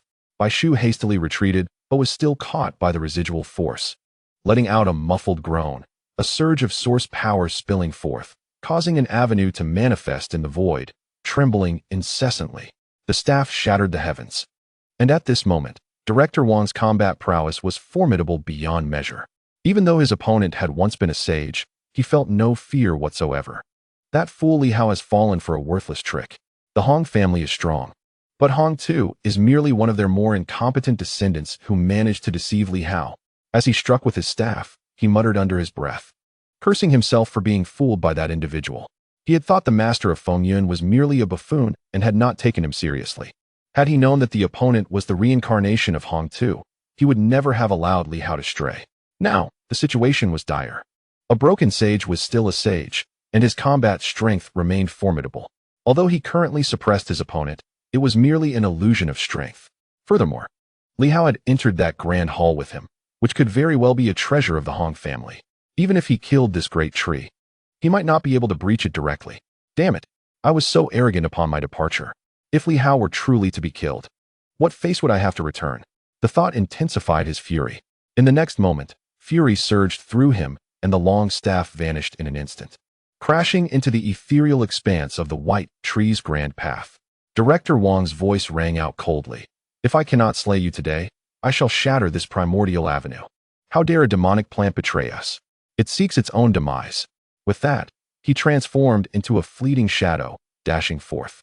In the void, the long staff firmly locked onto the opponent's path, while the white tree's grand path trembled incessantly, relentlessly striking at the staff. Yet, Director Wang had already closed in on his adversary, raining down blows with reckless abandon, entirely on the offensive. The white tree found itself in immense distress, having not anticipated the encounter with a new general of martial prowess. Had this been years prior, it could have easily dealt with an immortal being, but now it was overwhelmed. At this moment, the white tree could only silently pray for the young master to swiftly eliminate Li Hao. Once Li Hao was dealt with, the young master would undoubtedly receive greater gifts from the heavens, becoming the true embodiment of the world's will. Though it was still early, at the very least, they could seize a larger share of the cosmic momentum. Below, the Silver Moon martial artists, despite their formidable prowess, were few in number. Two puppets pressed down on two guardians, while Black Panther and Director Zhou found themselves somewhat weaker than the seven elements, thus being suppressed by their opponents. Black Panther refrained from utilizing the demon's subduing projection, for its use would leave it drained. It needed to conserve its strength for the powerful demonic plant. Frantic, Black Panther urged everyone to swiftly eliminate the formidable foe, so it could then focus on condensing the projection to strike down the white tree. Outside, the battle raged fiercely. Inside the grand hall, the two Li Haos continued their relentless onslaught. The elemental Li Hao was directly shattered by Hong Tu's sword, while Hong Tu himself was pierced through the shoulder blade by Li Hao's true form. Upon shattering the elemental Li Hao, Hong Tu suddenly turned, sneering. How intriguing. The mystical script gathers various energies. Is this the key to your favor with the consciousness of the heavens? Li Hao materialized, extending a hand as the fragmented script returned to him. He exhaled, casting a wary glance at Hong Tu, his brow furrowed anew. This fellow was akin to an indestructible cockroach. The main issue lay with that mirror, continuously diminishing his damage output, rendering his attempts to penetrate Hong Tu's defenses increasingly futile. Should this persist, his own energy would dwindle significantly, while the mirror provided ample sustenance for his opponent. At this moment, Li Hao's energy was steadily declining. Although the Starry Sky sword was compensating for his losses, it could never sever the reflection's hold. This was the first time Li Hao faced such a dilemma, as the Starry Sky sword left no trace of injury. Meanwhile, Hong Tu unleashed another surge of formidable mental power, sweeping over Li Hao. His mind was once again inundated with illusions, countless images of Hong Tu proliferating, rendering him momentarily unable to discern his opponent's true form. The overwhelming mental force suppressed Li Hao's divine intent, even stifling the five elements' influence. Hong Tu, being a new martial powerhouse, experienced rapid growth in mental strength upon rebirth. No wonder his mental prowess was so formidable. A thought flickered in Li Hao's mind, and in the next moment, a blade intent surged forth within his consciousness. Boom. It was as though the heavens were rent asunder, a single sword strike obliterating all in its path. The true form of the grand design re-emerged before Li Hao, causing him to stagger in astonishment. No wonder the blade intent of the Blood Emperor was so formidable. This time he recognized it. Suddenly he chuckled. Li Hao, the more powerful you become, the more exhilarated I feel. Only in this state do you possess the merit to garner the favor of heaven's will. It is not in vain that I hold you in such high regard. Li Hao gazed coldly at him and then at the mirror in his hand. This was the first time he encountered such a formidable adversary. Even against the immortal demon plants, his attacks were tangible, unlike now, where everything was intercepted by the mirror. Heaven's will, Li Hao murmured. Do you not believe in heaven's will? Then let it be the harbinger of your demise. In an instant, waves of power rippled through the void, and another Li Hao materialized, resembling the sovereign of the universe. The grand design furrowed its brow, perplexed by this phenomenon. Meanwhile, Li Hao vanished once more. In the next moment, a thunderous roar erupted. A long sword traversed the void silently, as Li Hao's essence merged completely with the sword, launching one strike after another. The momentum of the 5 elemental forces continually suppressed his opponent. The two engaged in a fierce battle once more, with Li Hao appearing as an inexhaustible beast, this time relentlessly targeting the mirror. He observed that with each strike from the stellar sword, the mirror dimmed slightly. It was consuming energy. How much energy could this grand design expend? As he fought, Li Hao pondered. The stellar sword had not yet fully awakened and seemed inferior to the mirror. However, the stellar sword had the ability to devour certain entities. Suddenly, a massive hammer manifested in his hand, the hammer of the Hong family. Although it had remained unused and was not particularly powerful, Li Hao had no intention of unlocking the divine weapons of the 8 families, which were said to be keys of great significance that normal individuals would typically refrain from damaging. But did Li Hao care? This artifact was undoubtedly a potent remedy. If the stellar sword consumed it, it would undoubtedly grow stronger and suppress the mirror. As this thought crossed his mind, the hammer of the Hong family trembled slightly, as if sensing something. In the next moment, Li Hao thrust the stellar sword into the hammer, exclaiming, "The divine weapons of the 8 families, with the stellar sword, are sufficient. Break through for me." Boom. Arrows of blood erupted, enveloping the hammer of the Hong family. The grand design's expression shifted dramatically. "You fool. That is the key to opening the Stargate. If you destroy it, the Stargate may never open. In such a case, he might be trapped in the Silver Moon realm for eternity." Yet Li Hao paid no heed, retorting, "What do I care? The Silver Moon is my homeland. If it cannot be opened, so be it. Who says the Stargate must be opened?" Boom. The hammer of the Hong family trembled violently, yet was suppressed by the stellar sword, seemingly instinctively fearful. In the next moment, a sharp, piercing sound emerged. "Even I shall devour you." Crack. The hammer shattered. The stellar sword erupted with an overwhelming veracity, as if it had not feasted in eons. In an instant, it unleashed an immense devouring force, and with a crack, the divine hammer was obliterated, its fragments consumed entirely. At the same time, in the external realm, with a sudden gasp, a mouthful of fresh blood erupted forth, staining the face of Hong Yue as she gazed into the distance, murmuring, "Is Li Hao truly mad? What has he done?" The hammer of the Hong family appears to have been shattered. The divine weapons of the 8 great families, not even the sacred weapons, could be broken, unless it were the starry sky sword. Damn it, Li Hao, you scoundrel. Have you completely lost your mind? Do you comprehend the significance of the divine weapons of the 8 families? Hong Yue, filled with disbelief and fury, gritted her teeth, revealing for the first time an unrestrained fury. In the grand hall, Li Hao remained indifferent to such matters. At this moment, the starry sky sword radiated a brilliant light, consuming one of the 8 great divine weapons, as if it were in a state of exuberance. Yet, the upheaval did not end there. In this instant, Li Hao sensed something profound. He even glimpsed the void Bagua diagram, a vision only seen in Silver City. For a fleeting moment, he believed he was entrapped in an illusion. The void, the Bagua, the Stargate. Indeed, here, amidst the ruins, he witnessed all of this. Simultaneously, in Silver Moon, an ancient city suddenly trembled slightly, within which golden-armored figures emerged, and colossal guardian plants began to quiver. In the city lord's mansion, a golden armor floated in the air, murmuring, "The god-breaking hammer has been shattered. The Hong family's ancestral divine weapon lies in ruins. Who could accomplish this? Who possesses such power?"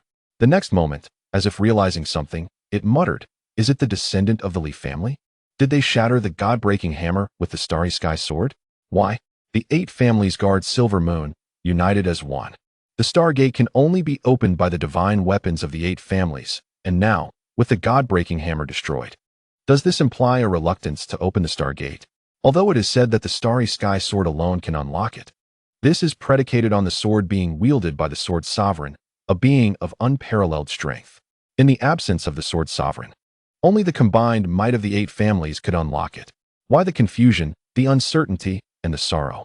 Without the god-breaking hammer, the ancestral grounds of the Hong family are irrevocably sealed. Even if descendants of the Hong family remain, there is no hope of entering their ancestral lands. Without the legacy of the Hong family, there can be no emergence of a new generation.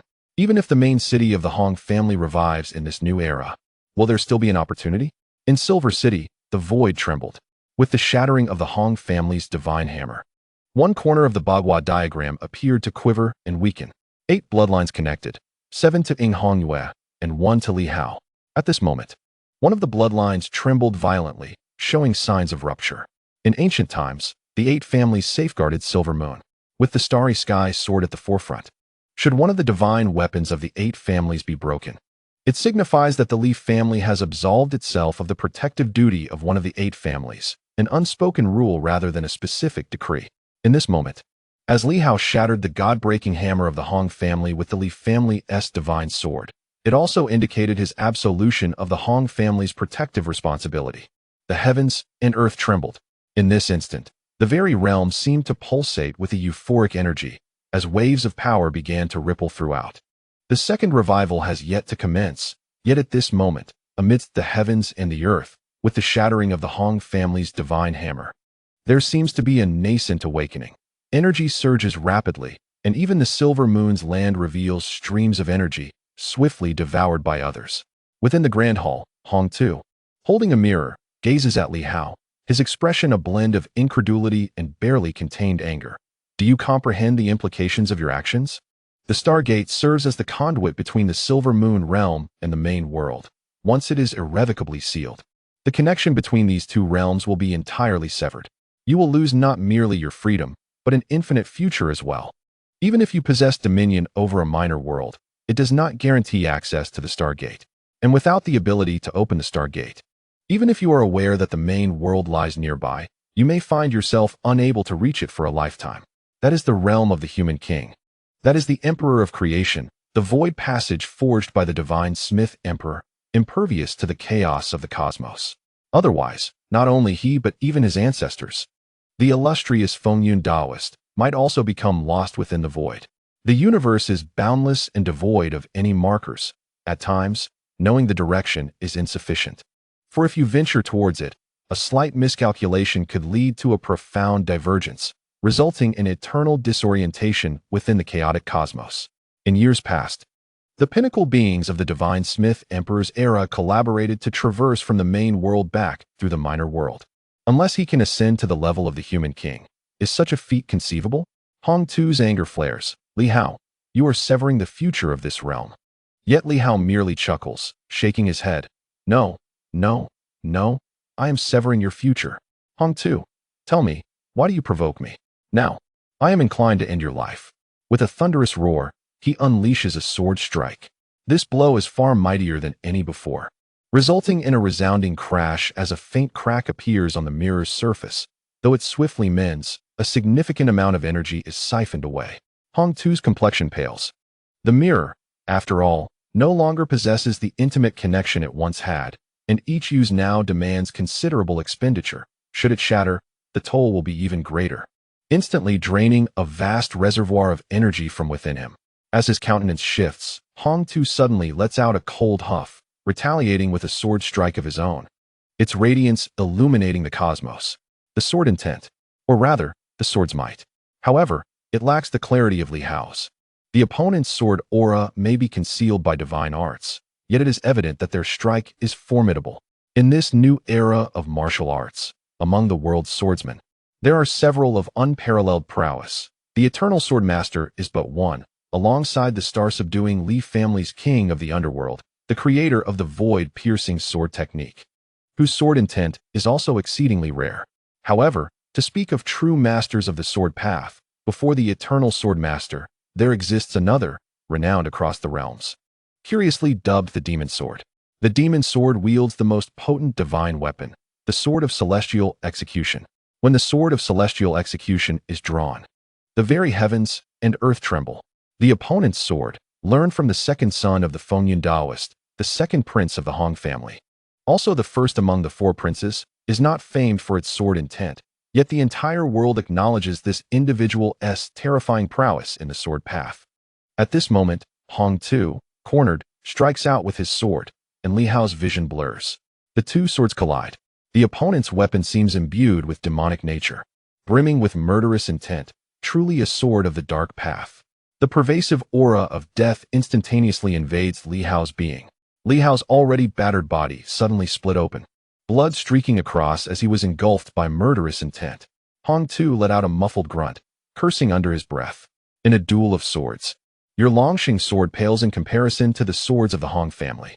Not only the second prince of the Hong family, but also the legendary Fengyun Daoist of yore, wielded a sword of formidable might, the emperor's sword, capable of turning the heavens and the earth upside down. Even if he had learned little, having witnessed it firsthand, his understanding was no less than that of Li Hao, the sword of the path of slaughter. Li Hao coughed, his body in tatters.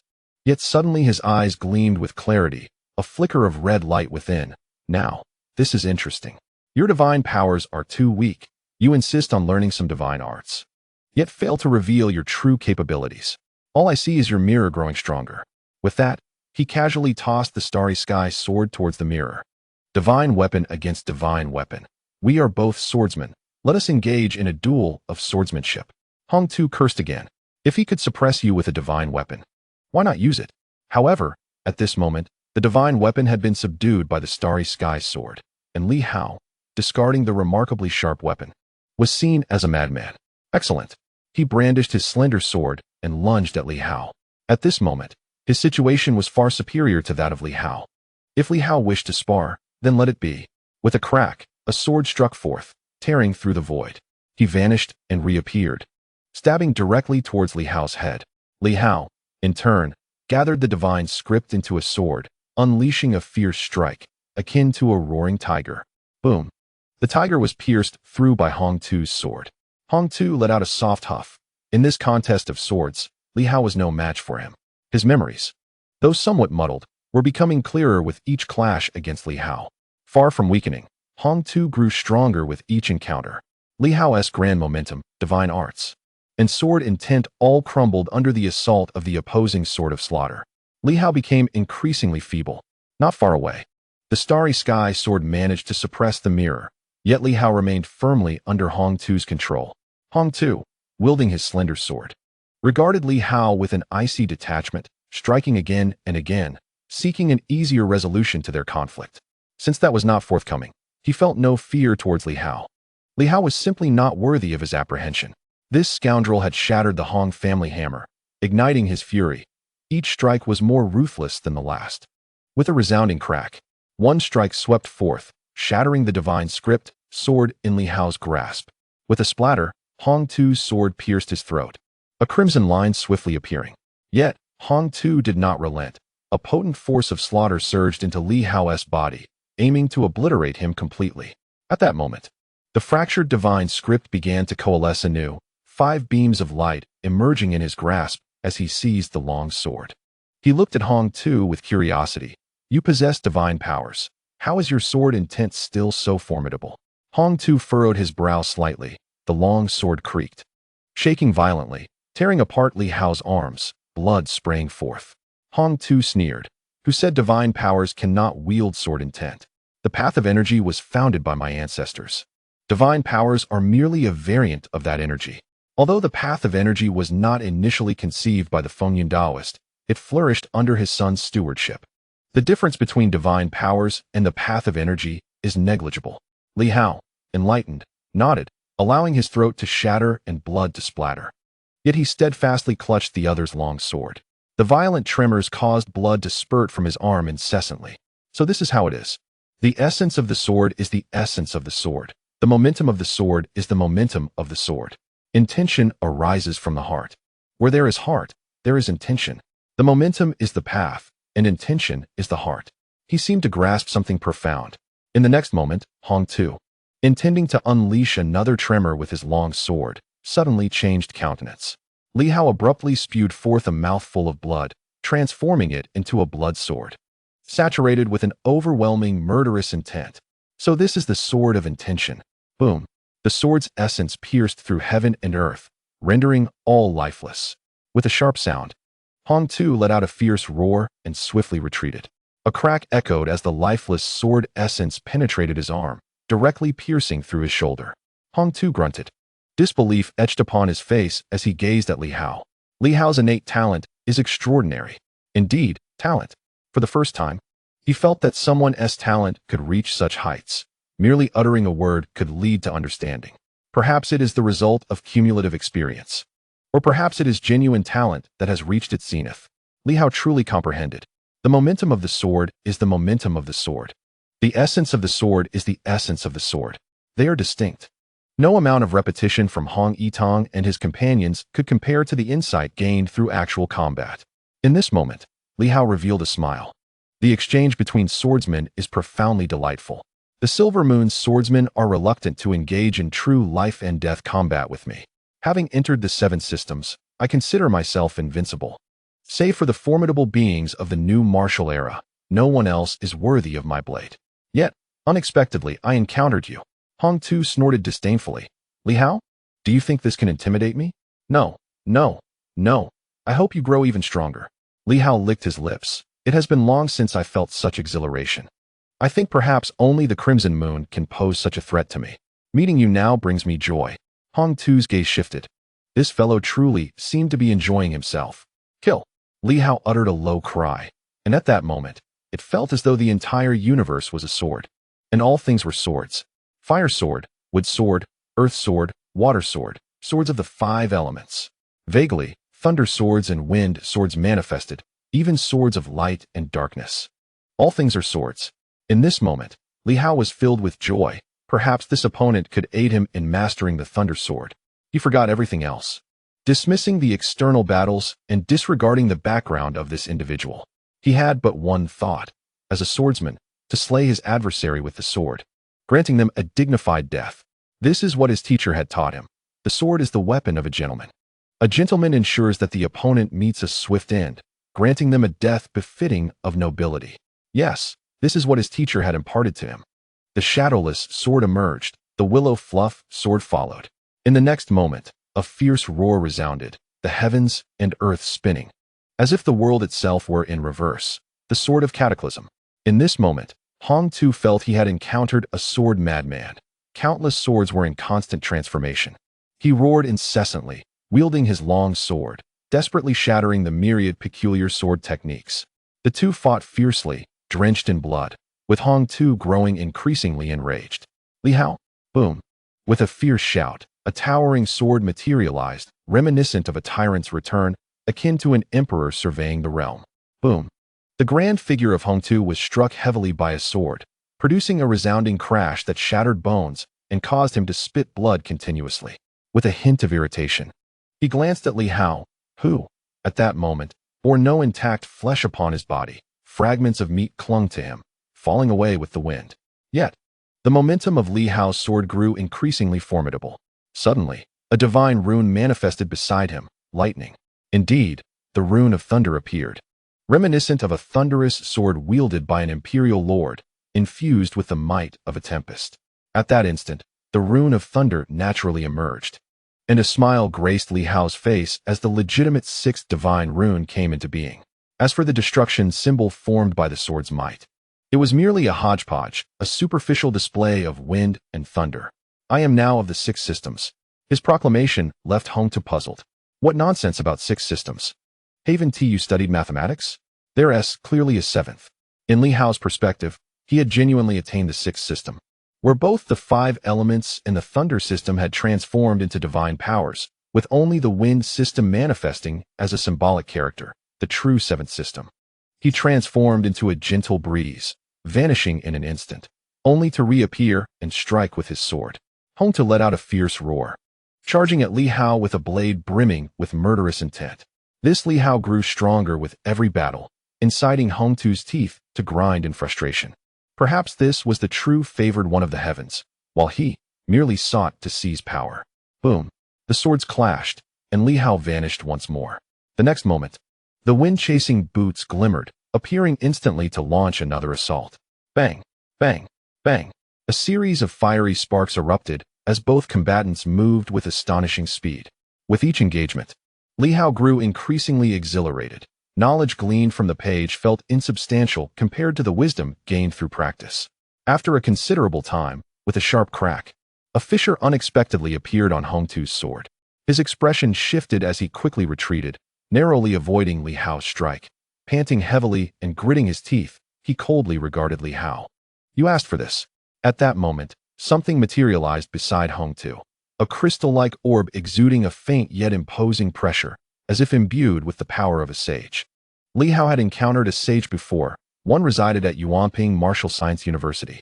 The orb radiated an aura akin to that of a living sage, not merely a divine weapon. As a member of the Hong family and the reincarnation of a sage, Hong Tu's hidden cards were beyond imagination. Yet, he hesitated. This orb contained the spiritual essence left by his true self, the original Hong Tu. Should he choose to merge with this orb, it would signify the abandonment of his new identity, restoring all former memories, and reverting to being Hong Tu once more. He had long suspected that his reincarnation felt amiss. Yet he believed this new self was sufficient, not needing to compare with the previous Hong Tu. However, merging with this orb would inevitably revert him back to that identity. Hong Tu felt conflicted, but as Li Hao continued to grow stronger, he recognized the urgency. If he did not eliminate this opponent swiftly, it would lead to significant trouble. Gritting his teeth, he resolved. After all, it was still himself. What was there to fear? He swallowed the pearl in one gulp. At worst, he would revert to his former state. Perhaps by Zun and the others would rejoice, believing that the true young master had returned. Hong Tu couldn't help but smile self-deprecatingly, pondering whether those fellows believed he was inferior to the previous incarnation of Hong Tuesday. However, as long as he consumed this pearl, he was confident he could slay Li Hao, the insufferable wretch. How outrageous, resorting to such underhanded tactics. In that moment, the previously nonchalant Li Hao suddenly felt a surge of anger. I am here to duel you, and yet you persist in cheating. Now you even produce a pearl infused with saintly pressure. It's clear that it poses a grave threat. This fellow was not adhering to the rules of engagement. It was always he who employed deceit. Never had he encountered an opponent who did the same. What was so remarkable about belonging to a powerful clan? Who did he look down upon? As Hong Tu contemplated how Li Hao might respond, the latter conjured projectiles resembling artillery shells. In the next instant, Li Hao was enveloped in tattered golden armor. Yet that was not enough. At that moment, 6 divine symbols surrounded him, unleashing a torrent of power, not for the purpose of offense, but for defense. Shards of mirrors materialized, shielding his entire form. Hong Tu's expression shifted. In the next moment, he roared, "What are you doing, you lunatic? This place is enclosed. If those energy shells explode, we will both perish." Indeed, they were energy bombs, military supplies. Li Hao had procured 1,200 of them, and now over 100 were at his disposal. These had been used in past sieges, each explosion equivalent to a full-force strike of the 6 elemental forces. Individually, they were trivial, but collectively, they exceeded even the power of the 7 elements. Gritting his teeth, Li Hao declared, "If you wish to play with tricks while I wield my sword, then let us elevate the stakes." In the next instant, before Hong Tu could absorb the pearl, Li Hao detonated one of the bombs. In an instant, a tremendous roar reverberated through the heavens. A shockwave of explosive energy surged forth, sweeping across the grand hall, shattering everything in its path. Only the stellar sword and the mirrors remained intact. All else was reduced to ruin. The detonations continued to echo. The shards of mirrors surrounding Li Hao were violently scattered, and the 6 divine symbols shattered. Despite continuously consuming vast amounts of the fountain of life, he still struggled to withstand the explosive force. His flesh, just restored, was obliterated anew. On the opposite side, Hong Tu let out a fierce roar, attempting to summon the mirrors back, but was thwarted by the stellar sword. Gritting his teeth, he was forced to expel the pearl, which instantly transformed into a protective shield before shattering and rapidly regenerating. The clash of formidable mental energy and the residual force of the energy bombs intertwined, annihilating one another. At this moment, Hong Tu was at a loss, uncertain whether to feel elated or despondent. The hope of returning to his former self had vanished, and the contingency he had relied upon was obliterated by Li Hao. That madman. Did he not realize that this relentless onslaught would only result in mutual destruction, leaving Li Hao in an even worse predicament? Hong Tu glanced over, witnessing that Li Hao's flesh and blood had evaporated entirely, and even upon recovery, there was no longer any blood to splatter. Only the recently restored flesh was torn apart once more. With each tearing, Li Hao weakened further. At this moment, a few shattered divine inscriptions struggled to survive under the protection of a battle-scarred tiger, barely shielding Li Hao from being utterly obliterated. Outside, the thunderous roars echoed incessantly. As the colossal hall trembled, The residual shockwaves did not disperse, but were confined within the hall, with continuous explosions causing the entire structure to rise from the ground, rolling and crashing through the ancient city. The onlookers engaged in battle were left in stunned silence. What was happening? Director Wang stared at the tumbling hall, murmuring, "Why does it feel like a mine has exploded?" Indeed, it bore that semblance. Yet he knew, with a high degree of certainty, that it was not a mine vein, but rather energy shells. Once these detonated, their destructive power was considerable, and to create such a commotion, especially to the extent of shattering the divine hall, it would require no less than 100 or 80 shells. He was acutely aware that Li Hao had recently acquired a substantial number of energy shells in the battle city, a strategic weapon allotted to the newly formed troops. Meanwhile, Bai Shu, who had been relentlessly pressured by the adversary, was now visibly shaken. "Young master," he exclaimed, "the explosion's magnitude is so great that even if Li Hao were to commit suicide, Hong too, in this state of upheaval, would certainly suffer." Yet this hall was the headquarters of Fengyun Pavilion in its prime. Aside from Hong too, no one could breach it. Now, even Hong too required some time to unlock it, for he was no longer the Hong too of old. He and the divine weapons were somewhat mismatched. When Li Hao had entered, Hong too had uttered much drivel merely to buy time to seal the hall. Did he still have time to unlock it now? Inside the hall, the explosions persisted. After a considerable duration, Hong too coughed up blood, his mental faculties nearly dissipated. He felt a profound sense of loss. That rascal Li Hao, at this moment, he was unsure whether to express gratitude or harbor resentment. He had once again sabotaged his own plans.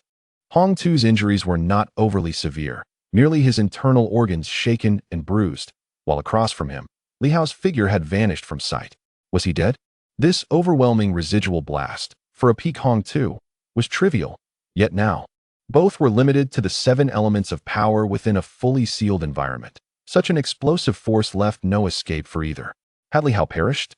Were it not for the protective shield of a sage's spirit, he might indeed have met his demise. Although Li Hao had employed divine weapons and various protective treasures, at this moment, the shards of mirrors lay motionless on the ground, devoid of any luster. The divine inscriptions, however, seemed to retain some fragments. Had Li Hao been obliterated by his own explosion? Suddenly, Hong too scoffed, "Madman." Knowing well that such actions were tantamount to courting death, this lunatic insisted on testing the waters. How could he obstruct me now? Perhaps I should thank Li Hao for steering me away from such reckless intentions. At that very moment, within the grand hall, it seemed as though the wind had begun to stir. A gentle breeze swept through the air. Wind, in the sealed space. Where could it possibly come from? As Hong too pondered this, a soft gust brushed past him, causing his expression to change dramatically. Suddenly, streaks of crimson appeared across his face. And in the next instant, an abundance of energy converged in the void, swiftly coalescing into a divine script of wind. This divine script rapidly grew, expanding with the breeze, and in the blink of an eye, transformed into Li Hao, completely unclothed. Li Hao swayed, as if he might shatter at any moment. Streams of life essence surged forth, fortifying his form. A frail smile adorned Li Hao's face as he provocatively gazed at his opponent. "Hong too, I am alive and well, thank you. I had been contemplating the essence of wind, and now I realize, wind is omnipresent. Explosions are wind, air is wind. Everything can transform into a gentle breeze." Hong too regarded him with a frigid countenance. He is still alive? Despite Li Hao's apparent frailty, he was undeniably still breathing. "Li Hao?" Hong too ground his teeth. "Is this your reliance? What is this mystical script? How can it shatter and yet reassemble? Why does it continuously give rise to new characters?" Li Hao, looking incredibly pale and weak, advanced step by step towards him, a radiant smile lighting his face. "Your reliance is not as formidable as mine. You can depend on your ancestors, but mine left me nothing substantial. I must rely solely on myself. However, the energy bombs have proven effective. Shall I provide you with a few more?" As a fellow practitioner of the 7 systems, Li Hao couldn't help but reflect, engaging in a battle of the same rank. With all cards laid bare, he had nearly brought himself to the brink of death. Hong too, as expected of someone from a prominent family in this new martial era, could wreak havoc with just a hint of his hidden abilities. Having a wealthy ancestor made a notable difference, aside from a gluttonous sword from the cosmos. His forebears had left him nothing of value. The key issue was that the sword was utterly useless, only knowing how to consume. Comparing himself to Hong too, who possessed mirrors, pearls, infinite divine energy stones, and boundless life essence. Li Hao, who had previously considered himself affluent, suddenly realized how impoverished he truly was. Was this the life of a second-generation heir? Li Hao felt a pang of envy. If not for the pressures of life, who would choose to struggle alone? Had his ancestors been alive, providing him with ample sustenance and comfort, why would he need to strive? Living as a rich heir and martial practitioner could indeed be blissful. Of course, it was said that his ancestors were destitute. Even if they were alive, he might still have to toil for a living. There was a possibility of that. At this moment, a whirlwind of chaotic thoughts flooded Li Hao's mind. He glanced at his own body. Exceedingly feeble, nearly nothing but skin remained. And that was merely the skin created by the life essence. His physical form had never been particularly robust. Otherwise, even regaining a layer of skin would be an arduous task. The stronger the corporeal body, the harder the recovery, a truth Li Hao understood well. When the body is frail, recovery is simpler. At least it doesn't require indestructible materials. Opposite him, Hong Tu's expression darkened. Li Hao, do you truly wish to perish? Your survival was merely by chance. Should it happen again, I might face dire consequences, but you would likely have no chance of survival at all. Li Hao's condition was evident. He was but a mere shadow of himself, his energy nearly depleted, and the fragments of his divine weapon had also exhausted their power. His golden armor lay in tatters. What could such a Li Hao possibly use to continue the struggle against himself? Was he to rely on mutual destruction? As long as you instruct me on how to refine these mystical characters, Li Hao, I assure you, I shall spare your life, even if you refuse to teach me. In truth, I have begun to formulate my own ideas. Once I ascend to become the sovereign of this world, I will not forget your contributions. At that moment, trapped within the grand hall, he was loath to continue this self-destructive exchange with Li Hao. Li Hao regarded him with a curious expression. You possess a remarkable confidence. At such a juncture, after suffering such grievous losses, you still request my guidance while indulging in grandiose dreams? What do you truly contemplate? With countless drops from the fountain of life coursing through him, the wastage and consumption amounted to over 1,000 drops, a staggering loss. The energy bombs had dwindled by 100, his golden armor was nearly obliterated, and the Hong family's divine hammer was lost as well. It could be said that despite the brevity of time, the toll on Li Hao had been catastrophic. The divine scripts were in ruins, and even if repaired, the duration required was uncertain. Yet, the other party suggested ceasing hostilities, promising future benefits once he attained prosperity. What a jest! Hong Tu coldly scrutinized him. What do you propose? Aside from the energy bombs, what alternatives do you possess? Should we engage once more? It is you who shall perish first. At the very least, his condition was considerably better than Li Hao's. As for transforming into a breeze, on their first encounter, Li Hao had been protected by divine weapons, affording him time to withdraw and mitigate most of the explosive force. Should it occur again, transforming into a breeze would be futile. Li Hao chuckled. I possess a technique I have yet to employ, one I have hesitated to use. Would you care to test it? Hong Tu's expression shifted markedly. Did he truly have a trump card? At that moment, a fierce tiger materialized beside Li Hao. Battle-scarred yet unyielding, it stood tall, coldly gazing at Hong Tu's day. With a single step, Li Hao entered the tiger's form, merging into one. He was the tiger. The tiger was him. He sighed. I am uncertain if I shall survive or return, but even so, I must eliminate you first. With that declaration, a multitude of energy bombs manifested, and Hong Tu's complexion paled. This time, there were even more than before. Li Hao, let us converse rationally. This is merely a small world. In the vast cosmos, there are many realms. At worst, I shall abandon this world. Do not act rashly. At this juncture, Li Hao had already fused with the tiger, his smile radiant. It is said that the human body encompasses dual spaces. I have often pondered whether entering the midst of power would allow me to access the second space. Yet, I feared for my life, considering the peril it entailed. If I could not emerge, would I not be doomed? But now, your second-generation antics have provoked me. After all, who allowed you to cheat? He turned to glance at the star sword nearby, smiling. Silently, he implored, Little sword, remember to guide me back, will you? In the next moment, the tiger roared, shaking the heavens and earth. Roar!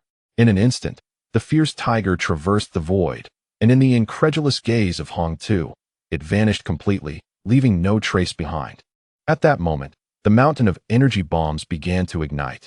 Hong Tu's countenance changed dramatically. Open! He roared. Open! Damn this accursed palace! Why has it not yet opened? Cursed, cursed indeed. Where has that beast Li Hao gone? As Hong Tu watched the grand hall on the verge of opening, a surge of energy, more potent than before, erupted explosively. Boom! The heavens trembled and the earth shattered. At that moment, cracks appeared upon the grand hall, and as the mirror attempted to return to Hong Tu, it became ensnared by the starry sword, unable to escape. The mirror was also marred by the energy explosion, resulting in numerous fissures. The cracks continued to form, only to ultimately become irreparable. Meanwhile, Hong Tu's roars echoed incessantly as he hurled treasures that turned to dust in the blink of an eye. He relentlessly cast forth artifacts, each divine weapon succumbing to destruction. Boom! His corporeal form shattered, a cry of anguish escaping his lips, yet his mental energy persisted, seeking to penetrate the mirror. In that moment, the starry sword erupted in dazzling brilliance, striking forth. Hong Tu bellowed, "I am no mere scion of the Hong family." With its master's control severed, the starry sword inexplicably sought to annihilate his mental essence. It was well known that the sword lacked sentience. Why then did it continue to engage autonomously in combat? Hong Tu was unwilling to accept this fate. In his quest to become the sovereign of a new world, he sacrificed so much, abandoning retreat, forsaking his return, relinquishing the might of a sage, surrendering his formidable corporeal form, and ultimately giving up everything to start anew. He harbored the hope of integrating into the new era, yearning to be embraced by the cosmos, to supplant the consciousness of the universe with his own, and to ascend as the ruler of this new age. But why had it come to this? He had sensed trouble when Li Hao began to rise. No matter the cost, he was determined to eradicate Li Hao, convinced that failure was an impossibility for him. Li Hao, indeed, entered his domain as anticipated. Here dwelled the White Sovereign, himself with the powers of the Seven Systems, alongside numerous guardian leaders. In this realm, he possessed the Wind and Cloud Vice Mirror, the formidable mental strength left from his previous life. And even an immortal might fall to his hand. Li Hao was merely a practitioner of the Seven Systems, no more stable or powerful than himself. How could this be?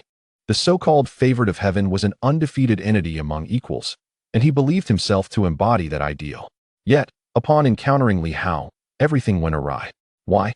His mental essence began to fragment, suddenly splitting into two identical beings, yet one radiated maturity and calmness. Casting a glance at the approaching starry sword, he sighed. Is it not meant to be mine? Must I not strive for it? Yet, is not the spirit of the new martial way one of relentless competition? Am I wrong to pursue my future? Born into the illustrious Hong family, blessed with immense glory and burdened by great pressures, I yearn to reach even greater heights. Is it wrong to desire what the sword sovereign discards? Am I truly in error? There is a sense of unwillingness, a simmering rage. Am I mistaken? No. To speak of errors, perhaps the greatest misstep lies in one's own inadequacy. The martial path demands fierce competition, when one perceives an opportunity yet fails to seize it. That is the most profound regret. With a resonant hum, the long sword descended, its formidable spiritual force instantly cleaved asunder. At that moment, another figure, Hong Tu, let out a heart-wrenching wail of despair. Had his era come to an end before it even began? Li Hao, you shall not return. He bellowed fiercely. If I perish, you shall not escape either. Was the starry sky sword truly destined for such a fate? With a furious roar, his spiritual energy ignited, transforming the mirror into an ethereal void that enveloped the heavens and the earth in an instant, ensnaring the entire starry sky sword within its grasp. Hong Tu's spiritual force began to shatter, imbued with a chilling disdain. Dream on if you think you can return. What I cannot possess, you shall not acquire. Boom. The last vestige of spiritual energy erupted violently.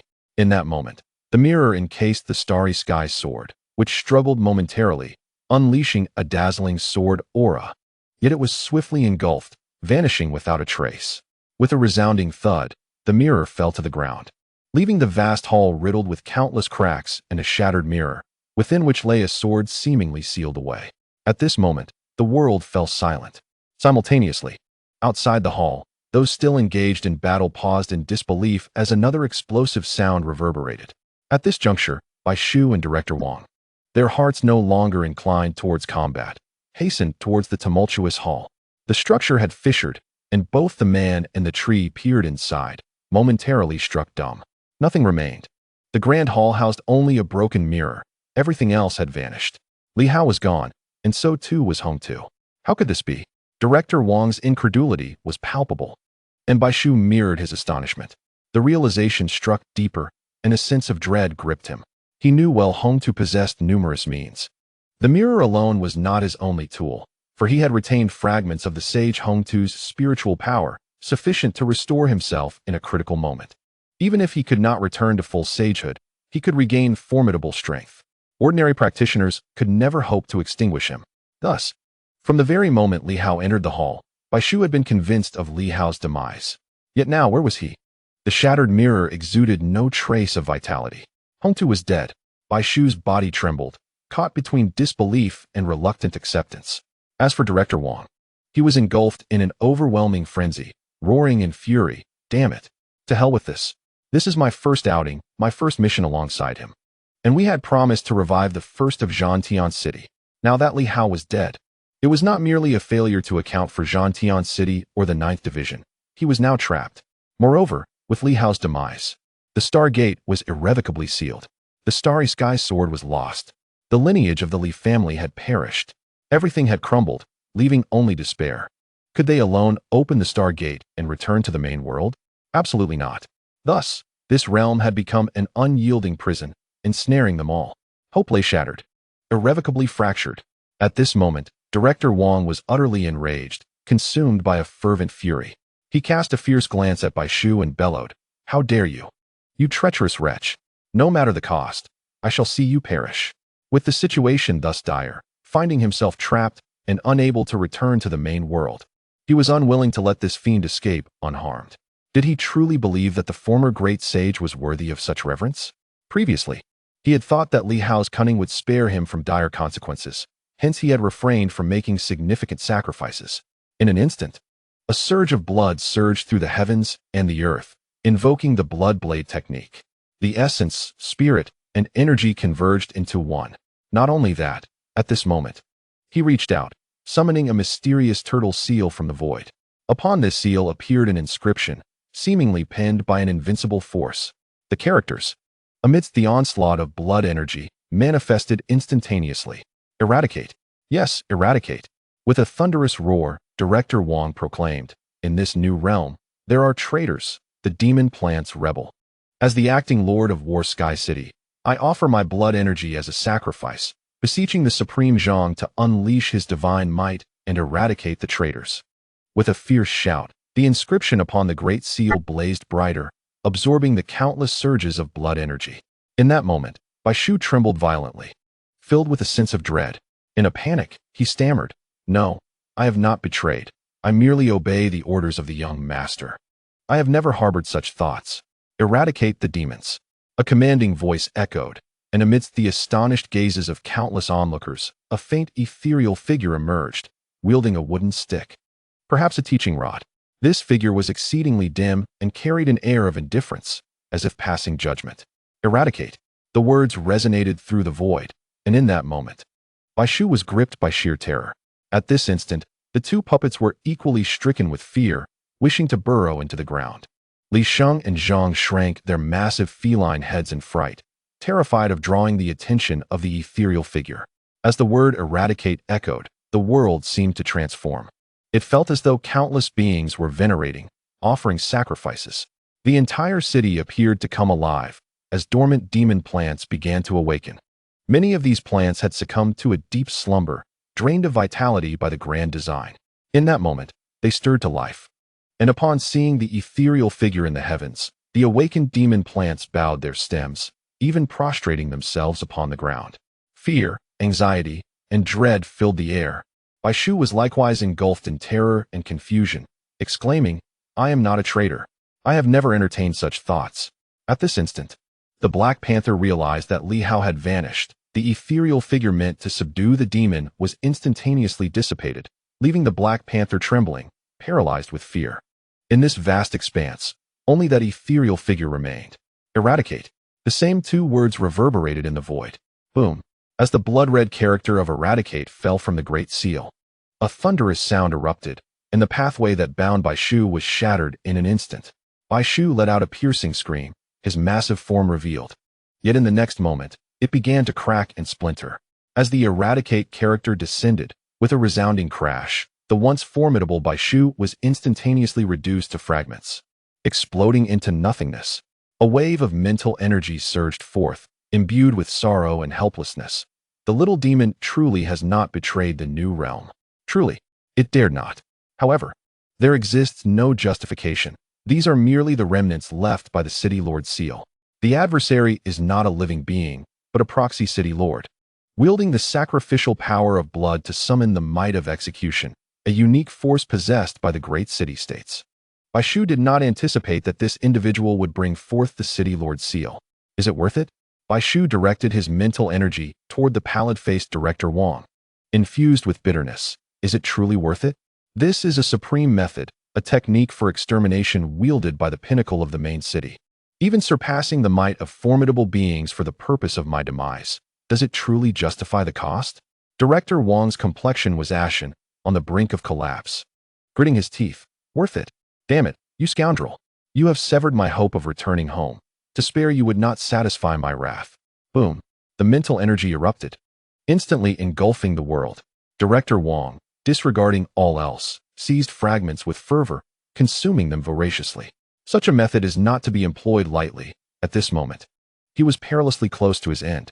As an immortal, utilizing this technique was a gamble that could cost him dearly. Yet, in that moment, despair and fury overwhelmed him. Had he known, he would have risked everything to eliminate Bai Shu from the outset. Who could have foreseen that Li Hao would vanish so abruptly? Silence enveloped the world, save for the frantic consumption of Bai Shu by Director Wang. The Xian Gui seal lost its luster, the inscriptions upon it appearing utterly dimmed. Yet, in that moment, all present, friends and foes alike, stood in stunned silence. What is this? Merely an inscription, a remnant of power from countless ages past. A being who was once a sage and now possessed immortal combat prowess was, in an instant, annihilated. Resistance was futile, in that moment, even unto death. Bai Shu dared not resist, only lamenting in sorrow, for he had not betrayed. Gulch. Someone swallowed hard, and the next instant, Hong Yitang and his companions changed color. Rushing toward the shattered hall, Director Wang suddenly went mad, nearly causing them to forget that Li Hao seemed to be in peril. They hastily dashed forward, glancing at the crevice of the hall, only to find it devoid of any spectral figure. Woof, woof. The Black Panther also barked a few times, its eyes filled with confusion. Li Hao is gone? Where has he gone?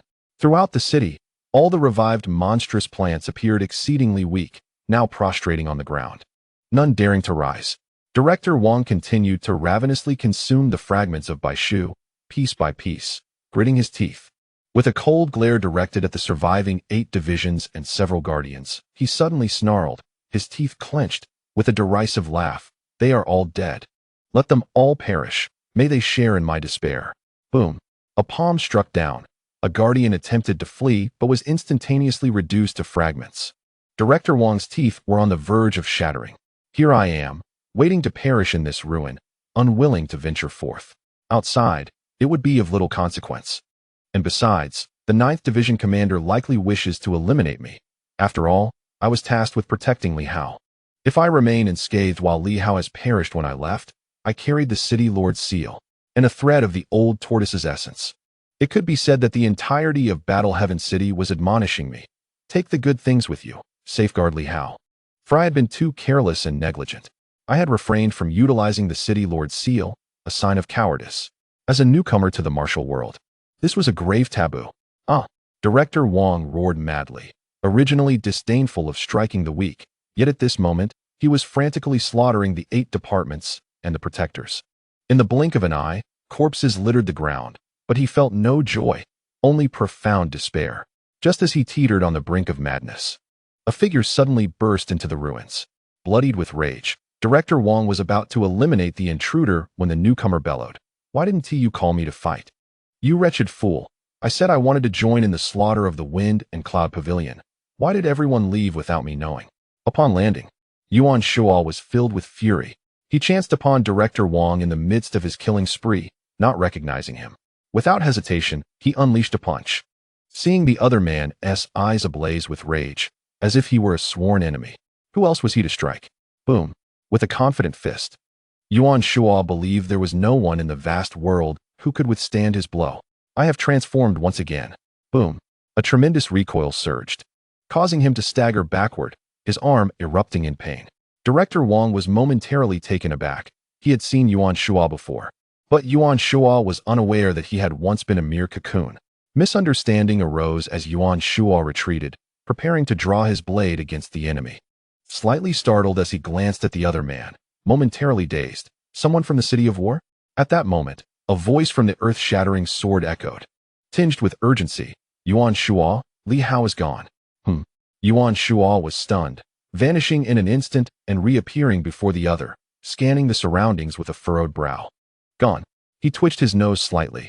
The five forces suddenly materialized as if he had sensed something. His expression shifted. Fool, what chaos! In the next heartbeat, the five animals' breathing technique activated, causing the very heavens to tremble. The five forces erupted instantaneously. A formidable power surged forth, and not only that, Yuan Shuo roared, blood gushing forth, as he reached out to grasp a stone knife. Radiant brilliance emanated from the stone blade. Amidst the astonished gazes of the crowd, Yuan Shuo appeared to tear through the void, a fierce tiger manifesting, not Li Hao's, but Yuan Shuo's, clutching the stone knife before vanishing in an instant. Subsequently, Yuan Shuo forcefully struck his heart, a fresh surge of vital blood erupting, as he snarled, "Find him, bring him back." Boom. The void trembled, leaving Director Wang in a state of bewilderment. What was happening? Where had the tiger, clutching Zhang's knife, gone? At that moment, even he was oblivious to the tiger's whereabouts. Meanwhile, Yuan Shuo cursed vehemently. Thank heavens I arrived. It's always me who has to clean up the mess. What good is having a disciple when there are so many strong warriors around? How could he have slipped into the second space? What nonsense about ancient and modern men. All useless fighting against the wind and cloud pavilion, causing someone to be trapped in the second space. I wonder what Li Hao keeps such useless people for. He raged for a spell, yet not a soul dared to utter a word. Even Director Wang felt an awkwardness that was palpable. Cautiously, he inquired, "He is not dead?" "Bah. Even if you die, he won't." After enduring Yuan Shuo's tirade, Director Wang felt not a shred of discontent. Rather, he breathed a sigh of relief. Collapsing onto the ground, his eyes filled only with gratitude that Li Hao was still alive. At that moment, in the void, a voice seemed to faintly echo, "Where's my sword?" The tone was somewhat bewildered. "Where has my sword gone? Why can I not locate it?" Fortunately, at a critical juncture, a tiger appeared, clutching a blade, locking its gaze upon the emptiness. This tiger and the knife seemed oddly familiar. The crowd erupted in joyous exclamation. Li Hao's voice. He is truly alive. Chapter 283. Dual Space, Seeking Subscription and Monthly Votes. Where's my sword? When Li Hao uttered these words, an electrifying excitement surged through everyone present. Li Hao still lived. At that moment, Li Hao roamed amid the vast starry sky, transformed into a fierce tiger. Traversing between heaven and earth, he beheld a mighty tiger, riding upon a colossal stone knife. Unable to pinpoint his location, Li Hao felt a surge of exhilaration upon sighting this tiger. He swayed with the wind, instantly materializing, and grasped the stone knife the tiger was mounted upon. In that fleeting instant, in the outside world, Yuan Shuo bellowed, his blood serving as a catalyst, manifesting a blood-red path in the void. A tremendous energy erupted from within him as he exclaimed, "Return." Boom. The very fabric of the universe seemed to tremble. In that moment, a silhouette materialized, or rather a tiger's shadow. Li Hao clutched the stone knife, still somewhat dazed, emerging along with it. Yuan Shuo collapsed to the ground, cursing under his breath. All day long, it's nothing but chaos. He could no longer afford to maintain his composure, nearly cursing aloud. Fortunately, he had arrived just in time to locate Li Hao. Of course, he understood that Li Hao had nowhere else to flee. If he were to escape, it would only be to this very place. After all, the dual space of the human body was something Li Hao himself had proclaimed, being the first to discover it. Given Li Hao's audacity, it would be strange for him not to run at such a pivotal moment. Li Hao's figure materialized. In the next instant, Director Wang leapt up, seizing the incredibly weakened Li Hao. With a crack, he crushed the tiger's claw, intending to express concern, but suddenly froze in place. As Li Hao transformed back into human form, he glanced at his hand, now broken. He simply stared at Wang, not blaming him. The crux of the matter was that he truly resembled a porcelain doll at that moment, and Director Wang had indeed broken his hand. Director Wang felt an overwhelming urge to vanish into the ground. He wished to convey, "I didn't mean to," but in his excitement, he exhaled sharply, and a gentle breeze swept by, causing Li Hao's arm to suddenly drop. Li Hao, silent and composed, squatted down to retrieve his fallen arm, quietly reattaching it. Director Wang jumped back in shock, gazing incredulously at Li Hao. "I truly did not touch you. I admit to having broken your hand, but I could not possibly have inflicted such a fatal blow in one breath. It's a trivial matter." Li Hao affixed his frail arm back, offering a smile, though a piece of his skin fell away. "No worries." Li Hao chuckled, his face now more ghastly without the skin. The onlookers furrowed their brows, bewildered at this predicament. Li Hao's corporeal form now resembled a fragile clay doll, shattering with the slightest touch. Li Hao, however, paid little heed to it. Following a fierce battle, he could lament his losses. Yet, with the convergence of the wind and thunder divine text, it wasn't entirely a loss. The crucial point was that he had also entered the second space. It was not a complete loss. As for his feeble physical condition, there was nothing to be done. By the time he had entered, he was but a mere shell of himself. He turned to his teacher and smiled. "Thank you for your hard work." With a rustling sound, his skin continued to shed. Yuan Shuo rolled his eyes. "First, let us replenish your strength. You look so weak." Li Hao chuckled as streams of vital essence surged forth, swiftly rejuvenating his body. In a moment, a hint of color returned to his complexion, and he was no longer in danger of losing flesh and skin with every movement. At this moment, Director Wang also sighed in relief and hurried forward. Though he dared not touch Li Hao, approaching with caution, "Are you all right? It's merely a small matter." "Is this truly a trivial issue?" Director Wang exclaimed. "Where did you just go?" "To the second space." "The origin world?" Director Wang inquired, his brow furrowed in confusion, "But the origin is severed." "The origin world is a realm similar to the second space, the world where the origin path resides. Each pathway ultimately manifests amidst the cosmos." At this juncture, Li Hao did not fully grasp this concept.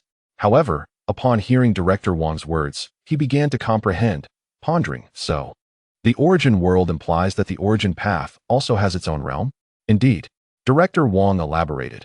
"In the world of the origin path, each path corresponds to a star. One person equals one star. When a person dies, the star falls." Li Hao's gaze shifted, intrigued by this notion. How fascinating. Once again, the cosmos of stars emerged. Having just entered the second space, he had witnessed countless celestial bodies. Did they belong to the same world, or was it otherwise? Was it merely a pathway leading toward the boundless starry sky? Each path represented a vast universe. At this moment, Li Hao found himself lost in thought. The others regarded him with curious expressions, wondering what had captivated his attention. Yet, Li Hao did not dwell on the dangers he had just faced. The myriad paths of the Great Tao and the encounters with formidable opponents were profoundly intriguing. For instance, Hong Tu had imparted many insights to Li Hao. Though there was pressure and peril, there were also revelations. The closer one was to life and death, the more profound the insights gained. Had it not been for the strength of his opponent, compelling him to seek survival amidst peril, how could he have entered the second space? Every sip and peck was as destined by the heavens. Destiny. Li Hao suddenly chuckled disdainfully. What nonsensical fate! The will of the heavens should not be feared. It seemed the celestial realm had indeed birthed some consciousness that led him astray, orchestrating his encounter with Hong Tu, shrouding his intellect. The manipulation of human hearts by celestial will was unacceptable. Li Hao found this notion quite distasteful. The heavens may possess awareness, but they should not manipulate human hearts. It was no wonder that after hearing about the Fengyun Pavilion, he had an overwhelming urge to eliminate them, harboring a grudge even greater than against Hong Yue. For Hong Tu sought to usurp this realm. In this moment, Li Hao became somewhat distracted, while the others merely observed him, some perplexed, some bemused, and others shaking their heads with amusement. Li Hao, a man of unparalleled talent. At this moment, it seems that a thought has emerged, an epiphany has surfaced. However, having just traversed the precipice of life and death, the body remains exceedingly frail. Under such circumstances, do you not intend to take a moment to rest? Enough pondering for now. These reflections can wait for another time. At this juncture, Only Yuan Shuo would dare to interject. His complexion slightly paled. He rose and directed his gaze toward Li Hao, frowning as he admonished, "This is reckless. The universe is boundless, and one may easily lose their way, be it in the realm of reality or the realm of the Tao." He continued swiftly, "The human body is not an isolated entity. The river of life reflects the void, and that is the universe of the river of life. You too may find yourself adrift at any moment." Li Hao appeared to grasp this insight, turning his gaze toward Yuan Shuo. Yuan Shuo shook his head. "Do not focus on me. Our martial arts share a common origin, and the five beasts secret technique is rooted in the same essence. Hence, I possess some awareness of your existence. Should it be anyone else, they would be lost indeed, and I would be unable to locate them. So that is how it is." To others, however, this was akin to deciphering a celestial manuscript. Director Wang, deep in thought, pondered the implications. As a powerful practitioner of the original Tao, he had traversed the source universe. Thus he could comprehend some aspects, yet he still found it somewhat unfathomable. What does this signify? It signifies that Li Hao and his companions have discovered a new pathway, a truly novel Tao. One Tao, one world, one Tao, one universe. Could this be possible? Yet, where had Li Hao just ventured? At this moment, he contemplated the legends of yore, recalling the tales of the king of humans, who, in his youth, had traversed the source universe, a feat accomplished initially by but one, the sovereign of Tsang. The sovereign could navigate the source universe, born of its essence, nearly one with it. But Li Hao and his companions are not of that caliber. At this instant, Director Wang's expression fluctuated, pondering whether there exist other paths in this world, truly significant avenues. For countless years in the new martial era, no one had uncovered other grand paths. Even the inner realm of the king of humans belonged to the original Tao, albeit self-enclosed, forming a world of its own, rather than completely severed from the source universe. A myriad of thoughts surged in his mind. Li Hao is indeed weak. Even with the 7 systems, he remains feeble. Currently, the 7 systems may rival the pinnacle. Yet this is merely in comparison to those who lack the original's enhancement. Had the new martial era not faced a severance, the pinnacle of that time and today's 7 systems would still differ vastly. The chasm between them remains substantial. A true pinnacle could contend against 6 systems with ease, almost 1 against 100. Could the current 7 systems vanquish 100 of the 6 systems? It is impossible. While he mulled over these reflections, Hong Yitang interjected with a smile.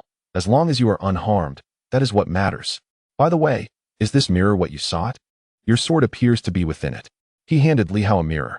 Despite being fractured, it still emanated a faint yet formidable radiance. Li Hao accepted the mirror, feeling a sense of awe. What a powerful divine weapon. This object is truly remarkable. Hong too would be unable to wield it to its fullest potential, otherwise. Li Hao believed that the current Starry Sky sword, even after assimilating the Hong family's divine hammer, would still pale in comparison. Director Wang glanced at it and nodded, expressing his thoughts. "This is the vice mirror of Fengyun, isn't it? Strictly speaking, this is an imperial weapon." Li Hao turned to him and explained. "The divine weapon forged by the emperor is referred to as the imperial weapon. This particular one was likely crafted by one of the 4 emperors of the Hong family, though I am uncertain of the exact creator. The Fengyun treasure mirror was initially created by a member of the Hong family and possesses immense power. It was later offered to the king of humans, who subsequently forged the Fengyun vice mirror. However, there are multiple versions of it, which makes it appear somewhat inferior. Regardless, it is still considered an imperial weapon." He hesitated for a moment before continuing. "In truth, the 8 great divine weapons hold profound significance. Yet, even the Starry Sky sword may not vastly outclass this item. Of course, the Starry Sky sword is unique, specifically crafted by the king of humans for the sword sovereign. Thus, upon complete unsealing, it would undoubtedly surpass this Fengyun vice mirror. However, at present, the Starry Sky sword remains sealed, and strictly speaking, it does not compare favorably to this Fengyun vice mirror." Li Hao nodded, realizing the gravity of the situation. He had not expected the Starry Sky sword to be sealed. At that moment, he perceived the Starry Sky sword wandering within the mirror, prompting him to frown. How could he retrieve it? As Li Hao pondered, Li Sheng quietly suggested, "Why not attempt to refine it? Though, for those not of the Hong family, it is quite challenging. However, with its previous owner deceased, you might succeed in refining it. If successful, you would be able to extract the Starry Sky sword." Li Hao nodded and replied with a smile, The purpose of my entering this place is precisely that. I just didn't anticipate that Hong Tu would be so formidable, nearly costing me my life. By the way, where's that tree? The tree is gone, came the response. Although there seemed to be other trees in the city, Li Hao still longed for that massive, powerful white tree. Director Wang cleared his throat. I consumed it. Li Hao looked surprised. You ate it? What do you mean? Director Wang coughed again. I had expended too much energy, so I had to eat it to replenish myself. Utilizing the city lord's seal is no trivial matter. Otherwise, I would have used it long ago. He felt a bit awkward, realizing that everyone had contributed. And although the white tree was the strongest, Hong Tu was no weakling either. His emergence was to assist Li Hao. Yet he had ended up consuming the most significant prize. However, he had thought Li Hao was dead at the time, so he did not consider it too deeply. Li Hao said nothing, accepting that the tree had been consumed. He was somewhat surprised that Director Wang could defeat the opponent. That white tree certainly seemed formidable. How had it been so easily vanquished? Had he really been away for so long? Moreover, how had his teacher arrived here? At that moment, Li Hao realized the situation and looked at his teacher in surprise. Teacher, how did you get here? Yuan Shuo replied irritably. When I awoke, you all had vanished. Upon inquiry, I learned that you had come to attack the Fengyan Pavilion. Didn't I say I should be informed when you were going to confront the Fengyan Pavilion? Why was I not notified? Well, at that time, you had transformed into a sphere. Enough of that. Yuan Shuo retorted, speechless. He understood that he had been in a transitional phase, and it was not entirely Li Hao's fault. However, he thought to himself, without me, you would likely never have returned. After internally grumbling, he chose not to speak further. Meanwhile, Li Hao scanned the surroundings and noticed numerous demon plants. Casting a puzzled glance at Director Wang, are these demon plants all from the Fengyan Pavilion? Director Wang sighed, reflecting on the Wind and Cloud Tower, which once established a branch in the early days of the Silver Moon continent. At that time, Hong Tu held the position of a sage, a figure of considerable stature and influence. In all honesty, few could rival his standing across the vast expanse of the continent. Only the likes of the Yuanping Martial Science University and the Li family could claim such prominence.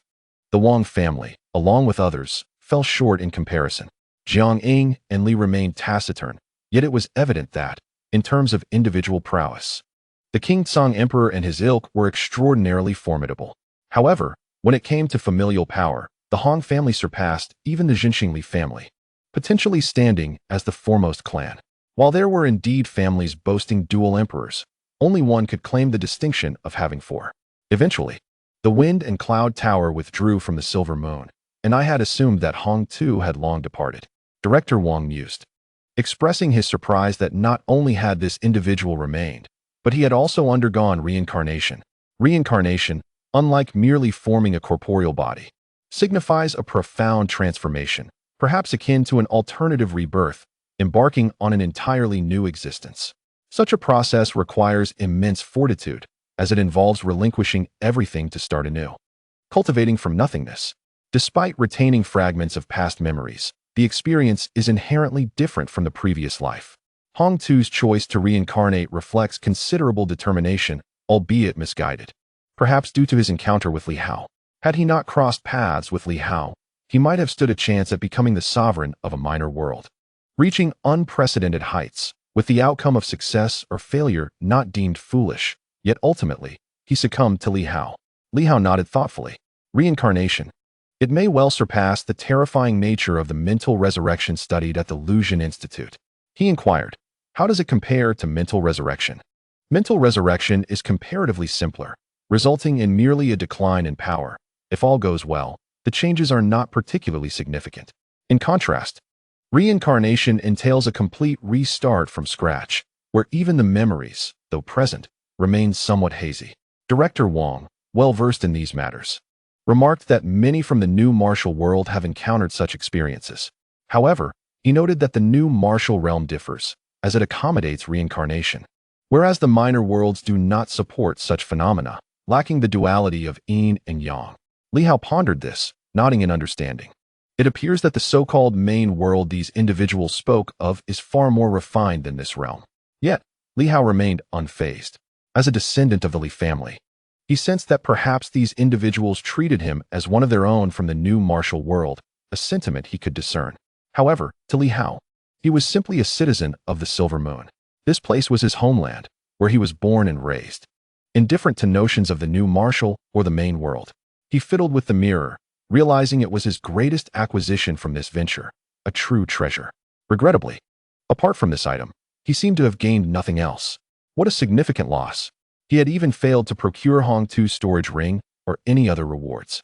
A cursory glance at the demon plants within the city revealed only 7 or 8 worth noting, seemingly inferior to the progeny of General Huai. One by one, the individuals appeared feeble, as if on the verge of collapse. Was this a manifestation of malnutrition? Li Hao felt a sense of helplessness. Even if he were to slay these demon plants, all he would attain is some eternal wood.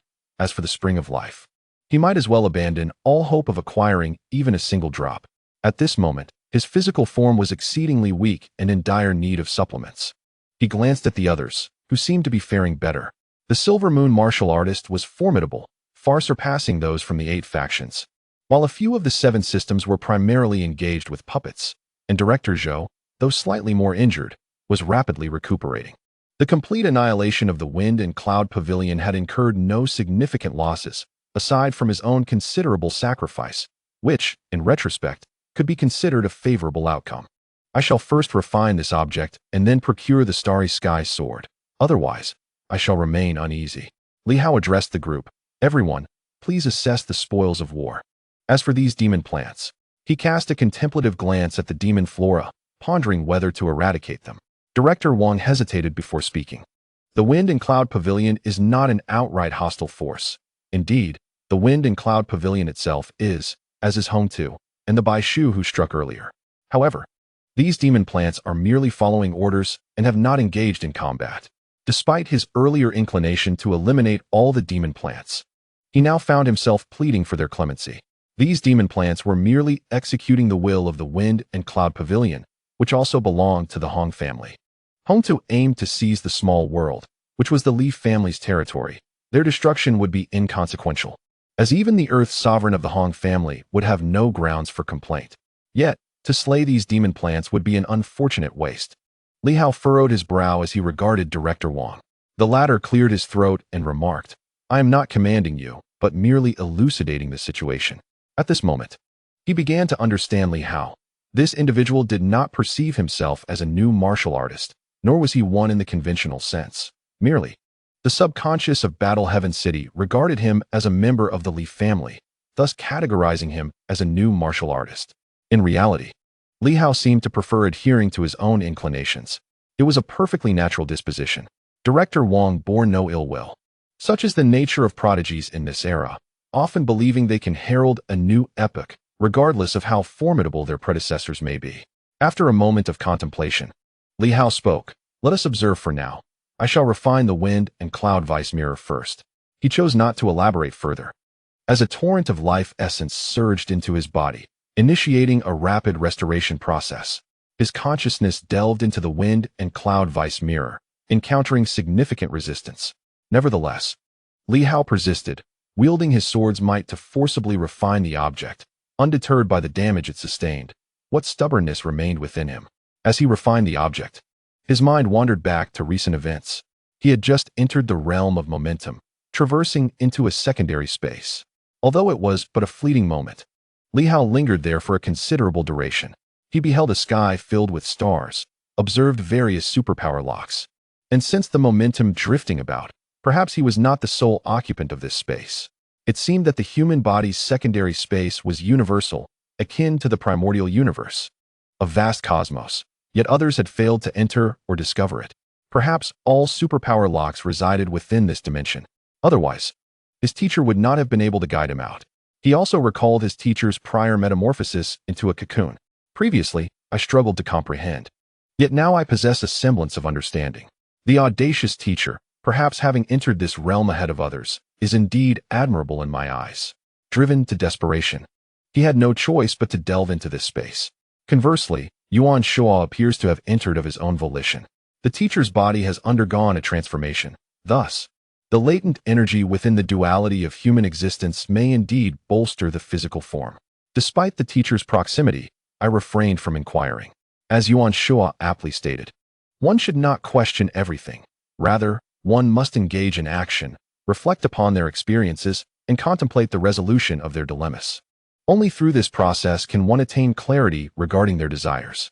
The martial path is truly fascinating, I mused with a slight upturn of my lips. Rather than aspiring to be a king or an emperor, I find greater pleasure in embodying the spirit of a chivalrous hero. At times, I pondered that had extraordinary powers not emerged in the bygone days of martial arts, I too might have become a renowned hero, akin to the teacher and his peers, living freely and devoting myself to the way of martial arts. My recent encounter with Hong Tu in a sword duel had brought me immense satisfaction. Thoughts of myriad paths, swordsmanship, divine script, the essence of existence, swirled within my mind. A fierce tiger danced upon me, only to vanish moments later, reappearing as if it were consuming something, exhaling a unique force that surged forth from within. This power nourished my weakened heart, revitalizing it instantaneously. Interesting, I thought, as I refined the winds and clouds, my smile growing ever more pronounced. This duality of human existence seemed to harbor a special power, albeit one that eluded my grasp. However, having just entered this realm, I discovered that the force could indeed be inhaled and exhaled, signifying that it could be drawn forth to replenish the physical vessel. In this new era, humanity's corporeal form is exceedingly frail, perhaps linked to the duality of existence. Each epoch possesses its own distinct paths. The existence of force is a peculiarity of this age, seemingly capable of achieving feats unattainable by other means. In this moment, I gained profound insight. The significance of force cannot be overstated. Presently, having comprehended 7 types of force, I could genuinely consider myself a formidable practitioner of the 7 divine arts. The force of the 5 elements, the might of wind and thunder. Moreover, I felt on the verge of mastering the forces of light and darkness. If I were to channel all 7 forces within the duality of existence to absorb the energies of heaven and earth, could it grant me boundless vitality, fortifying my physical form? Might the power of the sword surpass that of the fountain of life? Both have their merits, yet neither provides the transformative essence necessary for the corporeal enhancement. Perhaps such means are ill-suited for this generation of humanity. In this new martial age, absorption of these energies may fortify the body, even lead to transformation. However, for the contemporary human, there exists a threshold beyond which further evolution is unachievable. Thoughts continued to emerge in my mind. Meanwhile, Yuan Shua observed my apparent consumption of this unique energy, a smile blossoming on his face. It seemed that my disciple, much like myself, was endowed with exceptional talent, a truly commendable trait. Originally, he sought out Li Hao to convey certain matters, yet to his surprise, Li Hao had already discerned them without his prompting. The crux of the matter is that Li Hao, a rather audacious individual, chose to enter the second dimension. It is worth noting that he had meticulously prepared for his entry, whereas Li Hao plunged in without any forethought. At this moment, Li Hao was enveloped by a continuous flow of the fountain of life, which gradually fortified his previously frail body. Simultaneously, there were peculiarities about him. His heart. At this juncture, Li Hao's heart was not merely recovering. It was fiercely drawing in the energy of the second dimension, transporting it back and forth. Although the pace was sluggish, the results were extraordinary, as his heart began to radiate a faint golden hue. Director Wang, who had been observing him, exhibited a subtle change in expression, fixating his gaze upon Li Hao. The greatest weakness of the current generation of humanity lay in their physical forms. The frailty of the body is a dilemma faced by nearly all, with the internal organs being exceptionally delicate. Despite the formidable prowess of the 7 systems, they are, in fact, often outclassed by some of the lesser warriors of yore. It is astonishing that, in the past, even 5th or 6th rank warriors possessed hearts stronger than those of today as 7th ranks. The shortcomings of the current generation are almost unfathomable, leading the new warriors to disdain the physical forms of their contemporaries. Thus, when Li Hao inquired of the academic director whether anyone would dare to usurp the bodies of the new generation, it nearly elicited laughter. Who, in their right mind, would undertake such a folly? Though Li Hao's physique was robust, it still paled in comparison to the golden body tier. The golden body represents the 8th rank of the new martial arts, akin to the power wielded by the current 5 systems. Despite Li Hao's relentless efforts to enhance his physical form and absorb countless blessings from the fountain of life and sword energy, he still could not reach the strength of a golden body. This indicates that the nourishment from the fountain of life was rather ineffective for his corporeal form. Had Li Hao possessed a clear comparison, he would have realized this long ago. At this moment, as the fierce energy was consumed and then channeled into his heart, it fortified at an astonishing rate, far surpassing the effects of any mysterious energy, the fountain of life, or sword energy. Within him, the fierce energy seemed to be in a state of exhilaration, roaring incessantly. Li Hao's alchemical process with the mirror was quite the spectacle, as a tiger hovered in the air, roaring in all directions. At this time, Li Hao truly resembled a king of tigers unleashed. Meanwhile, Hong Yitang observed with some bewilderment. Studying intently, other Silver Moon martial artists gradually gathered, their eyes fixed upon Li Hao with rapt attention. Yuan Shuo rolled his eyes. These individuals still harbored some old-fashioned notions. He felt a sense of pride that his disciple was treading a path untraveled by others, yet he wished to keep it from prying eyes until success was assured. Noticing the crowd surrounding his disciple, he felt somewhat displeased. Just as he was about to voice his thoughts, Hong Yitang interjected, "Brother Yuan, you truly are a master of your generation. Li Hao's techniques, surely, are learned from you? Shall we observe to see just how formidable they are?" Yuan Shuo was left speechless. Did flattery serve any purpose? In the next moment, he opted for silence, pondering how his foolish disciple, with a hint of talent, relished in public displays, even with the divine texts. At this moment, practicing openly proved to be quite a challenge. He also settled into a meditative posture, silently observing. Previously, he had attempted to absorb and circulate some energy within himself to strengthen his corporeal form, yet the path he tread differed slightly from that of Li Hao. And now he sought to compare and validate his approach. After a considerable duration, a slight frown creased his brow. Why did Li Hao persist solely with the ferocious tiger stance for absorption? After waiting for a while, and noticing Li Hao had ceased his practice, he spoke. "I have experimented with the 5-animal breathing technique, which yielded the best results. Once it operates within the second-dimensional space, its speed is remarkable." The effectiveness of the 5-animal breathing technique had exceeded Yuan Shuo's expectations, functioning even within the second-dimensional realm. Li Hao opened his eyes, nodded, and with a smile remarked, "I understand, but a singular stance cannot compare to multiple stances. I believe that any secret technique adaptable to the modern practitioner should be feasible. Perhaps a singular stance with a singular method is more suitable. The 5-animal breathing technique seems somewhat antiquated, as 5 stances combined are too few." Yuan Shuo fell silent, inwardly cursing. "Too few stances?" He mused incredulously. Li Hao continued with a grin. "Now, I propose 7 stances. Teacher, do you think 7 can be integrated? It should be possible. The 5-animal breathing technique, as you previously mentioned, I have duly noted, represents a fusion of the natural forces. The universe comprises 5 elements: yin and yang, wind and thunder, light and darkness, ultimately culminating in the cosmos. Therefore, by identifying the points of connection, fusion will inevitably occur. The 5-animal breathing technique's integration of the 5 elements must hinge upon a crucial point, requiring deconstruction and reassembly. This notion brought to mind the chronicles of circular harmony, a subject too complex to discuss at this moment. At this juncture, Li Hao found himself immersed in profound insight once more. He closed his eyes, retreating into his own world. Deconstruction and reassembly, akin to the corporeal form. The 5 elements, the 5 internal organs. The 5 organs represented the 5 elements, forming a minor cycle. However, the human body encompasses more than just 5 organs, yet it constitutes the entirety of the human form. What does this signify? Wind, thunder, light, and darkness exist within as well. Perhaps one part of the body could stand in for all these elements, embodying them to create a grand cycle. At this moment, an overwhelming sense of confidence surged within Li Hao. He believed he might traverse a path swifter than that of his teacher. The 5 elements and 5 stances had become obsolete. He yearned for myriad stances and myriad methods, a multitude of swords and countless forces. In that instant, Li Hao nearly succumbed to the urge to remain in seclusion indefinitely. Yet ultimately, he opened his eyes, carrying a sense of regret. "Alas, I cannot linger here forever. The cursed royal family and the 9 divisions are entangled in the acquisition of a colossal mine. Should I neglect this matter?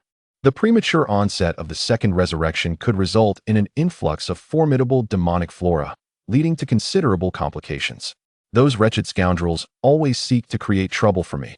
Taking a deep breath, he observed the wind and cloud treasure mirror still rebelling against him. In an instant, Li Hao unleashed the 7 stances, producing a thunderous roar as the celestial sword violently struck the mirror, causing it to tremble fiercely. A dual assault from within and without. I shall make you comply. What you have consumed, regurgitate it. The cacophony continued unabated, and under the relentless onslaught, the mirror quaked even more. After a prolonged struggle, Li Hao expelled a drop of blood, golden blood. Indeed, at that moment, within his heart, a single drop of golden blood flowed forth. The shattered mirror trembled slightly, and in the next moment, it absorbed a drop of blood. Gradually, the fractured areas began to mend slowly, and in the blink of an eye, the mirror vanished, entering Li Hao's body. Simultaneously, the starry sword materialized, exuding a sense of excitement as it swiftly penetrated Li Hao's heart. Li Hao furrowed his brow and couldn't help but mutter a curse. As soon as something good appears, you come rushing in. Reality is harsh, and the sword is even more so. No wonder it's called cheap. Previously, this entity was reluctant to merge with him, yet today, it suddenly burrowed into his heart. Li Hao could hardly believe that it had not sensed something. Could this thing have developed sentience? Li Hao's physical form began to rejuvenate, and his heart felt even more powerful than before. 7 divine inscriptions floated around him, instantly merging into his being. The divine inscription formed by the sword's momentum was gently touched by Li Hao, causing it to dissipate in an instant. The sword momentum transformed into divine inscriptions merely to encapsulate the assorted energies, and now that the winds and thunder had taken form, it was temporarily unnecessary. At this moment, he could truly be considered a master of the 7 elements. As for whether his strength had increased compared to before, Li Hao assessed that it might be slightly stronger. But the difference was negligible, as he had yet to complete the reorganization of his own power. Indeed, Li Hao had some plans for what was to come, particularly regarding the second spatial realm, which might become a focal point. A mirror suddenly materialized. Li Hao envisioned various techniques for manipulating mirrors, frowning slightly. Is it so voracious? He murmured to himself, with such consumption, it would be better to shatter it and feed it to the starry sword. The mirror trembled slightly, as if pleading for mercy. The starry sword was insatiable, consuming everything, even more voracious than a black panther. The more powerful the divine weapon, the more the starry sword relished it. Moreover, Li Hao gleaned some insights. This mirror could indeed probe into the vitality of living beings, yet its range was limited. At its current stage, once activated, it could only radiate to the central region. Thus, the displayed strength of Director Zhao on the wind and cloud rankings was, for the most part, sheer fabrication, deliberately concocted by him. However, even the central radiation was unfathomable. Of course, each activation incurred significant consumption. Li Hao sensed it was approximately 3 million per use. Each activation lasted about 5 minutes, and the relics had a shielding effect, making radiation difficult. Therefore, any probing of the Heavenly Star King's strength was also nonsense. Li Hao frowned immediately. The limitations were considerable, and the consumption was exorbitant.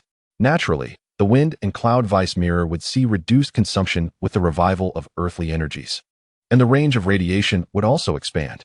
The current high consumption was due to insufficient energy. Yet for Li Hao, the expenditure remained excessively burdensome. 3 million for a single activation could coalesce 1,000 drops of the fountain of life. Seeking to ascertain another's strength was too costly.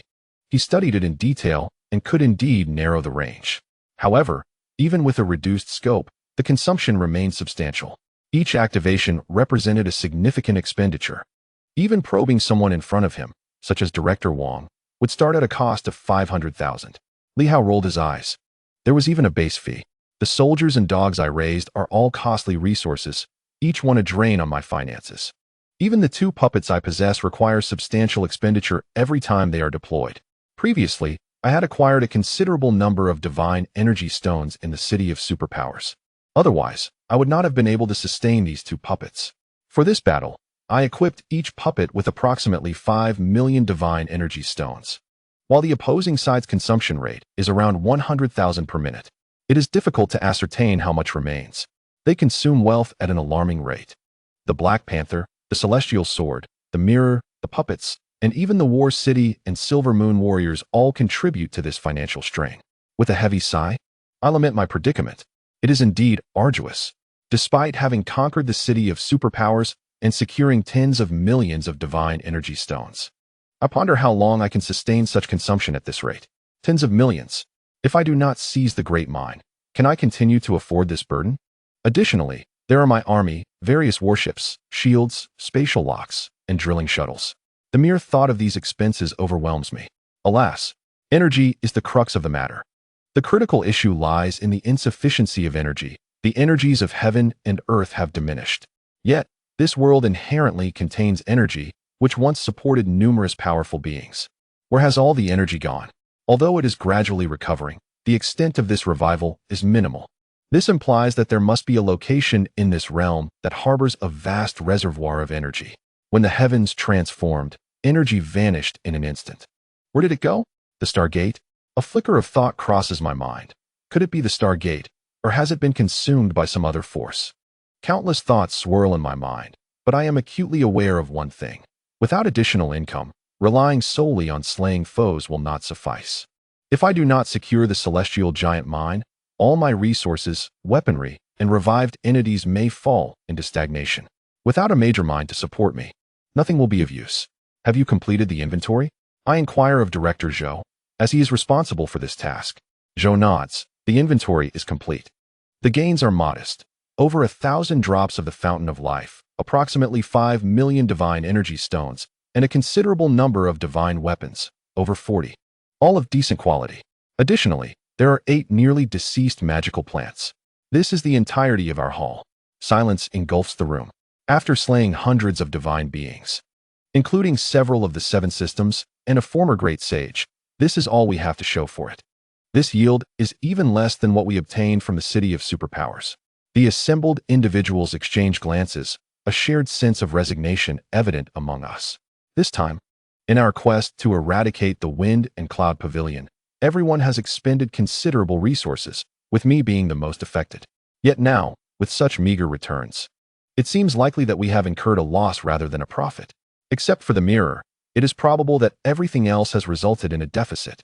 I am also quite disheartened. Is this truly all? The major spoils likely resided with Hong too, and now that he is deceased, nothing remains. Even if he possessed a storage ring, it is highly likely that the contents were obliterated in the process. With a resigned sigh, I reflect on the situation. Upon observing the group of ravenous elders before him, and glancing at the averted gaze of Director Wang, it was evident that Bai Shu, likely still possessing remnants of the Fountain of Life, had been entirely consumed. Nonetheless, Li Hao understood that the annihilation of Bai Shu had exacted a significant toll on the adversary, who now appeared rather feeble. What more could be said? It was time to retreat.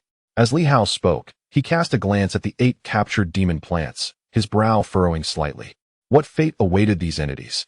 Should they be exterminated? 8 immortal trees. Truth be told, if they were all to be eradicated, it would almost suffice to gather the necessary materials for the revival of the 9th General. However, Director Wang seemed reluctant to execute them, believing that these demon plants were not deserving of death. As the foremost powerhouse at present, he was inclined to maintain some semblance of dignity. Yet, these 8 plants, who among them had not once been immortal, having survived to this day, should they awaken from slumber, harboring a grudge, it could pose a significant issue. Would they indeed hold a grudge? Li Hao pondered. Most likely they would.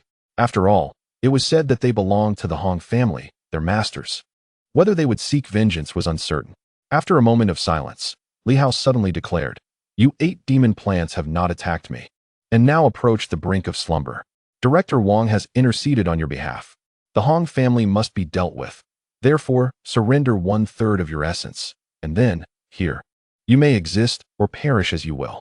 Upon hearing this, the 8 demon plants trembled slightly. At this juncture, they were exceedingly weak. If they were to relinquish 1/3 of their being, they would likely succumb to an eternal slumber. The phrase to exist or perish likely meant death. In that moment, even Director Wang found himself at a loss for words. Others, too, felt it unwise to voice their opinions.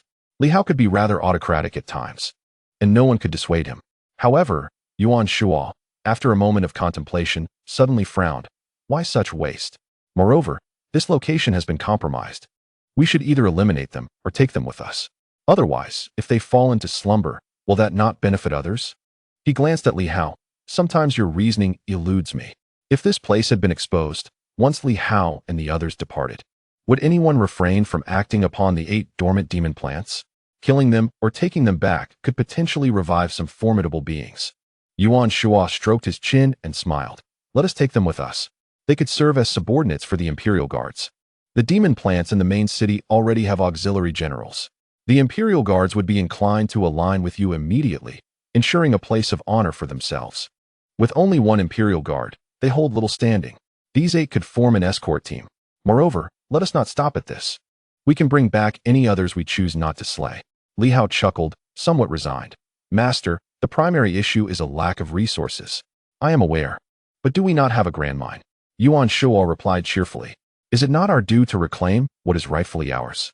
Furthermore, should we wish to revive these 8, even if they self-destruct, they must provide us with a path to survival. Yet, before Li Hao could elaborate further, Yuan Shuo interjected with a smile. Fear not. These demon plants have allied themselves with Fengyun Tower, with the Hong family of your, not with the Hong Tuesday, rest assured. If necessary, we can wait until they have regained their strength before dealing with them. By then, will we still fear their rebellion? After considering this, Li Hao could only nod in agreement, while Director Wang let out a slight sigh of relief. At this moment, few could persuade Li Hao. Yet Yuan Shuo managed to offer a few words of encouragement. After contemplating for a moment, Li Hao refrained from further comment. Nowadays, there were numerous demon plants eager to align themselves with him. The red cedar and the jujube tree from Tianjin Mountain were both vying for his allegiance, and here, he had 8 additional specimens.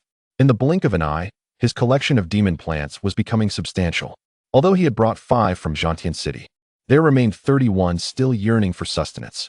It was time to venture out. Li Hao declared, I shall step outside for a moment. Please wait for me. Upon my exit, I will first assess the situation. With that, he chuckled softly, grasped the precious mirror, and suddenly emerged from the ruins. In the outside world, several hours had elapsed since Li Hao and his companions entered, yet there was still no sign of movement. Who had emerged victorious? No one could ascertain. At this moment, no one dared to recklessly intrude. With so many formidable powers clashing, it was likely that demon plants or their avatars remained within. Even a mere 7th-tier entity could easily find themselves on a perilous path. All they could do was wait. As everyone lingered in anticipation, a figure abruptly materialized in the expanse, their voice resonating with grandeur and a hint of coldness. The evil energy organization, Fengyun Pavilion, has disrupted the extraordinary realm. Today, all will be eradicated. The Tianxing Governor's office maintains an absolute zero tolerance for disturbances to the extraordinary order. The 3 major evil energy organizations, along with other extraordinary factions, must surrender their criminals within a specified time. Beyond these 3 organizations, all others must register their members. Any failure to complete registration by the end of the year will be met with charges of evil energy crimes. The booming proclamation echoed across the surroundings, prompting many powerful figures to sigh in resignation. Fengyun Pavilion could not impede Li Hao's advance. They had lost. The true strength of Fengyun Pavilion remained ambiguous. However, the sheer number of visible powers exceeded dozens, and many more likely lurked unseen, bolstered by demon plants that had now been vanquished. Li Hao's faction had already demonstrated the capability to exterminate demon plants within the ruins. In the distance, Hong coughed softly, blood trickling from the corner of his mouth, as he gazed at the formidable presence of Li Hao, who radiated power in all directions. He continued to observe intently. Fengyun Pavilion had indeed suffered defeat. What was the true extent of Fengyun Pavilion's might? If they had merely been a single demon plant, not fully revived, its demise would be inconsequential. Yet, what if they were more than that? At this moment, a faint ripple of light seemed to quiver between heaven and earth, causing Hong to furrow his brow and look skyward. Simultaneously, the mirror before Li Hao revealed fleeting shadows, which soon solidified into distinct figures. After a brief inspection, Li Hao found the mirror to be intriguing.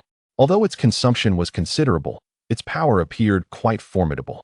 He did not examine others, but instinctively turned his attention to Hong Yue's representative figure, for the mirror captured the essence of life. At this moment, Hong Yue's life force was remarkably potent, even surpassing Li Hao's own vitality. Li Hao raised an eyebrow slightly. A 7th-tier entity, perhaps? The previous rankings on the list had been determined by the Fengyun Pavilion Master's own assessments of strength levels. At this juncture, Li Hao could only draw a similar conclusion. This, after all, cannot achieve complete exploration. One can only infer from the intensity of vitality. Is Hong truly of the seven systems? Yet, if that were the case, how could it exist in the external world? Or is it that it is not actually of the seven systems, but rather, at a crucial moment, it can merge the seven veins into one, thereby possessing the power of the seven systems? With such thoughts in his mind, Li Hao vanished in an instant. In the distance, Hongyue's expression shifted slightly as she grasped both Ziyue and Qingyue, disappearing from their original location in a heartbeat. Moments later, Li Hao reappeared, gazing into the distance with a laugh. Hongyue, tremble. It would be wise for your master to be cautious, hiding alongside you in a doghouse. Otherwise, the next to fall will be you. Hongyue's indifferent voice echoed from afar. Li Hao, you have shattered the Hong family's divine hammer and extinguished the hopes of many. It is you who should tread carefully. The existence of the new martial era has drawn many who wish to return. Your actions are tantamount to severing their hopes. The first to retaliate will be the 8 great main cities, and they will target you. Li Hao sneered. Let them come. The 8 great main cities. Who dares to confront me? Who can contend with me? Whoever dares, I shall annihilate. Hongyue, if you possess the capability, go ahead and conspire. Gather as many as you can to your side.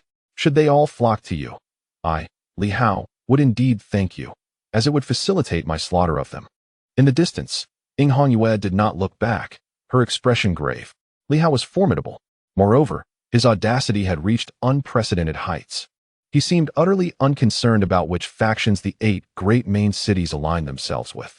His words, though perhaps not entirely truthful, contained a kernel of sincerity. Whoever supported Hongyue would face his wrath. Could he achieve this? Certainly not within the ruins. Yet beyond the ruins, with the secondary revival yet to commence. The current Li Hao was terrifyingly powerful. Even Hongyue could not guarantee she could contend with him completely. As for the merging of the 7 veins, Hongyue pondered, quickly suppressing these thoughts. At this moment, it was as if a hurricane swept through. The Fengyun Pavilion had been obliterated. To ordinary people, this organization held little significance. They only recognized that the Fengyun list was produced by them and noted their previous offense against Li Hao, resulting in their designation as the 4th evil energy organization. Soon after, they were annihilated, merely a spectacle for the common folk. However, for various organizations and powerful factions, their assault involved numerous divine abilities. The key was that Li Hao and his allies had entered the ruins and eradicated them. It remained unclear how significant their losses were, but it signified a terrifying reality. Li Hao's faction possessed the capability to eradicate the 7 systems. This was the very least of it. Perhaps it was the resurrection of the demon plants from the Battle Heaven City, or perhaps something else. Regardless, many began to realize that the ruins were no longer safe. Previously, even when encountering formidable adversaries, retreating into the ruins ensured safety. As long as the entities within the ruins did not turn against them, they would not perish. But now, safety was compromised. In an instant, many factions grew restless. At this moment, Li Hao ceased his pursuit of anyone, instead silently observing the mirror. Shadows began to manifest one after another. The powerful figures in the surrounding area emerged, Flying Sword Immortal, Yama, Lord of Haoyan Mountain. These once renowned figures now appeared as mere trifles in Li Hao's eyes. Of course, they still retained their formidable strength. From the essence of life, it is evident that it possesses at least the pinnacle of 6 attributes.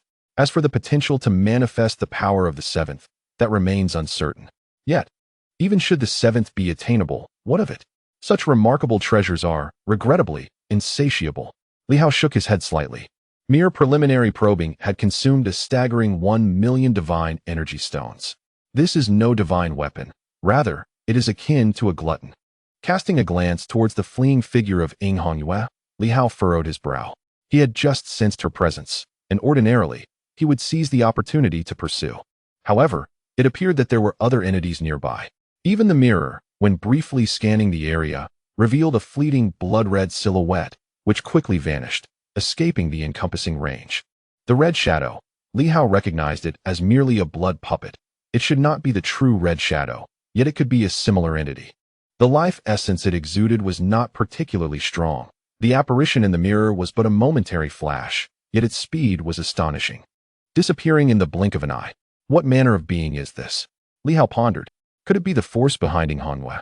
He was aware that there were supporters behind Hong Yue, likely intent on opening the Star Gate, thus bolstering her. During her first revival, they may have appeared. His mentor had once mentioned that when he sought to eliminate Hong Yue, she had formidable backing. That was many years ago. Now, with the hammer lost, the only means to open the Star Gate lies in seizing the Starry Sword. Although the Starry Sword has long been coveted by others, in this moment, with the Hong family's divine hammer gone, it may represent the sole glimmer of hope. Contemplating these matters, Li Hao's voice resonated throughout the realm. To all night patrollers and provincial department heads, gather in Tianxing City in 3 days. The night patrols shall undergo reorganization. Those who fail to appear will face dire consequences. Should one consider themselves invincible, feel free to test it. At this moment, the night patrollers in the nearby South Yu and South Dou provinces trembled in fear. Li Hao was preparing to reform the night patrols. The head of the night patrol in South Dou had already perished, and the official from South Yu, who once sought to curry favor with Li Hao, swallowed hard. Eager to depart for Tianxing City, fearing to arrive late. Only he understood the true ferocity of Li Hao in his extermination of the Fengyun Pavilion. Surely, he had slain a formidable demonic plant. That is the least of what one could surmise. Who would dare provoke such a presence? What of the 3 great organizations or the 7 sacred mountains? Could they vanquish a demonic plant? The news spread swiftly. Within Tianxing City, some formidable beings had already descended underground. Meanwhile, those remaining above were filled with a myriad of sentiments, lamenting the inefficacy of the Fengyun Pavilion, which had been so easily eradicated. In the Julong Pavilion, powerful figures gathered. Several directors who had not descended were now drinking in solitude. One chuckled lightly and remarked, "Where is Chen Yao?" No one responded. Perhaps the inspection department had also wavered in loyalty. What more was there to say? Not only Chen Yao, but the 9 departments had diminished significantly. The internal affairs and finance departments were now rather perfunctory. What they truly thought remained known only to themselves. In the realm of military and administrative affairs, perhaps each faction harbors its own schemes, while others possess a modicum of awareness. Yet, what can be done? The once formidable 9 divisions now appear somewhat fragmented. Previously, the primary objective seemed to be the suppression of the royal family, but what of the present? The Tianqing governor's office has swiftly burgeoned, voraciously consuming interests from all sides. Although the 3 major organizations remain largely unscathed, the situation concerning the 7 sacred mountains is more precarious. With the demise of the Buddha and the Lord of Tianpeng Mountain, the Tianjin Manor can act as if they do not exist. As for the remaining 4 sacred mountains, their circumstances are known only to themselves. The rulers from various factions likely find themselves in a state of hesitation and concern. Meanwhile, in the city of superpowers, the Elder Conference remains incomplete to this day. A situation that is utterly absurd. Perhaps the elders have yet to emerge, and before they do, Li Hao may very well besiege them. The world trembles. At this moment within the ruins of Tianqing Town, several powerful figures have gathered. The heads of the Administrative Division, Military Division, Examination Division, and the External Rights Division, alongside the old Tianqing King and a contingent of nearly 1,000 black-armored soldiers. Of the 9 elder heads, Li Hao has slain 2, while Chen Zhongtian was neither present nor invited. The Financial and Internal Affairs divisions were also absent. Both the elder and current heads of these divisions are alive. Yet the motives of the Mu and Lu families remain a mystery. Since Li Hao dismantled the Sihai group, the Financial Division has been conspicuously silent. Meanwhile, Mu Xiaorong remains detained in the dungeons of the Tianqing governor's office, and the Mu family has remained utterly reticent. At this juncture, the 4 heads convene, their auras formidable. Among them, Qi Pingjiang and another elder exhibit extraordinary strength, the latter appearing youthful, yet being none other than Zhao Tianyang, the elder head of the Administrative Division, a true pinnacle of power in the world, alongside Hong Yue and the venerable Tianqing King Jiangchen. In the center of this assembly stands an elderly figure clad in golden armor, Jiangchen. His complexion is somewhat pale, yet he offers a faint smile. "My dear friends, having reached this juncture, why must we continue to constrain me?" Qi Pingjiang, however, pays him no heed, instead gazing into the distance and calmly stating, "This chaos is rooted in isolation. Uniting will not be a simple task. Can the esteemed Rose Elder devise a method to break this limitation? There exist several critical locations imbued with the essence of chaos. To forge an alliance, one must first dismantle this chaotic foundation. Jiang Chen responds with a smile. It is not difficult. For a venerable being at the pinnacle of immortality, it suffices to shatter the essence of chaos. As long as you all communicate in advance to avoid confrontation, there shall be no issues. He continues with a grin, my esteemed friends. Why not first lift the seal and allow me to activate the array within the city to restrain that individual? Otherwise, the expedition to the true giant mine may prove quite arduous. The others remain silent, their gazes shifting towards Zhao Tianyang, even Qi Pingjiang being no exception. The ability of the 9 divisions to overthrow the royal family hinges upon this individual. Without him, such a coup would not have been so straightforward in the past. Zhao Tianyang, however, remains unhurried, waiting a moment before speaking. The Fengyun Pavilion has been annihilated. The others express surprise. Here, they find it challenging to receive news from the outside world. How did Zhao Tianyang obtain such information? As the crowd turned their gaze towards him, Zhao Tianyang smiled gently and remarked, it is not as complicated as it seems. Within Tianxing town, military armor is still operational. The administrative office will relay messages through the armor at the first opportunity. The emperor has likely received the news long ago. The group remained silent. For this method was not particularly difficult. The true challenge lay in Zhao Tianyang's attainment of a military position within Tianxing town. This implied that the opposing party also possessed military armor, which was crucially not black armor, but at least silver armor. Copper armor could not be assimilated into the body, yet silver armor could. This detail had previously escaped the group's knowledge. Jiang Chun chuckled lightly. Brother Tianyang, when did you acquire your military rank? Even I am not entirely clear. It appears we are not within the same hierarchy. The Tianxing army comprises 10 master regiments. May I inquire which regiment you serve in and what position you hold? This is of little importance, Zhao Tianyang replied calmly. What truly matters is that Li Hao possesses the capacity to slay the demon plants. The Fengyun Pavilion can nurture divine abilities, and at the very least, there exists one such demon plant. Those that have survived are, at minimum, immortal. Even the recently awakened immortals, typically of the 7 systems, are difficult to vanquish. What do you think? How did Li Hao accomplish this? Suddenly, he turned his gaze towards a specific direction and whispered, is that golden palm still alive? A moment of surprise swept over the group. Zhao Tianyang chuckled softly. If Li Hao truly has the ability to eradicate demon plants, would he allow the golden palm to remain beneath his very eyes? Jiang Chun furrowed his brow slightly. It should still be alive. A previous attempt by the Venerable One to test it confirmed its presence. Moreover, it has been absorbing energy today, seemingly attempting to impede our formation. Are you certain it is the golden palm and not another demon plant? Jiang Chun pondered for a moment before responding with a smile. It is highly probable that it is the golden palm. Presently, the true body of a demon plant cannot leave the ruins. Only its avatar can. If it is merely an avatar, it can at most wield the power of a peak existence. Given that Li Hao is preoccupied with the Fengyun Pavilion, would he truly leave several peak demon plant avatars behind? Otherwise, it would be exceedingly difficult to withstand the thorned rose. The demon plant that emerged after the chaotic origin possesses formidable strength. If it were an avatar left by Li Hao, it would indicate great extravagance on his part. Zhao Tianyang remained non-committal, casting another glance towards the guard office. Was it truly still the golden palm over there?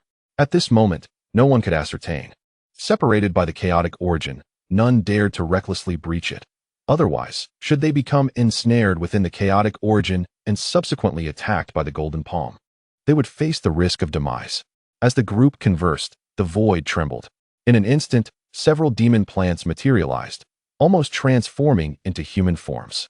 Leading them was the thorned rose, now manifested as an alluring woman, who gazed at the crowd with a frosty expression. We have gathered. You must activate the military formation without further delay. We shall first head to the mine's entrance to prevent the destruction of the formation, Jiang Chun. Do not hinder our plans, or none shall have it easy. Jiang Chun bowed slightly. Rest assured, Venerable One. The thorned rose offered no further words and vanished in an instant. Behind her, 4 demon plants followed suit, disappearing just as swiftly. This time, a total of 5 demon plants had convened, all intent on seizing the colossal mine. Everyone understood that occupying the mine at this moment would provide a significant advantage. However, the previous discord between the 9 offices and the royal family, coupled with Li Hao's emergence, had afforded them an opportunity for collaboration. Once the several demon plants had departed, Qi Pingjiang furrowed his brow slightly and remarked, "What concerns me most is that upon returning from exiling the Wind and Cloud Pavilion, Li Hao may deduce our absence from the 9 offices and realize we have ventured into this place. That could lead to complications. If Li Hao were to enter and cause chaos, it would be troublesome." The old director of the examination office sneered. "If he comes, it would merely be a death sentence for him. The 5 revered demon plants here have already awakened and gathered, with the rose revered being at the pinnacle of immortality, nearly akin to a saint. If Li Hao truly arrives, it would serve him right. Furthermore, even though Li Hao may possess powerful weapons within the ruins capable of dealing with the Wind and Cloud Pavilion, it does not guarantee he can contend with us. The Wind and Cloud Pavilion might also harbor a demon plant, but how many have truly awakened? This place is the richest in energy within the world, and it is here that the revival of demon plants is most formidable. Nowhere else can boast the same rapid resurgence of demon plants as this location." "Enough," Zhao Tianyang said calmly. "At this juncture, there is no need for further discourse. We have made our decision. Hesitation serves no purpose." The others nodded in agreement, refraining from further discussion. Ahead, the black armored army forged the path as they followed suit. Their sole objective at this moment was to reach the military camp and activate the military formations. The Tianxing town posed minimal danger. However, some errant armored warriors still lingered. Some weak, while others had absorbed considerable energy, rendering them quite formidable. The regular soldiers were manageable, but some had suffered from the chaos of the primordial source, leading to further disorder. This was their source of peril. Having arrived at this stage, the demon plants had indeed formed an alliance. Although the Wind and Cloud Pavilion could not delay Li Hao, the various factions resolved to continue their exploration. Otherwise, prolonged delays could result in Li Hao truly exterminating them. Within the ruins of the Wind and Cloud Pavilion, Li Hao turned to Director Wang and said, "The 9 offices and the royal family may have begun their exploration of the ruins, seeking to seize the vast mines. Their forces are numerous. There are at least 9 demon plants in the entire Tianxing town, along with a vice commander, all exceedingly powerful." Li Hao gazed at him, and Director Wang sighed. "I am certain I cannot match them. Do not look to me. I have already exhausted my one means of slaying powerful foes. To regain that strength will require time." Li Hao contemplated briefly, deciding it would just be the little tree and Director Wang. As for the 2 puppets, they would likely fall short against those demon plants. Being mere puppets after all, he counted on his fingers, pondering whether to relocate the redwood tree and the jujube tree from Tianjin Mountain, while the other demon plants lay half dead, including the 8 in this vicinity. Yet, it still seemed insufficient. The vice commander on the opposing side might be incredibly strong. Currently, the distinction between friend and foe was unclear. In the face of uncertainty, it was prudent to treat all as adversaries. Perhaps they had indeed become akin to saints. As for the director of the Academic Affairs Office, Li Hao mused that at this stage, he might be the only one with a semblance of assurance, especially given the proximity. The crux of the matter was that the other party currently possessed no desires, making it difficult to handle. The extent of their revived strength was also a concern. As for himself, Li Hao felt that achieving strength was not particularly challenging, but time was the critical factor. And presently, time was scarce. The other party's imminent exploration of the mines was quite vexing. "Never mind," he resolved. "I shall return and consider the matter further." Li Hao addressed the gathered crowd, stating, "Relocating such a multitude of demon plants at once is quite cumbersome. I will transport them one by one. You all stay here for the moment and refrain from venturing out. It is best to conceal yourselves for now." The others, understanding the gravity of the situation, complied and took shelter. As for the ruins of Tianxing town, they were acutely aware of their limitations. Though they could band together to confront a single demon plant, facing multiple ones would prove insurmountable. Without further ado, Li Hao commenced his laborious task of relocation. Although the 8 demon plants were weakened, he preferred to conserve energy and opted against using the drilling shuttle, choosing instead to transport them manually, making several trips to transfer each plant to Tianxing town. His next objective was to usher in the formidable allies from his side. Tianxing town was a critical acquisition for Li Hao, for while numerous ruins existed across the realm, none rivaled the wealth of Tianxing town, particularly a grand mine that stirred his ambition. He also intended to relocate the jujube tree and redwood, ensuring their safety. Thus, Li Hao transformed into a manual transport vehicle, first moving the 8 surrendered demon plants, then making his way to Super City. The redwood was still aiding Huang Yu and the others in their training, but given the urgency of the situation, he had no choice but to remove it from the premises. Subsequently, he ventured to Tianjin Manor, where the jujube tree was eager for him to take it away. Having recognized the formidable nature of the group it was associated with, it understood that following Li Hao offered a glimmer of hope for revival, whereas remaining with Tianjin posed the risk of starvation, especially with the current predicament of its companion, who had yet to return. Meanwhile, within the underground ruins of the Tianxing governor's office, the number of demon plants continued to swell. The Imperial Guard began to sense a growing threat. 10 demon plants had already been relocated, and with the 5 disciples of the locust tree yet to arrive, the total would reach 15, alongside itself, making 16. In contrast to the weakened state of the forces in Tianxing City, it felt an immense weight of pressure. The demon plants were predominantly immortal. Even if not completely revived, their strength was formidable. The small tree realized it could not contend with the redwood, which posed a significant threat, leading to an overwhelming sense of anxiety regarding its position. At that moment, several demon plants approaching the great mine turned their attention toward the guard headquarters. They sensed something unusual. The speed at which energy was being consumed was escalating. Visibly, streams of energy were dissipating from the mine, only to be siphoned away by the demon plants. What was the golden palm up to? Simultaneously, within the vast mineral vein, countless crystalline energy stones were embedded in the tunnels. Outside the mining site, a military camp stood, where a colossal golden warrior loomed, flanked by thousands of soldiers. Bracing for action, this was the last remaining organized force of the Tianxing army. Unlike the feeble state of Tianxing City, this location boasted ample energy, and each black-armored soldier exuded a fierce aura, while the bronze and silver armors radiated even more formidable energy. Though the numbers were merely in the thousands, there were as many as 6 silver-armored captains, each radiating considerable power. At this moment, everyone gazed outward, as if they were aware that the thorny rose was once again plotting against them. The golden warrior remained indifferent, his attention directed towards a specific location. The direction of the guard bureau, with a hint of perplexity. The speed of energy extraction had suddenly accelerated significantly. What transpired over there? Amidst the collective suspicion, Li Hao re-entered, bellowing in anger. Settle down, you starving wretches. What are you absorbing now? Once we conquer the great mine, you can absorb to your heart's content. Do you wish for everyone to know that a pack of famished ghosts has descended here? These rascals. After his tirade, the 8 surrendered demon plants trembled in fear, ceasing their absorption, while the others swiftly moderated their intake as well. But they were truly starving. Apart from the little tree and the redwood, who among them was not famished? They were on the verge of their very forms collapsing from hunger. Quiet down. I'll seek assistance.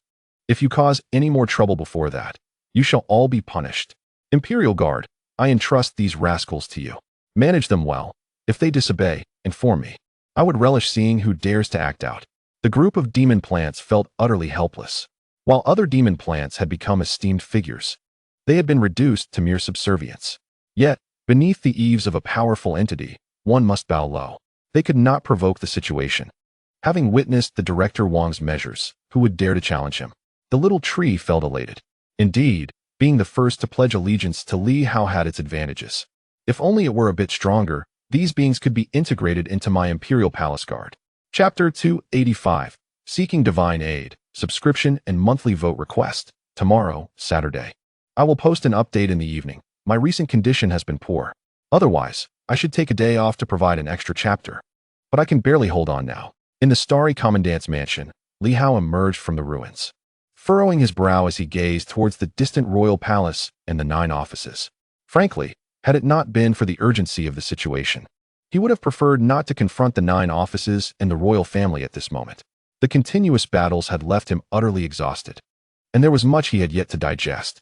Moreover, the excessive intensity of the confrontations had yielded little in terms of gains.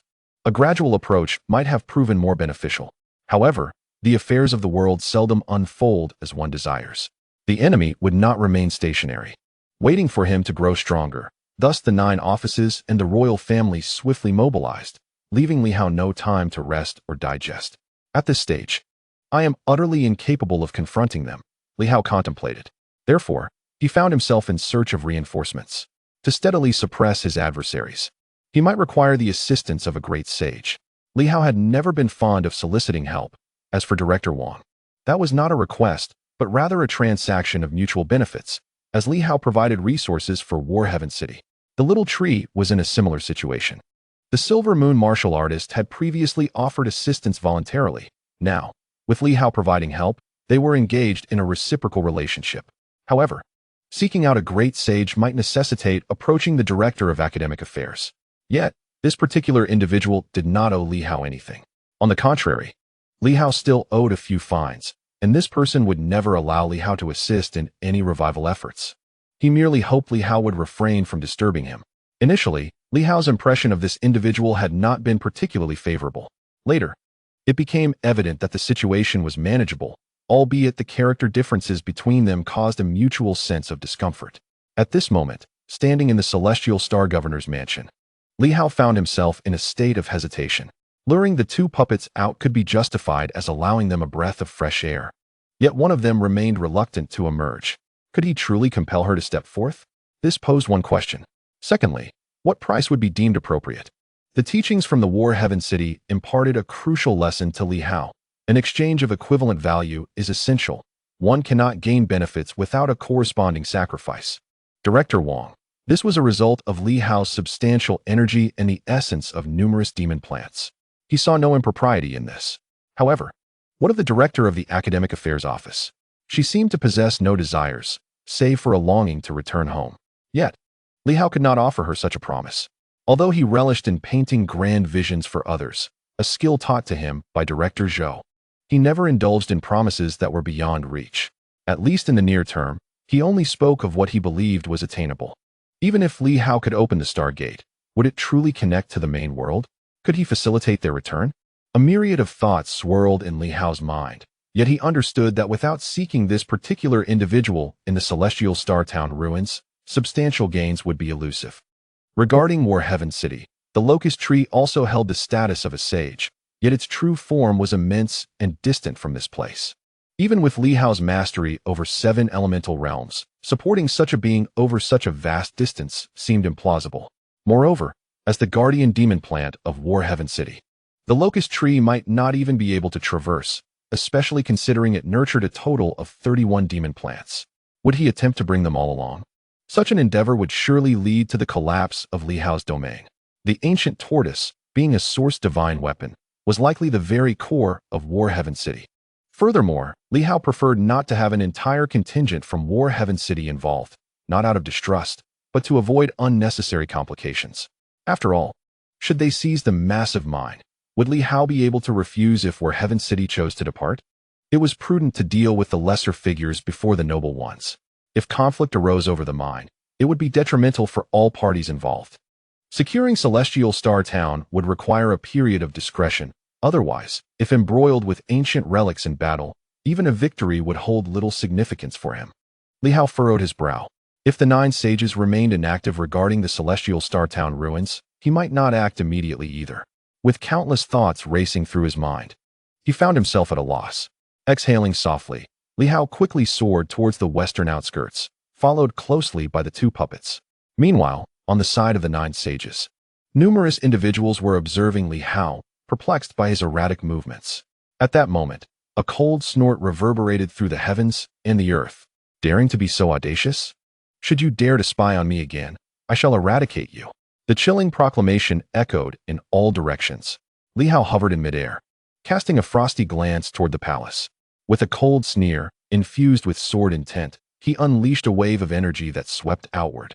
At that instant, the current Celestial Star King, who was clandestinely observing from within the palace, suddenly emitted a muffled groan, blood spilling forth. Father! The several princes and princesses below changed color in unison. Ahem! The expression on the face of the Celestial King changed as he gazed outside, then glanced at the shattered mirror fragments.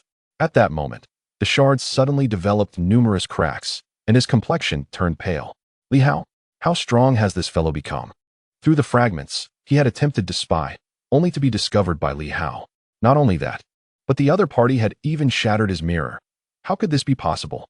The several princes and princesses wore expressions of concern. The Celestial King waved his hand dismissively and murmured, "It's nothing." Yet, in his eyes, there lingered a trace of anger and astonishment. Is Li Hao at the pinnacle of 6 systems? Or perhaps even stronger? But is the space not insufficient to support a being of greater strength? In the Ministry of Finance, Lu Yinxing also grunted softly. Beside him, his father, an elderly man with graying hair, closed his eyes and calmly advised, "Be cautious. Do not pry into him without cause. This individual is not so easily provoked. If you fail to eliminate him the first time, you should understand that he will only bring endless trouble to us." Father, Lu Yinxing furrowed his brow slightly. Now that the royal family has allied with the military law department and the administrative department to explore the great mind, it is not so simple. If it were that easy, we would have acted years ago. Why have we not done so? It is not merely the threat posed by the royal family. There is another point. The guardian of the mind is exceedingly powerful. Lu Yunqing's expression turned serious. But once we succeed, if the 9 departments are cast aside, wouldn't that be a victory for them? The elder chuckled and shook his head. It is truly not that simple. Moreover, should they succeed, those monstrous plants will not coexist peacefully. There will be conflict. As long as we do not enter the ruins, they cannot threaten us, and the ultimate victor remains uncertain. Do you think the other monstrous plants, which have not participated, lack awareness? Currently, it is only the royal family and 4 other monstrous plants collaborating in the exploration. Meanwhile, the 9 departments have 5 factions that have not engaged: the Internal Affairs Department, the Finance Department, the Inspection Department, the Criminal Law Department, and the Business Department. They have all been excluded. Can these factions' monstrous plants simply agree to that? Furthermore, monstrous plants are monstrous plants, and the 9 departments are the 9 departments.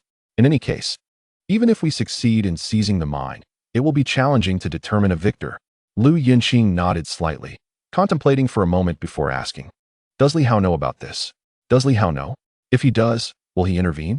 Lu Yinxing continued. Today, Li Hao had been running about.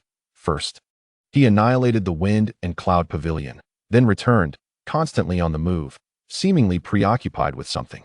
Perhaps he had suffered considerable losses in dealing with the wind and cloud pavilion and was gravely injured, often bringing back several Silver Moon warriors. But does this fellow know what is occurring within the ruins? The elder looked at him and inquired, "What do you intend to do? Inform him?" Lu Yinxing suddenly laughed. "The military law department has excluded us. Let them engage in their own dog-eat-dog conflict. Li Hao, who is capable of exterminating the monstrous plants of the wind and cloud pavilion, certainly possesses some strength. Even if he cannot create significant trouble, perhaps he can at least enjoy the spectacle." The elder gazed at him for a long while before speaking. "What is your objective? Is it merely to witness the spectacle? Before undertaking any action, one must have a goal, a clear purpose. It is not for the sake of offending others, nor to annoy anyone, but to achieve a target, fulfill a purpose, and attain benefits. To offend others without cause is an exceedingly foolish endeavor." Lu Yinxing was taken aback. The elder continued, "You have been lying low lately. I presumed you had intentions of making a move, yet it appears you are merely a spectator?" Lu Yinxing remained silent. The elder sighed. The Lu family built its fortune through commerce. When the 9 departments were established, I chose to oversee the finance department, responsible for the nation's economy. Merchants are adept at navigating social dynamics. If one can avoid offending others, then it is wise to do so. Should one inadvertently provoke hostility and the adversary begins to rise, it is prudent to bow and appease them, letting bygones be bygones, even if it means lowering oneself or sacrificing pride. Yet, you neither sought an apology from Li Hao, nor did you communicate with the military and administrative departments. Nor did you forge alliances with the marginalized departments. Nor did you engage with the 3 major organizations. Nor did you reach out to the 8 principal cities. Nor did you cultivate any influence, all merely to watch the spectacle, just for the sake of entertainment. He glanced at his son with a sense of helplessness. Children are often ungovernable. This generation seems lacking. Only the representatives from the military and administrative departments are somewhat competent, while the others are mediocre at best.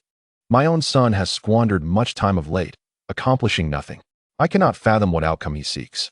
Is he still incensed over Li Hao's annihilation of the Sea Commerce Association? Is he still furious about the division of the Lu family's power among the 9 departments? If that is the case, his perspective is exceedingly shallow. After a prolonged silence, Lu Yinxing spoke slowly. "In truth, I have a favorable view of Li Hao. However, father, to be candid, while I do believe in Li Hao, the underlying forces and the issues of ancient civilizations make it difficult for me to commit. Behind Li Hao stands Tianxing City, yet ancient civilizations encompass far more than just that. At this stage, with Tianxing Town and Yin as opposing factions, it is evident that Yin possesses greater strength, yet has not revived. The elder comprehended his meaning. His son admired Li Hao but hesitated to pledge allegiance due to doubts about Li Hao's revival, hence he chose to remain an observer. This was not inherently problematic. Indeed, in the current phase, the central region where Tianxing City lies is rife with revived demon plants, continuously absorbing energy for restoration. Yet, does the entirety of Yin have even 10 revived demon plants? Even if all these demon plants support Li Hao, what difference would it make? Behind the 7 sacred mountains, there exist demon plants and beasts. The 3 major organizations undoubtedly have their own support, yet it is not directed towards Li Hao. Even the super city has its own factions, none of which support Li Hao. Clearly, his son possesses profound insight, which only deepens his indecision. After some time, the elder sighed. If you have such clarity, then make your own decisions. Lu Yinxing nodded. Indeed, his father's admonition held merit. If this impasse continues, once the second revival commences, the Lu family will find it increasingly challenging. At this juncture, one side is represented by Li Hao, symbolizing Yin. What I ponder now is who can represent the domain of Tianxing Town. Or, does the Lu family hold any hope of representing all ancient demon plants within Tianxing Town? The elder remained silent for a moment before replying. Those truly capable of dealing with Li Hao are none other than the 3 major organizations. Red Moon. Why do you say that? Lu Yinxing inquired, somewhat taken aback. The elder smiled faintly, taking his time before responding. They, too, have a stronghold behind them. Lu Yinxing was astonished. A stronghold? Aren't all strongholds located within Yin? Indeed, you seem to have overlooked that Hong Yitang is not a Silver Moon individual, is she? The elder chuckled, saying, in the eyes of the 8 major cities, is there truly a distinction between Li Hao and Hong Yitang? Both hail from the bloodlines of the 8 great families. Both are Silver Moon denizens. Both are prodigies. Both are formidable. And both are modern individuals. Does it matter to them whom they support? The differences are negligible. Hong Yitang's rapid ascension is undoubtedly bolstered by the powerful forces behind her, and not merely one. Lu Yinxing furrowed his brow slightly. He had long been unable to decipher who stood behind Hong Yitang. While it was indeed true that her financial backers were numerous, he had never considered the implications of the main city. Was his father implying that neither the royal family nor the administrative office sufficed? After pondering, he inquired, what of the city of superpowers? The elder replied, in the city of superpowers, the 12 ancient families each possess their own unique demon plants, amounting to 12. The elder laughed. What do you think? I think the prospects are rather dim. Lu Yinxing sighed, falling silent thereafter. At that moment, he was uncertain about how to proceed. And there was another matter. Li Hao was not one to be easily befriended or trifled with. The reason was simple. Li Hao was a man of the martial world, intolerant of any form of deception. From the very onset, particularly following his initial defeat, he had sensed that Li Hao could pose a threat. He had even contemplated collaborating with Li Hao. Yet both the Sea Merchant Association and others had a significant flaw. They had previously colluded with pirates. It was said that Li Hao harbored a profound disdain for pirates. If Li Hao were a politician, none of this would have posed a problem. The critical issue was that he was not.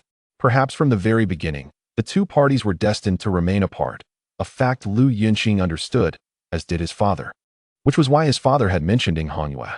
Given that the 9 divisions had excluded the Lu family and that Li Hao was not an option, the choice then fell to Hong Yitang.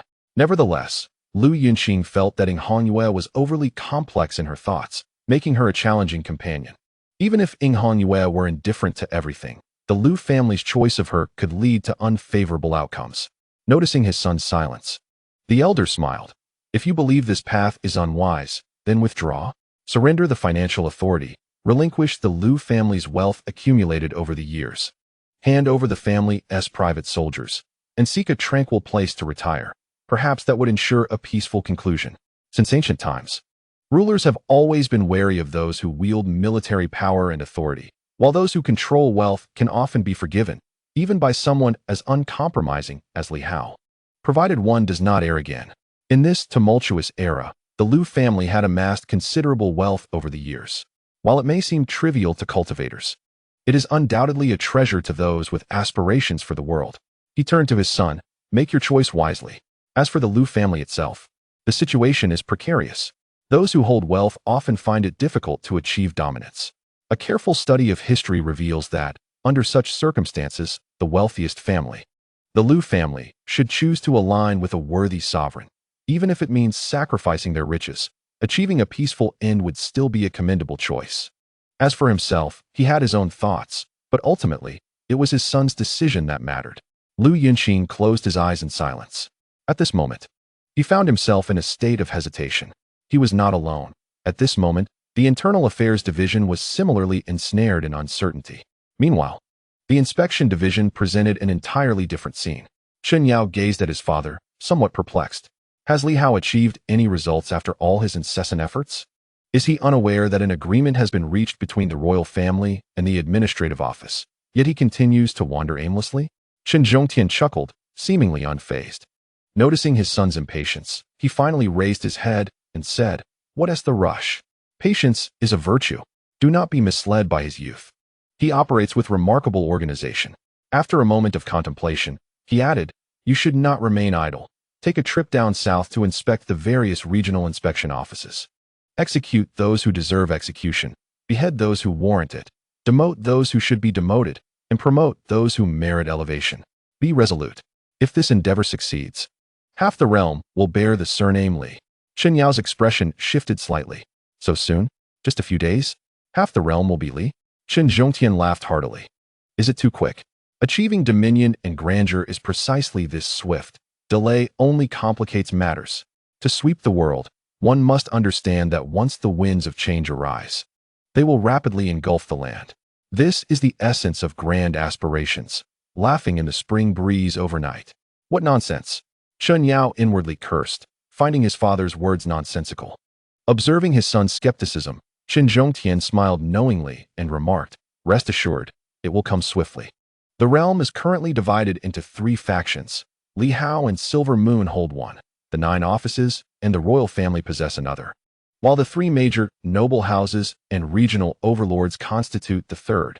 If we can successfully deal with those few, the portion belonging to the 9 offices and the royal family may very well revert to Li Hao.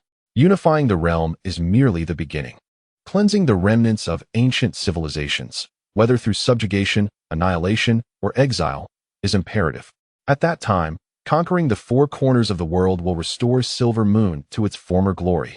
With a sigh of reflection, Chen Zhongtian continued, "The stability of the 4 corners is waning. Centuries of tranquility are on the verge of disruption. Currently, internal strife within the Tianxing is rampant. Li Hao must swiftly sweep the realm to gather the energy required to cope. Otherwise, the Tianxing will undoubtedly fracture. The 4 corners are not to be trifled with. Whether it be the Great Li or the Divine Kingdom, they are formidable adversaries." Chen Yao, however, was not overly concerned. He merely stated heavily, "Can the 4 corners truly threaten the Tianxing? Why not?" His father replied, "The conflicts within the Tianxing are severe. Though the 4 nations may be small, they harbor numerous strong individuals and sizable armies. The more challenging the situation becomes, the more united they are. Meanwhile, the great powers of the Tianxing are on the brink of collapse. Why can't they contend for dominance in the Central Plains?" Furrowing his brow, Chen Yao chose not to elaborate further. He was not particularly invested in the 4 border nations. However, his father's remarks suggested the possibility of spies being placed, perhaps even by the 9 offices. Yet, Chen Yao had always paid little heed to matters beyond the Tianxing. Simultaneously, at Yuanping Military Science University, He Kai was quite irked. "Li Hao, do you treat this place as you please, entering and leaving as you wish, harassing us day and night? Do you not fear that I might strike you down with a single blow?" Irritated, he longed for a moment of quiet contemplation on life, to reflect on the past in peace, to simply be a serene and beautiful youth. Yet, this ruffian persistently intruded upon his sanctuary. He was on the verge of revoking the other's student status. With a sigh, Li Hao replied, "Senior, I do not wish for this either. But the situation is changing too rapidly. I have encountered a saint-level powerhouse. And what concern is that of mine?" He Kai huffed. "I am a student of the school. And what of it? The director of the Academic Affairs Department, does he care about the fate of the students? That was the new martial era. It is not the same now." "Well," Li Hao chuckled softly, "all right, Senior, let us not delve into this topic. Do you not wish to return to your homeland?" The black armor replied nonchalantly, "Do you expect me to?" "Indeed." A mocking smile followed. Li Hao took no offense and pondered, "Opening the Stargate is one aspect. Secondly, we must prepare for potential powerful adversaries or threats that may exist within and beyond the Stargate. Thirdly, the primary world may have vanished, necessitating a quest for resolution. Once these 3 points are addressed, there is hope for a return." "Precisely," the black armor stated blandly. "Among these 3 points, which do you believe you can achieve?" Li Hao smiled. "If I were to become the master of a small world, the opening of the Stargate would be inevitable. As for the second point, possessing the strength of a small world master would enable me to confront any enemies. Regarding the third, if the primary world is incapable of defending itself and has disappeared, it would indeed be a formidable challenge to locate it. However, it is certainly preferable to the hopelessness of achieving none of these points. There remains a glimmer of hope." Li Hao turned to the black armor. "The city of Battle Heaven is striving diligently. Why do you harbor no hope, senior?" The black armor replied calmly, "Because I am acutely aware of the difficulties involved. But the new martial era was also fraught with challenges, yet it achieved brilliance, did it not? Do you consider yourself the king of humanity?" Li Hao laughed. "Senior, one must have dreams. I am not indulging in fanciful thoughts. I am merely 20 years old and have only recently embarked upon the path of martial arts." The black armor paused, slightly taken aback. This sentiment was somewhat familiar. It seemed long ago someone had expressed similar thoughts. "I am still young, with such accomplishments at this age. Who can predict the future?" He closed his eyes and fell silent. Li Hao continued, "I recognize your pride in the new martial era and your belief that the current human race is lacking and feeble. However, if I can cultivate my physical form to its utmost strength and condense countless divine inscriptions, can you truly foresee my future, senior?" The black armor responded placidly, "The limits of the world dictate your own limits. Even if you were to become the master of the world, your potential would remain confined within these boundaries." Li Hao frowned. "No, the limits of the world are not the key to restricting human potential. If this world lacks strength, I shall transcend it. If even the next realm proves insufficient, then heaven and earth themselves are my world. The universe is my world. Chaos is my world. Whatever my heart envisions, the world lies beneath my feet." He gazed intently at the black armor. "Do you truly believe that the limits of the silver moon define the limits of humanity? The human body is the greatest treasure. As a cultivator, the path of martial arts is also a cultivation of the heart. The broader the heart, the vaster the world." He spoke earnestly. "I do not claim to achieve this, but I refuse to accept that the limits of the world constitute the limits of a cultivator. Whether I can achieve it is inconsequential. What matters is that you do not even dare to entertain the thought. No wonder you remain merely a sage." The black armor was momentarily stunned. "No wonder you remain merely a sage." Li Hao was exceedingly serious. "Senior, in the era of the new martial era, there were countless strong warriors. Above the sages were the heavenly kings. Above the heavenly kings were the emperor lords, and beyond the emperor lords were the kings of humanity. All of these existed. It is not as if they did not. Since they once existed, why not pursue them? Of course, success is not guaranteed. But one must possess a dream, mustn't he one? Is it your aspiration to simply grow old in this place?" He believed the black armor's mindset was fundamentally misguided. Very misguided indeed. The new martial artists he has met, including Director Wang and others, possess a greater sense of ambition than this individual. Yes, even if they are somewhat weaker, they exude a palpable drive that leaves a more profound impression on Li Hao. Why is this so? As the director of the Academic Affairs Office at Yuanping Martial Science University, it seems implausible that one could merely attain the position of assistant to the sister of the king without more substantial merit.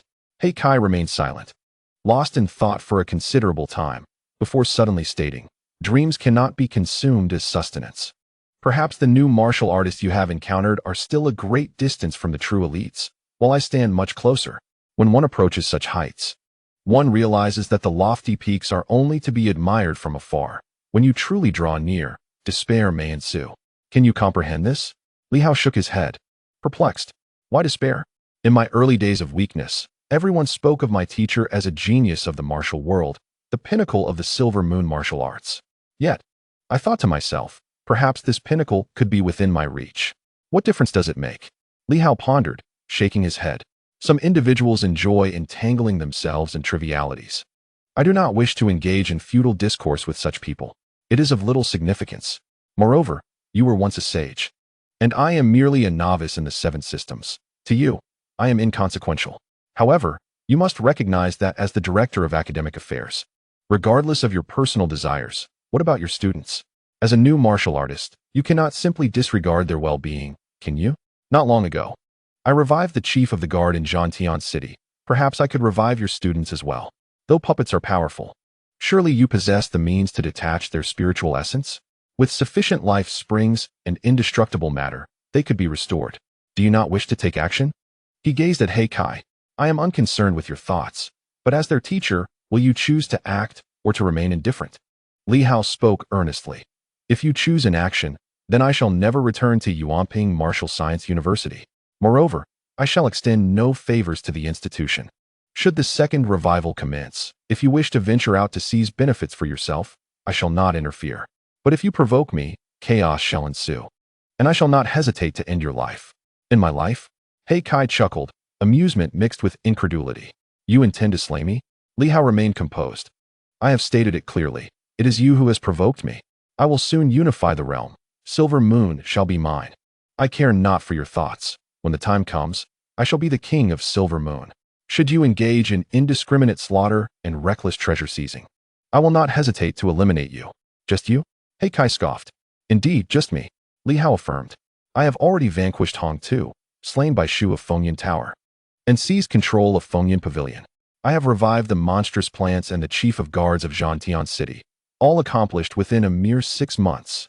I intend to prolong the time frame for the second revival. Grant me another 6 months to a year. What is so remarkable about a sage? I fear not, Heikai, and I gaze upon you with unwavering resolve. Moreover, in just half a year, I have already gathered over 10 monstrous plants and claimed half of the external territories.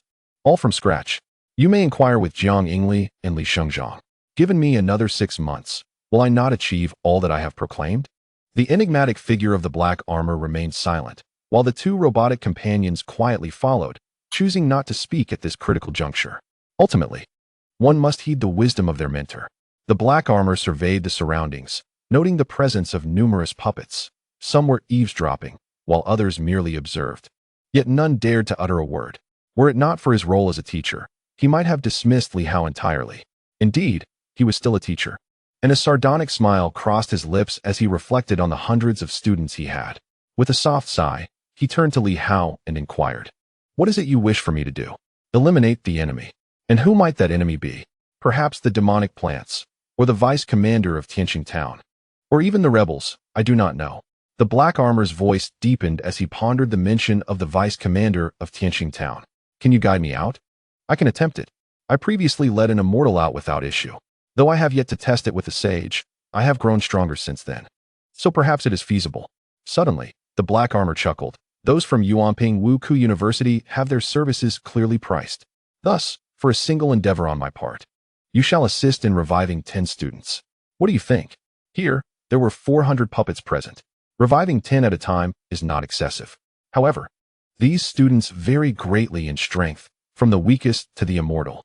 To restore the immortal, based on Director Wang's estimates, would require thousands of drops of the Fountain of Life and 5 immortal demon plants. To revive all these students would result in astronomical figures. Li Hao contemplated. What if we eliminate all the enemies and still find it insufficient? The black armor reflected for a moment. If it proves inadequate, we could opt for a method of mental revival. Although it would diminish their strength, yet they would still survive. Such an approach would significantly reduce the consumption. Li Hao exhaled and nodded, a smile gracing his lips. "Very well. It is a deal. However, may I audaciously inquire how much strength you have revived thus far?" The black armor replied with calm confidence. "Once we reach the destination, provide me with 10,000 drops of the Fountain of Life and 100 million of what you refer to as divine energy stones, and I shall not fear any sage." Such bravado was striking. To claim indifference towards any sage, lacking a corporeal form, even with such treasures, the opponent would likely only regain a fraction of their energy, not resurrect their physical body. Were they not sages? To assert fearlessness against any sage, was he at his peak? Akin to a king? It seemed implausible. Li Hao shook his head. "I can barely muster the Fountain of Life, but I am only able to provide half of the divine energy stones. Is the investment worth it?" As long as we seize the grand mine, it shall be worthwhile. The grand mine undoubtedly holds far more than just these divine energy stones. The fountain of life can also be converted from demonic plants. All of that shall be mine. The black armor remained unwavering. However, at that point, dealing with some incapacitated sages may suffice, but should you confront a peak sage, you shall be on your own. Li Hao took a deep breath, cursing inwardly once more. These creatures feed on energy, and no amount of wealth suffices to sate their appetite. This was a universal truth. If we fail to capture the grand mine, survival will be impossible. Very well. Gritting his teeth, he acquiesced. After some deliberation, the 10,000 drops of the fountain of life equate to 30 million divine energy stones, plus the 50 million required for revival, totaling a staggering 80 million stones.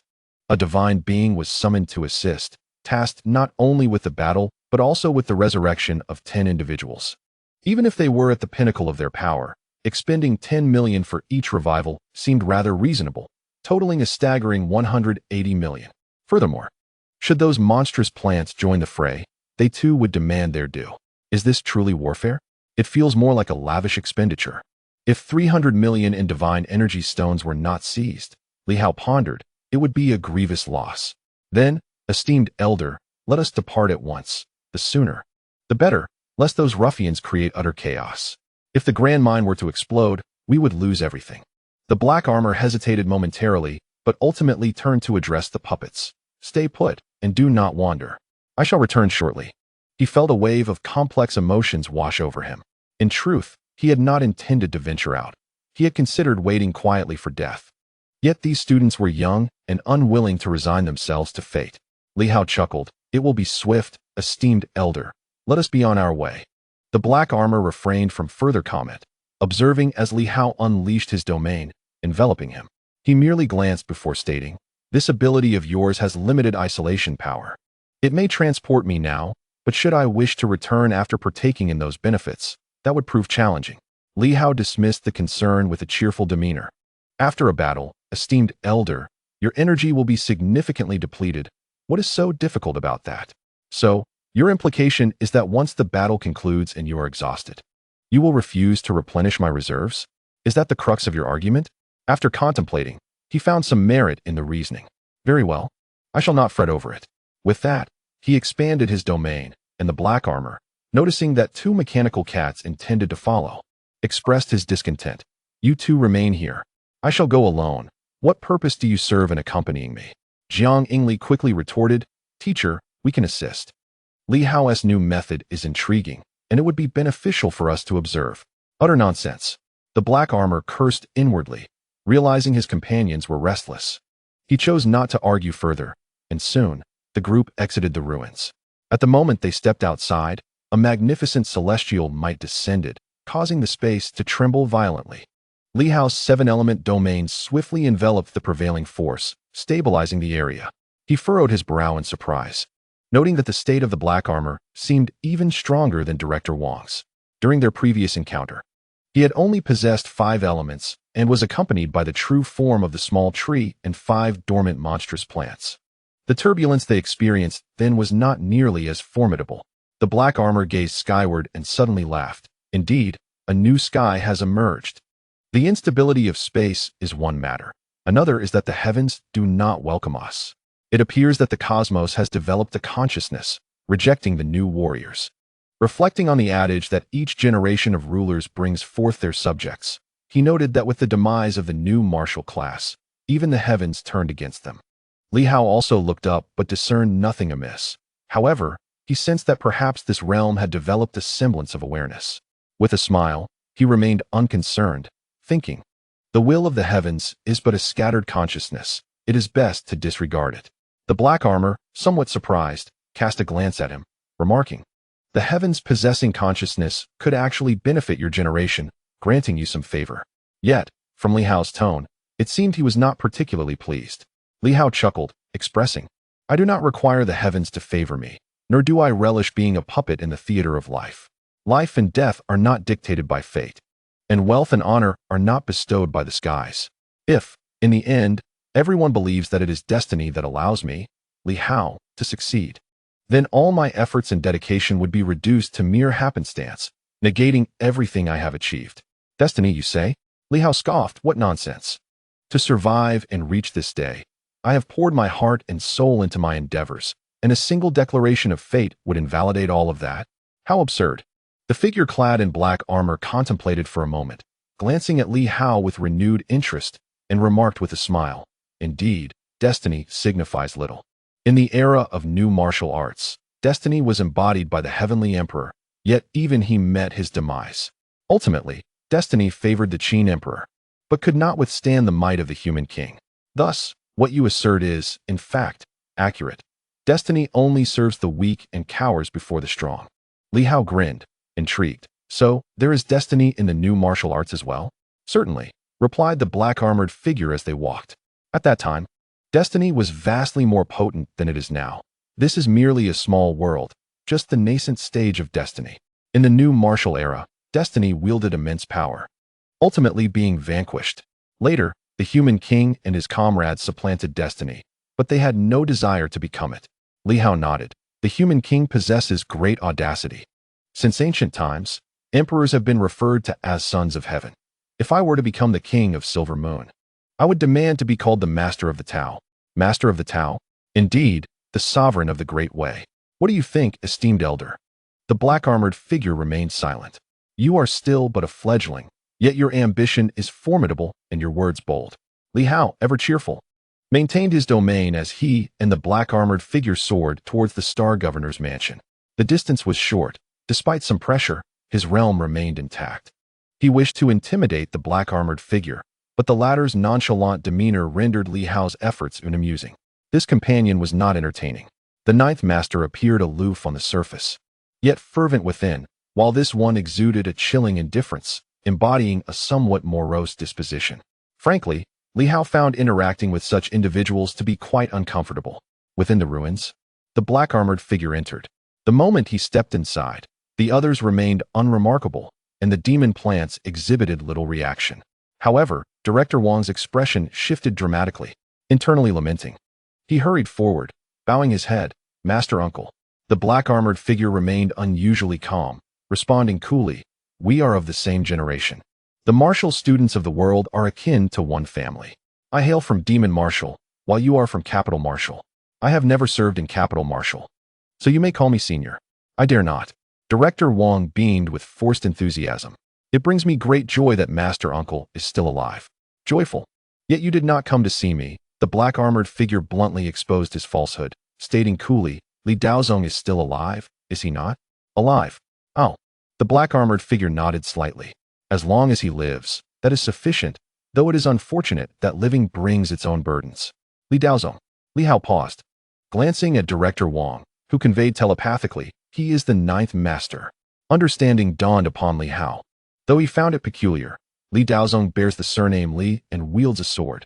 Could he be from the Li family? Of course. There are many surnamed Li in the new martial era, and numerous practitioners of the sword as well. The black armor inquired, "Is this Tianxing town?" He surveyed his surroundings, disregarding the demonic plants. Among these plants, it appeared that one recognized him, suddenly trembling with fear. The black armor paid little attention, casting a glance towards the source of chaos, seemingly penetrating its depths, and sighed. "The Silver Moon's first mind still exists. That is indeed a stroke of fortune amidst misfortune." Director Wang hastily replied, "It remains. This time, reclaiming the mind depends on the prowess of our esteemed elder." "Prowess? Are you jesting?" The black armor replied. Director Wang was on the verge of tears. "How could I jest?" Li Hao, increasingly perplexed, glanced at Director Wang. "Is it necessary to be so fearful? Even if he belongs to an older generation, once a sage, you have slain sages before. Wasn't the white tree also a sage in its time? Perhaps this revived individual is even less formidable than the white tree." Director Wang, however, was disinclined to engage with Li Hao, dismissing his thoughts. "You lack understanding. This individual is unlike any other. Someone capable of subduing countless descendants of emperors. Do you not consider that those descendants are all fiercely rebellious? What is the role of the academic affairs director? To discipline them, to strike when necessary, to impose punishment. Can just anyone perform such duties? Mere strength is insufficient. If strength alone sufficed, they would simply recruit a celestial king. Why appoint a sage to oversee these students? Their lineage is also formidable, strong enough to command respect from those imperial descendants, compelling them to obey. In the new martial era, there are few who can instill fear and obedience in the descendants of emperors. A group of defiant individuals, after all, fears very few. Those capable of pacifying them are exceedingly rare. The black armor, indifferent to the thoughts of others, gazed around and sighed. Instant demise, the source of chaos. The 8 great families. Who among them has betrayed us? I have long avoided this thought, yet now it is unavoidable. Could it be General Huai? Director Wang quickly interjected. How could that be? Esteemed elder, please do not speculate. I merely mentioned it, replied the black armor, suddenly smiling. However, your garrison general, while his ancestors were commendable, the accompanying emperor of his ancestors, that King Huai, is indeed beyond reproach. Li Hao was taken aback, looking towards Director Wang. King Huai? Are you referring to him by name? Is he an emperor? Is there an issue? Director Wang lacked the patience to address Li Hao and hurriedly stated. That is a matter from the early days of the new martial era. Subsequent events have been different. Moreover, the term wartime carries significant weight. That is true. The black armor nodded in agreement. Then tell me, who could have betrayed us? That, I cannot ascertain, Director Wang replied. The black armor sighed. Indeed, from my perspective, it seems impossible, yet it has occurred, making this situation unimaginable. Could it be the Zhao family, who have strayed from the path of energy? He mused aloud. The forefather of the Zhao family, Zhao Daming, was indeed a towering figure. Surely, his descendants would not stoop so low. Director Wang, looking dejected, retorted, please, spare me your guesses. While you are free to speak, I cannot. The black armor ceased his speculation, chuckling. It is merely a conversation. Do not be apprehensive. What I say is not the same as your words, so why fear? Indeed, I am not afraid. Director Wang chuckled lightly. And the armored figure turned to Li Hao, saying, hand over the items. I need to recover. Otherwise, with my current strength, I may not even be able to contend with this fellow.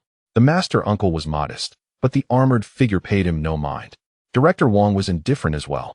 Li Hao, feeling a pang of anguish, relinquished nearly all his savings to the other, gripping his storage ring tightly, as if it might explode from the pain of parting. The armored figure held a corner of it for a long time before stating, if you are unwilling, then forget it. I am willing, Li Hao lamented, his heart aching at the loss of all his savings. He sighed, if I cannot seize the celestial star giant mine this time, I might as well end it all right here. The armored figure, indifferent, responded, if you choose to do so, it spares me the trouble. As he walked away to recuperate, Li Hao sent a thought transmission, Brother Wang, what is going on? Why are you so afraid of him? Does his father hold the title of human king? Stop with the nonsense. Director Wang replied, exasperated. What is this fellow rambling about? Then why are you so fearful of him? You wouldn't understand. Let me simplify it for you. Avoid provoking him. He is not an ordinary individual. He is a classmate of the president of the Round Ping Martial Science University, a junior of the human king, nearly from the same era. Do you comprehend? It's not like our situation, separated by countless years and merely nominal. He is a genuine martial artist from the same period. Just a few cohorts below. The key is that this individual's elder is also a top-tier figure. Li Hao was unconcerned, as he had already lost everything. Nonsense. Can you afford to be indifferent? I cannot. Director Wang was utterly speechless. You are not from this era, so of course, you are unfazed. But I am not so fortunate. Soon after, he transmitted again. How on earth did you summon him? I have heard his temperament is rather volatile and cold. Director Wang was left speechless. Was this truly a matter of expenditure? However, with this individual's arrival, he felt considerably reassured. His previous worries had dissipated. Li Hao sighed, falling silent as he sat cross-legged. In an instant, 7 types of momentum swirled around him, various flora and fauna materializing, and in the blink of an eye, he was enveloped in this energy. The moment thereafter, a unique force accompanied the transference of momentum, beginning to fortify him. As the armored figure was repairing itself, it suddenly glanced at Li Hao, then turned to Director Wang, transmitting, what is this? Is it the special energy of the second-dimensional space? Has he discovered it? Indeed, was the response. The armored figure was somewhat taken aback. Li Hao had mentioned it before, yet he had assumed that even if Li Hao had an inkling, locating it would be exceedingly difficult, much like the first individual who discovered the source universe. Whoever found the source universe would gain an absolute advantage.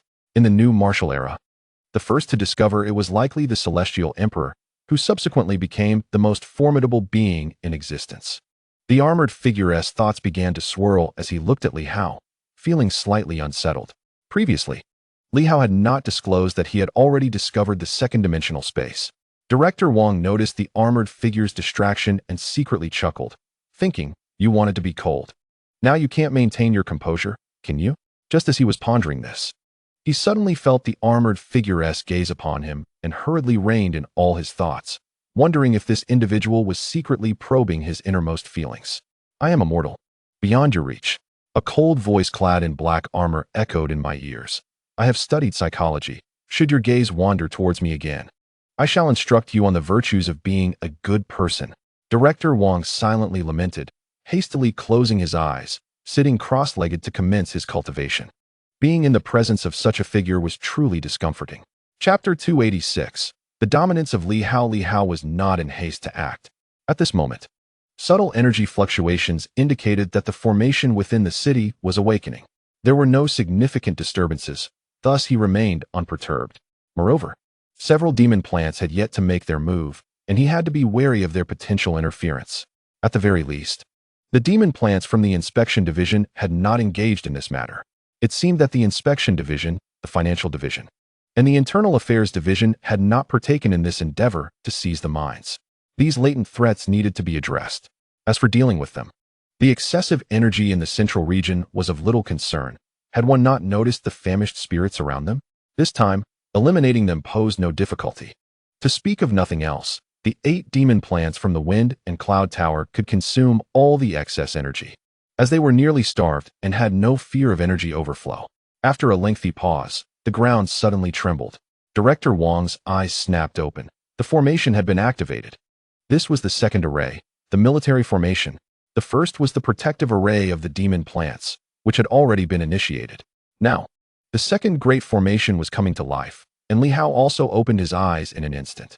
At that moment, a faint energy halo emerged from all directions, gradually enveloping one side of Tianxing town.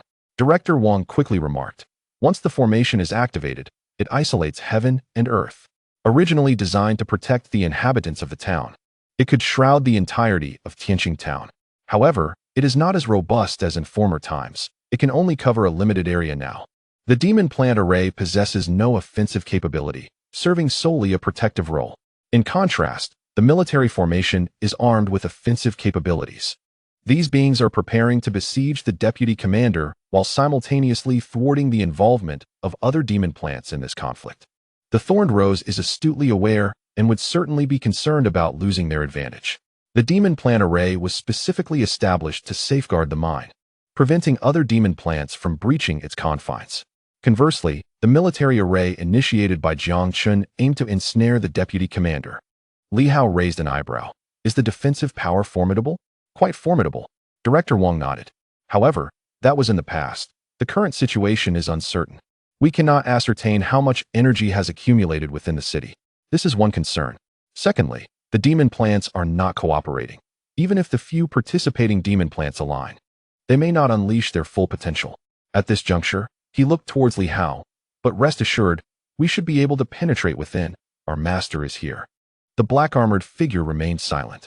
Li Hao took a deep breath, acknowledging that several demon plants were still outside and perhaps observing. They needed to synchronize their actions internally and externally, first neutralizing these demon plants while ensuring the information did not permeate inward.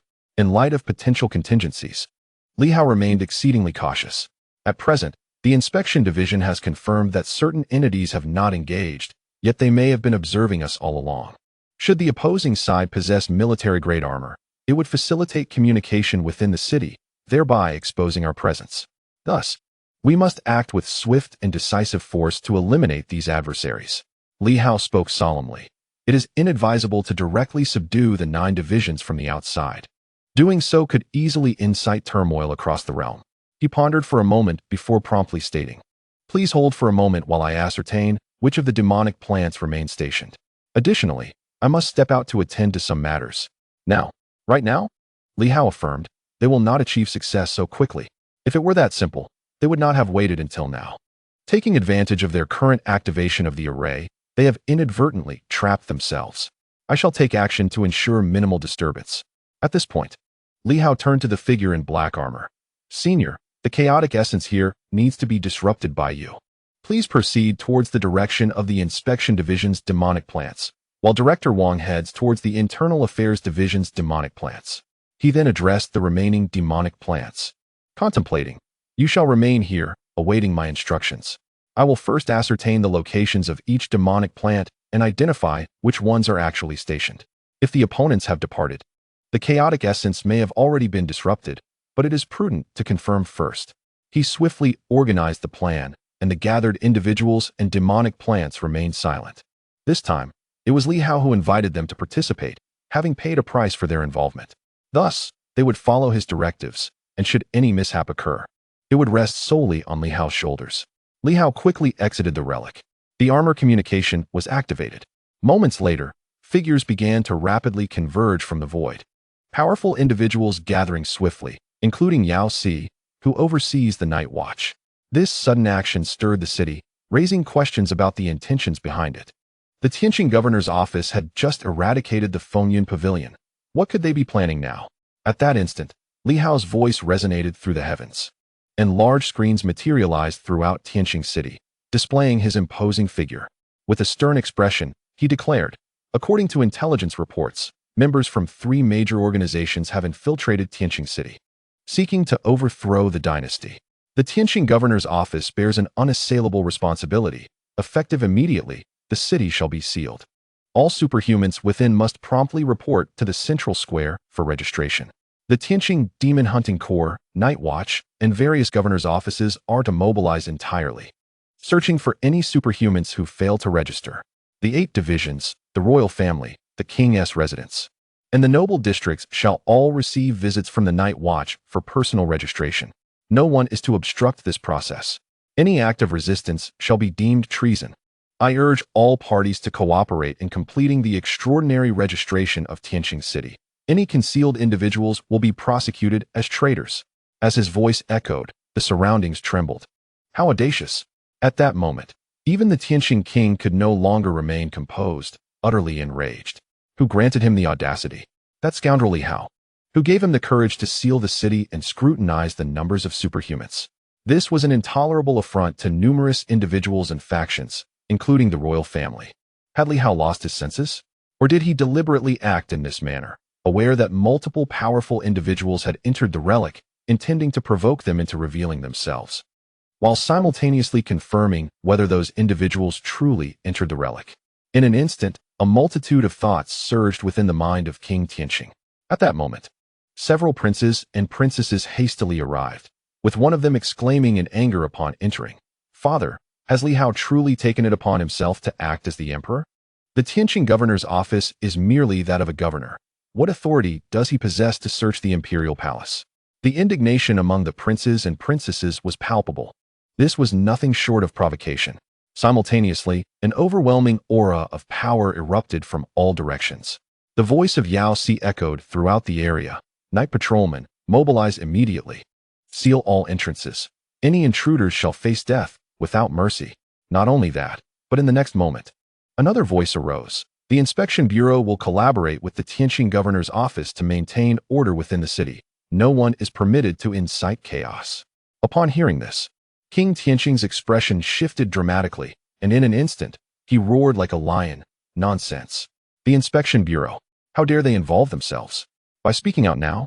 Does it not signify their intent to align with Li Hao? Cursed be it." Thankfully, that old fool from the Inspection Bureau was not allowed entry this time.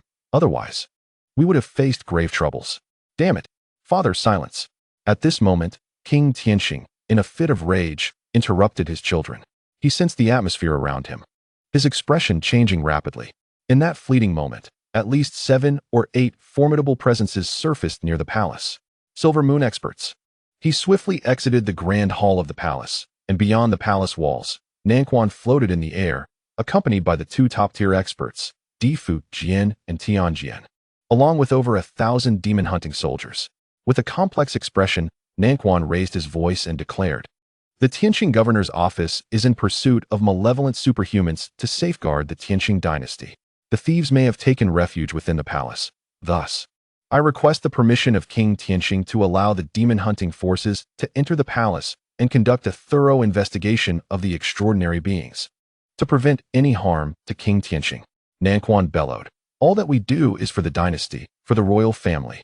The stability of the realm is a collective responsibility.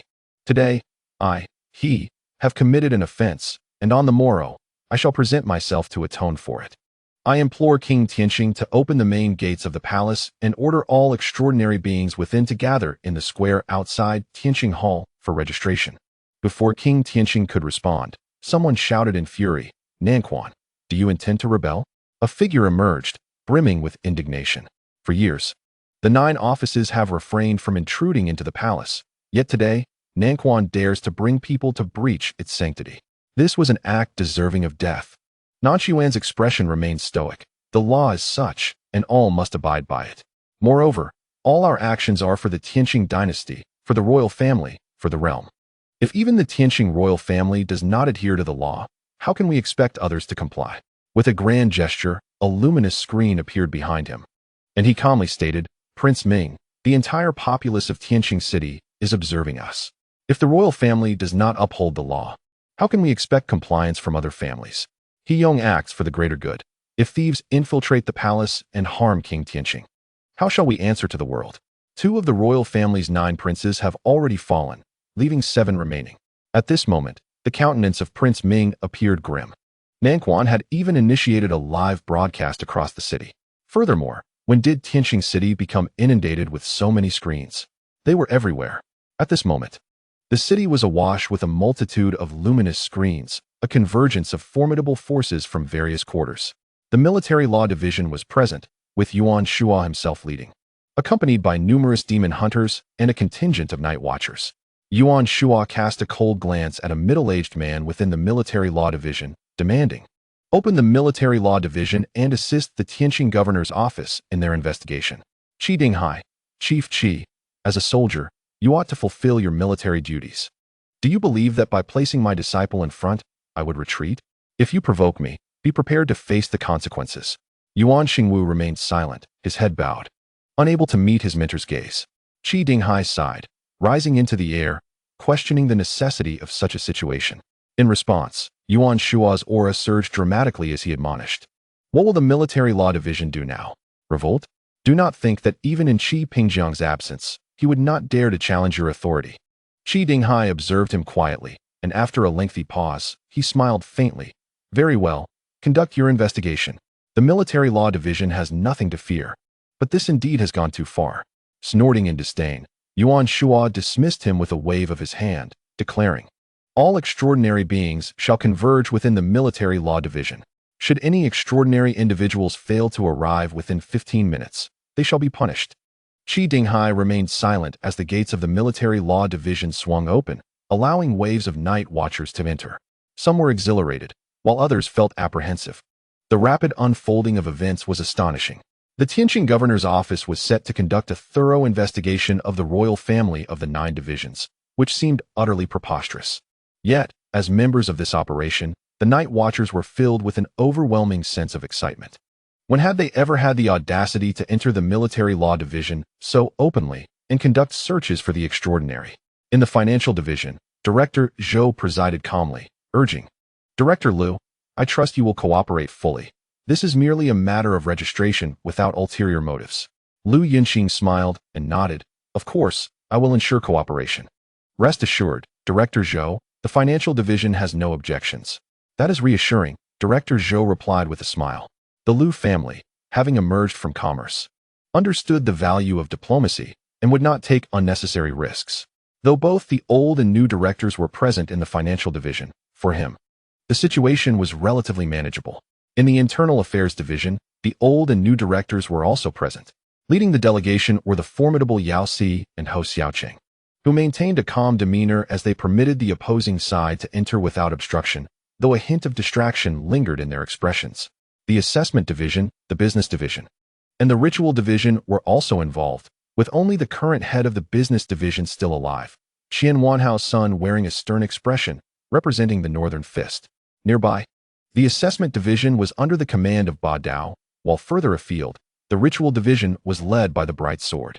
The previous heads of those two divisions had perished at the hands of Li Hao, and the current deputy directors dared not resist, particularly with renowned martial artists from Silver Moon overseeing the situation. From every direction, Silver Moon's powerful figures were stationed, yet the inspection division remained devoid of personnel. Just as the members of the inspection division were engulfed in confusion, Chen Yao appeared, clearing his throat. Extraordinary beings from the inspection division gather at headquarters for registration. Those outside headquarters cooperate with the Tianxing governor's office to ensure proper registration within the city. In an instant, many were left astounded. Previously, one could argue that it was merely the duty of the inspection department to collaborate with the others. However, now that the Tianxing governor's office had dispatched personnel elsewhere, not a single representative from the inspection department had arrived. What did it signify for Chen Yao to undertake the self-inspection alone? Some individuals began to grasp the implications, feeling a sense of unease wash over them. In that moment, it was uncertain whether this was a boon or a bane. The deputy directors also swallowed hard, taken aback. Who would have imagined that our director would silently align himself with Li Hao? This revelation was indeed surprising. Chen Yao chuckled softly. Enough with the wild speculations. The inspection department and the night patrol are essentially one family. The Tianxing governor's office also originates from the inspection department, united as one. At this moment, we must cooperate with the Tianxing governor's office. Let us not descend into chaos. No one dared to utter a word. One by one, they obediently proceeded to the designated area for registration. Meanwhile, Chen Yao cast his gaze into the distance, where the territory of the administrative department lay, the first of the 9 departments. At this moment, although Zhao Tianyang was absent, his son Zhao Huaimin was present, and he was no weakling. The key lay in suppressing the administrative department. Chen Yao continued to glance in that direction, pondering who would undertake the suppression. Would Li Hao personally intervene? Without a formidable presence to intimidate the opposition, success would be elusive and complications likely to arise. Lost in thought, he was suddenly jolted as a group of individuals swiftly approached from the administrative department. Chen Yao nearly dropped his jaw in disbelief. There stood Chen Zhongtian, beaming with a radiant smile, exclaiming, "Young Master Zhao, as the first of the 9 departments, the administrative department expects you to willingly cooperate with the registration and inspection." Chen Yao was utterly astonished. When had his father emerged, and to suppress the first department at that? This truly signified a break with the 9 departments. As Chen Zhongtian's appearance carried profound implications. Still reeling from his surprise, a representative from the inspection department arrived, seemingly reluctant and exuding an air of misfortune. From a distance, he clasped his hands in greeting. Kong Jia from the Silver Moon Inspection Department, reporting to the Chief Director. "Chief Director, please provide me with a copy of the registered list." With that, he turned to leave, displaying a clear unwillingness, while others ventured forth to exert their influence. He found it disconcerting to engage with the old establishment. With Chen Yao already undertaking the assessment of strengths, what could he do? It would be better to observe the happenings in other departments. As for the administrative department, Zhao Huaimin was equally taken aback and somewhat shaken. After a prolonged silence, he murmured, "I never expected Uncle Chen to take such a stance. Does he believe that the Tianxing governor's office possesses a brighter future than the 9 departments?" A sigh escaped him, laden with unspoken sentiments. Chen Zhongtian, while not as formidable as Zhao Tianyang and Qi Pingjiang in the past, had consistently maintained a position of strength, being a core force within the 9 departments. Now his personal involvement signified far too much. The confidence of the 9 departments was on the brink of collapse. Of the original 9 elder directors, 2 had perished. Of the remaining 7, 4 had vanished into obscurity, while 1 had come to impose control over them. The financial and internal affairs departments had not even made an appearance. A wave of inexplicable sorrow washed over Zhao Huaimin. The alliance of the 9 departments had been irrevocably shattered. Not only he, at this moment, all those who were paying attention fell into silence. Chen Zhongtian and the Chen family had completely allied themselves. The colossal screens displayed images from every corner. At this moment, even the palace had raised a large screen.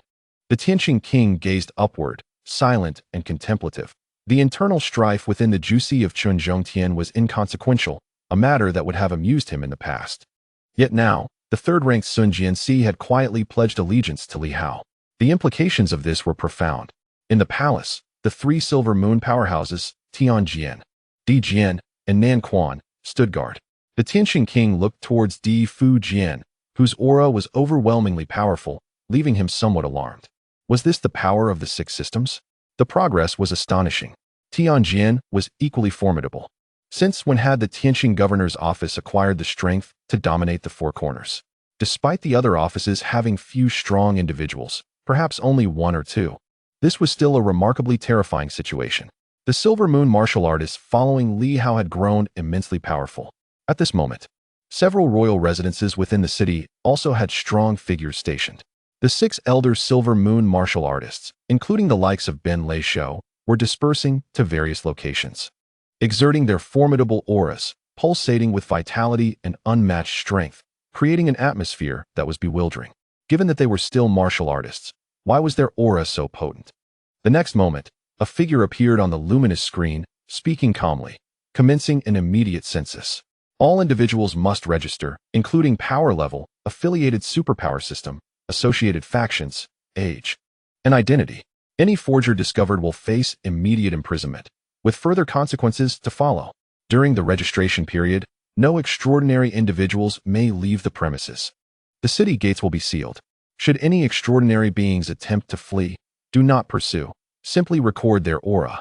Upon completion of the census in Tianxing City, the Tianxing governor's office will gradually investigate the world, and those who attempt to escape shall bear the consequences. Even if they flee to the city of superpowers, they shall ultimately be captured. Within the city, some extraordinary beings trembled with fear. Yet, Li Hao's words served as a stark reminder. At the city gates, strong individuals were not overly numerous. At this moment, those with questionable identities among the extraordinary were contemplating fleeing to the city of superpowers. It was said that the Elder Council there was still in session, with nearly 100 formidable entities gathered, making it a perilous environment. Even for Li Hao at this juncture, should they flee?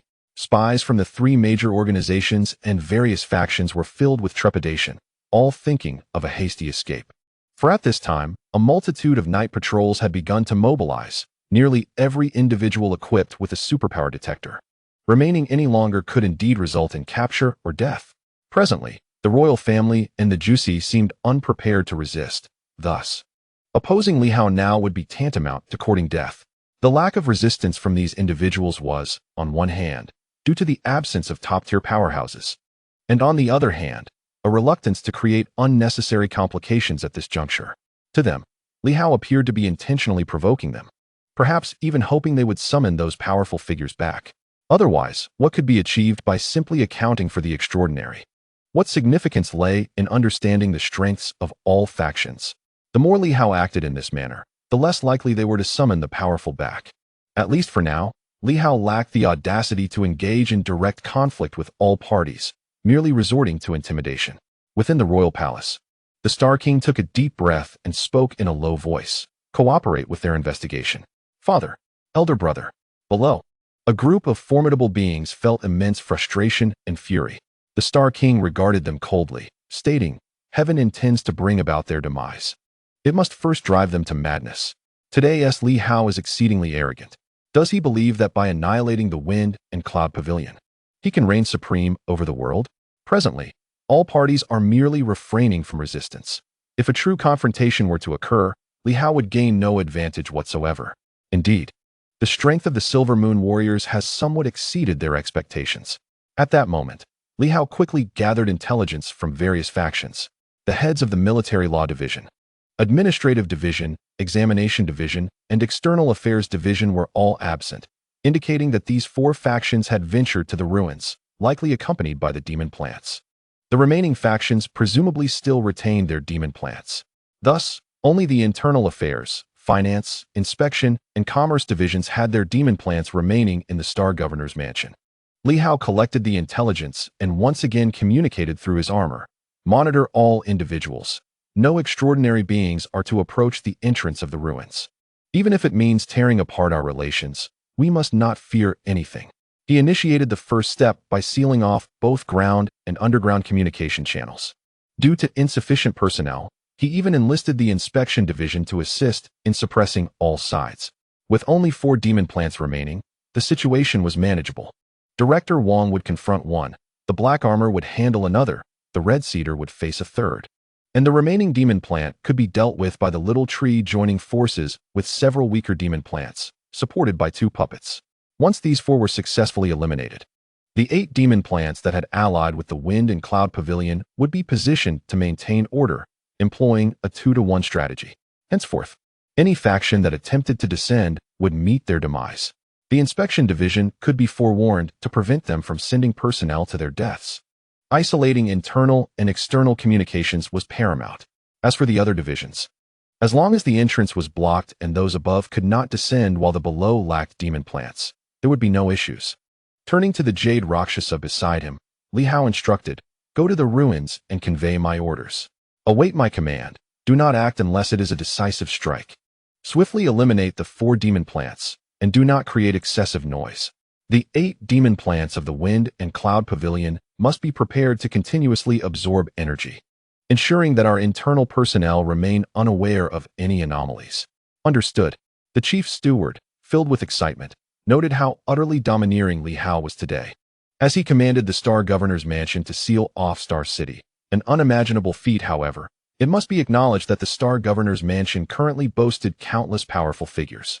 With various factions unprepared for a desperate struggle and 4 top directors having departed, they genuinely lacked the strength to engage Li Hao in battle, thus opting for compromise. At least for now, they merely sought to assess their capabilities rather than outright annihilate them. Simultaneously, news swiftly spread across the realm. In the midst of the ocean, within a floating palace, the Sword Immortal cast a glance at the communication jade and sighed. "I never expected that on the Silver Moon side, they would swiftly unite. The martial world of Silver Moon has historically seen few able to achieve such unification. Li Hao, indeed, possesses considerable skill, coupled with the inspection division siding with him. He has begun to consolidate power. However, this is merely the first step. The next will be to assess whether a full-scale assault to eradicate them is feasible. Does the Immortal believe Li Hao truly dares to attack the royal family and the 9 offices? Why would he hesitate?" The Sword Immortal chuckled softly and quickly added, "Yet, this matter does not significantly concern us at present. However, Li Hao is steadily realizing his grand ambitions. He is becoming increasingly formidable." At the headquarters of Yin Luo, amidst a secluded mountain, the formidable Yin Luo gazed down at several of the 10 kings of hell, and after a lengthy pause, remarked, "Li Hao indeed has audacity. Yet, what surprises me more is that the 9 offices and the royal family seem to have resigned themselves. Are there not powerful beings among them?" He pondered, brows furrowed. The 9 offices and the royal family still possessed top-tier strength. Figures like Jiang Chun, Qi Pingjiang, and Zhao Tianyang, who could be considered supreme warriors. Were they truly silent and submissive? Strange. At that moment, this burly man seemed to grasp something as a cold smile crept onto his face. Could it be that they are genuinely absent? Li Hao may have uncovered something. This action appears to be a means of venting frustration, perhaps seeking confrontation. Is it possible those individuals have ventured to the ruins of Tianxing town? There is indeed a likelihood, driven to such a point by Li Hao. Perhaps they have set their sights on the Tianxing giant mine. Should they succeed, Li Hao would find himself in grave trouble. Whether Li Hao's actions can compel them to return is uncertain. Merely this may not suffice. A genuine conflict might be necessary to urge their return, otherwise, the opposition may choose to ignore him. Yin Luo had deduced everything. At this moment, he suddenly comprehended Li Hao's intentions. Perhaps Li Hao, too, was feeling the pressure, hoping to draw out several powerful beings through such tactics. Whether, upon being drawn out, they would continue to comply in the future remained unclear. Withdraw all Yin Luo personnel. Do not create trouble for the Tianxing governor's office. Yin Luo suddenly smiled. If Li Hao is willing to engage them in battle, let him do so. Our people shall not intervene. Understood. Soon, someone took their leave to carry out the orders. At this moment, on the side of the Red Moon, Hong Yitang immediately deduced the reason behind the situation. However, he furrowed his brow slightly. Looking at the crimson cloak before him, he spoke solemnly. Even if Li Hao succeeds in forcing their hand now, it is merely a short-term remedy. I believe his goals are far more intricate. If his intent was merely to display power or to coerce them into abandoning their mining plans, that would be rather naive. Indeed, naive. The revelation of the inspection division's involvement poses a risk. Had the inspection division remained discreet, everyone might have suspected but dared not confirm. This time, Li Hao's strength has been nearly fully exposed. This bodes ill for him. The crimson cloak trembled slightly, and after a long pause, it whispered, "Does the leader of Red Moon believe that Li Hao harbors other objectives?" As the Crimson Moon contemplated, she nodded slightly. Such a grandiose blockade of Tianxing City, compelling the 9 divisions and the royal family. Could it possibly be a ploy to divert attention underground? I cannot believe that Li Hao lacks interest in the Tianxing giant mine. At this moment, by drawing the 9 divisions and the royal family's focus to the surface, might he be orchestrating something beneath? No one can truly be indifferent to the Tianxing giant mine. It is, after all, the largest and most intact mine in the Silver Moon world. Should this mine explode, it would undoubtedly trigger a second resurgence. This mine has the potential to sustain many formidable beings. However, the current external space does not suffice to accommodate a multitude of powerful entities. Otherwise, even with numerous demonic plants present, they would have long been swept away. The Crimson Cloak softly remarked, "I actually possess some knowledge about Tianxing Town. Currently, there are still 10 demonic plants residing there, with the Thorn Rose nearing the realm of saints. The other 9 are also immortal beings, and their level of resurgence surpasses that of demonic plants in other regions. Even if Li Hao were to covet this, do you believe he could contend with these demonic plants?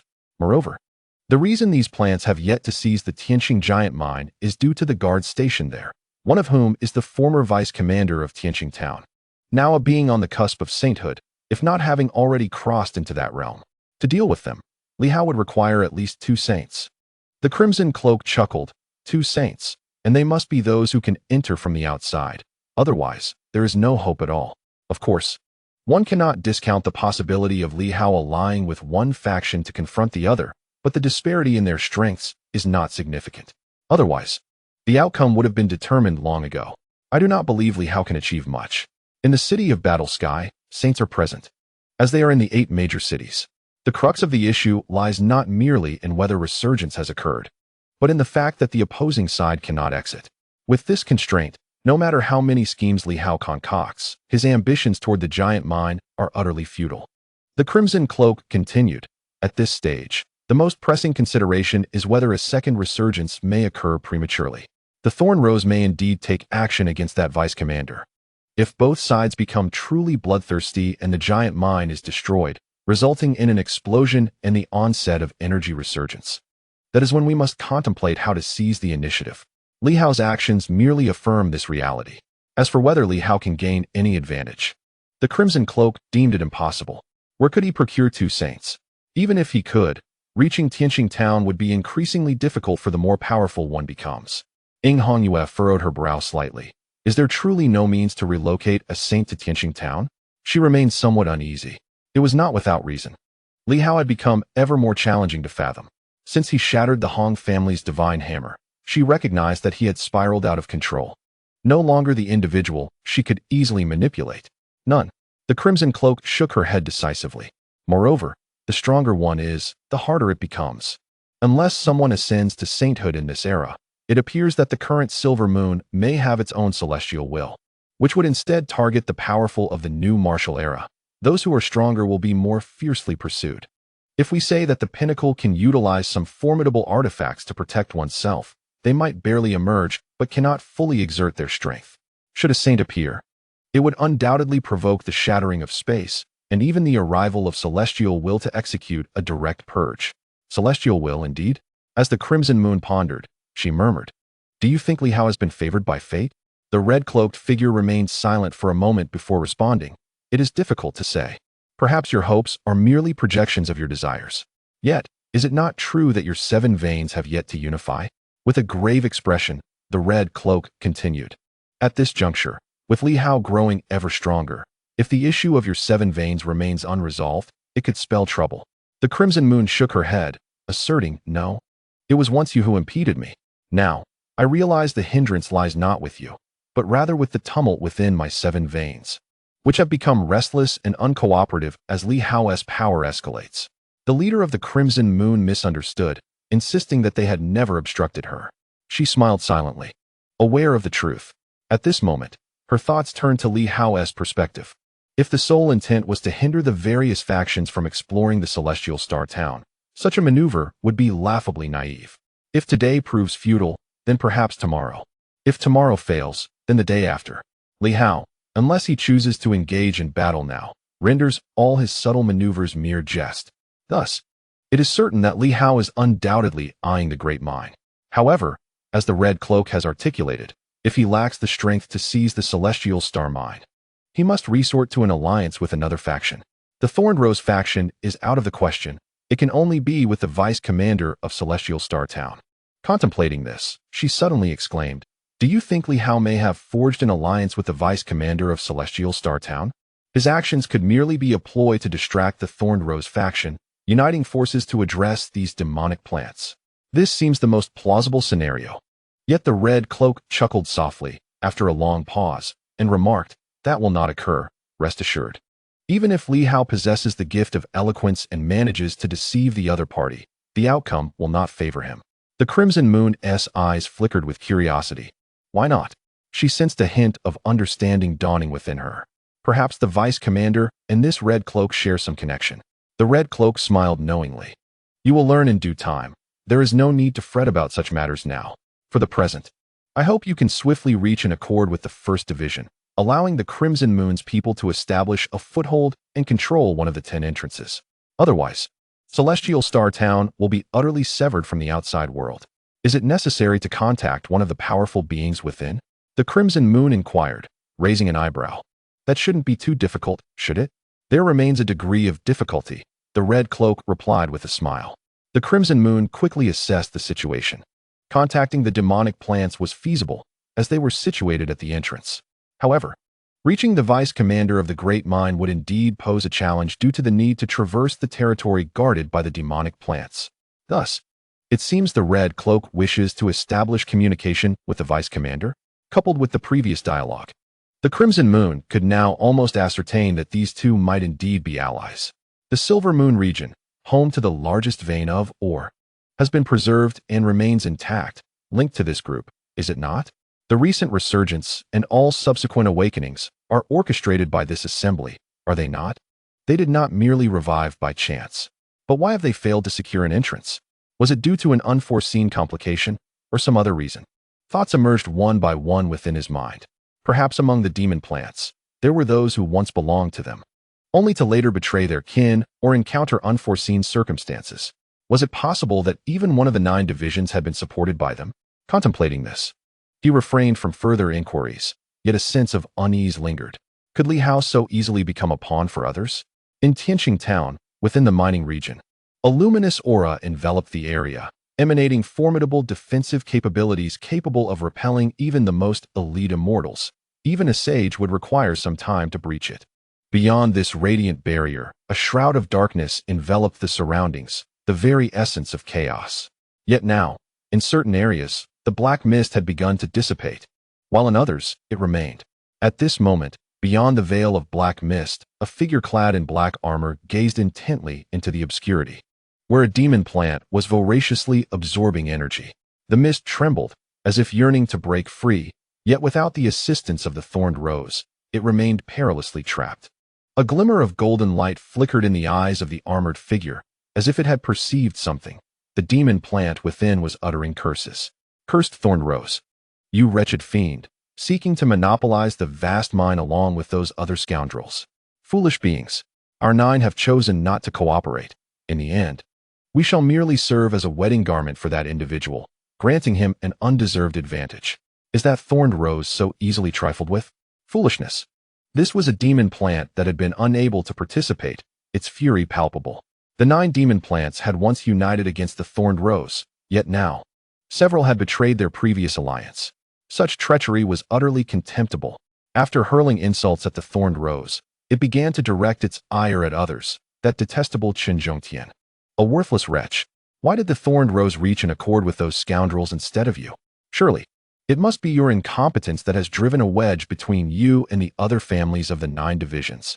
Recently, Chen Zhongtian has ceased his visits and no longer provides the divine energy stones. After our earlier negotiations fell through, that scoundrel has vanished altogether. Cursed be his name.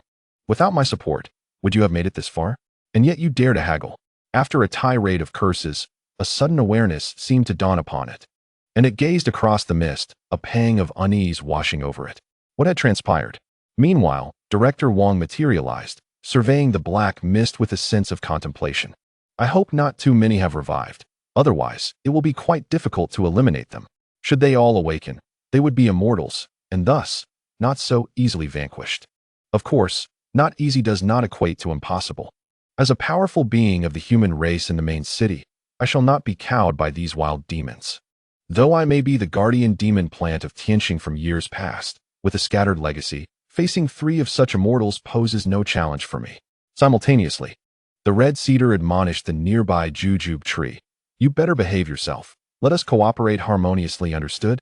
You have seen that even that esteemed individual has come to seek refuge with Commander Li. If we succeed this time, we shall both reap the benefits.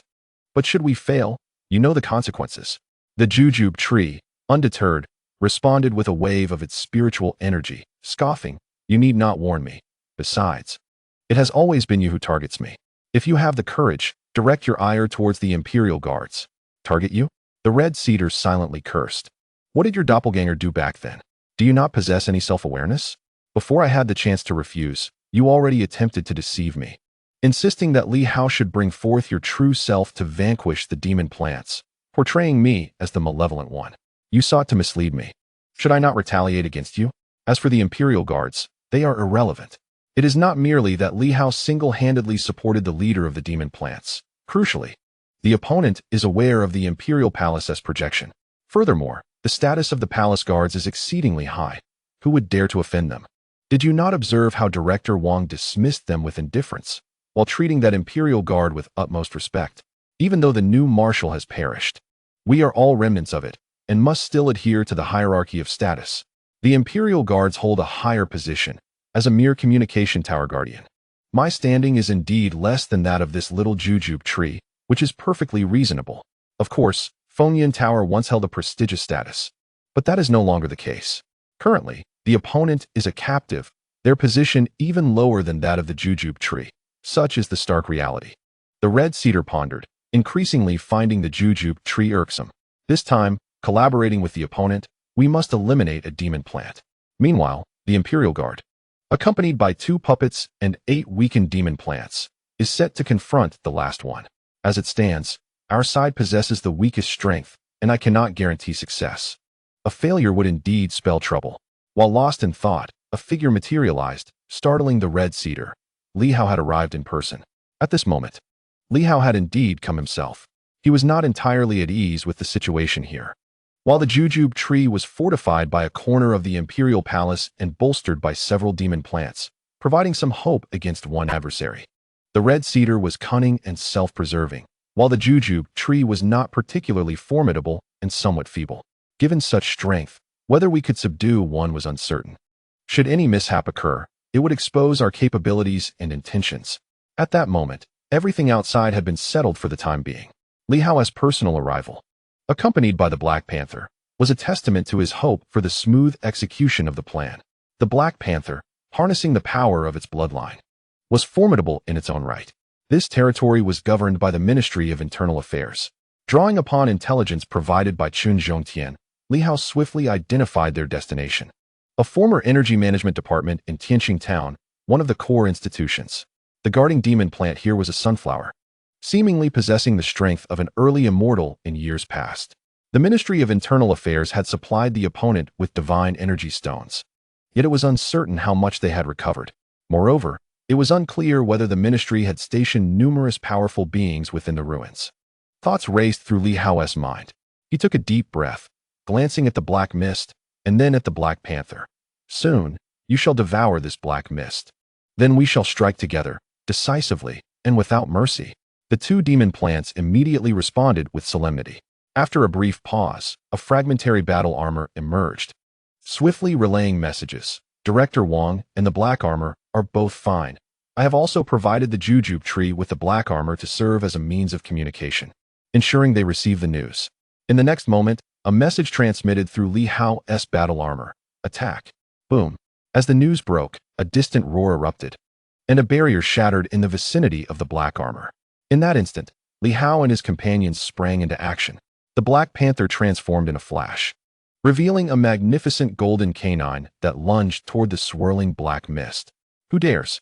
In a fleeting moment, across from the mist, a sunflower swayed cautiously in the wind, alert to the disturbance of the primordial chaos. The next second, the essence of chaos exploded with a thunderous sound, revealing several silhouettes. "Who are you?" The sunflower gasped in astonishment. These beings were neither the thorny rose nor any familiar plant, but rather two unfamiliar entities and a dog, accompanied by a human. Where did they come from? Nearby, other silhouettes emerged, equally astonished, and in the next heartbeat, their shock intensified. Li Hao. With a resounding crash, a beam of sword light illuminated the heavens, and several figures were obliterated in an instant. In that moment, Li Hao exhibited no mercy. If these individuals thwarted his plans, the consequences would be catastrophic. "Kill!" he bellowed, as the redwood tree summoned all its might, manifesting countless branches that pierced the heavens and sealed the surroundings. The jujube tree unleashed a barrage of jujubes that pierced through the void. Furthermore, the two plant entities, without a hint of hesitation, summoned their primal pathways to dominate the area. Previously, the redwood tree had hesitated to use its essence, having been reprimanded by Li Hao. This time, however, it acted with full force, manifesting its primal path to suppress the void. The Black Panther, too, drained its blood, transforming into a golden unicorn silhouette. As lightning converged upon its singular horn, a surge of thunder erupted, striking toward the sunflower with a resounding boom.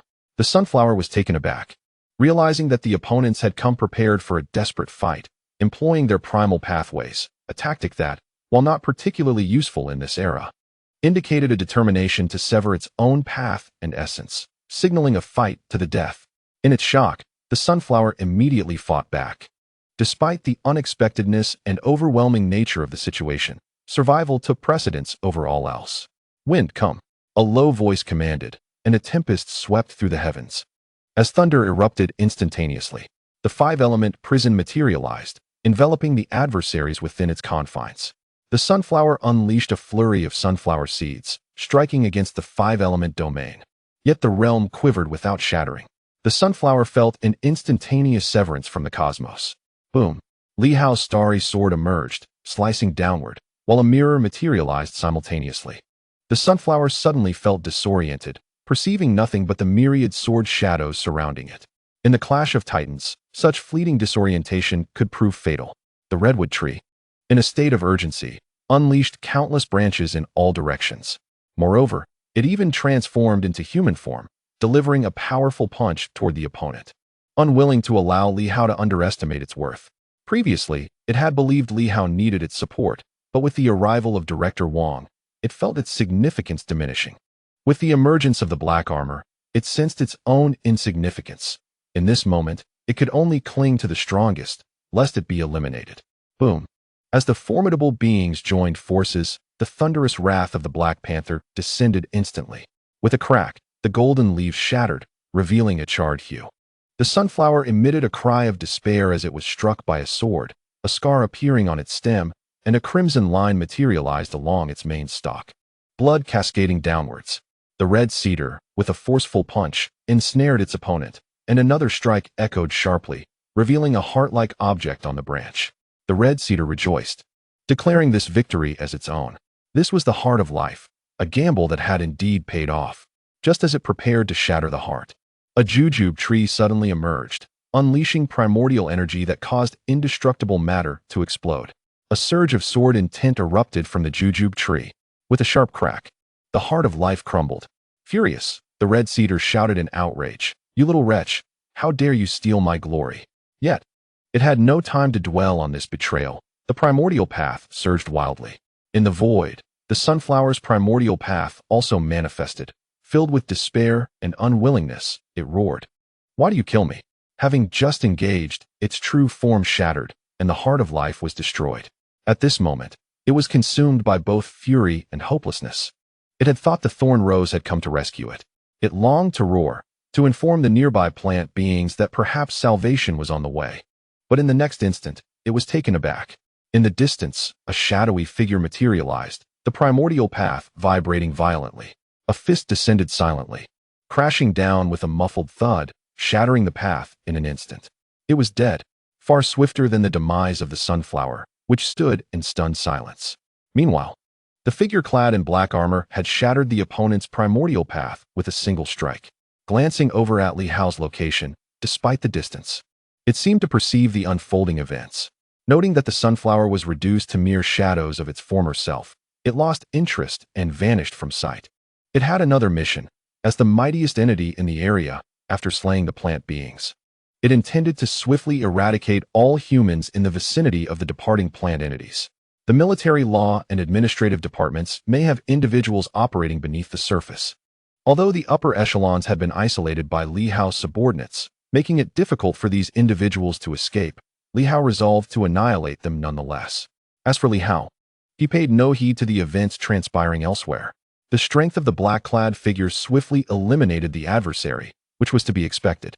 Once more, Li Hao let out a low roar, a formidable sword intent manifesting, as he struck towards the primordial void. The primordial path of his opponent trembled violently. But at that moment, two plant beings unleashed their full strength, erupting with primordial energy and securing their path in the void. The starry sky sword was far more powerful than before. With a decisive swing, it shattered the path with a crack. The sunflower fell into utter despair, its shadows collapsing. Filled with a sense of unwillingness, you shall not escape unscathed. Our survival was merely by the grace of our adversaries. Perhaps all the powerful beings in the city have already awakened. Do you truly believe you can triumph? Li Hao felt a stir within him. Just as he was about to inquire, the sunflower let out a bitter laugh, its shadows completely disintegrating. Li Hao frowned slightly, but chose not to dwell on it. If death is your fate, then so be it. As for this city, which city exactly it is, and why these monstrous plants were deliberately left behind, will soon be revealed. Go assist others. Li Hao urged swiftly, help the Imperial Guards. Without hesitation, the two monstrous plants soared towards the direction of the Imperial Guards. In the distance, a shadow of the Imperial Palace flickered, suppressing a rose, which represented the source of the little tree's fundamental path. However, at this moment, the task of subduing an immortal was still quite challenging, primarily due to the fact that the 8 monstrous plants were rather ineffectual, having recovered insufficiently. Further away, the director Wang unleashed a series of powerful punches into the void, his frustration palpable as he roared in anger. The black-armored figure swiftly dispatched his opponent. An act too trivial to dwell upon, yet the fact that Li Hao outpaced him was a blow to his pride. At this moment, a massive shield's ethereal image emerged around him, accompanied by a shadowy turtle that seemed to disregard any attacks. In a frenzy, he shattered a great willow tree into fragments in the blink of an eye. The opponent's path manifested, prompting Director Wang to hurl the City Lord Seal.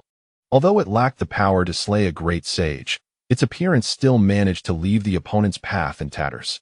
With another fierce shout, Director Wang unleashed hundreds of punches, the void trembling under the onslaught. In an instant, a thunderous crash resounded, and the opponent's path was shattered, followed by a piercing scream. The battle among the 4 factions concluded in the blink of an eye. The black-armored figure appeared across various locations, effortlessly dispatching those who were still in shock. His speed unimaginable, his presence was a mere blur to his victims. The personnel left behind by several major organizations were merely there for communication with the outside world. Lacking true strength, had they been formidable warriors, they would have departed long ago. In an instant, the black-armored figure exterminated them all. Meanwhile, on the side of the Imperial Guards, several surrendering monstrous plants were driven to madness, even willing to disperse their essence. Each one erupting with the intent to eliminate their foes before the arrival of the redwood and jujube tree. Otherwise, their fate would be dire. Amidst the desperate efforts of multiple monstrous plants, with the aid of 2 puppets, the little tree, unwilling to wait for rescue, saw the Imperial Palace tremble. A low rumble echoed as a faint ethereal image resembling a cat emerged above the palace. With a crisp crack, the monstrous plant opposing it was instantly suppressed, causing its path to begin fracturing. In the blink of an eye, the opponent was annihilated on the spot. The little tree quickly retracted the ethereal image of the Imperial Palace, feeling somewhat weakened. Its branches swayed as it glanced back, spotting the recently arrived redwood and jujube tree, and felt a sense of relief that they had managed to eliminate the threat before their arrival. Otherwise, it would have been a significant embarrassment. It is worth noting that Li Hao had appointed it as the captain of the monstrous plants. Simultaneously, in the outside world, at the Ministry of Finance, an elderly man suddenly furrowed his brow. He was the senior director of the ministry. He gazed towards the backyard, sensing a disturbance that seemed to have emanated from the ruins. However, at that moment, there were guards stationed there, concerned about potential intrusions into the ruins, with Director Zhou personally overseeing the area. Similar precautions were observed in various other locations to prevent the concealment of formidable individuals and to thwart the infiltration of the three major organizations. The powerful stationed here are predominantly found near the entrance of the ruins. The various factions are not overly concerned. If these individuals seek death, they may enter on their own accord. However, at this moment, Director Liu is somewhat perplexed. After glancing back for a moment, he wonders if the recent disturbance was caused by a demonic plant. He promptly strides towards the rear and soon encounters Director Zhou. With a smile, he remarks, "Director Zhou, the finance department will fully cooperate. Why not take a seat in the hall?" "No, thank you." Director Zhou replies with a radiant smile. "It is my duty to serve the realm that sustains me."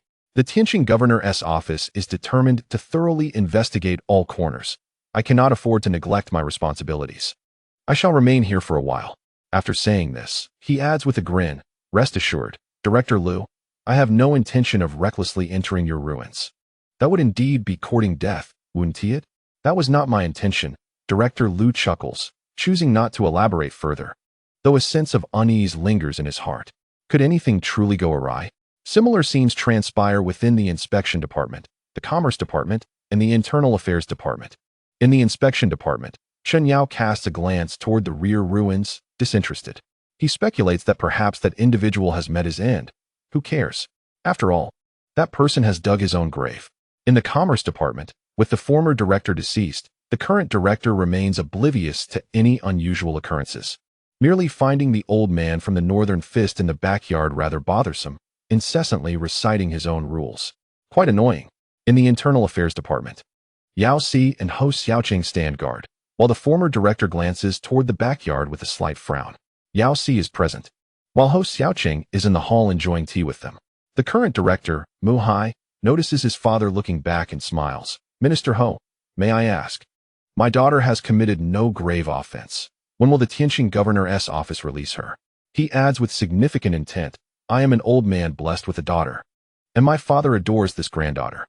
If Governor Li is willing to release her, all matters concerning the Internal Affairs Department can be discussed." Minister Ho chuckles heartily. "No need to rush, it will be soon." The two men exchange glances, both feeling a twinge of anxiety. Is today truly just about investigating the extraordinary numbers from various factions? Why is there an unusual disturbance in the backyard? The families that have lost their demonic plants are causing quite a stir. Meanwhile, those who have not suffered losses also have personnel stationed at the ruins entrance. The royal family has even deployed both the heavenly sword and the earth-shattering sword to guard the area, forbidding anyone from entering or exiting, inciting the ire of several nearby princes and nobles who are seething with anger, wishing they could slay them. When has anyone dared to treat the royal family in such a manner? Heavenly Sword, how long will you continue this investigation? Voices erupt in anger. The Heavenly Sword responds with utmost candor. "We will cease our investigation when Governor Li instructs us to withdraw." The crowd is utterly infuriated. What kind of nonsense is that? If Governor Li orders you to investigate for a lifetime, will you remain here for eternity? At this moment, hearty laughter resonates from the Grand Hall, where the Southern Fist is engaged in animated conversation with the Tianxing King, the topics of their discussion remaining a mystery. Unbeknownst to anyone, the town of Tianxing has already succumbed to countless anomalies. The four major demonic plants have been eradicated in the blink of an eye.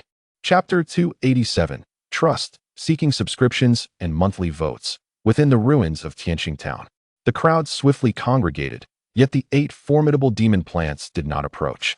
Instead, they established their positions in the regions previously occupied by the 4 major demon plants, beginning to siphon energy once more. After a brief interruption, the energy absorption resumed, causing the energy fluctuations within the city to reignite. At that moment, before Li Hao lay the remains of the 4 demon plants, alongside several springs of life flowing abundantly. He collected all the springs of life and then turned to the young tree, instructing, "Imperial Guardian, you shall devour the trunks of 3 demon plants, absorbing 1/3 of their primordial power. The elder jujube tree shall consume 1 trunk of a demon plant, in addition to 1/3 of the primordial power, while the remaining primordial power will be absorbed by the elder redwood. Upon hearing this, the Imperial Guardian felt a tinge of embarrassment. Li Hao continued, "The ethereal projection of your Imperial Palace holds great significance, and considering your initial lower rank, the absorption of these powers offers you a chance to ascend to immortality. The Elders of the Redwood are already immortal. Consuming them will not elevate them to the Sage Realm, thus maximizing resource utilization." The Redwood hurriedly concurred. "The governor speaks wisely." It felt somewhat satisfied. 1/3 of the primordial power exceeded that of a single demon plant, which was certainly better than the plight of the 8 surrendered demon plants, who could only draw upon limited energy now. Strictly speaking, the excess was not entirely its spoils. What it and the jujube tree received had already surpassed the total spoils of the demon plant they had vanquished. The Imperial Guardian, upon hearing this, chose not to voice further objections, aware of its own relatively diminished strength. Soon, the massive trunks emerged, branches extending forth to consume the 3 immortal remains. However, digestion would require a bit more time. The young jujube tree, meanwhile, reveled in secret joy, its heart soaring. Though it had not recovered significantly before, it was indeed an immortal. Now, with the consumption of an immortal demon plant as trunk and a substantial amount of primordial power, it could regain much, potentially even restoring itself to its zenith. Though not as formidable as the redwood, it would certainly surpass its former self, the sunflower. Delighted, the jujube tree mused that following Li Hao promised a bright future, unlike that absurd sort of heaven. Li Hao, without further ado, retrieved some fruits from the demon plants, valuable treasures, yet he could not afford to use them at the moment. He distributed the collected springs of life to Director Wang and then glanced at the black armor. Did it still require any? The black armor remained silent, having not expended too much energy previously. At this juncture, all eyes turned towards a certain area within the city, where a colossal orb of light materialized, encapsulated by the city's formation, with some energy fluctuations stirring within. Perhaps a battle had already erupted, yet it seemed far from over. Li Hao said nothing, producing a mirror. He looked at the black armor and inquired, "If I were to use this to investigate them now, would they perceive anything?" Strong beings possess keen senses. A replica of the wind and cloud treasure mirror? The black armor glanced at the mirror and quickly recognized it. After a moment of contemplation, he spoke. "It is not possible, for internal strife is currently unfolding, and the fluctuations of energy are exceedingly intense. Even if one perceives something, it would likely be mistaken for an opponent's reconnaissance. Typically, the weak remain oblivious, but upon reaching immortality, one would surely gain some awareness." Li Hao understood. Indeed, the mirror exhibited certain limitations. As he pondered this, the black armor interjected, "The primary issue lies in your weakness. Were I to take charge, I could probe the Celestial King without the opponent being aware. This ability is contingent upon personal strength." Feeling somewhat disheartened by this remark, Li Hao did not dwell on it too much. He gazed in that direction, hoping to thoroughly ascertain the strength of these adversaries to avert any complications. Although his own power was formidable, he remained uncertain about the true capabilities of the black armor. Furthermore, the black armor was merely a consumable, without its physical form. Once the energy it had absorbed was depleted, its combat prowess would not be so formidable. Additionally, Li Hao was unaware if these were the only strong entities within the mine. With these thoughts in mind, Li Hao resolved to act. The mirror levitated as a multitude of divine energy stones surged into it, and in an instant, the mirror erupted with a radiant brilliance that spread into the void, vanishing in the blink of an eye. Moments later, ripples appeared upon the surface of the mirror, densely populated with luminous points that revealed the forms of numerous powerful beings. In the initial moment, all gazed upon a golden-armored warrior reflected in the mirror. The radiance emanating from him was akin to that of a scorching sun. Li Hao furrowed his brow. He could assess the vitality levels of those weaker than himself, but this individual was evidently far more powerful, making it difficult for him to judge accurately. However, a silver lining emerged. Several companions were also within the range of detection. The figure of Director Wang materialized, and upon comparison, he fell significantly short of the Golden Warrior's strength. In contrast, the black armor exhibited nearly no luminous points at all. Li Hao turned to the black armor, which remarked nonchalantly, "I am merely a remnant of spiritual energy. This device can only detect vitality. My own essence is not particularly robust, rendering the probe inaccurate." Acknowledging this, Li Hao redirected his gaze to Director Wang, who was examining the mirror, and remarked, This fellow has truly stepped into the sacred realm. The initial stage of the sacred realm, to be precise. After this, he focused on another luminous cluster, which revealed a rose. Frowning, he noted, in terms of vitality, the thorned rose is somewhat weaker, yet the disparity is not vast. It has likely also entered the sacred realm. At this juncture, he furrowed his brow further. While other flora appear to be withering, the thorned rose has grown stronger, which is quite peculiar. Over the years, many magical plants have struggled to sustain themselves due to a lack of energy absorption. Yet, this one has somehow become more potent. Such a phenomenon raises questions. The vice commander seemed relatively normal, as he was situated within the mine. It was expected for him to be stronger than in past encounters. However, the dissipated energy was insufficient to propel the thorned rose to a higher level. He then turned his attention to several other luminous clusters.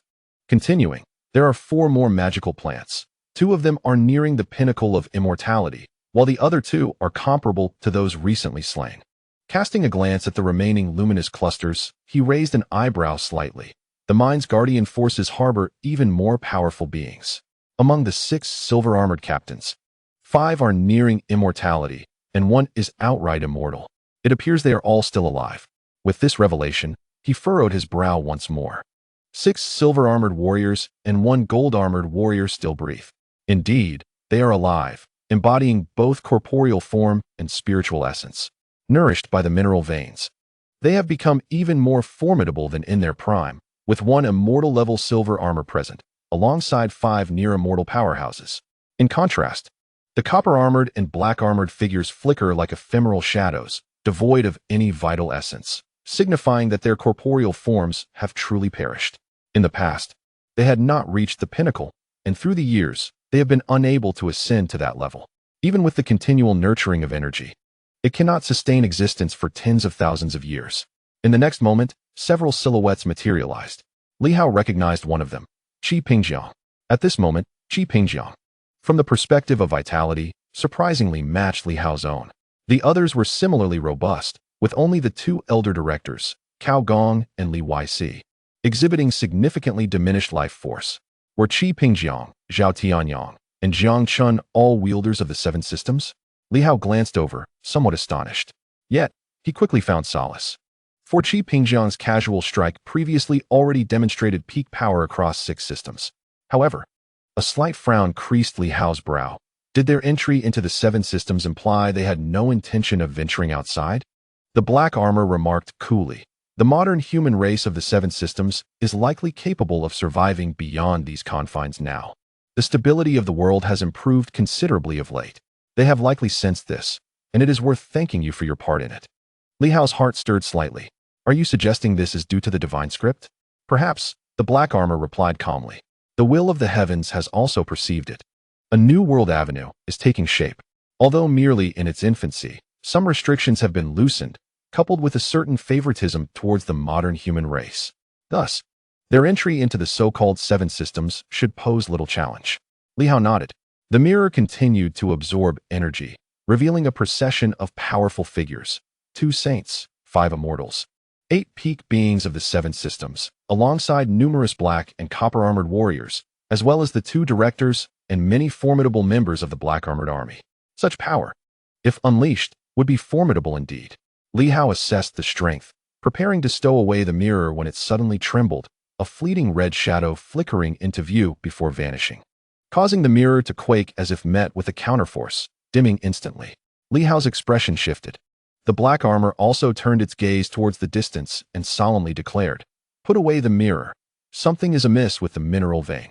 There may be a presence akin to mine deep within." Li Hao hastily concealed the mirror, his countenance changing. The black armor's voice took on a grave tone. The inability to detect any significant life force may indicate a decay of the corporeal form. Yet a lingering spiritual essence remains. Strange, could there be another powerful entity within the depths of the mineral vein? Li Hao, however, recalled that fleeting red hue and furrowed his brow. It seems there are similar powerful beings supporting behind the crimson moon. Upon hearing this, Director Wang's expression altered slightly. Who among the powerful assailants that once struck Tianxing town has lost their corporeal form, yet retained their spiritual essence within the mineral vein? His countenance darkened. This implies a troubling possibility. the deputy commander may pose a threat. Previously, he had considered that this individual might not have betrayed them, perhaps merely having faltered in their duty back then. However, at this moment, unease settled in him. Damn it! If that mental force truly originated from the party that attacked Tianxing town, does this vice commander possess knowledge of it? If he is aware, it signifies that this individual betrayed us in the past. At this moment, a myriad of doubts surged within their minds. If the adversary indeed betrayed them, why have they left behind such a colossal mine all these years? Why not take it away or exploit it? Furthermore, how did these monstrous plants manage to survive back then? If they survived, does it imply they chose to ally with the enemy? And if they did, why have they turned against them now? These thoughts raced through several minds. Meanwhile, He Kai solemnly remarked, the recent probe may have gone unnoticed by others, but this mental force likely sensed it, which may have inadvertently alerted them. Li Hao's brow furrowed into a tangled mess. The situation regarding the colossal mine was far more intricate than anticipated, and there were many formidable beings present. He had no means to contend with the Holy Realm. Taking a deep breath, Li Hao stated, both sides are immensely powerful. In strict terms, we are only on par with one side. If we recklessly approach, the two factions may unite against us, and we would likely struggle to cope. The director should be unable to handle two beings of the Holy Realm, right? He Kai replied nonchalantly, it's not impossible, but the divine energy stones and the springs of life you provided earlier were woefully insufficient. Double them, and two beings of the Holy Realm would not pose a significant threat. You might as well disregard my words. There are still plenty of springs of life, but the divine energy stones are nearly exhausted. Let us proceed cautiously for now. At this moment, countless thoughts arose in Li Hao's mind. These beings are so powerful that if they do not engage in combat, but instead join forces against us, it would spell trouble. Have they not begun their battle yet? Yet, none of their strong adversaries have perished, which is quite excessive. We have already dealt with 4 monstrous plants on our side, yet these individuals have managed to survive. Even the dark-armored soldiers are still intact. What is going on? Meanwhile, deep within the mine, a surge of crimson energy suddenly manifested, taking on a humanoid form. Gazing outward with a furrowed brow, after a moment of silence, it chose not to intervene. At this juncture, a vast lake appeared near the red apparition. Within the lake, a corporeal form floated, shimmering with golden light, as countless energies flowed into it. Moreover, strands of golden substances drifted about, quickly assimilating into the mass. The lake also housed numerous treasures, suspended and gradually shattering, as special energies infused into them. The corporeal form grew increasingly formidable. The red shadow observed silently, waiting. As for the earlier disturbance, it bore a resemblance to the wind and cloud treasure mirror. Could it be related to the Hong family? Uncertain. The red shadow chose not to dwell on such matters. In this isolated little world, whether it be the Hong family or the Fong family, they were of little consequence. Outside the mine, a continuous rumble echoed. The thorned rose and the golden armor clashed relentlessly in the void. The thorned rose transformed into a captivating woman, visibly irate, declaring in a low tone, all I seek are some energy resources from the mine. Grant them to me, and I shall withdraw. Wielding a weapon akin to a military dagger, forged from the barbs of its very essence, each strike tore through the void with unparalleled ferocity. The golden armor was clearly feeling the strain. The formidable thorns of the rose pierced through the void with relentless ferocity, even penetrating golden armor. Not far away, Jiang Chun and his companions are harnessing a radiant orb of energy, forging powerful weapons to assail the 6 silver-armored warriors, who, alongside several monstrous plants, find themselves severely constrained. Despite the silver-armored warriors' cohesive tactics and formidable military formation, they struggle to withstand the onslaught of the 4 monstrous plants and the military formations Jiang Chun has initiated, rendering them helpless and beleaguered. In the distance, 2 factions of black-armored troops clash incessantly. The royal black-armored soldiers are no less formidable, composed of elite warriors. However, the opposing 1,000-strong black-armored legion displays unparalleled strength, far surpassing the black-armored forces of Battlehaven City, which suffers from a dire lack of energy, unlike this locale. Abundant in vitality, the battle has raged for some time, with both sides nearly evenly matched. The golden armor proves slightly superior to the thorned rose. Yet the 4 monstrous plants, in conjunction with Jiang Chen's military formation, managed to subdue the 6 silver-armored warriors. Were it not for the subpar recovery of the monstrous plants, the silver-armored warriors would have been utterly incapable of impeding them. Within the radiant orb, Jiang Qin deftly manipulates the formation, conjuring weapons that surge towards the silver-armored warriors. His countenance tinged with cold resolve. I am a descendant of the Jiang family, currently serving as the commander of the 8th Division of the Celestial Army. Your insubordination and flouting of military regulations suggest you have indeed chosen to betray us. The most formidable of the silver-armored warriors coldly retorts.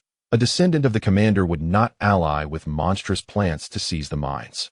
It is you who has betrayed us. We do not acknowledge your command. With that, he lets out a fierce roar and sweeps his spear, forcing one of the monstrous plants to retreat. He bellows, "You traitors! The new marshal will never perish. When it returns, you and those who stand behind you shall find no refuge." With a thunderous crash, the battle intensifies.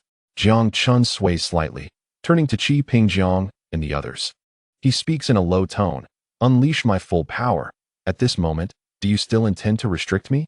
Qi Pingjiang glances at Zhao Tianyang, who gives a slight nod. As the words are spoken, two ethereal images emerge from Jiang Qin and vanish instantaneously. His aura surges dramatically, enhancing the formation's might by a third. A figure coalesces within the military formation, charging fiercely at the silver-armored warriors. Nearby, the golden armored warrior bellows, "Form the formation." Instantly, the 1,000 black-armored soldiers shift into a new formation, unleashing torrents of formidable energy that decimate a significant portion of their ranks. Jiang Qin's expression shifts as he glances at the golden armor. This formation differs from previous ones. The Jiang family had no record of such a military arrangement. Has the vice commander altered the formation? At this moment, the Thorned Rose cries out once more. "I have stated that I merely seek some energy. Must you insist on this path?" The golden armored warrior replies coldly. "As a traitor, you are unworthy of our support." "Traitor?" The Thorned Rose scoffs mockingly. "That sentiment applies equally to you. You are the true traitor." The golden armored warrior remains impassive. "No matter how you frame your words, it cannot sway us. Protecting the mines is our duty, Rose. Relinquish this futile desire. As long as we stand, your attempts to seize the mines are impossible." "Scoundrel!"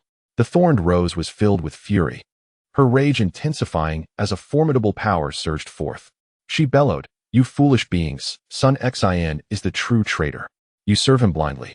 And if your commander were still alive, he would have been driven to his grave by your actions. How could the new martial era emerge from such foolish leaders as yourselves?" Her scornful words were directed at the silver-armored warriors. These silver-clad figures were indeed formidable, being seasoned military personnel skilled in formations. While their strength was slightly inferior to the monstrous plants, the human warriors were inherently more powerful. United, they not only halted the four great beasts but also managed to restrain Jiang Qin's military formation, albeit only just. The vice commander in golden armor, Sun Xin, sighed softly. "Rose, cease your deceptive rhetoric.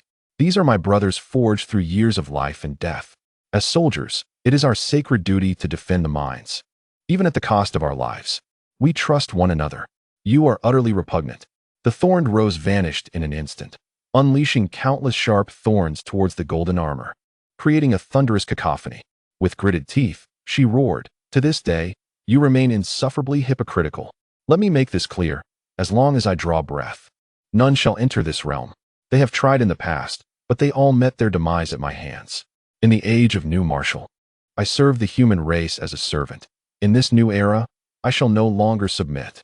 I have ascended to sanctity, and in this age, as long as the heavens and earth are stable, who can stand against me?" A tremendous roar reverberated once more as Sun Xin lamented, stubborn and unyielding. "You must be eliminated." With that, a long blade materialized and came crashing down, shattering the void and causing the great formation to tremble. The clash of the two formidable saint-level warriors was earth-shattering, as the principles of the cosmos surged and the very essence quaked. Moments later, Li Hao and his companions arrived, enveloped in a radiant aura that sealed off the area, which was known as the formation of the city's monstrous plants. A glimmer of divine insight flickered in Li Hao's eyes as he found himself unable to penetrate the formation. The figure in black armor remarked, "This is the Four Symbols Locking Void formation, originally designed for defense, primarily to prevent powerful foes from invading the city's and threatening the safety of the populace. It was constructed and activated by the monstrous plants, hence they are also referred to as the guardian plants. Can it be breached? Li Hao inquired. The figure in black armor nodded. It can be breached. However, doing so may not yield favorable outcomes. Once breached, both sides would become aware of our intrusion. It would be prudent to infiltrate silently. He glanced at the formation and added, "This formation allows for infiltration." Li Hao looked at him. Infiltrate? This formation is impenetrable. I have examined it and found scarcely a gap. Your limitations do not define mine, he retorted. Director Wang quickly added, "Indeed, my master can certainly do it. The four symbols locking void formation is a family inheritance. While others may not know how to infiltrate, my master surely does." Li Hao was taken aback. A family inheritance? The figure in black armor dismissed the notion, calmly stating, "You are mistaken. My grandfather would not impart such knowledge to me. These are the results of the Principal S research. He would never leave a flaw for anyone to exploit, not even for family. Your words are an insult to him." Director Wang felt an overwhelming sense of embarrassment. I merely offered a compliment, yet it seems I have tripped over my own words. The Principal S research, indeed, left him with no further argument. The black-armored figure meticulously surveyed the surroundings, glancing at the grand formation before stating, "This is the main battlefield. Any actions taken here would create too much commotion. We should maneuver to the flank. Additionally, I suggest we delve deep into the mine rather than engage in combat with these adversaries. The depths may present even greater challenges." As he spoke, he moved forward along a particular path, continuing, "At the core of the mine, there are often accompanying treasures, some of which are exceedingly rare. The shadow we previously detected may very well be among them. I am uncertain how long it has been there, but its strength is undoubtedly formidable. The core of this mine should also harbor treasures. Perhaps the entity has remained here for them, or perhaps for other reasons. In any case, we must hasten our entry. Furthermore, mines possess self-detonation mechanisms, particularly in the core area." Li Hao nodded repeatedly, his expression growing serious. "Do you believe this creature is hiding within to detonate the mine at a critical moment, triggering a second awakening? That is difficult to ascertain." Black Armor replied with a faint chuckle. "However, it is not so simple to detonate a large mine at will. In the past, the Human King built his reputation on mining explosions, also as a deterrent against enemies using the same tactics against humanity and its cities. Thus, there are countermeasures in place. As long as the adversary does not detonate the mine upon first sight of us, they will have no opportunity." "Countermeasures?" Li Hao queried, somewhat perplexed, but did not press further. Instead, he swiftly inquired, "Is there anything I can do?" "Of course," Black Armor replied without hesitation. "You are the initiator of this endeavor. It is imperative you contribute. Wang Yi mentioned you have entered the dual space before. The adversaries we aim to confront may not be simple foes. Even I cannot guarantee their defeat. Your entry into the dual space, concealed, and then making a sudden appearance at a critical moment to deliver a thunderous strike, utilizing your momentum, combined with the fusion of the 7 elements and the stellar sword, could yield extraordinary results." Li Hao paused, his brow furrowing slightly. "I can enter, but exiting would be difficult." "I am aware," Black Armor nodded. "Previously, it was said that your master pulled you out, so you should notify him to arrive swiftly. At the critical moment, he can extract you." Li Hao's expression changed subtly. He was not particularly averse to risk, but the enemy they were confronting was too powerful. Thus, he had refrained from allowing Yuan Shuo and the others to enter, yet now Black Armor urged him to call Yuan Shuo inside. Black Armor remarked coolly, "You individuals of this era are unwilling to strive for yourselves, yet you expect new warriors to battle on your behalf, and then reap the benefits?" Li Hao replied solemnly, "I have paid a price. Indeed, but it is insufficient. I have stated that if it were only those two, I would not have suggested summoning others. However, with an additional presence beyond our primary target, the situation becomes quite complicated." Black Armor responded calmly, "On your own, you cannot exit in time. The only option is to have your master come. At the critical moment, he can swiftly pull you out. For a strong adversary, an unexpected twist at a decisive moment could very well result in their demise. Otherwise, I cannot assure you of success this time." He turned to Li Hao and said, "There is still a little time left, but not much. Once the battle outside concludes and neither side suffers significant casualties, we will not be able to reap the benefits. The monsters we have slain will be exposed, and they will unite to deal with us, as we represent an unpredictable variable. The consensus among the new martial practitioners is to eliminate the third party first. Look, do not entertain the notion of allying with one side to eradicate the other. It is simply impossible. As entities within the new martial era, everyone, every monster, comprehends one fundamental principle: eliminate the third party first. For they are the true variable. Only by doing so can they fight to the death, trusting in the influence of the human king within that era. If you doubt this, feel free to test it. Director Wang nodded in agreement, saying, Li Hao, this is indeed the case. If you seek to take advantage, allying with one side to eliminate the other will not succeed. At that moment, even the redwood and the jujube tree chimed in unison, affirming, indeed, it is unlikely to succeed. Throughout the new martial era, there have been countless instances of this. The human king consistently targets the third party, regardless of how formidable, terrifying, or despicable the opposing enemy may be. Should a third party attempt to take advantage, even at the cost of benefiting the enemy, the human king will first eliminate the third party. Over time, the entire human race and the new martial realm have come to understand one principle. During a conflict, clear the field first. If a third party appears midway, they will be the first to be eliminated, with no hope of collaboration with either side. Both factions present here have existed within the new martial system, and this mutual understanding is still intact. Therefore, once Li Hao and his companions emerge, Thorn Rose and that deputy commander will undoubtedly unite to eliminate them, provided they have betrayed the new marshal. Otherwise, with black armor and Director Wang present, the deputy commander would not dare to act. Li Hao furrowed his brow. He spoke. If I were to leave behind a treasure, there is still hope for me to retrieve it. There are too many unforeseen factors, since there are successful precedents. Why risk pursuing further uncertainties at this moment? Black armor replied coolly. Does your teacher not wish to invest in you at all? Li Hao silently cursed. That is not the point. It is futile to reason with this individual. Countless strong beings reside here, and there are even several saints. Although his teacher's strength has improved, Li Hao assessed that their capabilities barely reach the 6th level of divine powers, certainly not the 7th. In this place, one is merely cannon fodder. Li Hao genuinely wished for no one to take risks at this moment. As for these powerful beings, they are merely mutual beneficiaries, hired with monetary compensation. Thoughts raced through Li Hao's mind as he gritted his teeth. Will my intervention at a critical moment be decisive?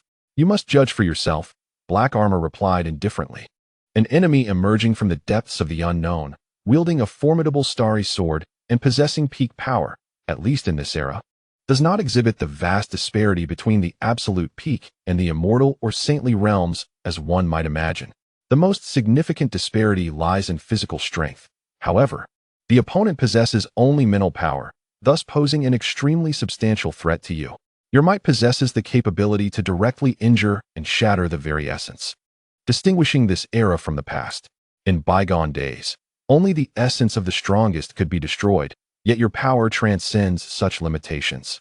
Li Hao inhaled deeply, choosing to remain silent thereafter, as the shattered golden armor manifested and swiftly began to transmit a message. At the remnants of the Tianxing governor's mansion, at this moment, Steward Yu was on guard within when he suddenly received a communication. Promptly, he turned and exited the ruins, hastening to relay the message. The governor has issued an order for Yuan Shua to return swiftly and assist in eliminating formidable foes. The inspection divisions Chen Yao and Kong Jia were instructed to proceed to the military law department to suppress any unusual movements therein. In the inspection division, Chen Yao was observing the commotion when he unexpectedly received a command from Kong Jia, accompanied by a piece of bronze armor. Kong Jia spoke in a serious tone. There is an order. We shall replace Yuan Shua and subdue Qi Dinghai. Do you have any objections? Chen Yao paused momentarily. Taken aback, are we to go? Hurry. Kong Jia, exhibiting an unyielding demeanor, suddenly smiled. How splendid. At last, we shall not be mere spectators. Chen Yao hesitated for a moment, then also laughed. Indeed, today, witnessing the Silver Moon martial master suppressing all around with such grandeur, he felt a twinge of envy. Yet, he pondered, was Qi Dinghai truly stronger than himself? As a second-generation director, should he fear Qi Dinghai? His father had often claimed that he was not as capable as Qi Dinghai or Zhao Huaimin. How absurd. In the next moment, two figures flickered and vanished. At the military law department, Yuan Shua furrowed his brow slightly as he glanced at the Baiguang sword. I must return for a while. This place will be overseen by Chun Yao and Kong Jie. Be cautious. The Bai Guang sword nodded slightly. Without further ado, Yuan Shuo swiftly departed from the vicinity of the ruins. Ahead, Qi Dinghai gazed at him with a tranquil expression, but Yuan Shuo ignored him, instead focusing on Yuan Xingwu not far away, suddenly stating, "As your teacher, I offer you a chance for survival. Leave this place now, subdue the 800,000 Tianxing troops outside the city, and ensure no riots or unrest occur. You have a chance to live, otherwise. If the 9 departments and the royal family perish and the Tianxing army descends into chaos, it will be a river of blood." Having said that, he turned to leave. Qi Dinghai frowned slightly, his tone somber. "Yuan Shuo, you overestimate the Tianxing governor's mansion, as well as Silver Moon." Yuan Shuo let out a cold laugh, abruptly pivoting and delivering a punch. The mighty tiger roared through heaven and earth. With a thunderous crash, Qi Dinghai was sent flying, blood gushing forth. His eyes wide with shock. Yuan Shuo gazed at him coldly. "You are not worthy to speak such words. Have your father come to me instead. Over 30 years ago, when I arrived in Tianxing City, your father secretly attempted to assassinate me, only to be vanquished by my master. Your mother engaged me in combat and was severely injured by my fist. At that time, you were nothing." Qi Dinghai's expression shifted slightly. After a lengthy silence, he spoke solemnly. "Was it you who attacked my mother over 30 years ago?" Yuan Shuo, brimming with arrogance, let out a cold laugh. "No.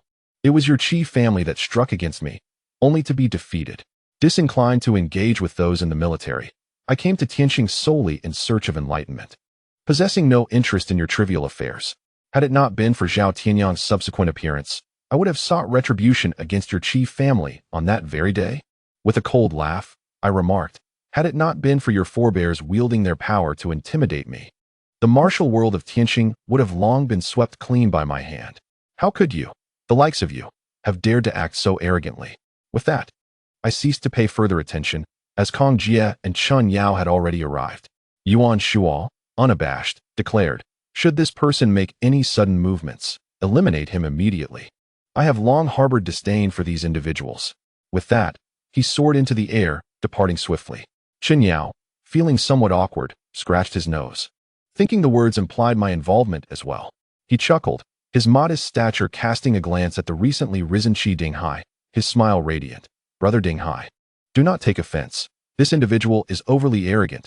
I am not as presumptuous as he. I merely came to see you, Brother Dinghai, with no ulterior motives. Just to properly register and record. My old man keeps saying I am not as capable as you. Please do not provoke me, or I might just have to demonstrate why I am not inferior." Qi Dinghai regarded him coldly. As the second-generation director of the 9 departments, he had once shared a close camaraderie with the other directors during their youth, indulging in wild escapades and arrogance together. However, since taking on the role of director, their relationships had soured completely. Observing Chun Yao's smug demeanor, Qi Dinghai remarked frostily, "Uncle Chun has always been one to take advantage. I hope he does not find himself disappointed this time." Chen Yao chuckled amiably. "How could that be? Brother Dinghai, we are old friends, brothers who have shared many escapades. Do be a little courteous with me." His laughter echoed throughout the military law department. "Do not provoke me incessantly. We have shared many experiences in the past, and if I were to recount them, you would find yourself quite embarrassed." Qi Dinghai's expression shifted, choosing to disregard him. Chen Yao, much like his father, was devoid of shame. In their youthful arrogance, they had taken matters lightly. Now, as they aged, others would hold their dignity close. Yet this shameless fellow would not hesitate to broadcast their past indiscretions. At this moment, he was merely puzzled. Where had Yuan Shuo gone? What business did he have at the Tianxing governor's office? And what of Li Hao? Thoughts surged in his mind, each one a flicker of confusion. Furthermore, Yuan Shuo was remarkably strong, his physical prowess unmatched.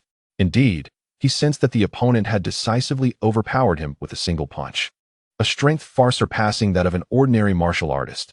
How had he achieved such power? Meanwhile, Yuan Shuo swiftly returned, entering the ruins in the blink of an eye, a smile gracing his face. How delightful! At a crucial moment, did Li Hao not seek my assistance? It is evident that I am his most trusted ally. Indeed, the strongest. Look, Zhou Chuan and Hong Yitang are stationed outside, merely engaged in trivial skirmishes. It is within these ruins that the true stakes of victory and defeat lie. And Li Hao did not call for me. Yuan Shuo, mused. In the past, battling in the superpower city and the Fengyun Pavilion seemed trivial. Only now does it feel as though the future of the 9 departments and the Tianxing governor's office hangs in the balance. And now, I have arrived. With remarkable speed, he surged towards the distant orb of light, landing swiftly moments later. Upon encountering Yuan Shuo, Li Hao did not hesitate and promptly stated, "The task assigned to my teacher is singular. When the esteemed Black Armor Elder summons me, my teacher will swiftly pull me out. At all other times, my teacher should keep a safe distance." Yuan Shuo opened his mouth to respond, but Li Hao interjected bluntly, "It is a being of the great sage level. My teacher is too weak and could be extinguished with a mere breath. Do not overestimate your strength. If you can extract me at the crucial moment, then you will have succeeded."